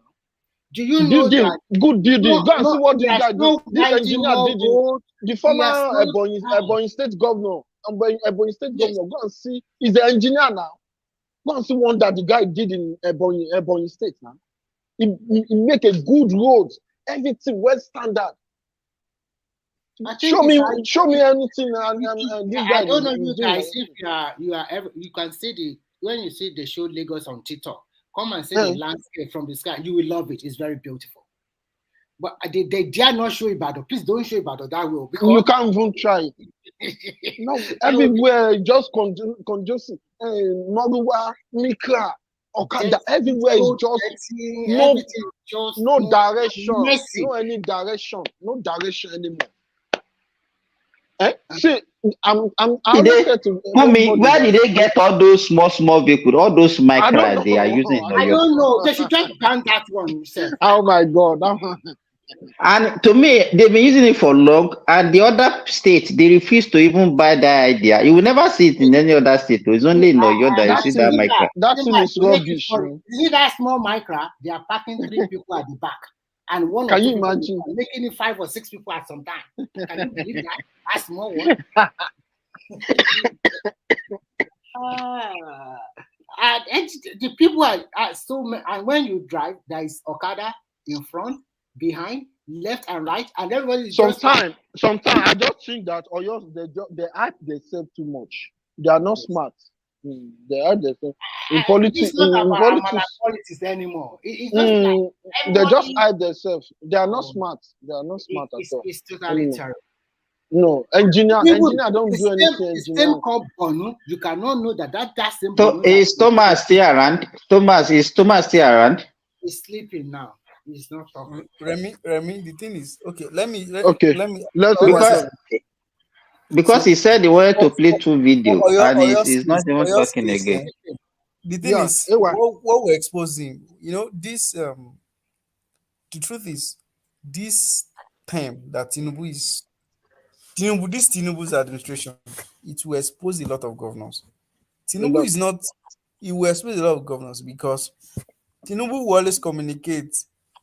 I was listening to their essay on revenue on channels yesterday, and as I was listening, what I noticed about Tinubu is the guys working with him, they will expose the situation the way it is. And they will make people know where the problem is. If you are complaining about roads, look at Tinubu. Look at Tinubu's move now. Tinubu administration is making a move under FEMA now to repair all the 36,000 roads, 36,000 kilometers of road. So Tinubu does not mind having a lot, and they would do that using direct labor. They are not giving out contracts. Direct labor. If you want to work with FEMA, apply. They will. You understand, Remy? Hello? Yeah, I'm listening. So they are doing that through using direct labor, maintenance of roads. And you know that what does it take to maintain roads? 36,000 kilometers. If you have 5,000 workers, 3,000 workers, you can split them and they work over the course of 3 months. Roads are repaired. at least for at least for cars to be to ply on those roads, right? Hello. So if I'm Tinubu listening.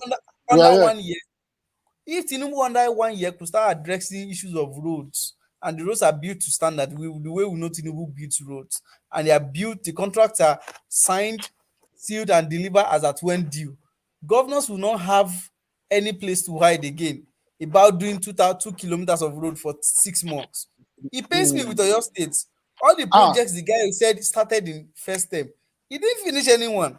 The only no thing he one. shouts, he didn't finish them. The only thing he shouts is, "Oh, money shy." Money. The only thing I know, money here is sharing road. If you want to say anything, how much? Yeah. How many kilometers is that road? And if they don't say money, yes, and they will say, look at challenge. We already make Challenge.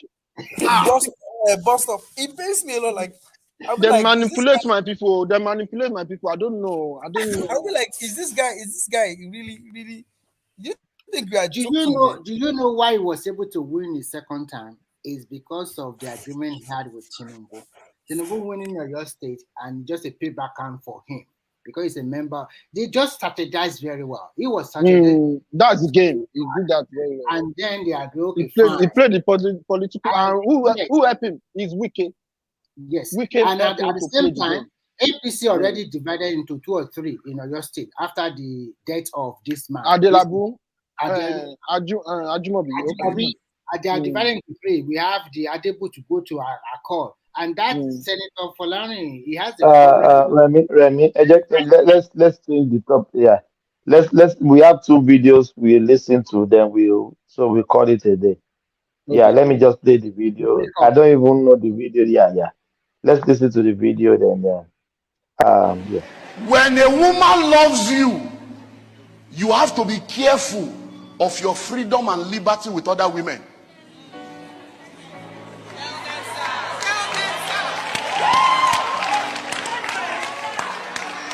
Hello? Listen. It's not jealousy. Our God is a jealous God. So you are a married man. Be careful whether they are married or single. There are things that as a married man you have to be careful, because if somebody loves their same thing, it's like no. Hey, my baby, everybody's your baby, and your wife is like, hey, baby. Hello? You are a married man, you are giving somebody else a nickname. So somebody else has a nickname you used to call them. It's not a crime, it's not a sin, but I'm telling you, love is so sensitive that if somebody really loves you, all those things are like, so this person will have a nickname. Hello? So there are boundaries you must not cross. Once you get engaged, there are some things you must not do. Hello?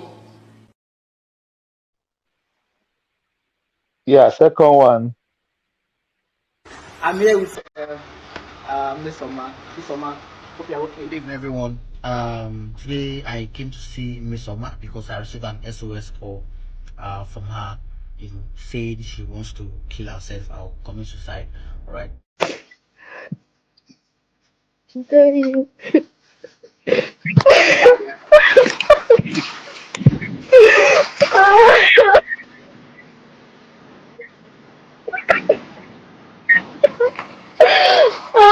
spoke to her father. I've been talking to her father, and she now called me, and she said that, and I was worried, and I have to leave Asaba down to Niwi, and I met her, and I also encouraged her, not to take her own life because of what has happened. Mistakes. Everybody makes mistakes. We have people today for government sit wait for their result. They see her.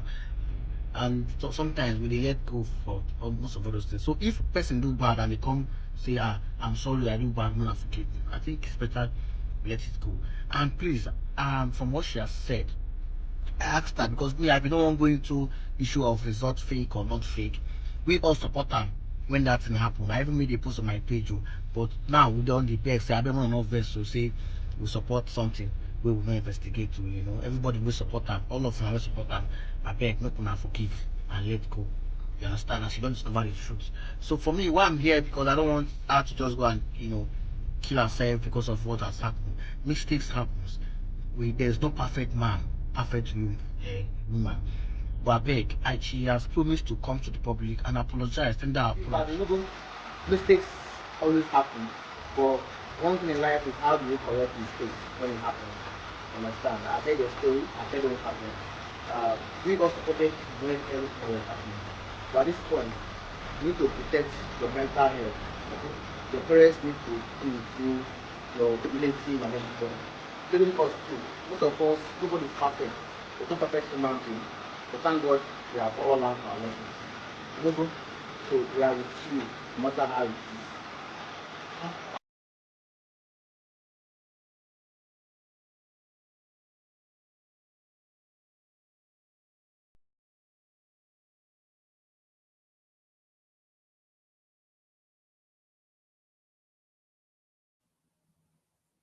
Hello, Thomas. The video, I think the rest of the video is not playing. Yeah, but I think we get the gist of. I want to start with Prince Daddy if it is there. Uh, uh, uh, uh, do you have Prince Daddy? Yeah. Let me just line it up. I understand the place of he has confessed, he has apologized, but any person that is pleading for May Summer, anybody that mention our politicians too, they are a fraud. That person is not a genuine person. Any plea that he pleaded for this lady, he has thrown it in the bin. That is just my belief. Yeah. What do you think, Thomas, Prince Daddy? Thomas, just to support you, Yeah, you Thomas. know Yeah. the guy that is fake. Yeah, let's hear from Prince Daddy. Yeah. So, what do you think about this lady now? They said this lady wants to commit suicide. The guy that went there said all the politicians too, they are fraud. So we should forget Miss Summer or forgive her rather. Yeah. What do you think? I mean, based on what has happened, the immensity of what has happened is not far from, it's not far fetched. I mean, um, it's big now. I mean, she's international. She's a worldwide. Everybody, most people, especially overseas, they know about what happened. It faces, play, it's everywhere, pretty much. I believe it. And I know sometimes people make fun of Dupsy about someone being traumatized. She's traumatized right now, no doubt. I know Simba was saying, well, because because somebody planned something deliberately, took their time, we're very calculating. It doesn't mean that person at the end of the show can have remorse for their action. Yeah, we call her, she's a young lady. That is fine, but still, yeah, I believe. I mean, for whatever reason, she did it, and I think we figured that out. We figured out the racket that she was trying to embezzle people, individuals, businesses, or the state, the government for money. That was a racket. But I still maintain my position, though. I think a couple of people also answered the question. I think she the only crime she's committed is against the states, that is, and individuals if they choose to go after her legally. But if they choose to ignore her, like in Wanyang or whomever, innocent mortals or individuals that have given her money, they can choose to ask for their money back or take legal course. Uh, the state of Anambra, or yeah, the government or the governor, they too can go after her, I guess, only though if the attorney general wants to persecute her. But if not, they can let it go.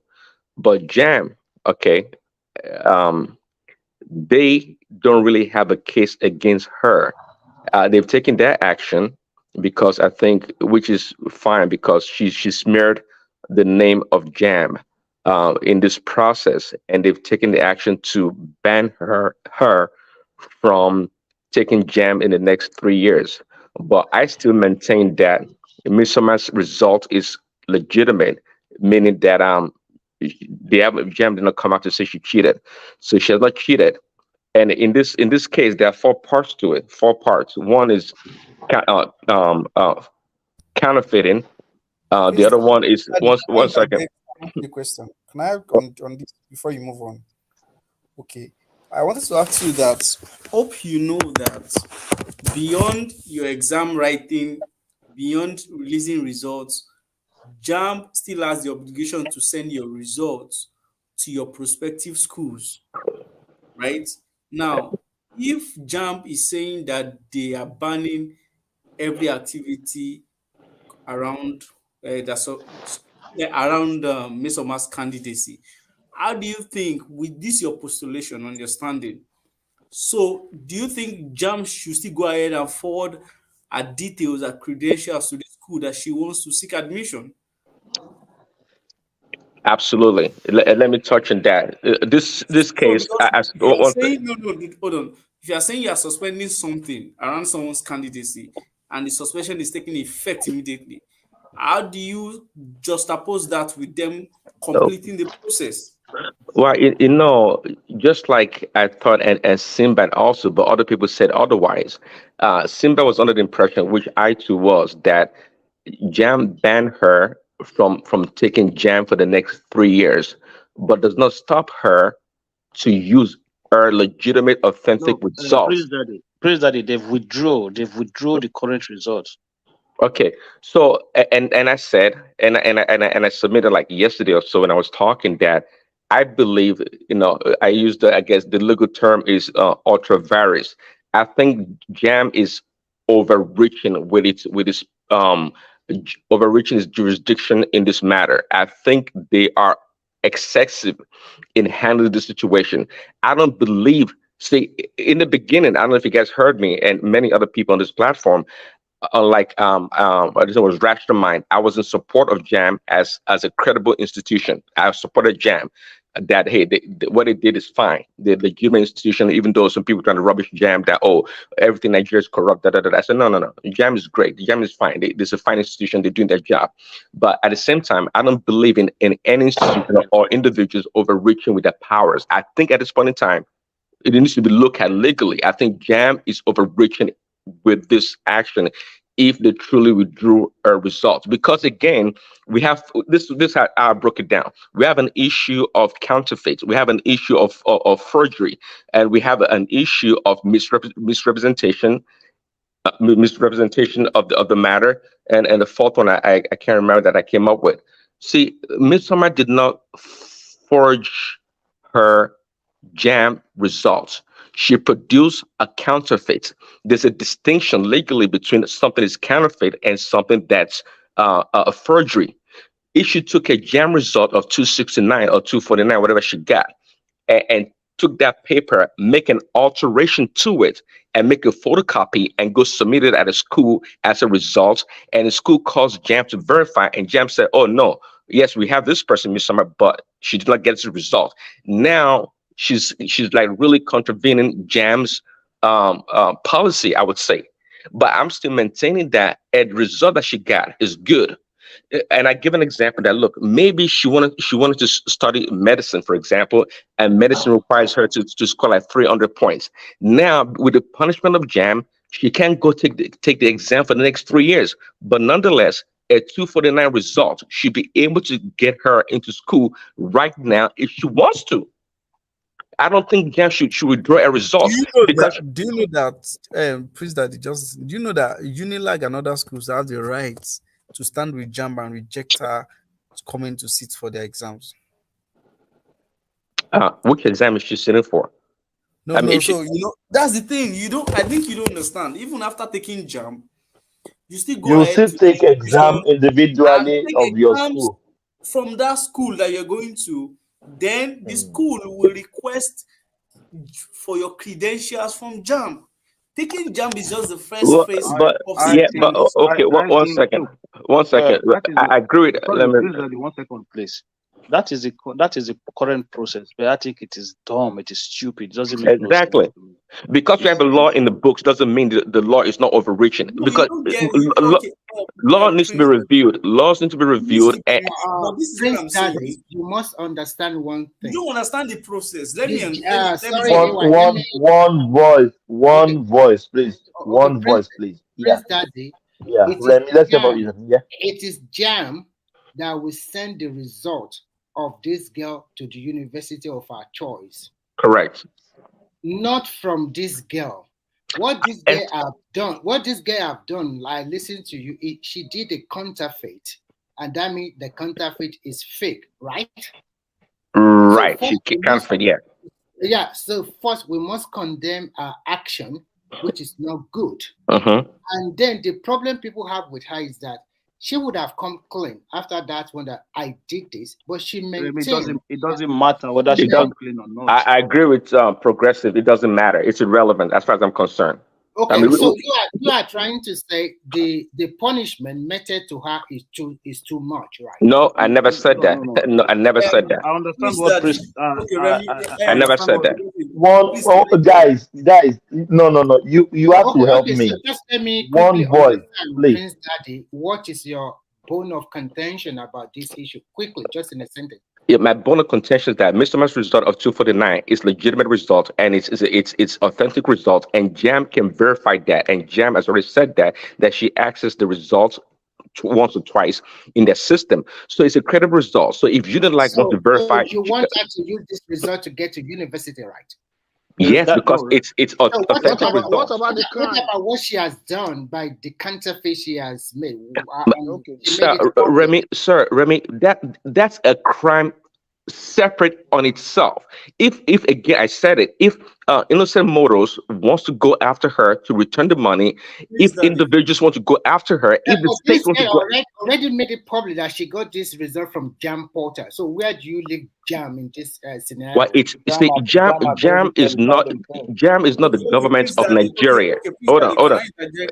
Let me answer this question real quickly. Jam is not all powerful. See, I'm trying to establish Jam's jurisdiction and how far they can reach. This is my contention. Jam also have a name to protect. The integrity of their examination is very important. If somebody is questioning it, that I printed the result from their portal, which is a counterfeit, which is not right, and said that. That's why I said Jam is the authenticator. They can only authenticate results. That's their job. That's the job. Yes.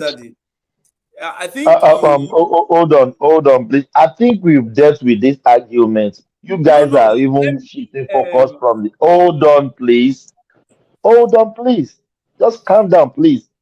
I think we have dealt with this argument maybe 2 or 3 times ago.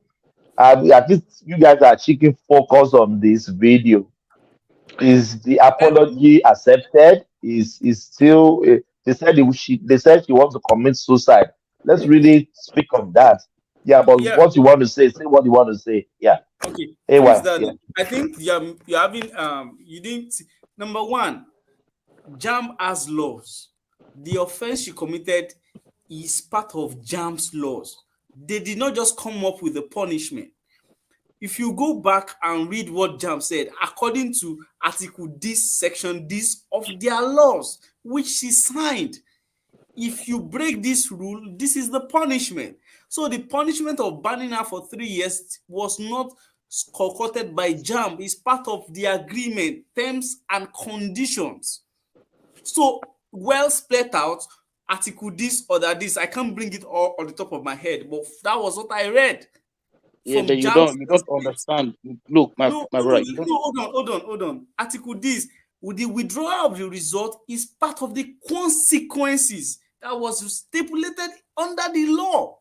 Jam's law does not supersede the law of Nigeria as a country. It's substandard. Under the law of Nigeria, she is entitled to 7 years imprisonment. If you are in prison, how do you go to university?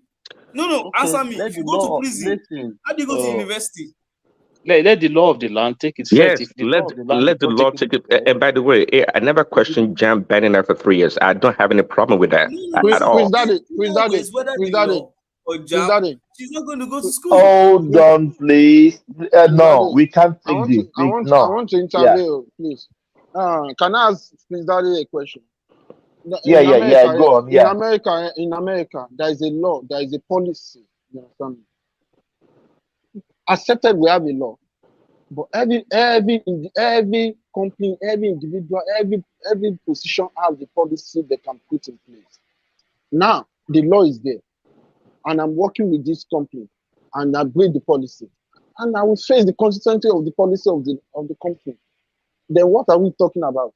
Let me talk about the issue on ground. You see that guy, they're not supposed to bring the lady online saying maybe you want to commit suicide. Anybody that are doing that, they're not ashamed. Let us address the issue. They're not ashamed of what they are doing.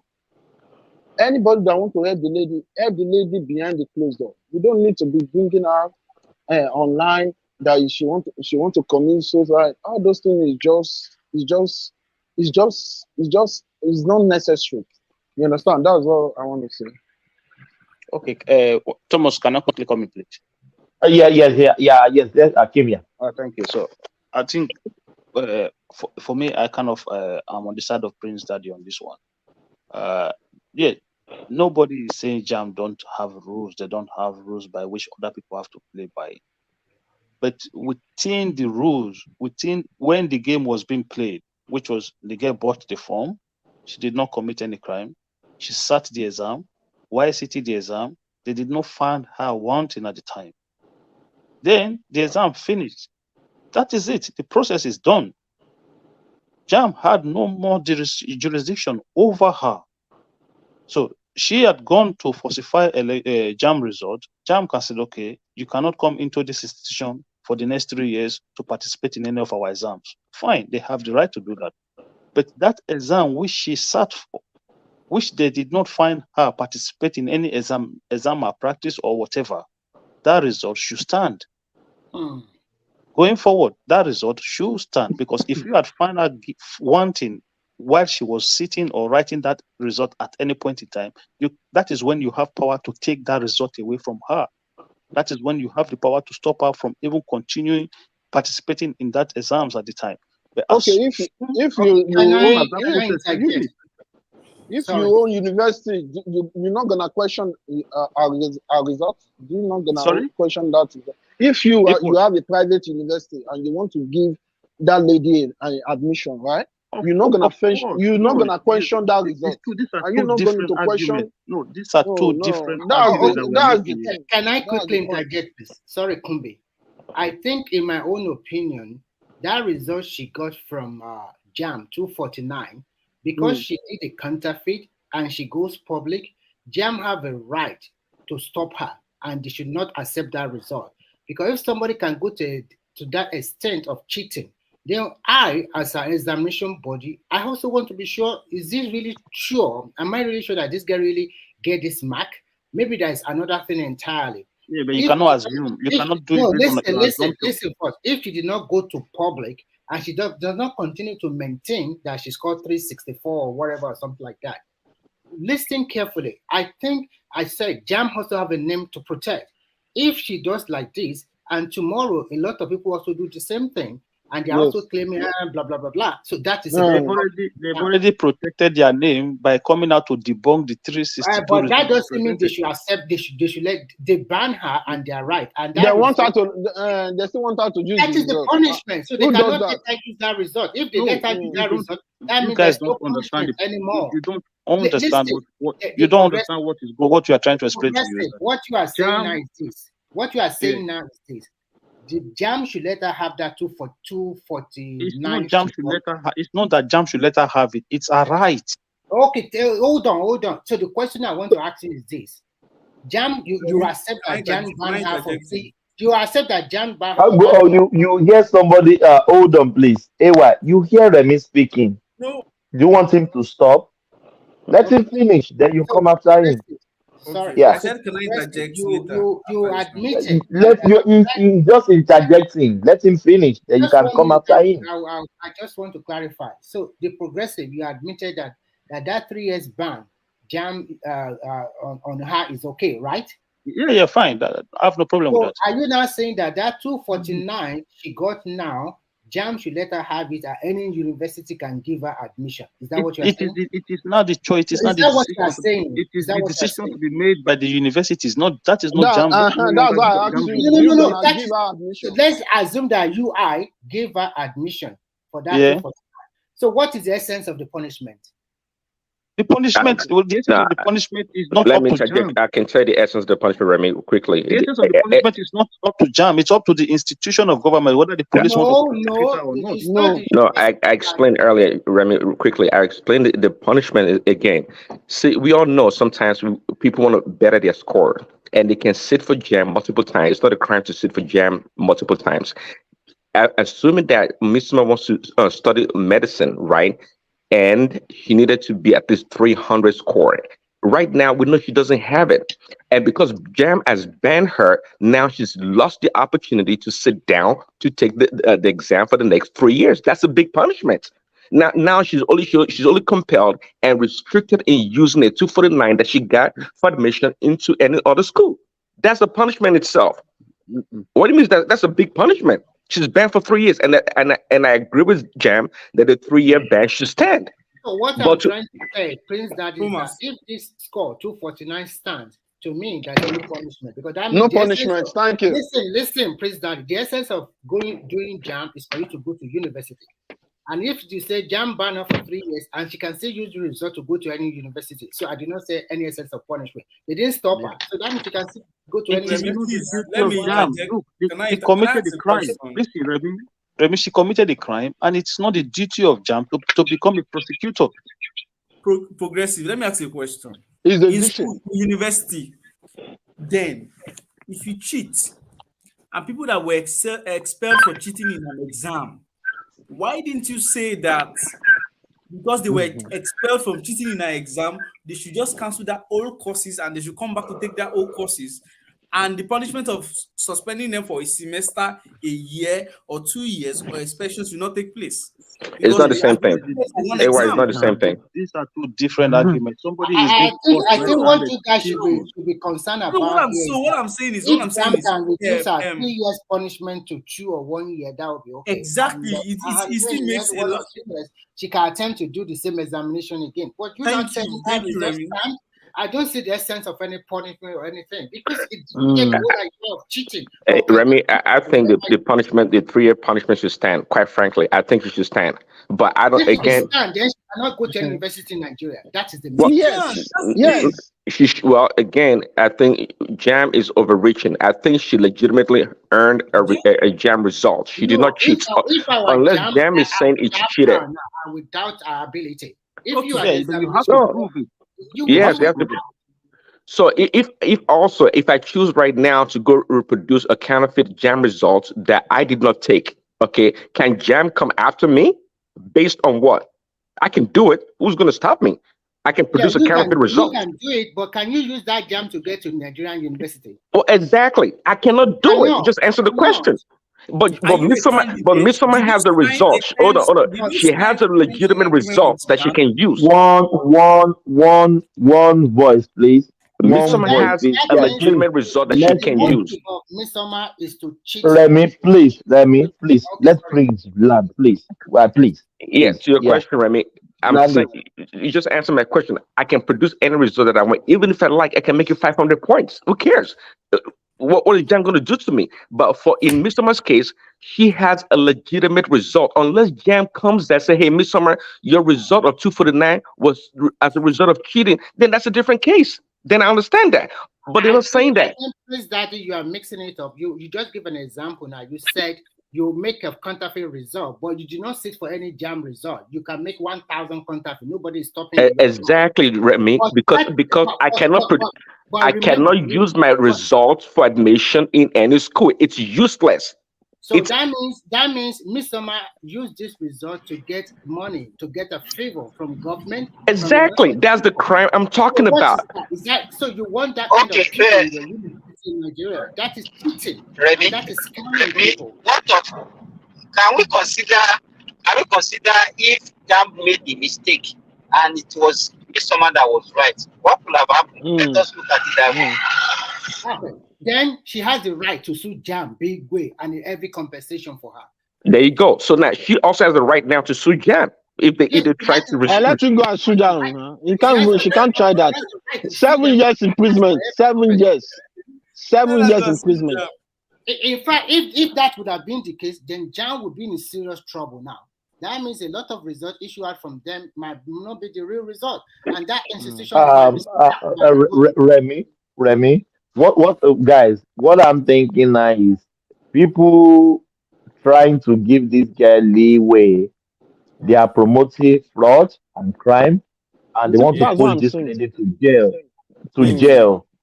Thank you So so much. you are Prince Daddy. Hold on, please. Prince Daddy, I was surprised what I'm hearing from you. Nah. You shouldn't be surprised. We can't build. We can't build. We can't build a society in a day. I am surprised that it's time to give this. No. It is not. I'm very sorry. Thomas, you are getting it wrong. It is not about the girl. I'm not getting it wrong. It's about the process. Does JAM have power to unilaterally just withdraw a result that they don't have any proof? They do. They don't have power any to proof. ban Hold candidates. on. For Gracie, that's what They you're don't not understanding. have any Yes, proof. JAM has power. They don't have any proof that is cheated during the election. What power do they have? So Remy, that means they can withdraw anybody's result then. Maybe I need to bring Thomas. I will bring. You must No, get Remy, this please. in line. Remy, please, just give me something. I will bring the terms and agreements each candidate sign before applying for JAM. When you are filling JAM form, there are terms and conditions. The terms and conditions goes beyond your conduct inside the examination hall. The terms and the condition starts from when you are applying as a candidate, the things you need to do, up to your conduct at your university level. It is not only your conduct inside the examination hall. What kind of nonsense talk is that? Up to your university level, JAM still have power over you. Is that what you say? What kind of talk is that? Up to when you graduate. Let me tell you something. No, Remy, let me finish. At the point of your graduation, when you are graduating, they will still refer back to JAM to give them that your score, re-verify your score. Okay. And if you are verified, then you go for your NYSC. People don't know. I did it when I was in school. Thank you, Mr. Ewa. Okay, real quick, you just answered my question also. So it goes to the same point. If you go back to JAM right now, or if you miss my request a result, it's not going to change from JAM, unless I'm mistaken. That the 249 still stand. If she goes to college after 4 years and JAM or the school wants to authenticate a result, they can go back to JAM, and guess what? The 249 is still going to stand. That is a legitimate result. That is a legitimate result. The issue we have here is that Miss Summer going public and telling the public that first she got 369 and she told the public that she printed the result from JAM Porter. And that is a crime, and I think should be handled differently. Look at the Look at the implication here. Because of that, she got a scholarship. The state governments are ready to sponsor her and give her a lot of people are giving her financial inducement. And when the school itself, that the school went and confirmed from JAM said this is not happening.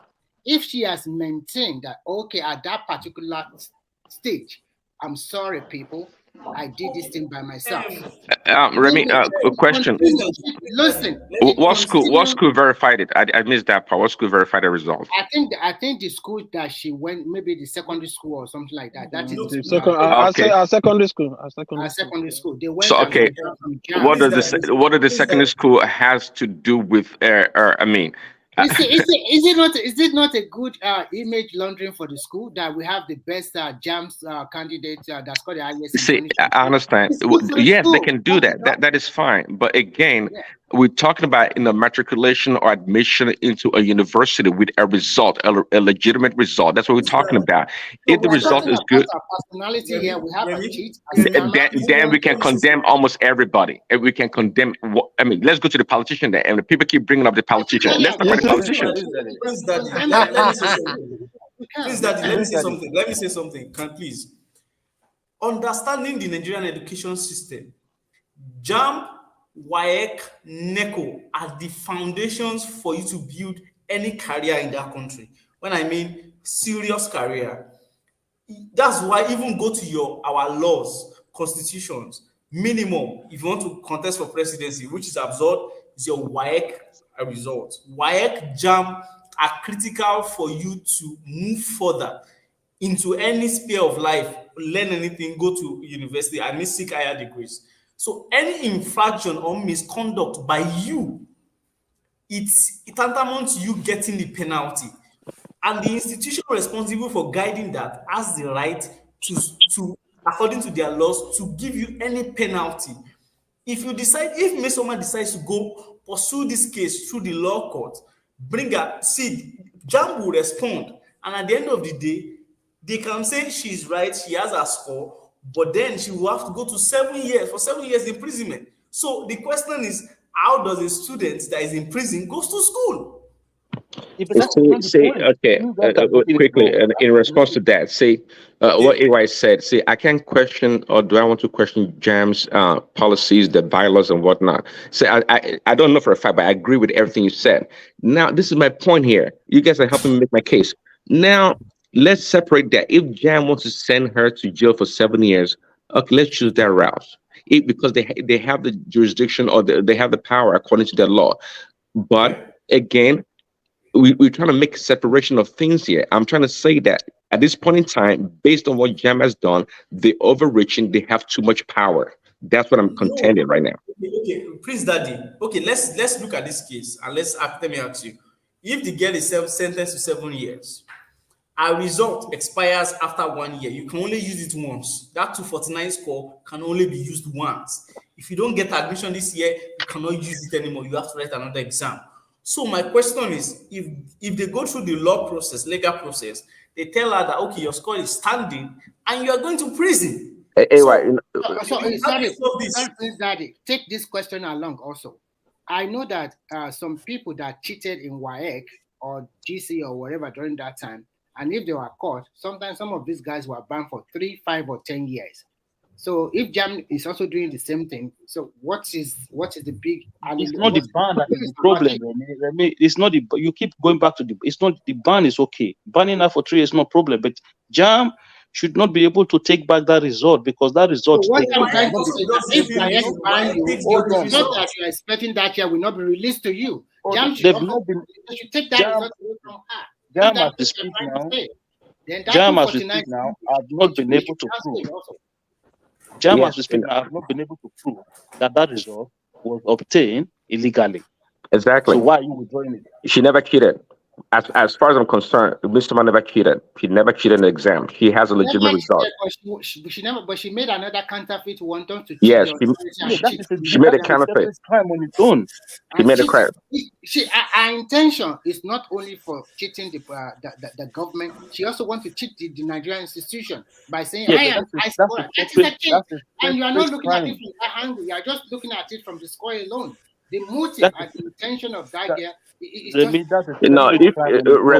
we have to preemptively strike people, it's going to be a tough country, Nigeria. Let's not go there. If we have to preemptively strike people for what they think, what their intention is going to be, then nobody has a chance. Nobody. I mean, come on now. Nobody has a chance. Let's just go by what we know. What we know, that Miss Summer never cheated. She only produced a counterfeit result. That's what she did. And I believe the state should go after her and individuals according to the law. That's what I think. I think at the end of the day, the way you guys are looking at it, to me, it's not right, because you are just trying to say that what she has done is right, and she can keep that 249, and she can go to hold on, please, Remy. When I started this, hold on, please. When I started, I said anybody that said, "What about the politician?" And you can see now, Prince Daddy too went there. What about the politician? We can't be doing what about. This is a crime. This lady committed. Let's condemn it outrightly. You can't be saying what. You can see that guy too. He was saying, what about the politician? If you are saying that, hold on, please. You are not even giving that lady to think about what she has done. You are trying to justify her move. That is what that's what it means. Just look at Thomas. Look at this example of Adeoshun. They make a fake NYC something for her. She get to that high place, a minister of finance. Oh my God, it's a top position, and because of that, she has to step down. What are we talking about now? So we are talking about a young girl, 19 years old. Even some of our mates are already in 200 or 300 level, and of course, there must be some reason that she has to be so late to do her jam by 19 years old. But the intention, what she has in mind is terrible. And I'm sure that she's not the only one at play here. There are some people behind her. All this thing coming out with a video that she wants to kill herself, I don't buy it at all. Because for me, I think what we should do is a bed jam to reduce the 3 years to 1 year, so that by 2025 she can attempt again, and it's fine. So and you guys are trying to tell us that she should keep the score and go to university again. Oh my! I don't know. Yeah, my brother. Yeah. Remy, you know this politician. I thought we would discuss this thing today. Sometimes it's very hard. Stella. One voice, please. One voice, please. One voice, please. Yeah, Remy. Akim, please. Sometimes it is very hard to have a conversation or an argument with some people. Like, really, what we are trying to explain to you now is okay, let's take the Mesoma issue out of it now. Just assume this issue is never this Mesoma case is not there. That is not what we are arguing now. What we are arguing is the power of JAM. In terms of jurisdiction, right? In situations like this, they take Mesoma own out of it. You don't have proof that this person cheated during the time of the election. Sorry, during the time of the exams, right? And then you've awarded the score to a candidate. What power do you have to unilaterally retrieve that result from that person again as an institution? If that person commit a crime, right? She commit a crime, that crime should be dealt with, not by JAM. Because JAM is not, from what you said, JAM is progressive. JAM is not a prosecutive body. If they want to send her to 7 years in prison, let them send her to 7 years in prison. What we are saying really? That is hold on, Remy, please. Hold on, Remy. Progressive, do you know the rules and regulation of JAM concerning this crime this lady committed? Exactly. I don't have the rules and regulation as I speak, but what I'm trying to say, even if that so can we say they carry out their rules and regulation? And I know, let me land it, please. Let me land it before you respond. Let's say they carry, I know it is not the chairman of JAM will just sit down on his own and amount this punishment on this lady. I think they will have a punishment. There will be a punishment in place. It's not that because of Midsummer, that is why they banned her. The punishment is already there. They are just carrying out, I know, I can say that for fact. They are just carrying out their rules and regulations and penalty for contravening their law. That's what they are doing. They did not do this because of Midsummer or because it's an Igbo, because it's an 90 years old. Hold on 1 second, I'm going to say something. You see, even the Constitution of the Federal Republic of Nigeria is still being challenged in the court of law. Right? It's a law, it's a constitution that was written to guide everybody, but the sections of it, people still go to court to challenge it. Just because it's part of the rules of JAM, I don't know if they have it in their rules to withdraw people's results when they have not found any illegality. Even if there is illegality now, there is illegality, Akim. Why are you saying there is no illegality? This is somebody that sent wrong result to the portal of JAM to manipulate the result, and you are saying there is no legality. I'm talking about the score of 249 that she scored. Let me tell you that you cannot be talking about somebody who's ready to change the results. Can you please hold on? So, Simba, let's say from Simba. So, even if you challenge, if you have the powers to challenge the constitution in the court of law, I think even if that is the current position, this is not a matter of why are you talking like this, Akim. It's not a matter of constitution now. Even if that every school, if you cheated in a school, The school does not need to take you to court before they punish you. You have a regulatory body. She did not cheat in the exam. She cheated, whether during or after. It's cheating. Cheating is cheating. Whether during or after, it's a cheating. If somebody who changed the results, she changed the results. She changed the results. No, that's a lie. No, she didn't change the results. That's a lie. She didn't change the results. She changed the results. No, she changed the results. If she did not. If the let me tell you, President, listen to me. If the jam portal is not foolproof, she sent this wrong result several times to their portal, but it rejected it. She made sure if the portal is not foolproof, she will have done it. And this is somebody who came publicly and then make a wrong acquisition to jam that it was jam that was manipulating our result. Our real result it was 362. Actually, so and you people are now saying. 1 second. So I missed that part. So not only can one retrieve a result from jam, they can also send result into jam. Is that what you're saying? She attempted it to send a wrong signal to the porter. If the porter has accepted this, she will have been able to manipulate and now got this 362. But that she's just being naive. Oh, there's no way you send. Don't say no. It's not a naive. She's a crook. She's a crook. She's 19-year-old. She's a crook. Yeah, she made that one. She deceived the whole public. Akim, wait. She deceived the whole public. You are talking about this young lady who want to make a mess of the whole institution of Nigeria. You know how many kids, if she succeeded, let me tell you, you know how many. Oh, okay. Nobody is saying she's not a crook, right? Nobody is saying she did not commit an offense, right? But what we are saying, what I am saying personally saying is that as an institution, right, the punishment of banning her for 3 years, even if they want to ban her for 5 years, I would have no problem with that because of for her trying to falsify a result. But the original result, which she stood and wrote in the classroom, which she had a correct score for, they should not be able to say, oh no, this result is no longer valid. Based on what? So, Akim, are you helping this lady or you want to put her in trouble? Because you know that the real punishment for this, what she has done, is 7 years imprisonment. So if you are asking Jam now to take her to court, you know, you guys keep throwing around that 7 years. One question. They are being lenient. They are being lenient to her. See, I don't understand this 7 years. It's been thrown around a lot, but what 7 years for what? For forgery or counterfeit? Yes, for forgery and falsification of result. Well, exactly. Well, Miss somebody did not forge any result. Miss somebody did not forge any result. It's not a forged result. No, the one that is displayed is not a forged result. No, it's a counterfeit.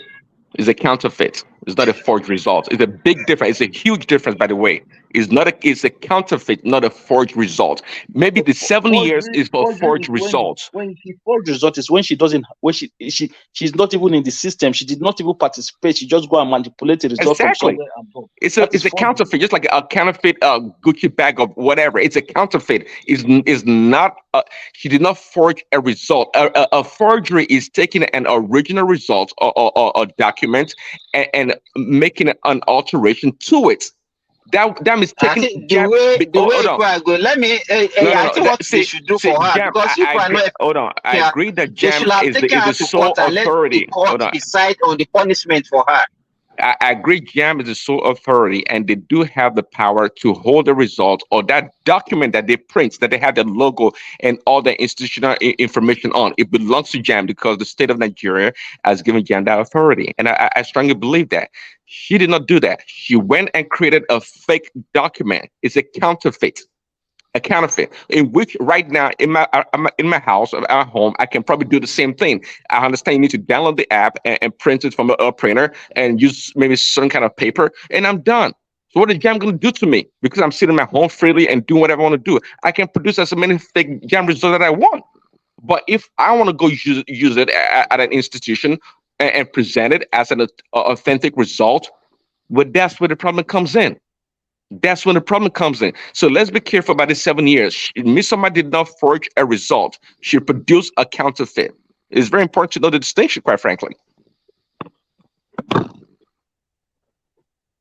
Thank you. So forgery and counterfeit, they are different now. This Oyinbo no go kill us. So forgery is good, but forgery is not good, but counterfeit is good. Both of them So are not good. Both of them Nobody said no, that, no, Thomas. I didn't say that. that is what you are saying now. I didn't say that. You said That's what you say. forgery. No, you are trying.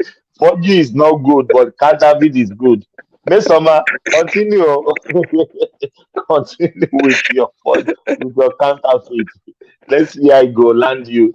My people, we have to shut it down now. Yeah, yeah. Thank you so much, guys. Yeah.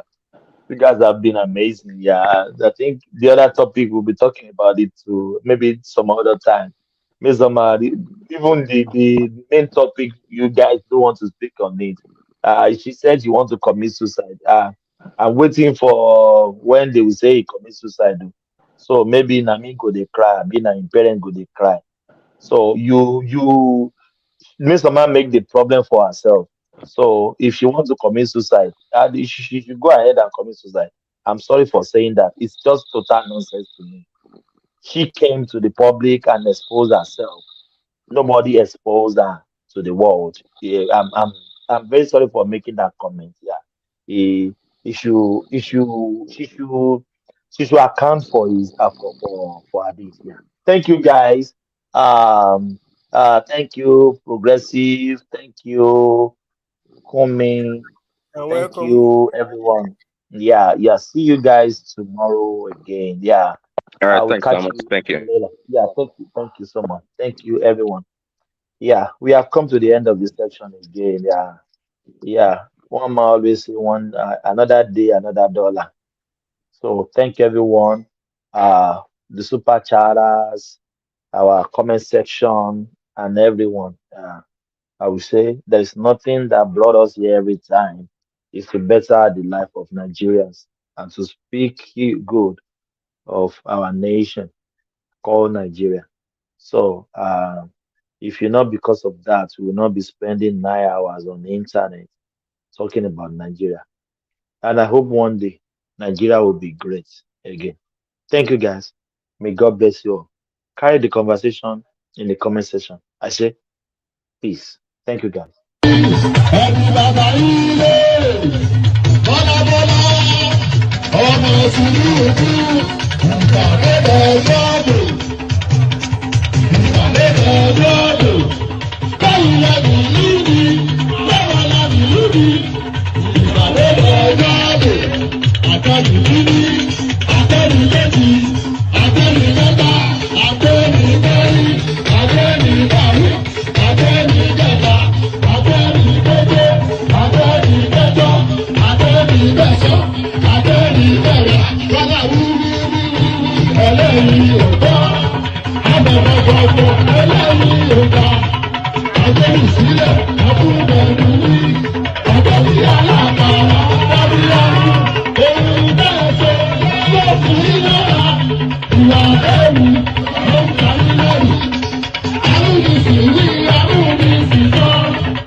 Country people, make una come here tori o. Say Dino carry money, give talk. Say make you go buy gun to Fiakwa.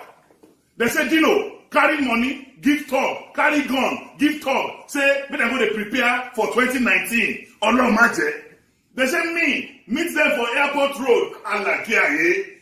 My brothers, the venom of a viper cannot do anything to the back of a tortoise. I don't waka. But make I tell you now, Yaya Bello, do you know? Yaya Bello máa ṣẹ̀wọ̀n lẹ́yìn ìjọba. I know. Yaya Bello máa ṣẹ̀wọ̀n lẹ́yìn ìjọba. Do you know? GYB máa ṣẹ̀wọ̀n lẹ́yìn ìjọba. We know. GYB máa ṣẹ̀wọ̀n lẹ́yìn ìjọba. Ìwọ Yaya. You Yaya. Kí ló tún kù tí ó sọ? kí ló tún kù tí ó sọ ẹni tí mo bẹ́ lórí tó ń sẹ̀nu wúyẹ́ kí ló tún kù tí ó sọ àti ẹkún ìyá ni ó jẹ yẹ́yẹ́ bẹ̀rẹ̀ àti ẹkún ìyá ni ó jẹ.